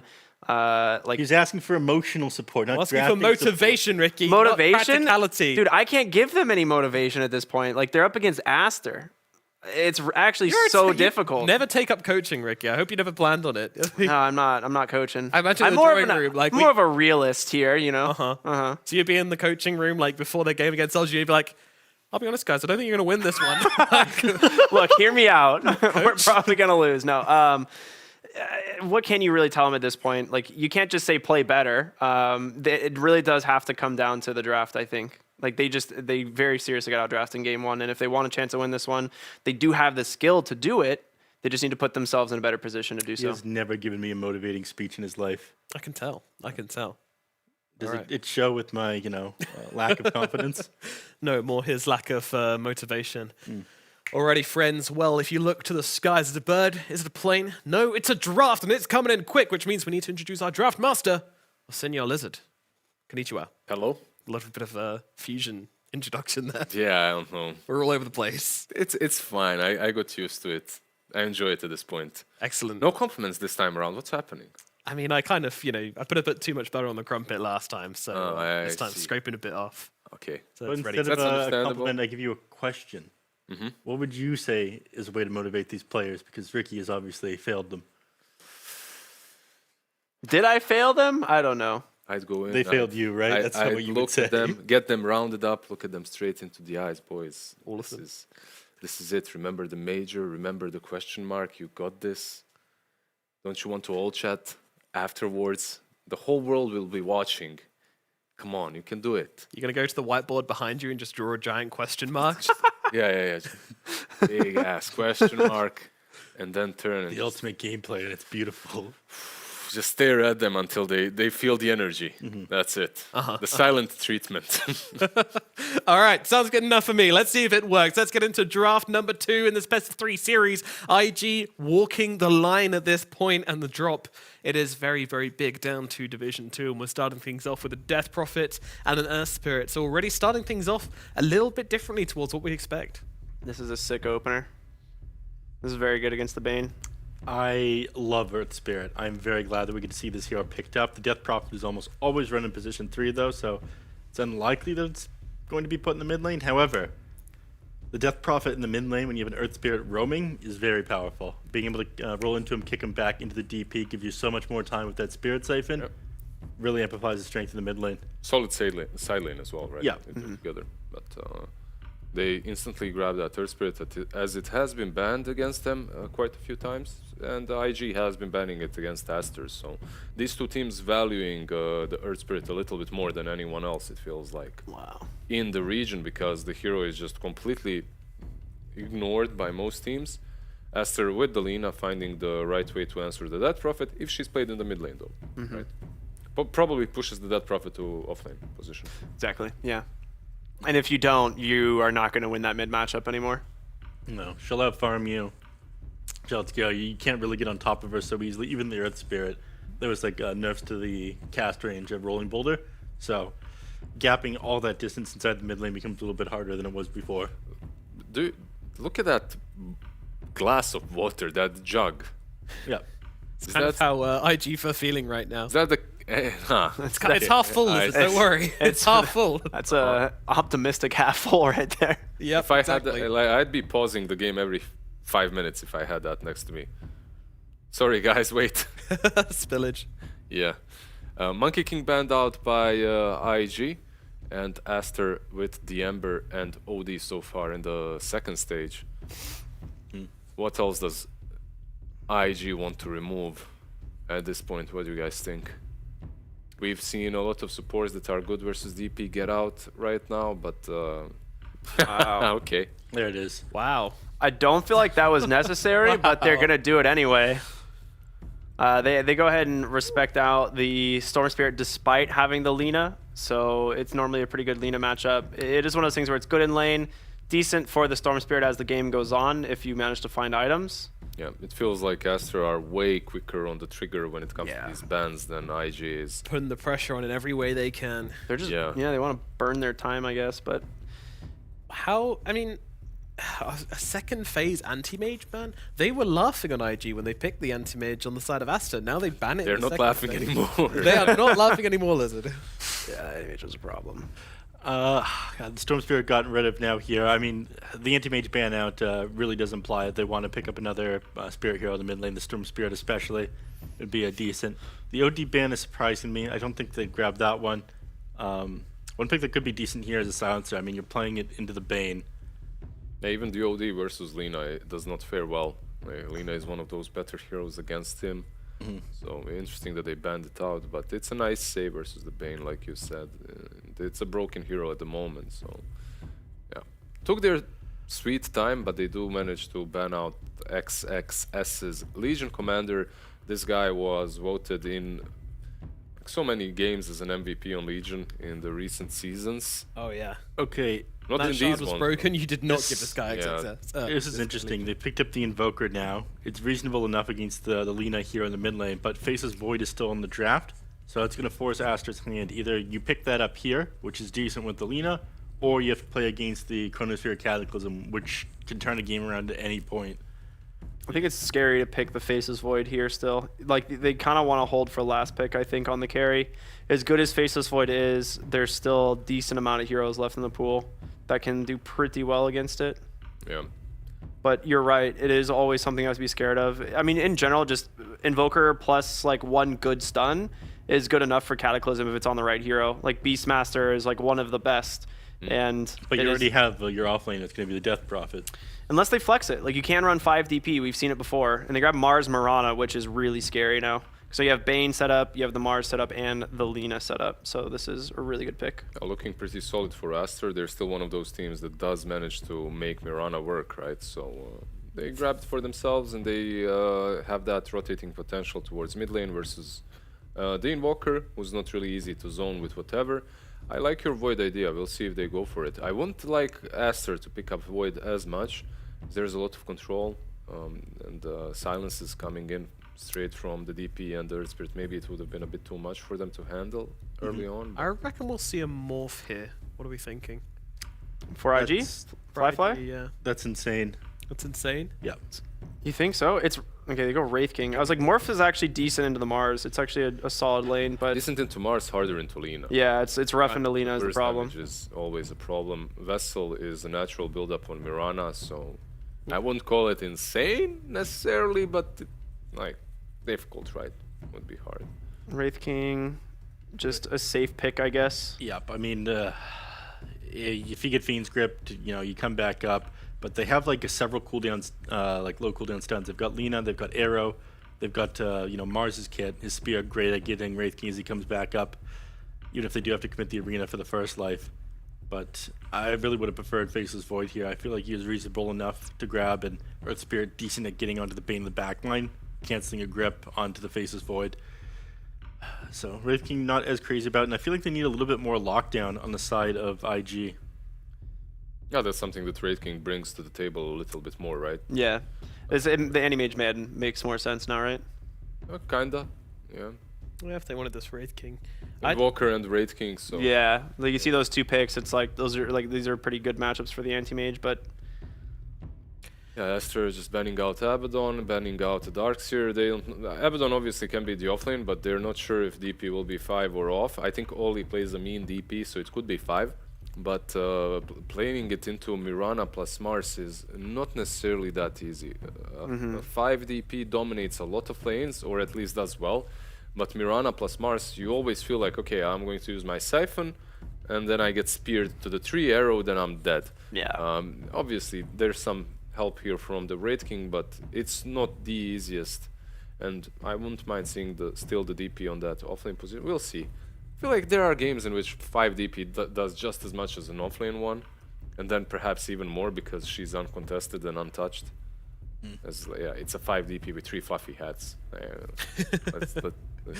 Let's ignore her and get more important kills. You don't like the fluffy hats? No, I love them on DP. It's just broken. Wow. You get the wand, fluffy hats, and you're just a core in that mid game. Stick straws into the enemy heroes with the Spirit Siphon. It's beautiful. Do you think they could... Oh, go ahead, sorry. I was just giving more adjectives. You can go ahead whenever you feel want to. I was just wondering, it's like, do you think Aster takes a... Oh, dang it! Beat me to it! Alright, unlucky. Of course. Of course, we believe you. Alright, unlucky. We believe you. I was gonna say it's either Terrorblade or Kunkka. I saw that T coming. I really wanted out of your lips, You'd actually already written it down, but obviously the cameras are off, so you guys can't see that. It's unfortunate. Damn. He had it on his phone. Right? Yeah, he was showing us. Grimstroke's still in the pool. Good observation. Yep. But I think they need some catch. Would be nice, right, with the Inkswell with the stun. You don't think Grimstroke is catch? I mean, Inkswell's nice, but I kind of want something to get on top of this Lina a bit more. Earth Spirit? Yeah, I mean, just Earth Spirit. I think they need a little more, but we'll see. Dagger Wraith King. I feel like it's a reasonable last pick. What do you prefer to see? I mean, their draft is very flexible, so they can kind of just pick whatever they feel is necessary across the board. But I prefer if this Earth Spirit was 4, the Death Prophet was 5. So you're expecting an offlane? It's very possible. That's what Aster is expecting as well. So we're just 3 plebs. Lycan. 3 plebs are usually wrong. They go with the Lycan. It's not a ton of catch, but it gets Bane, on top of the Lina, and that's what I Bane and Lina, they just hate playing against that. You have Mars to kind of deal. Like Mars used to be the hero to pick up versus a Lycan. You lock the dog up in that arena, right? But as the time passed, I felt that Lycan players are adapting. They're evolving. They're becoming smarter. They don't go into the cage anymore. They just send the wolves and everything your way, and they stay on the sidelines. I mean, I hope that IG wins. I hope we get 3. I'm biased towards IG. I even want to see them win, so they don't get relegated. But it's looking like a tough one for them. Yeah, I mean, I agree. I'm not 100% sold on the draft. The last pick Lycan is nice. I don't think it's actually lost yet in the DPC. It might have a 100% win rate. It's very close either way, but I don't know if it's going to be enough. That's his brain is a computer. I'll tell you right now that it's around 90%. That's what I would expect, yeah. Not ready to hit to the full 100. Yeah, no one wants to commit to that one, yeah. Smart. So, Aster. I'm going Aster again, yeah. Do you have the courage that it takes to go against Aster? Absolutely. Be brave. IG. IG? Very we have brave. one brave one among us. Reasoning? I don't want to see them relegated. I really don't want to see them relegated, and I love emo. Okay, a vote with your heart. I can understand that. For me, I don't know. It's really hard. We've seen the Bone Wolf, the Wraith King with the Lycan once before, and it certainly did do a lot of work. We might be seeing it again. Let's find out with our casters of Beakyop and Black. Thank you very much, Nomad. Yeah, voting with your heart. We'll see if IG have the heart to take this game, push it to a game 3. Do you think they do? I don't know. Ori was getting into the zone, playing some Hearthstone. Very good zone to be in. During the draft. I'm not sure if he won that game. Probably had to abandon the game. I don't know. I saw... What deck do you think he's running? I have no idea. I've never played that game before. He strikes me as like an infinite kind of guy, you know? He's bringing out the infinite play. He's not looking to... Well, is that a thing in Hearthstone? Milling out your opponent? No. Yeah. Every card game probably has some options to do that. But yeah, this game, I mean, IG definitely have the draft to win this game. Like, I don't dislike the draft. Because like the Terabyte last pick, like you have a very strong back line, but your front line is literally only Mars. Right. So, and that aspect is pretty lacking. Okay. Sure. He laughed at them. Emo Invoker, it's been good at times. Yeah, I mean, IG has been good at times. Like 3 months ago. Longer. Emo up against Ori, though, is always an interesting little back and forth. Both these mids very good, and both of them on the branch tango. EMP action, Ori. Ooh. Not a lot of mana sapped on that first one, that first level, but it's still frustrating. You could just get the one. But he denied the range creep, despite using the EMP. It's always a tilting one. Do you sit more tilted the more tilted you get? No, but when I play games and I have to dodge something, I always do AL2. Like, if I have to dodge to the right, I go like, whew. So you're doing the sounds and you're moving to avoid things? Yeah, I'm a multi-talent. You already know. Outside of VR? Interesting. Don't be a hater. Not being a hater. Just asking. A little roll comes out from Frisk gonna pick you. Taking a lot of damage, though, in return. Yeah, definitely not fun. He's forced to pop that salve. Don't Top lane, Ollie, in some trouble. One more. And one more right click needed, and it's Point. first blood for Bobica. I think, again, right? Yeah. Don't we all want IG to win? Because like, this is just not right. Yeah, but at the same time, hear me out. Relegation might be good for them. How so? Your lowest lows can produce your highest highs. Isn't it just better to stay in the league and be able to play better opponents next season? Yeah, but... Because they only have a chance for one last major then. Yeah, but so many points are in that major. Yes. However... It's a weighted scale that is very weighted towards the third major.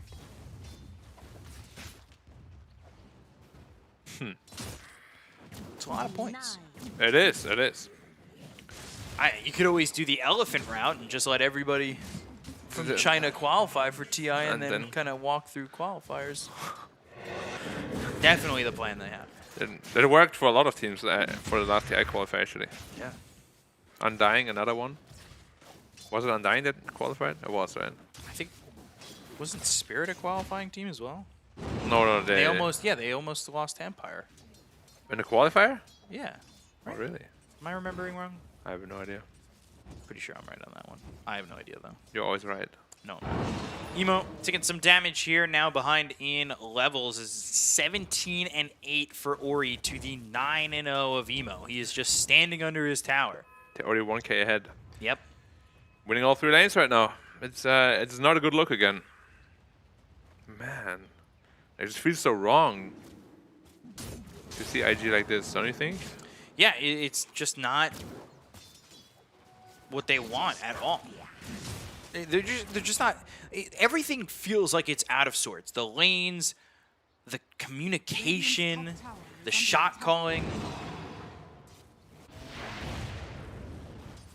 Yeah. How do you recover from this? Because like the more established you are, the harder it is to recover from these kind of low phases, I'd say. Like Elephant tried the entire year. And they never made it to a major. They never made it. TI. They looked okay at TI, though. Not, obviously, to their own standards. Because I think you're expecting so much more if you're Elephant with that super team. Meta, TP, JT, the damage shouldn't be enough, and it won't be. But it does open up the lane here for Aster, as, well, JT only went to the tier 2. Yeah, Helm of Iron Will again, saving lives. For now. He's got 20 HP region. So You're not gonna bully him out of the lane. Well, now it's 13. Ooh, Ori out of mana, but we'll see if he dies. Fairy Fire. No, he'll survive. Bobica comes over and makes Frisk and Emo too uncomfortable to continue to pressure. And this is a 1-0 game with a 2,000 net worth lead. Yeah, he just did the strategy where he just walks away. That's a good one. Yeah, I deploy that one on a daily basis. But yeah, 2K net worth lead not looking too hot right now. For anyone, really. And these Wraith Kings... how is it even 2K? I'm trying to do the math. Math failed me. Siphoned, but not emptied. Indeed. Well, finally, he's out of mana in the mid lane, so Emo will have a better time over there. For now. For now, until he goes to heal or finds the regen rune. The classic. Yeah, finds a regen rune or a position 5 or 4, ends up dying in TPs to mid. I would have won, but he found a regen rune. How many times? It's always a rune of some sort that helps the other guy win the fights. Terrorblade is getting top of the net worth. A little big. We all know what happens to free from TP over from Terrorblades. the Death Prophet. But then again, Tornado EMP with the roll and the kick. Ori trying to run back. Crypt Storm, body blocks all coming in. There's the LSA. Ori on the run and quite low, but not out. They land the arrow onto the Invoker. he did it again. Doesn't have the mana for the Laguna Blade. Just walk away. Just walk away with a little bit of help from Bobica and PickU. It's the second failed rotation on the mid lane. Yeah. Space being very much created. Invoker Mirana almost same net worth. It hurts. Feels bad. Ooh. Nightmare ranging out. Gets the arrow. Here comes XXS, and with the God's Rebuke Spear combo, well, Ali is going to die. Burst into a bunch of bats and, well, be dead for 10 seconds. Blow him out of the window. So far, so good. Firefly's got something. He's pretty farmed.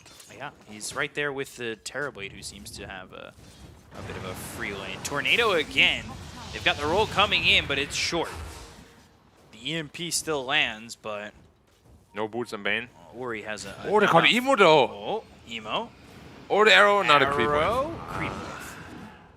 Frisk ready to kick him to the side, though. Arrow? Is Arrow the most fake hype baiting?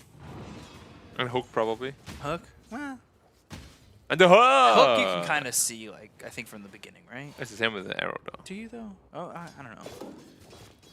Also, the creeper from a mile away. I guess, yeah. Well, we didn't get too excited about that one. We both kind of felt that. Like, sometimes it's just like, oh, the arrow! There's an arrow! Oh, never mind. Oh. Very quiet game again. Both games, honestly, have been. They're just kind of getting out-farmed on lanes.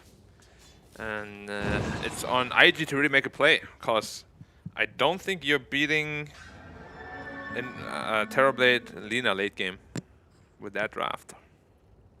It may not be that easy. Right now, their hopes are on Fly. JT level 6, so he does have that shapeshift. Early Helm, like you said, and a courier will die. Monet losing his courier, but it already delivered its items. And, well, with that kill onto the courier, there will be a kill, well, unnecessary, by Ori. Kill was pretty much secured.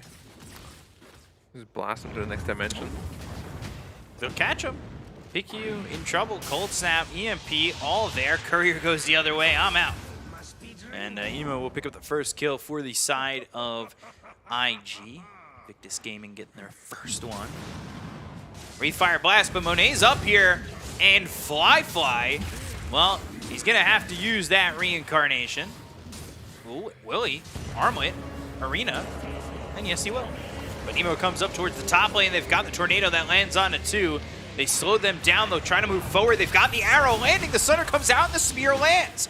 EMP, that'll blast off. Nightmare, though, from PickU onto Monet, and that helps him out to help go after Frisk after they kill off Fly. So 2 kills there for the side of Aster.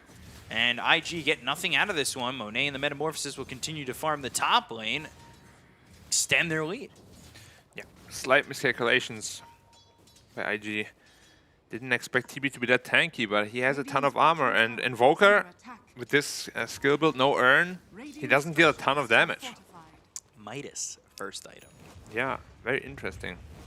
Usually you would see at least an Urn, which I guess Earth Spirit is going for now, but like it's just not a good look, you know. Like you lose lane like that, and then you go straight Midas. Like, what are you really contributing to your team at that point? Bottom lane, XXS. He might just die here. Oh, nice body block. Doesn't have a spear, doesn't have a God's Rebuke, but he gets into the trees, no TPs. He'll land the spear. Now the Wolves are the ones chasing, and XXS, he might just walk away from this. No God's way, Rebuke kills one Wolf. JT in, arrow flying through. A Wolf will eat Spear. it. Now the Starstorm, they've got themselves the spear that connects. The Nightmare with it. No level 6, though, for the Bane. XXS low on health, so he needs to be careful about how he plays this out. They've got the God's Rebuke once again. There's the arena. He'll walk out of it. JT being corralled here. Hey, welcome to the Lycan exhibit, because you've been held up, and, well, you've just been spectated by the side of Aster. No true Monet sight. just survives. They don't have the vision for him. No. Oh, and now the counterplay again on the Invoker. Doesn't have the mana, though, for the Fiend Script. everything It's not is even going to going matter, wrong. though. They'll get the kill onto Emo. Ori coming over towards top and getting this kill onto the Invoker, a 2K lead, and IG. Well, the pegs are shaking. The foundation is crumbling. Like, you gotta be ready. Do you not have a Mirana level 6? Like, you gotta be ready for these kind of like plays. You know, there was a dead terribly there for sure. Mars denying the tower bottom, by the way. Metamorphosis, now Monet looking to get this tower, has the help of Ori, so they should be able to do it. They have a TP coming through. They're not going to let it free, or let it go for free. It's Emo again. They have? They gotta get the tower denied. Like, if they don't get the tower denied... Oh. Alright, that was really close. Are you surprised Aster kind of gave that up on the beginnings of the Metamorphosis? I can still use it to farm the triangle with it, so... What, do you think he should have just got the tower? I mean, this is scary, right? Because they have a lot of TPs ready. Yeah. No need to give up anything. Especially with the more greedy build-up of the Lina. I can't believe that they're getting away with this greedy draft. Not only getting away with it, they're excelling with it. They've got the Brazil scoreline. Well, not for much longer, because Bane and Mirana are smoke, but not hunting. They saw the enemy smoke too. So, yeah, nice. Yeah, waiting on the high ground. Tornado comes up. Frisk moving forward. There's the Nightmare. EMP comes down. They've got the silence out from Ollie. That lands out onto Pickyu. They're just playing They with look them. over at Ollie. They'll land the spear. And this should be one for him. They even use the Fiend's Grip onto this Death Prophet who had the Exorcism going off. It's dominating spree for XXS. And, well, JT kind of looking like Shylock out there. You see that they're just playing with them. Like, Mirana's just running back and forth, right-clicking them. Like, yeah, I'm here, poke, poke. And then person from the left, the Bane, right-clicking a little bit. Yeah. Like, they're having their fun right now with IG. Radiant's bottom tower is under attack. And they're under the ward. Under the ward. But be careful, though. No. Well, now they know. Yeah, late sentry. Oh. Where did this bounty go? Did it despawn? 13 minutes, 23 seconds. Top Reddit post, bug in the game. Where did my bounty room go? They were just invisible. Like, oh. 8-1. IG not making much of anything. Their only kill right now is onto the Bane, and that was a kill for Emo. They've got the God's Rebuke, the Spear pushing them down on the low ground.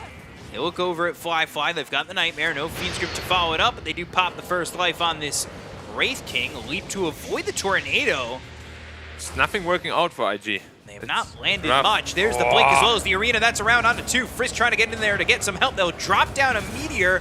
but even the bad weather of meteors falling on them cannot help out IG. Fly, Ollie both go down. They've got the Nightmare on a Frisk. They'll look over to get the kill onto the Earth Spirit, but he'll roll over to the other side. XXS is there. Monet still, though, getting the kill with his right clicks. A double kill for Monet, a killing spree for this Terrorblade, and a Metamorphosis and some damage onto the Tier 1 tower over mid. I mean, it's not the last game in the season, but it is the game that decides the relegation. And if you go out like this is gonna... Does it? I mean, considering that you play LGD... Percentage-wise, it's 99%. almost decided. But always a shot. Never want to count anybody out. And who's Aster playing last? EHOME? Perhaps? I think so. I think it's EHOME. So Aster can potentially lose, but they're the favorites in that match, and IG can potentially win, but like it's just not a good look. Game 1 already looked pretty rough, but they looked way better than this.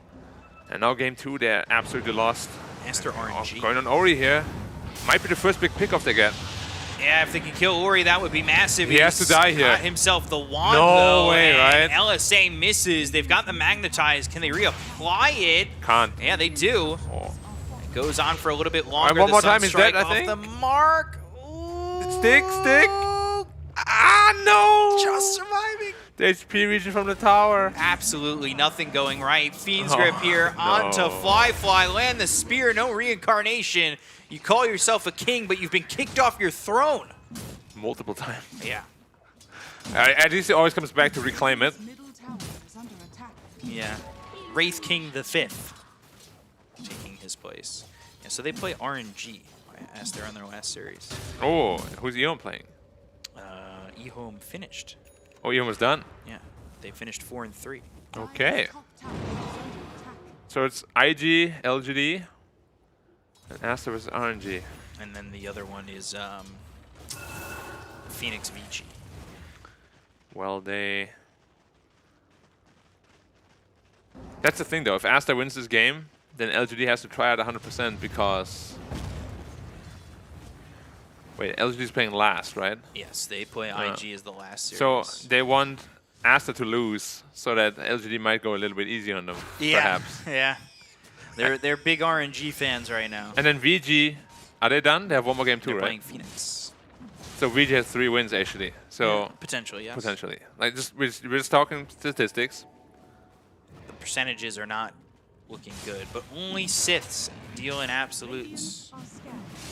Are you Sith? No, there's still a chance. I say there's none. Okay. Darth Anti-Mage, to my right. I am the Sith Lord. 5,000 net worth lead here for Aster. Fey Grenade, Quicksilver Amulet, Dragon Scale, all dropped there for the side of Aster, as well as the... And another sweep. Sorry, Quicksilver Amulet and Dragon Scale for the Wraith King.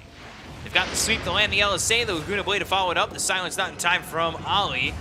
They've got the roll. They finally got a support kill, yeah? And they'll kill Bane. They'll double their kill count, but it's 2 kills that have both come on to Bane. Okay. Well, better than nothing. Another Blink arena spear. coming through. They got the silence out from Ollie in time, but well, let's see if it saves them. I think that was a geomagnetic grip that got the silence onto those 2 heroes. It was enough to get the Lycan out, but Ollie still dies. Ollie dying to Ori. A little bit of a tongue twister. Are they looking at Roche potentially with the meta? Nope. Just passing by. Saying hi to Roche, letting him stay alive for now. But eventually. Yeah, it's a slow death again. Death by 1,000 cuts. Yeah, they're not really taking many objectives or anything. They're just slowly killing them. They've only killed out-farming Bane them. twice. Yeah. Bane's happy to sit at the bottom of net worth, too. Actually quite far behind for... Sunstrike, because they caught Bobica with the scan, but he wasn't in the Roche pit. Almost BKB on Invoker at least. Midas BKB. It's an unusual... Oh no. Oh boy. This could be problematic. Frisk, though, going in. Geomagnetic grip with the boulder smash. Now the roll. They've got the tornado to follow it up. Bane, is he going to be the... He's number 1, 2, and 3. Well, now it's something. It's the start of something. Wraith King has a Desolator now, so his damage output is pretty strong, together with Alacrity. Oh, nice. Leap, but the Geomagnetic Grip silences him and keeps him from leaping again. Sunstrike in, and they finally get a kill onto a different hero. So IG putting something together, and they'll try to get out, though. The arena down around 2. Fly getting low, as is Frisk. Frisk goes down first. They'll take the first life out of the hands of the Wraith King with BKB being popped by Ori. He's able to avoid that silence, goes in with the Laguna Blade of the right clicks. Monet gets credit for that one. He's now dominating an 8K lead here for Aster. This is all happening near Roche with meta just popped, and they'll walk right into the pit. Kind of reminds me of last game, where whenever IG gets anything, they always end up taking the worst trade. I mean, meta won't last too much longer. Potentially they can make a play with a good tornado. Emo searching. They've got the sentries down, so they see the wolves coming over. They landed the silence out on a PICU. Bobica here, smoke used over to the side. There's the tornado coming in, hits the Mars, and might be the comeback fight. Anything. They've got the roll in with the LSA coming through. They've got the magnetized down. Ori getting low. He'll end up dead first. Roche on the deck. JT grabs the Aegis. They got the Roche kill and the Aegis. They'll go after XXS with a shapeshift. JT trying to get a high five while he goes after the Mars. The Sunstrike right online. Emo, well, he'll get a third. They killed off all 3 cores, and IG, with one big fight, are back in the game. Massive mistake to go for the Roshan there. It's like a 6K Network swing out of the blue. Like, they didn't have enough damage, and when it was like half HP, they left the pit. They were like, okay, maybe we shouldn't do this. Then they walked back in, and they kind of just give a freebie to IG. Yeah. This was not supposed to happen. They're still in a little bit of a lead, but now they actually have a ticket back. I think the game is just even at this point. All right, I mean... signs of life. Well played by IG. It's a good spell usage to pit there. Well needed signs of life. Yeah. Very questionable decision still, but IG punished them for it. Finally grabbing a legit fight here.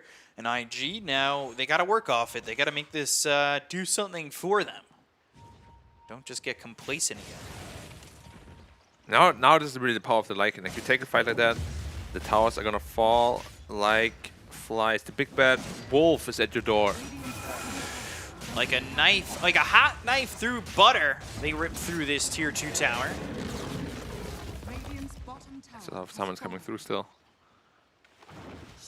They might have to deal with that. Yeah, no one's bottom currently lane. defending bottom, okay. There they go. They've got Ori coming in, and the game is Look at that win rate change. Was it a good 75%? Now it's just- Dire. Yeah, now advantage. it's Dire who's got the lead in the... I don't necessarily disagree. Like, the game at this state, I think it's going to be quite difficult to deal with the Lycan now. Yep. 5-man smoke. IG's feeling themselves a little bit. Oh, they so needed this. Like, this could be the beginning of something good. Yeah, and even though Aster are up 3K, it's still a very close game. They kind of just got a bunch of gold all of a sudden at once. Because it was 1K, then 3K. Hacking again. Well, what can you do? Hacking the system. Yeah. Don't find anything with the smoke, but at least they're making their presence felt on the map. Scotty soon for Monet. No BKB though yet. The Deafening Blast is going to be a problem.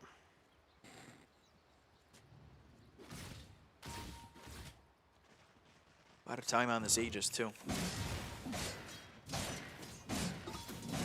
Although, is this more so an Aegis to fight with after that missed smoke, or one just to farm with?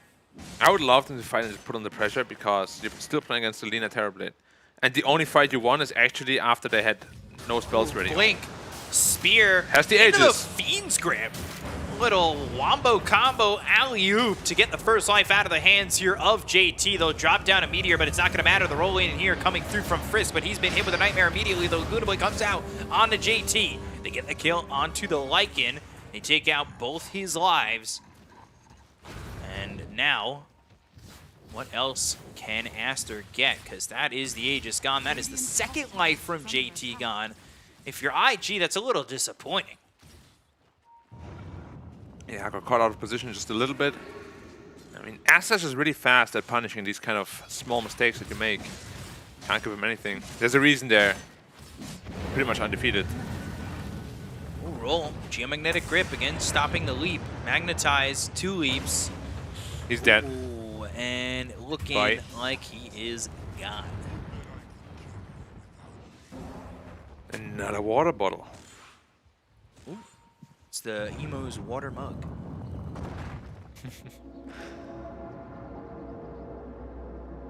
Might want to get that checked. Still, though, 5K lead as Aster using this space. Get some of that gold. Try to secure a healthy lead again. Do you think IG's a little bit too complacent with what they got? They gave up that Aegis so easily. Maybe they don't know how Is under attack. much it actually brought them back into the game. They Because still they felt probably like they were felt down. pretty bad initially, and they're like, oh yeah, we got a good fight. But Right. how good of a fight was it? We got the Omni Vision, we know, but do they know? They should know because it's a like a 4-0 plus Roche. But yeah. Moonlight Shadow gets spotted. They've got the sentry down too. They were looking. Whew.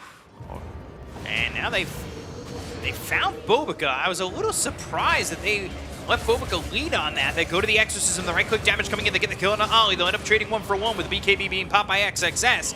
Bounces off the arena into the LSA. And now Monet moving forward. Fristo with the roll all the way in. They still haven't used the Fiend Script just yet, but Ori pops the BKB. Piku moving back. He's got the Nightmare out onto JT.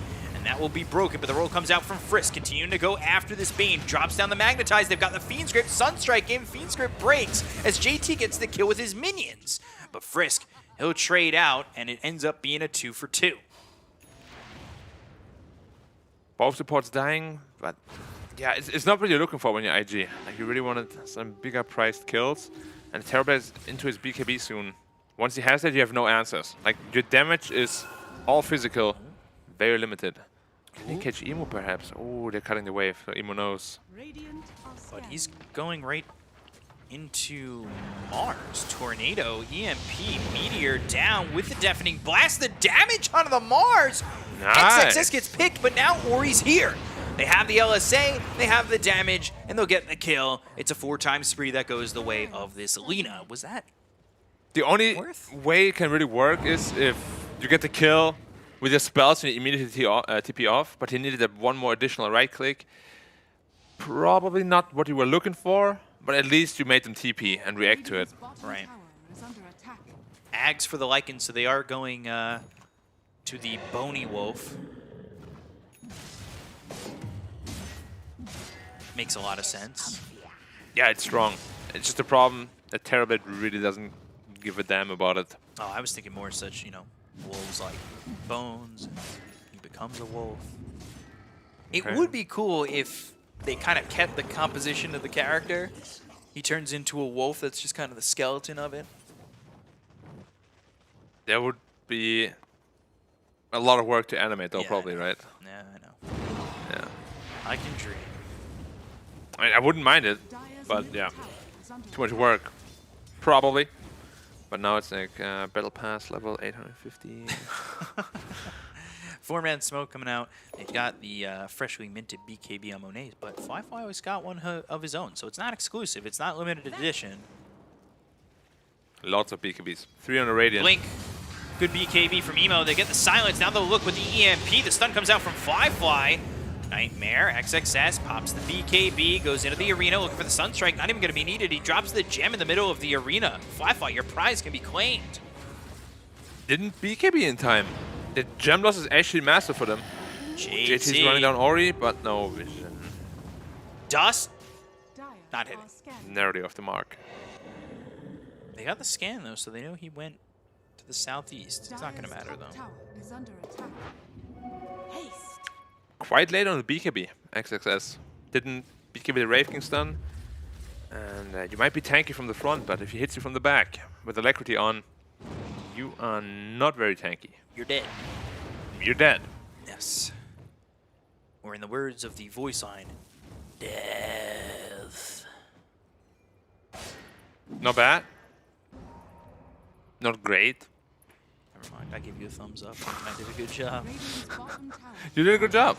But the person that did it in the anime is actually like, it's his job, you know? Yeah, probably. So, if he was outdone by you, I would worry for his job. Wow, you know. I mean, you're amazing and all that, but You need a C+ voice actor. I got you guys. Ags picked up for the Lycan, and with that, the 5-man smoke looking for the Bony Wolf. The half dead person / bone / wolf. Not as fun as the half man, half troll. I love Ursa the Half most. wolf. Oh, the half bear, half pig, half man. Or anti-mage. Yeah. Oh, Monet. Roll in, Monet. He's caught. The silence is there. But he's got the BKB. He goes into the Metamorphosis. Now they're going to try and get their attention with the arena around through. But the BKB's been popped by Emo. They use the Laguna Blade to get the kill on a JT. Monet still moving forward. Moonlight Shadow is used. They're going to try and keep up. They know where Ollie is going. The silence is out onto the Mirana. And the spear doesn't land from XXS. So it's just a one lonely death. As one is the loneliest number. And, well, JT is that one. At least they made them use meta, but the next... Oh, actually, meta is going to be down for that Roche fight. So, IG could potentially sneak one in with Alacrity. They're smoking again. They want to go. They want to make sure that they cannot get Roche. Or This is at the right least play. Try to hold They saw them, though. and make it harder. But Yeah. they saw them. This is definitely the right play, because IG can definitely take this Roche, no problem. They got Alacrity, got Howl, Desolator, Deso, yeah. and a DD bottom. If they scout that, they do. Now it's probably their turn to smoke up. How fast do you think Roche is going to fall if they commit hard on it? 15 seconds? 12 seconds. Okay. Dire's top tower has fallen. Yeah, I think 12 seconds, but Monet, blink forward. Ooh, Manta, Flyfly might be in some trouble, but the roll comes in from Frisk. Monet with the BKB goes after Flyfly, just standing his ground. But Monet TP's away, and that might just be all they need to go after Roche. They haven't gotten any kills on the side of IG just yet, but they're going to go after this Bing. PQ caught with the stun, the geomagnetic grip, the silence is there. JT gets credit for that one. The arrow, ooh, almost hitting Frisk. They will go after Roche. Mike O'Malley to Mo. Let's get the timer on the clock. Let's see how quickly they can do this Roche. Well, the illusion is disturbing, so it doesn't count. Yeah. Disqualified. They did buy back on the Bane. They are gonna try and continue this Roche. Down to about half health. Flyfly JT in on this one. Ooh, Nice double lands on stun. a two! Flyfly goes in looking for Ori. The damage being done forces Ori away with the Ghost Scepter, keeping alive this Death Prophet. But they get the kill on a Flyfly. He doesn't reincarnate. It was on cooldown for like 2 seconds. Oh, now they get the Roshan instead. Oh, nice arrow as They well. found this Earth Spirit Exorcism, but I don't know what for. I don't know if it's going to get you anything. Even with the BKB, they get the kill on a Frisk. Ollie will TP out. Aegis into the hands of Monet. Flyfly 2 seconds away from having maybe a better, well, not maybe, definitely a better fight, but that is... I mean, Orion is Lina, just the two-man stun. Won him the fight pretty much from the beginning. From the get-go, it looked like a terrible fight. Another Demon Zeal activated, terribly just shredding through the buildings. Tier 3 goes down. It's time for the racks. The outer towers still exist in the other 2 lanes, so at least they're safe in that sense. And they can't just Nice deafening blast, though. rush all the way in. Yeah, actually defending directly with the deafening blast. Very nice. Very, very nice. Drums. Yeah, the damage output is insane with Lina and TB in the backline. And Masters the Refresher. This is a perfect item build because he is the sole front line, and that's really going to cut into the mobility of IG. Look at this graph. Giving you the nice W for Wumbo. Wombo, yes. I know the episode. I Wumbo, you Wumbo, he, she, me Wumbo. The He, study of she, it Wombo. The study of Wombology? Black, this is first grade stuff. Don't need to tell me. I'm very well versed in Wombology. Maybe IG need to try switching it to Wumbo. It's tough at this point. Very tough down now. 8,000 net worth. TB 7,000 ahead of Fly. Yeah, like this team fight is going to be so incredibly hard. Like the physical damage output of the Radiant team is like through the roof right now. Nobody's tanky at all. You saw Fly, like he died in like 1 second. That was without Metamorphosis even. Blink Dagger for the Death Prophet. Ollie trying to get something done. He's landed a couple of good silences, but for the most part in these later fights, he's just had to pop the Ghost Scepter and survive. Yeah, this is the problem with the 5 DP. If you can't protect her, it's not the most useful one. Like TB just shreds him in like 3 hits. Yeah. Has the Ghost Scepter to protect himself at least. But if he ever gets stunned, he's just dead. Again, last fight was only so one-sided because of the stun. The LSA out of Invis. Can they do it again though? They should be more prepared this time around. Bottom tier 1, bottom tier 2, bottom tier 3 now in jeopardy. And Monet trying to... Didn't practice Manta dodging. Yeah, trying to Manta dodge there, but I'll have to go to Axe Island and train a little bit more on his Manta dodging. Yeah, Manta dodging and EMP is not easy. You really gotta work with the sound cues.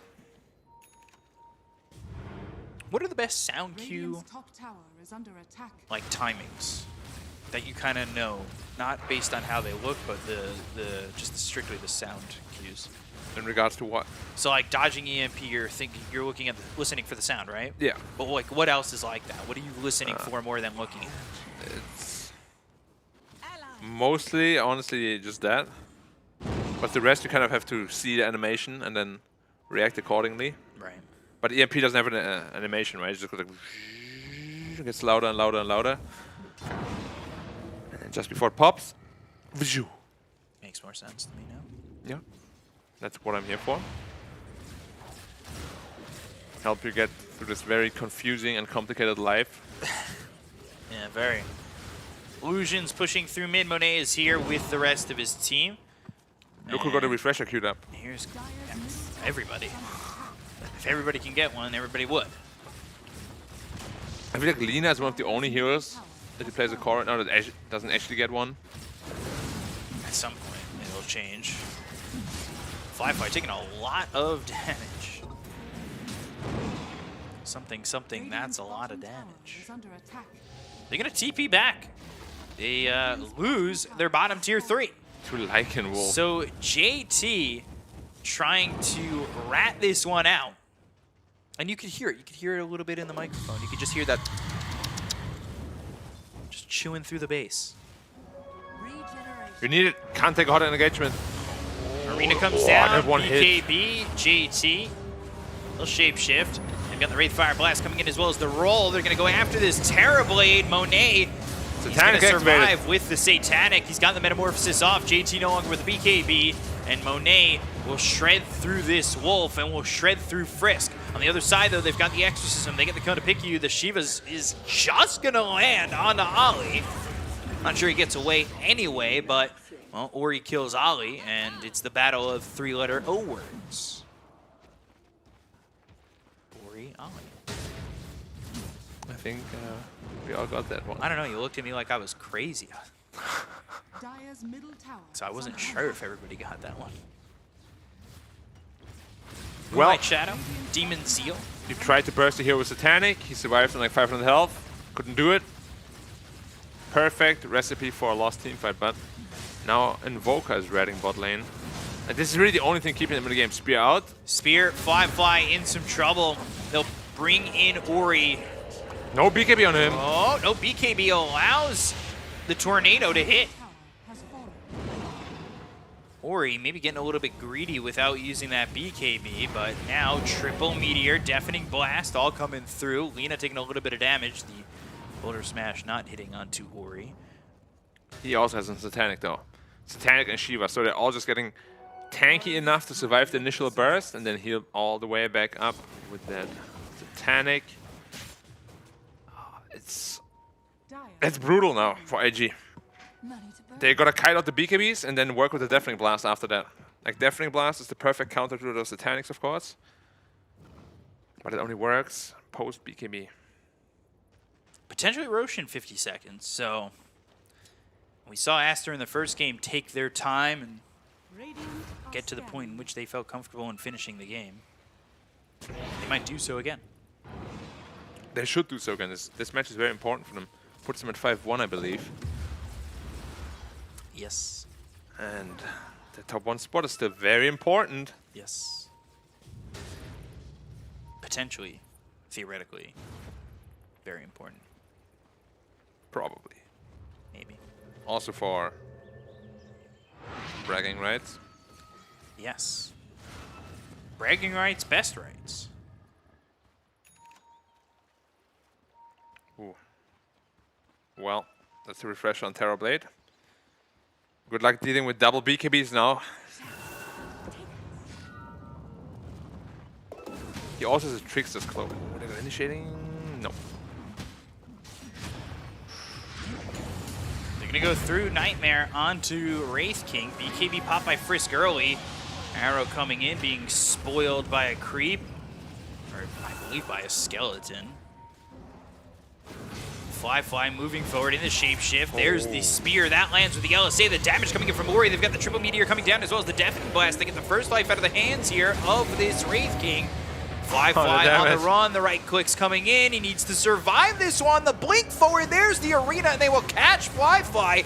Armwood toggling the best he can, but they've got the double arena anyway. It doesn't quite matter. He's got buyback. They get the kill there on the PQ on the back lines. They'll buyback on the Bane. They've got the Fear. Ooh, trying to get him into the Sunstrike, but the Fear doesn't last long enough. They get the kill on Ollie. They'll take out this Death Prophet. Tornado comes in. That lands onto the Mirana. Oh, Nightmare. Ends up missing the Spear. Not that it's going to matter. They'll kill off JT. They buyback on Fly. They have 2 heroes with buyback available on IG. Demon Zeal used, and, well, onto the high ground they'll go. Yeah, that is really the big problem when you play against Lina and Terrorblade and you don't have like any real burst. Like, both of them will build Satanic and you just can't kill them anymore. Like, you had your timing again earlier in the game, but they completely dominated you in their weak moments. Nice double buyback, arrow hits onto the Invoker, double stun with the LSA. They've got the arena down. It's going to be Emo dead, Fly dead for the first life, and GG will be called by IG. Aster move up. They're going to go to 5-1, and IG in a very, very difficult spot at 1-5.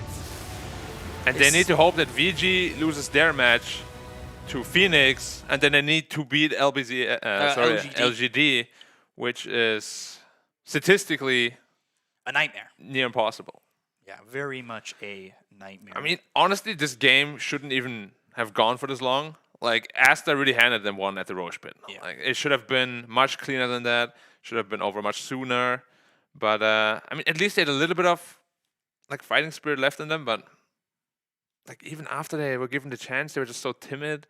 That the game plan's still very lacking, and they got a lot of work to do. Like, if they really drop down to the Division 2, they got a lot of ironing to do. Yeah, they really need to figure it out if they do drop down to Division 2, because that is not the place that you really want to be in, but it could be a place of learning, because I feel like they are, you know, more of a dominant team when it comes to them against the Tier 2 teams. At least IG fans would say fingers crossed.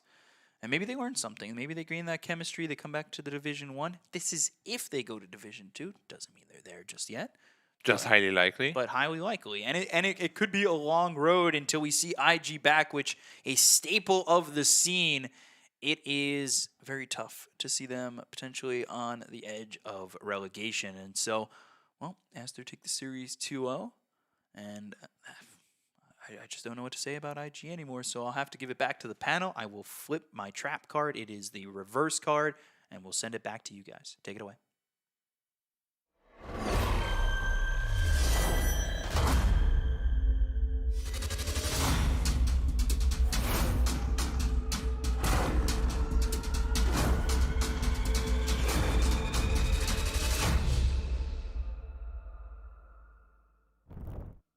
Yeah, a little bit confused there, buddy. Last time I checked, Uno doesn't have trap cards and Yu-Gi-Oh doesn't have reverse cards, but hey, at least he's playing something. But he's not going to be playing much longer. IG playing in Division 1. It's very, very, very, very, very difficult for them to see. Soon. That's enough. But very accurate at least. Yeah, It's looking real rough. I mean, all right, so 2 crazy things have to happen for them to even stand a minute chance of them staying in. Vici have to lose against Phoenix Gaming, which seems very unlikely, and then they have to beat LGD. Yeah, that's totally doable, right? And here's the funny thing. Even if you beat LGD, you then go into a tiebreaker against Vici Gaming, who already beat you. Yes. So it's not even like you're out of relegation. It is like you are fighting to like go to tiebreakers against a team you already lost to. So it is not a good sign. I mean, this is an absolute tragedy for the region. Nobody thought that this would happen. I thought each game they stood a solid chance, or they would get their stuff together by the end of the season. But I really feel like this is a fault of the fact that they didn't have that long to get used to their new roster, the new style of playing without Kaka. It's very clear that the curse is real after watching this game. And yes, the drafting was an issue. It felt like they couldn't ever really fight into this Terrorblade as the game went on. It was all physical damage onto him. And even with Bone Wolf, he was too tanky. Dude, Bone Wolf was just a pile of bones, man. I don't know. That thing did nothing this game. Bone Wolf was such He's a very good boy. You take that back. Dude, we were so excited for Bone Wolf. We were like, oh, this is it. Dude, IG, they're coming back into the game. The final, like, we were just cracking up in the green room. Like, they throw all these buffs onto the Wraith King. He gets Wolf Bitten. They give him the Lincoln Sphere, the Alacrity. He's like, all right, this is it. We're going in. The big like, flank. All right, this is it. This is going to do damage. Instantly catches a spear and dies. And you're just like, oh. Okay. Well, that was all of our cards. Yep. They just threw all the eggs on the table and every single one just cracked. It was pretty brutal, unfortunately. I mean, it was sad laughter, wasn't it? Like, we were praying hysterical. for IG. We were ready for them. We put our hearts behind them, but alas, 'twas not to be. Aster showed absolutely no mercy in this game. And I'm not even trying to be brutal. I mean, it's just both their games, they got severely outdrafted. Like, game 1 was probably one of the worst outdrafts we saw in the tournament, and then game 2 still wasn't even good because the last pick, Terrorblade, was just so easy. It's like a super free Terrorblade game. It felt good, didn't it, Neff, that Terrorblade? This game? Yeah. I mean, TB was nice. If you had the Mars on your side on IG, you could at least play around the arena walls and be able to counter them out that way, but you didn't really have a ton to work with here. Fly got so controlled. The arena ended up doing major work against the Lycan as well so many times to get caught out once, then finished off. They did have that amazing play around the Roche pit where they got themselves back in the game despite losing, in fact. Right here, actually, I think here is what happened. Tornado comes in, beautiful initiation, tons of magic damage coming out, and DP finally being able to do something in this game. Like, it is a 5-position Death Prophet, but for the most part, like it felt pretty lackluster. Yeah. They even the game out with this one despite losing the lanes, but it ended up being all for naught as not long after this we see Lycan getting controlled up inside the arena. Looks like we're not going to highlight that one. But I mean, this is every single fight is XXS getting at least a 2-hero arena. They target this Lycan every single time. Fly gets Wolf Bitten, pops BKB, has to run away because he can't fight into the Terrorblade ever. If meta is up, he has to run away. They have to stall the duration. So, yeah, it just... Mars was too good here just because of what the arena utility does, and Terrorblade just gets to do whatever he wants at this point. Yeah. We questioned the Lycan going up into the Mars. We said it would be a difficult game, and it turned out to be exactly that. I mean, I feel like Lycan was one of the least impactful heroes off this game, honestly. Like, he didn't get into the fights, and when he did, he just got arena'd up and taken down. And even it wasn't that. They just put him to sleep or grip him. I mean, they seem to have so many options. Yeah. I mean, I was concerned about all these low cooldown disables to deal with the Wraith King, deal with some of these other heroes, but I didn't think it would be this bad. I thought they might be able to cinch that one back out after that Roche steal, but it all ended up falling apart, unfortunately. And Wolf plus Bone Wolf just wasn't enough. I mean, like, Lina and Terrorblade both kind of fill the same role at dealing with the Lycan summons, though, because they're both super high damage ranged heroes. So by the time Lycan gets into the fight with his summons, they're just dead. Like, almost every single time. Like, he didn't stand a chance to really do anything, and I think that led to a lot of their main problems. Kind of like an infantry rush, just going straight into a group of archers on top of a hill, and they're just like, well... Yeah, I played Warcraft 3. I know how that goes. You get there, and you're just like, yo, it's just me. It's just one dude on low health. and we know what happens for the rest. Well, unfortunately, that makes things very, very difficult for IG, but Aster, huge win from them. And we actually get to talk to a member from Team Aster. We get to talk to the one and only Baboka. Ooh. I know. Baboka, how are you doing, my friend? How's the life in quarantine treating you? 鲍勃卡，你现在过得怎么样？就是尤其在隔离的时候，在酒店里，现在生活怎么样？感觉还可以吧，挺养生的。I feel alright. It's kind of a relaxed lifestyle. What are you doing to keep yourself entertained there? 你自己平时是怎么自娱自乐打发时间的呢？就没事的话，就是每天晚上去锻炼，然后看看 B 站笙歌视频。I just go to work out every night, and I go on the video platform to watch some popular Dota 2 video. Awesome. Sounds like a chill life indeed. Very, very big win here for you guys, of course. Now confirmed up in the top spots here. How does it feel being one of the top 2 teams of the region? 这场比赛拿下胜利之后的话，也是顺利保证了自己这边前2的一个排名吗？就现在拿到前2的这个成绩的之后，感觉怎么样？感觉还蛮好的，因为我们上个月才刚拿到笔记本电脑，感觉就是目标是先保级啊，先保住这一级，因为2个月没打到他了，就没想到兄弟们越打越好了嘛，然后挺开心的。So we just got our laptops a month before, and we haven't been playing Dota for like 2 months in a row. I definitely didn't expect this result, but I'm really happy that we can, as a team, we're improving and playing better and better. My God, what kind of laptops were they? Neff, do you have a question for Baboka? Absolutely. This match against IG, they were supposed to be tough opponents. Did you struggle at all inside the match? Did you prepare for this? And did you think that IG would be struggling so much this season without Kaka? 这场其实 IG 的话，一开始大家都以为是一个强对话，你们就是在比赛里面有感觉到，对手给你们的压力吗？然后你在赛前有没有想到，就是没有了卡卡的 IG， 现在又打的就是有这么艰难吗？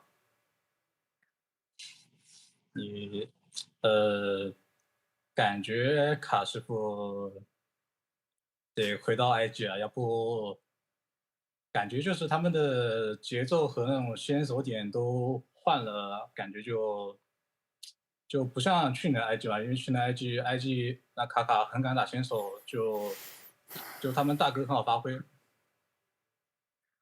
I feel like they need to bring Kaka back to their team because the playstyle and the team fights initiates has been changed.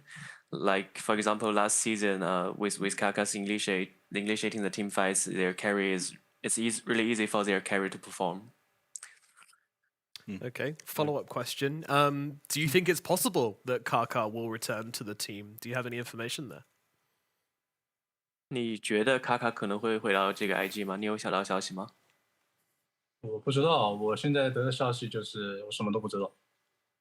I have nothing to say. I don't really know. Understandable. Ricky? Oh gosh, go ahead. I actually had a question, but I forgot it. Go to your next one. I'll come back. All right. Ori is playing extremely well on your team. Is there anything specific you are doing to enable his game? Ori 最近的发挥在队上是非常好的。你们作为你的话，有没有一些特别的方式，就是来确保 Ori 每场比赛有一个好的发挥呢？知道，我跟他又不在线下，就没事吹他吧，就是说什么世界第一火女之类的话。We're not in the boot camp yet, so I don't really know. But sometimes I will comment him as the world's best Lina player. Definitely. Somnus might have something to say about that, though. All right, my next question. You've said before that you idolized Jerax and thought he was one of the best players. What's your opinion on him coming out of retirement and changing roles? 之前你也说过你特别喜欢 Jax，然后也是作为你的偶像，也是就是4号位上打得最好的选手。然后你对他现在复出，然后重新转换了位置之后，有什么感想吗？还是蛮遗憾的吧，还是喜欢偶像打4。It's a pretty for me like because I still want him to go back to position 4. Understandable, fellow position 4's got to believe in each other. I have one more question. Of course, you and XXS are on the path to becoming the longest-serving duo in Dota history. Obviously, after so much time, you must have some feelings. So I'd like you to tell us one thing you love about XXS and one thing that annoys you about him. 你跟叉哥在一起打的时间已经久到你们马上就要破这个最长时间在一起、最多场次的这个双人组的这个 Dota 2的职业比赛的记录了。这告诉我们一件，就是你最喜欢叉哥的地方，然后也告诉我们一些你最讨厌叉哥的一点。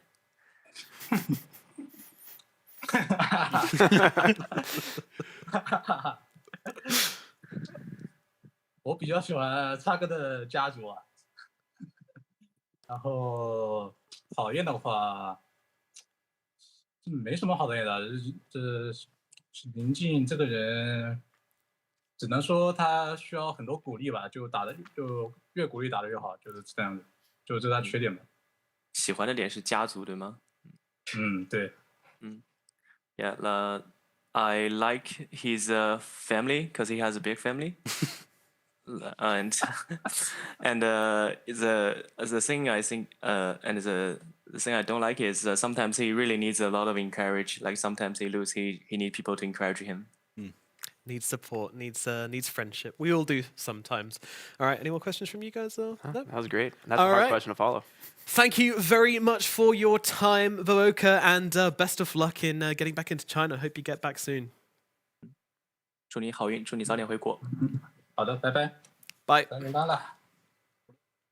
What a charming man. I mean, they always say he's the funny one of the group, and yeah, certainly showing that side in that interview. You can see it. His favorite thing about his teammate he spent so long with was not the teammate, but his family members. Yeah, I really like this guy's family. I know. Imagine if you said that. What do you like about your partner? Like, well, people around them, pretty good. They're all right as well, I suppose. Yeah. People around Neff, pretty great. Yeah. What? Well, don't worry, I love you, buddy. It's fine. This is for a casting card. I'm good. All right, well. Yo, dude. With that, can I be done? Just torched on the panel, jeez. Ending up the day, of course, this does mean that Aster and LGD are looking in fantastic positions. No surprise there. These two teams have been playing Stop laughing at me. Well. It's too funny. I'm still amazed that Aster are doing so well with 2 players away on like outside of boot camp and playing on laptops. Like, what? So that was the thing. Like, in the first interview we had with Aster, where they told us, like, oh, yeah, we have people boot camping, and then they're like, but they're also playing on laptops. And we're like, what? And they're owning, like they're doing so good. This was after taking a game off of PSG LGD and then proceeding to not lose ever again. It feels like the further they get away from a LAN setting, the better they play. Like, do you want to just give these guys, like, when they get to LAN, just put them in all separate rooms, give them all, like, crappy laptops, and they'll just own everyone by the looks of it, because... Give them Wi-Fi to play on instead of an Ethernet cord? Yeah. Yep. And have someone hoovering in the background the entire time. Like, these guys will own, I swear. Aster looking absolutely phenomenal once again, and IG in that very, very dangerous situation. Vici Gaming must lose against Phoenix Gaming, the very bottom team, and IG must beat LGD next time in order to secure themselves an upper division spot. I mean, my God, is it getting close for these guys? Their fortune isn't even in their own hands at this point. They can pull it off, but it just feels so damn unlikely. So good damn luck to IG, because they are going to need all of it they can get. Meanwhile, in the middle, of course, RNG have their win today, which is pretty good for them. Puts them in the 3rd place, pretty safe position there as they beat an EHOME now. And LBZS most likely just going to be staying in the region along with Vici Gaming, most likely. I mean, it all seems reasonably settled in terms of 1, 2, 3, 4 placing as well. Yeah. Seems like it's all heading towards an actual getting an answer, which is unusual for this region because normally we have just about everyone sitting on like 2 and 4, and we have to have this like week-long brawl afterwards to figure everything out. Yeah, we see the top 4, bottom 4. Like that line is set now at this point. So we just have to figure out who's settling where in those regions. We still have Aster RNG, right? That's going to be like an absolute banger of a series, I believe. Yes, and that will determine, I guess, technically second place. But if they go if they do tie, you know, if RNG wins, we'll just go and do again a tiebreaker, you know, run it back type of scenario. So that could be a lot of fun. I'm excited for it. As much as I'm done with you guys, I suppose I do have to come back in a couple of days for one last session. One last ride, and don't forget to join us for that one last ride as we will return on the 23rd of January for the final day, possibly, unless there's tiebreakers, but possibly the final day of China DPC with Perfect World. Thank you guys for joining us today, and don't forget the Community Corner is just around the corner, so stick around for that one as we will be back very shortly for that.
Hello and welcome back to the Community Corner. We'll be discussing the goings on the China community and, of course, the day's events. And we had some pretty interesting results today, although kind of not really in the end.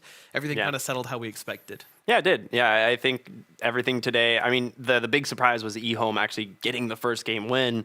A lot of people probably didn't expect that, but I think series number 2, Aster, the big favorites going into that one. Yeah, of course.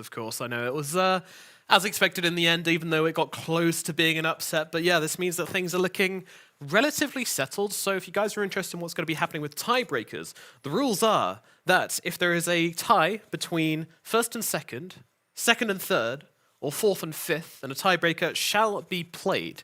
And also, if it's between remaining or relegating, then that will mean a tiebreaker is also going to be played. Therefore, that's why we've been talking a lot about IG, because for them to force a tiebreaker, they actually have to make sure they win their series against LGD. Yeah, it's not an easy one to do. No. No one's been able to do it, so... No one's done it yet, and IG are the bottom 2 team right now, so the chances of that seem very unlikely. And then Vici Gaming also have to lose to Phoenix. Yeah, also not likely. Yeah, Phoenix has... Probably more likely. But it is more, I would say definitely more likely, yeah. Phoenix could pull some pretty amazing draft out or something, and Vici could just be off their game. Yeah.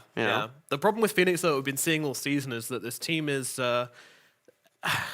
they didn't actually qualify for the upper division, really. Their organization did, and they all got poached then by EHOME, so it's kind of a new team coming into it. They are quite inexperienced. This is an amazing experience for them, and it's been great to see how much they've improved throughout the tournament, but unfortunately, they're just not quite at the caliber yet where I can really see them beating Vici Gaming. But crazier things have happened. It is a China region. You never really know, so there is a whisper of a chance of IG, but man, it is looking rough, and that is really the crazy part. And of course, Chinese media, social media, it's been all over the Kaka stuff, of course. Everyone's saying that, why did they get rid of Kaka? A lot of people making comparisons to CSGO, saying that in CSGO you have an IGL, an in-game leader, I guess. I'm not a big CSGO guy, but I'm going to guess L stands for leader there. Gun, go, bang, that's about as far as I know about that one. But something about watching corners, I don't know.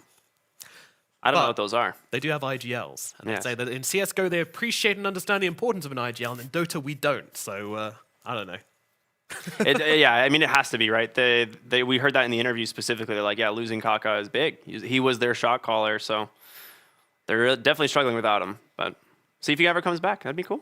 Yeah. There's also people saying he's getting too old, which is just like, come on, guys. Come on. Like, he literally was one of the standout players at TI. You can't say that.